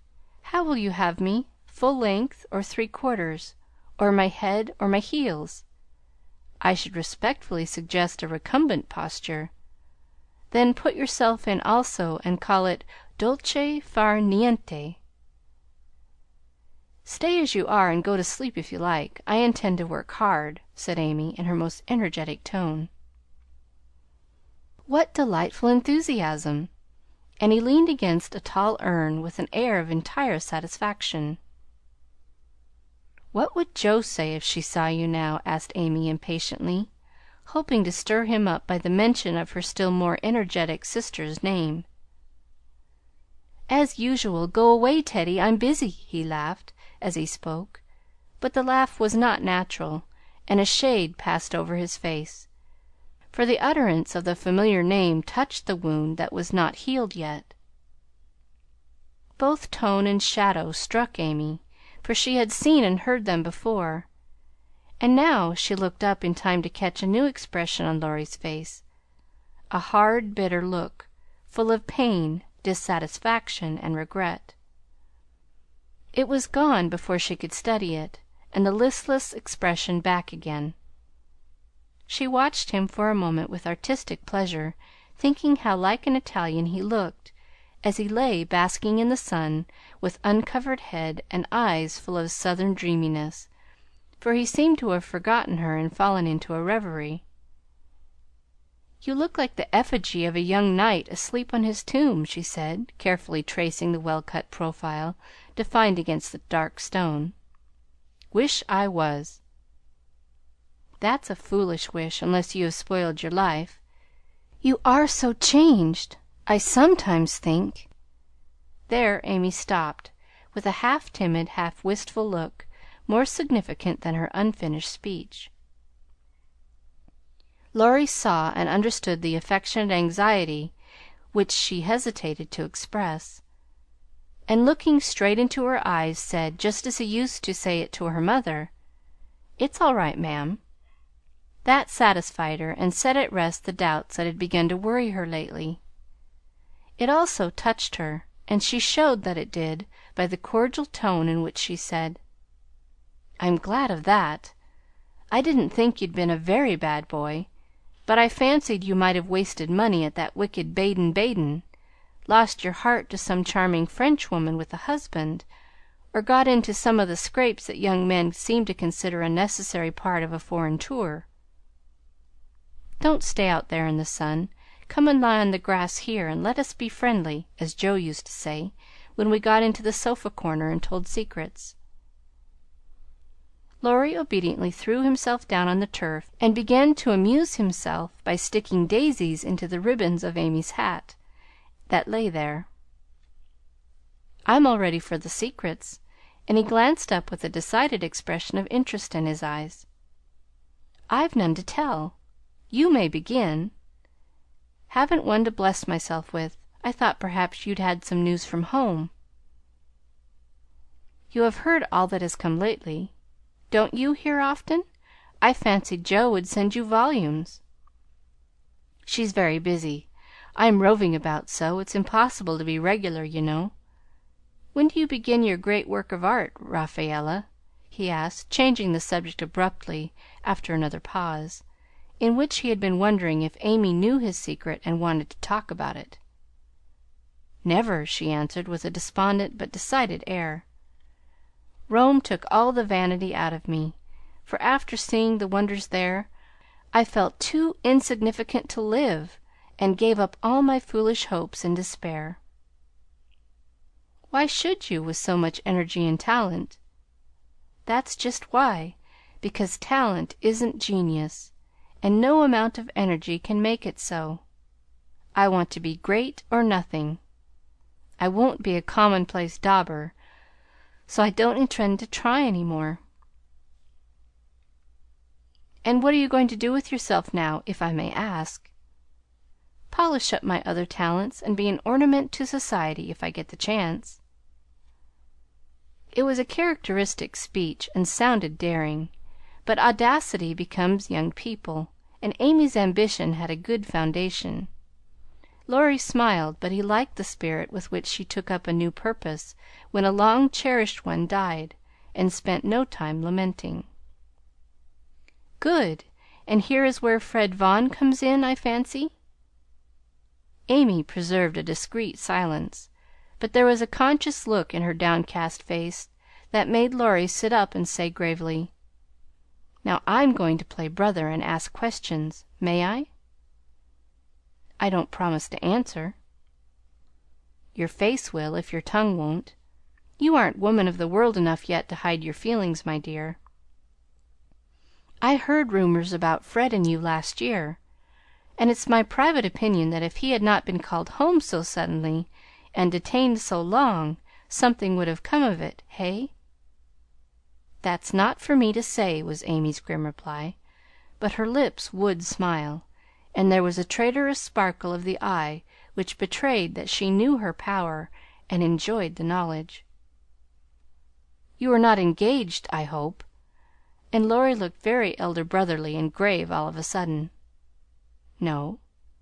"But you will be if he comes back and goes properly down on his knees, won't you?" "Very likely." "Then you are fond of old Fred?" "I could be if I tried." "But you don't intend to try till the proper moment?" "Bless my soul! What unearthly prudence! He's a good fellow, Amy, but not the man I fancied you'd like." "He is rich, a gentleman, and has delightful manners," began Amy, trying to be quite cool and dignified, but feeling a little ashamed of herself in spite of the sincerity of her intentions.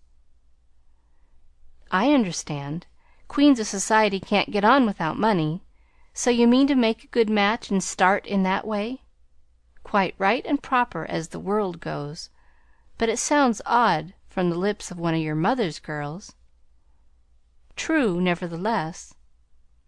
A short speech, but the quiet decision with which it was uttered contrasted curiously with the young speaker.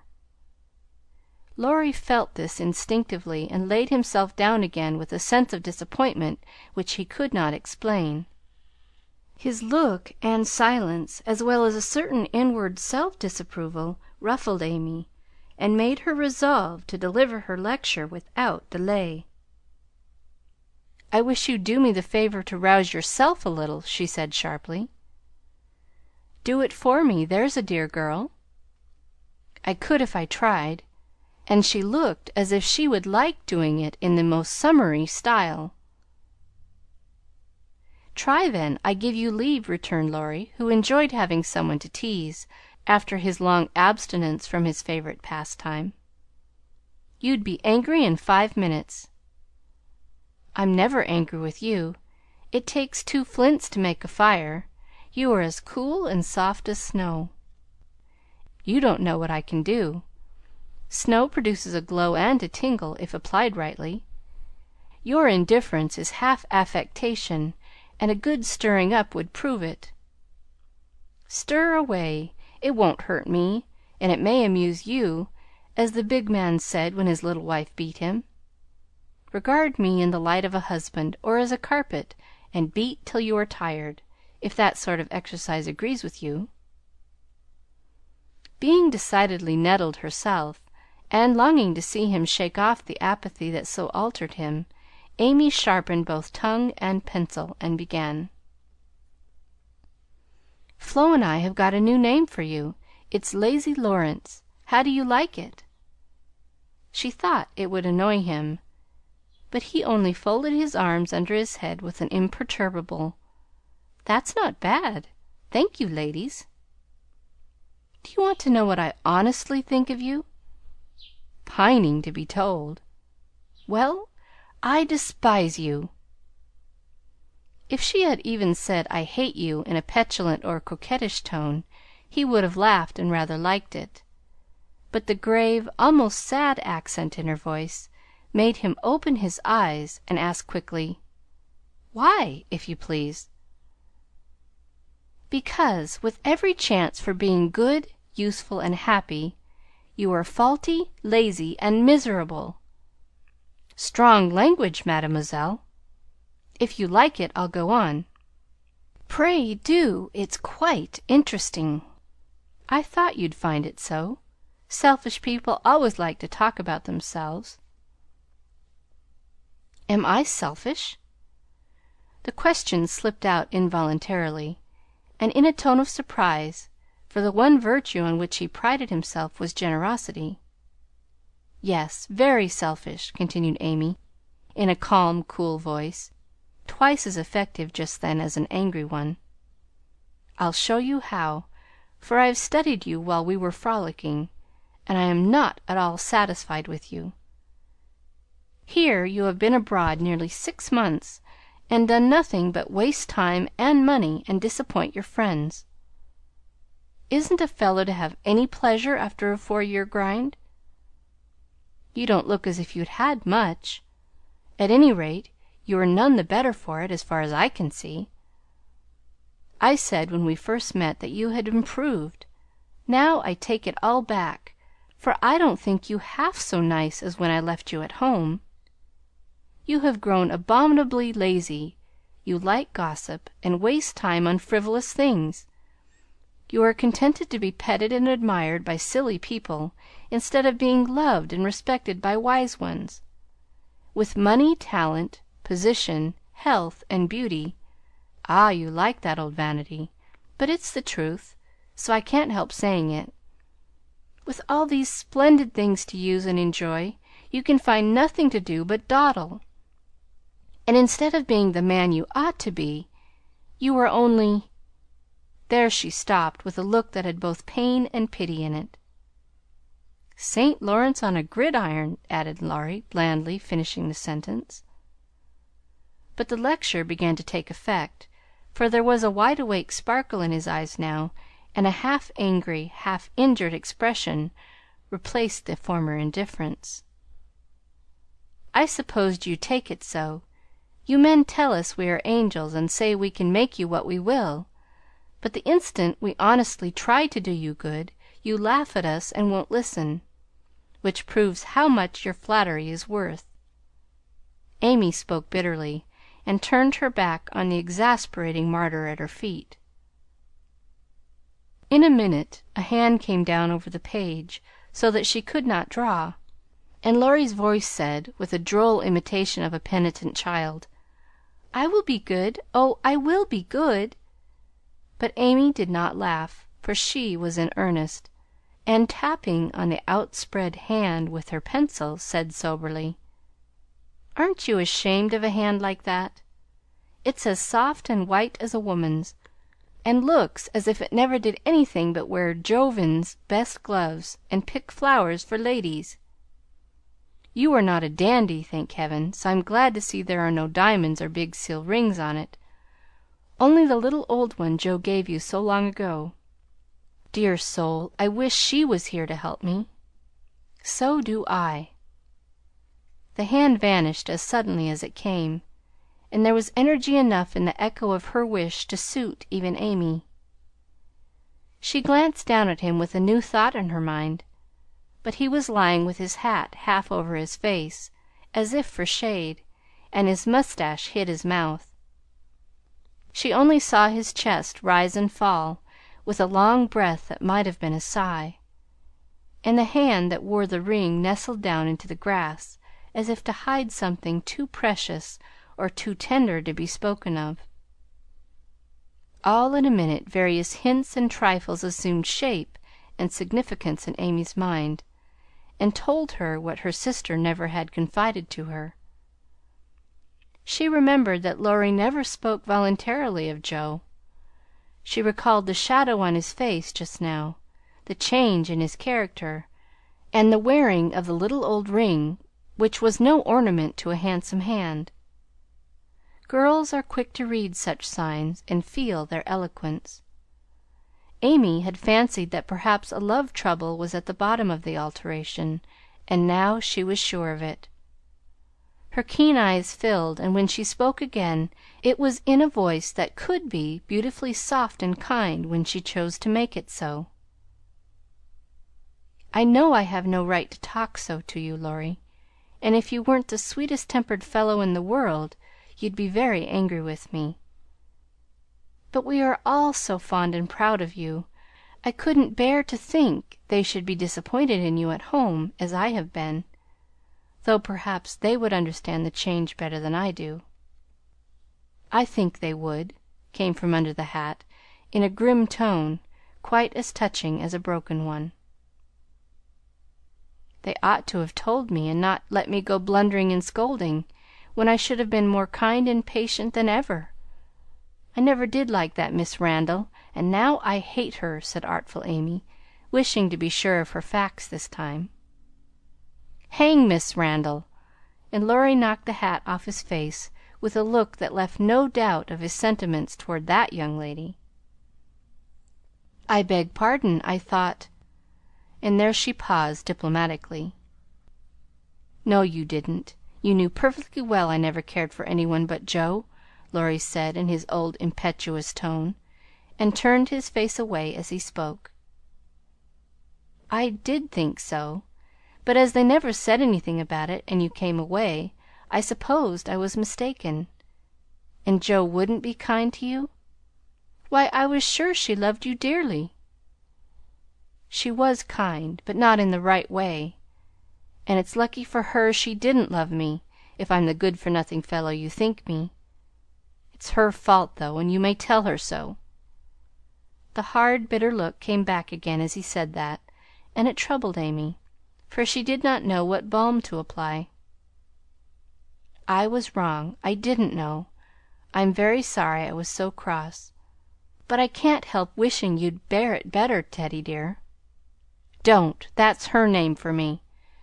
And Laurie put up his hand with a quick gesture to stop the words spoken in Joe's half kind, half reproachful tone. "Wait till you've tried it," he added in a low voice, as he pulled up the grass by the handful. "I'd take it manfully and be respected if I couldn't be loved," said Amy, with the decision of one who knew nothing about it. Now Laurie flattered himself that he had borne it remarkably well, making no moan, asking no sympathy, and taking his trouble away to live it down alone. Amy's lecture put the matter in a new light, and for the first time it did look weak and selfish to lose heart at the first failure, and shut himself up in moody indifference. He felt as if suddenly shaken out of a pensive dream, and found it impossible to go to sleep again. Presently he sat up and asked slowly, "Do you think Jo would despise me as you do?" "Yes, if she saw you now. She hates lazy people. Why don't you do something splendid and make her love you?" "I did my best, but it was no use." "Graduating well, you mean? That was no more than you ought to have done, for your grandfather's sake. It would have been shameful to fail after spending so much time and money, when every one knew that you could do well." "I did fail, say what you will, for Jo wouldn't love me," began Laurie, leaning his head on his hand in a despondent attitude. "No, you didn't, and you'll say so in the end, for it did you good, and proved that you could do something if you tried. If you'd only set about another task of some sort, you'd soon be your hearty, happy self again, and forget your trouble." "That's impossible." "Try it and see. You needn't shrug your shoulders and think, 'Much she knows about such things.' I don't pretend to be wise, but I am observing, and I see a great deal more than you'd imagine. I'm interested in other people's experiences and inconsistencies, and though I can't explain, I remember and use them for my own benefit. Love Jo all your days if you choose, but don't let it spoil you, for it's wicked to throw away so many good gifts because you can't have the one you want. There, I won't lecture any more, for I know you'll wake up and be a man in spite of that hard-hearted girl." Neither spoke for several minutes. Laurie sat turning the little ring on his finger, and Amy put the last touches to the hasty sketch she had been working at, while she talked. Presently she put it on his knee, merely saying, "How do you like that?" He looked, and then he smiled, as he could not well help doing, for it was capitally done, the long, lazy figure on the grass, with listless face, half-shut eyes, and one hand holding a cigar, from which came the little wreath of smoke that encircled the dreamer's head. "How well you draw!" he said, with a genuine surprise and pleasure at her skill, adding with a half laugh, "Yes, that's me." "As you are. This is as you were," and Amy laid another sketch beside the one he held. It was not nearly so well done, but there was a life and spirit in it which atoned for many faults, and it recalled the past so vividly that a sudden change swept over the young man's face as he looked. Only a rough sketch of Laurie taming a horse. Hat and coat were off, and every line of the active figure, resolute face, and commanding attitude was full of energy and meaning. The handsome brute, just subdued, stood arching his neck under the tightly drawn rein, with one foot impatiently pawing the ground, and ears pricked up as if listening for the voice that had mastered him. In the ruffled mane, the rider's breezy hair, and erect attitude, there was a suggestion of suddenly arrested motion, of strength, courage, and youthful buoyancy, that contrasted sharply with the supine grace of the dolce far niente sketch.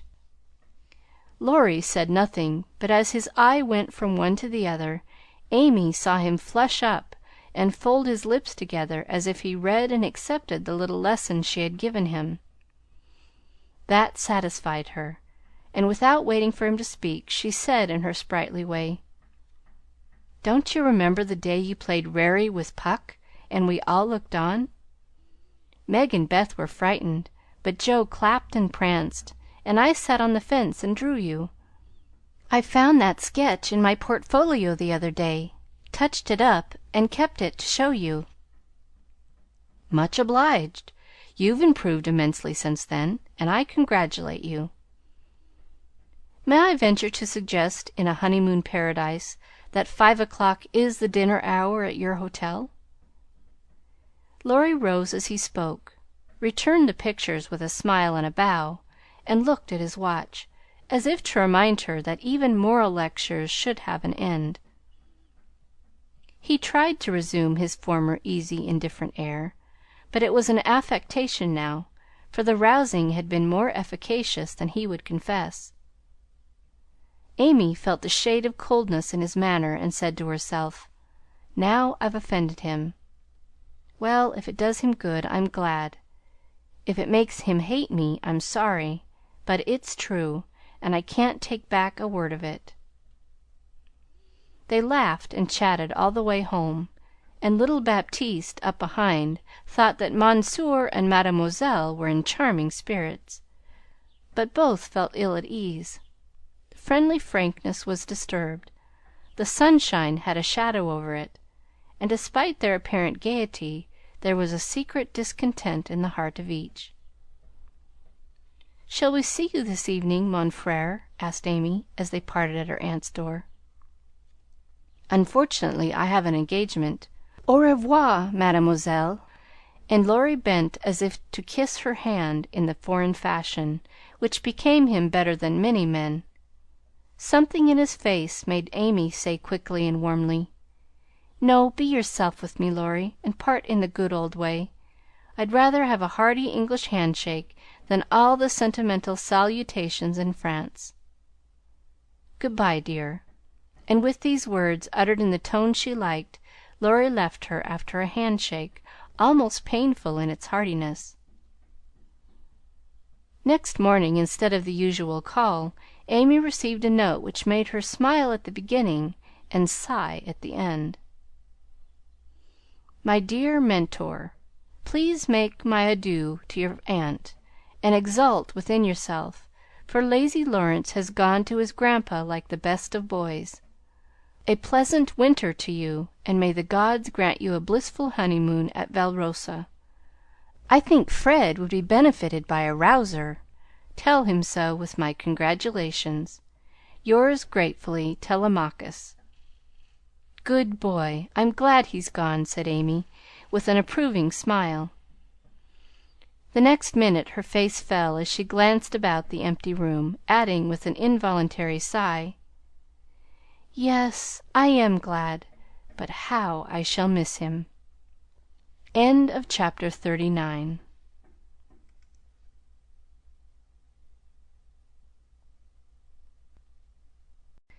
Little Women by Louisa May Alcott. Chapter 40. The Valley of the Shadow. When the first bitterness was over, the family accepted the inevitable, and tried to bear it cheerfully, helping one another by the increased affection which comes to bind households tenderly together in times of trouble. They put away their grief, and each did his or her part toward making that last year a happy one. The pleasantest room in the house was set apart for Beth, and in it was gathered everything that she most loved: flowers, pictures, her piano, the little work table, and the beloved pussies. Father's best books found their way there, Mother's easy chair, Joe's desk, Amy's finest sketches, and every day Meg brought her babies on a lovely pilgrimage to make sunshine for Auntie Beth. John quietly set apart a little sum that he might enjoy the pleasure of keeping the invalid supplied with the fruit she loved and longed for. Old Hannah never wearied of concocting dainty dishes to tempt a capricious appetite, dropping tears as she worked, and from across the sea came little gifts and cheerful letters, seeming to bring breaths of warmth and fragrance from lands that know no winter. Here, cherished like a household saint in its shrine, sat Beth, tranquil and busy as ever, for nothing could change the sweet, unselfish nature, and even while preparing to leave life she tried to make it happier for those who should remain behind. The feeble fingers were never idle, and one of her pleasures was to make little things for the school children daily passing to and fro, to drop a pair of mittens from her window for a pair of purple hands, a needlebook for some small mother of many dolls, pen wipers for young penmen toiling through forests of pot-hooks, scrapbooks for picture-loving eyes, and all manner of pleasant devices, till the reluctant climbers of the ladder of learning found their way strewn with flowers, as it were, and came to regard the gentle giver as a sort of fairy godmother, who sat above there and showered down gifts miraculously suited to their tastes and needs. If Beth had wanted any reward, she found it in the bright little faces always turned up to her window, with nods and smiles, and the droll little letters which came to her, full of blots and gratitude. The first few months were very happy ones, and Beth often used to look round and say, "How beautiful this is," as they all sat together in her sunny room, the babies kicking and crowing on the floor, mother and sisters working near, and father reading in his pleasant voice from the wise old books which seemed rich in good and comfortable words, as applicable now as when written centuries ago. A little chapel where a paternal priest taught his flock the hard lessons all must learn, trying to show them that hope can comfort love, and faith make resignation possible. Simple sermons that went straight to the souls of those who listened, for the father's heart was in the minister's religion, and the frequent falter in the voice gave a double eloquence to the words he spoke or read. It was well for all that this peaceful time was given them as preparation for the sad hours to come, for by and by Beth said the needle was so heavy, and put it down forever. Talking wearied her, faces troubled her, pain claimed her for its own, and her tranquil spirit was sorrowfully perturbed by the ills that vexed her feeble flesh. Ah me, such heavy days, such long, long nights, such aching hearts and imploring prayers, when those who loved her best were forced to see the thin hands stretched out to them beseechingly, to hear the bitter cry, "Help me, help me," and to feel that there was no help. A sad eclipse of the serene soul, a sharp struggle of the young life with death, but both were mercifully brief, and then the natural rebellion over. The old peace returned more beautiful than ever. With the wreck of her frail body, Beth's soul grew strong, and though she said little, those about her felt that she was ready, saw that the first pilgrim called was likewise the fittest, and waited with her on the shore, trying to see the shining ones coming to receive her when she crossed the river. Joe never left her for an hour, since Beth had said, "I feel stronger when you are here." She slept on a couch in the room, waking often to renew the fire, to feed, lift, or wait upon the patient creature, who seldom asked for anything, and tried not to be a trouble. All day she haunted the room, jealous of any other nurse, and prouder of being chosen than of any honor her life ever brought her. Precious and helpful hours to Joe, for now her heart received the teaching that it needed. Lessons in patience were so sweetly taught her that she could not fail to learn them. Charity for all, the lovely spirit that can forgive and truly forget unkindness, the loyalty to duty that makes the hardest easy, and the sincere faith that fears nothing but trusts undoubtingly. Often when she woke, Joe found Beth reading in her well-worn little book, heard her singing softly to beguile the sleepless night, or saw her lean face upon her hands, while slow tears dropped through the transparent fingers. And Joe would lie watching her with thoughts too deep for tears, feeling that Beth, in her simple, unselfish way, was trying to wean herself from the dear old life, and fit herself for the life to come. By sacred words of comfort, quiet prayers, and the music she loved so well. Seeing this did more for Joe than the wisest sermons, the saintliest hymns, the most fervent prayers that any voice could utter. For with eyes made clear by many tears, and a heart softened by the tenderest sorrow, she recognized the beauty of her sister's life, uneventful, unambitious, yet full of the genuine virtues which smell sweet and blossom in the dust. The self-forgetfulness that makes the humblest on earth remembered soonest in heaven, the true success which is possible to all. One night when Beth looked among the books upon her table, to find something to make her forget the mortal weariness that was almost as hard to bear as pain, as she turned the leaves of her old favorite Pilgrim's Progress, she found a little paper scribbled over in Joe's hand. The name caught her eye, and the blurred look of the lines made her sure that tears had fallen on it. Poor Jo! She's fast asleep, so I won't wake her to ask leave. She shows me all her things, and I don't think she'll mind if I look at this, thought Beth, with a glance at her sister who lay on the rug, with the tongs beside her, ready to wake up the minute the log fell apart. My Beth! Sitting patient in the shadow, till the blessed light shall come, a serene and saintly present sanctifies our troubled home. Earthly joys and hopes and sorrows break like ripples on the strand of the deep and solemn river where her willing feet now stand. O my sister, passing from me out of human care and strife, leave me as a gift those virtues which have beautified your life. Dear, bequeath me that great patience which has power to sustain a cheerful, uncomplaining spirit in its prison house of pain.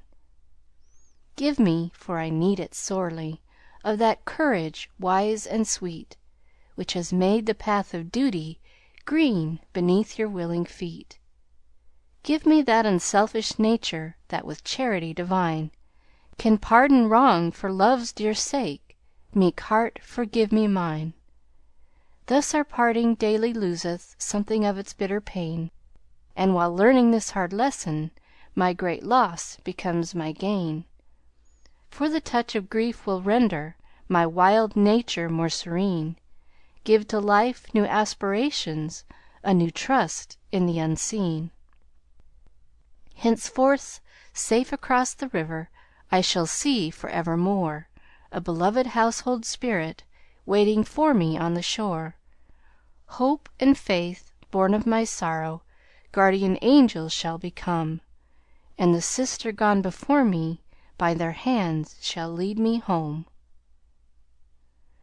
Blurred and blotted, faulty and feeble as the lines were, they brought a look of inexpressible comfort to Beth's face, for her one regret had been that she had done so little, and this seemed to assure her that her life had not been useless, that her death would not bring the despair she feared.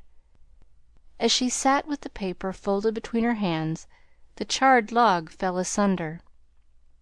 Jo started up, revived the blaze, and crept to the bedside, hoping Beth slept. Not asleep, but so happy, dear. See, I found this and read it. I knew you wouldn't care. Have I been all that to you, Jo? She asked with wistful, humble earnestness. Oh, Beth, so much, so much. And Jo's head went down upon the pillow beside her sister's. Then I don't feel as if I'd wasted my life. I'm not so good as you make me, but I have tried to do right. And now, when it's too late to begin even to do better, it's such a comfort to know that someone loves me so much and feels as if I'd helped them. More than anyone in the world, Beth. I used to think I couldn't let you go, but I'm learning to feel that I don't lose you, that you'll be more to me than ever, and death can't part us, though it seems to. I know it cannot, and I don't fear it any longer, for I'm sure I shall be your Beth still, to love and help you more than ever. You must take my place, Jo, and be everything to Father and Mother when I'm gone. They will turn to you. Don't fail them.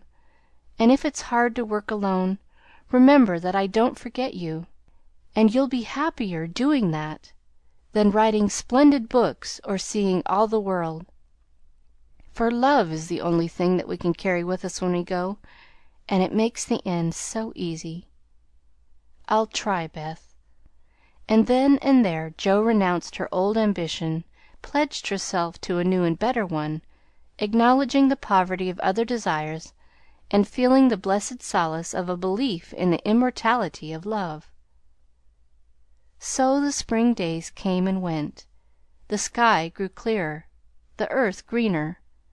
The flowers were up fairly early, and the birds came back in time to say good-bye to Beth, who, like a tired but trustful child, clung to the hands that had led her all her life, as father and mother guided her tenderly through the valley of the shadow and gave her up to God.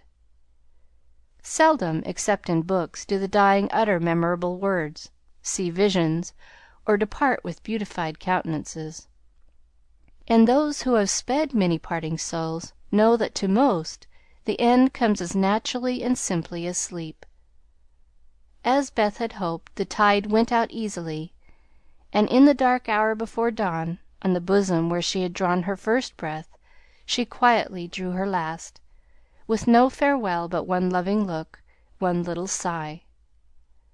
With tears and prayers and tender hands, mother and sisters made her ready for the long sleep that pain would never mar again, seeing with grateful eyes the beautiful serenity that soon replaced the pathetic patience that had wrung their hearts so long, and feeling with reverent joy that to their darling death was a benignant angel, not a phantom of dread.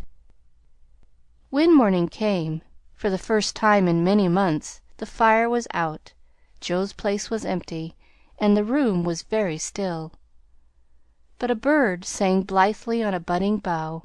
Close by, the snowdrops blossomed freshly at the window, and the spring sunshine streamed in like a benediction over the placid face upon the pillow, a face so full of painless peace that those who loved it best smiled through their tears, and thanked God that Beth was well at last.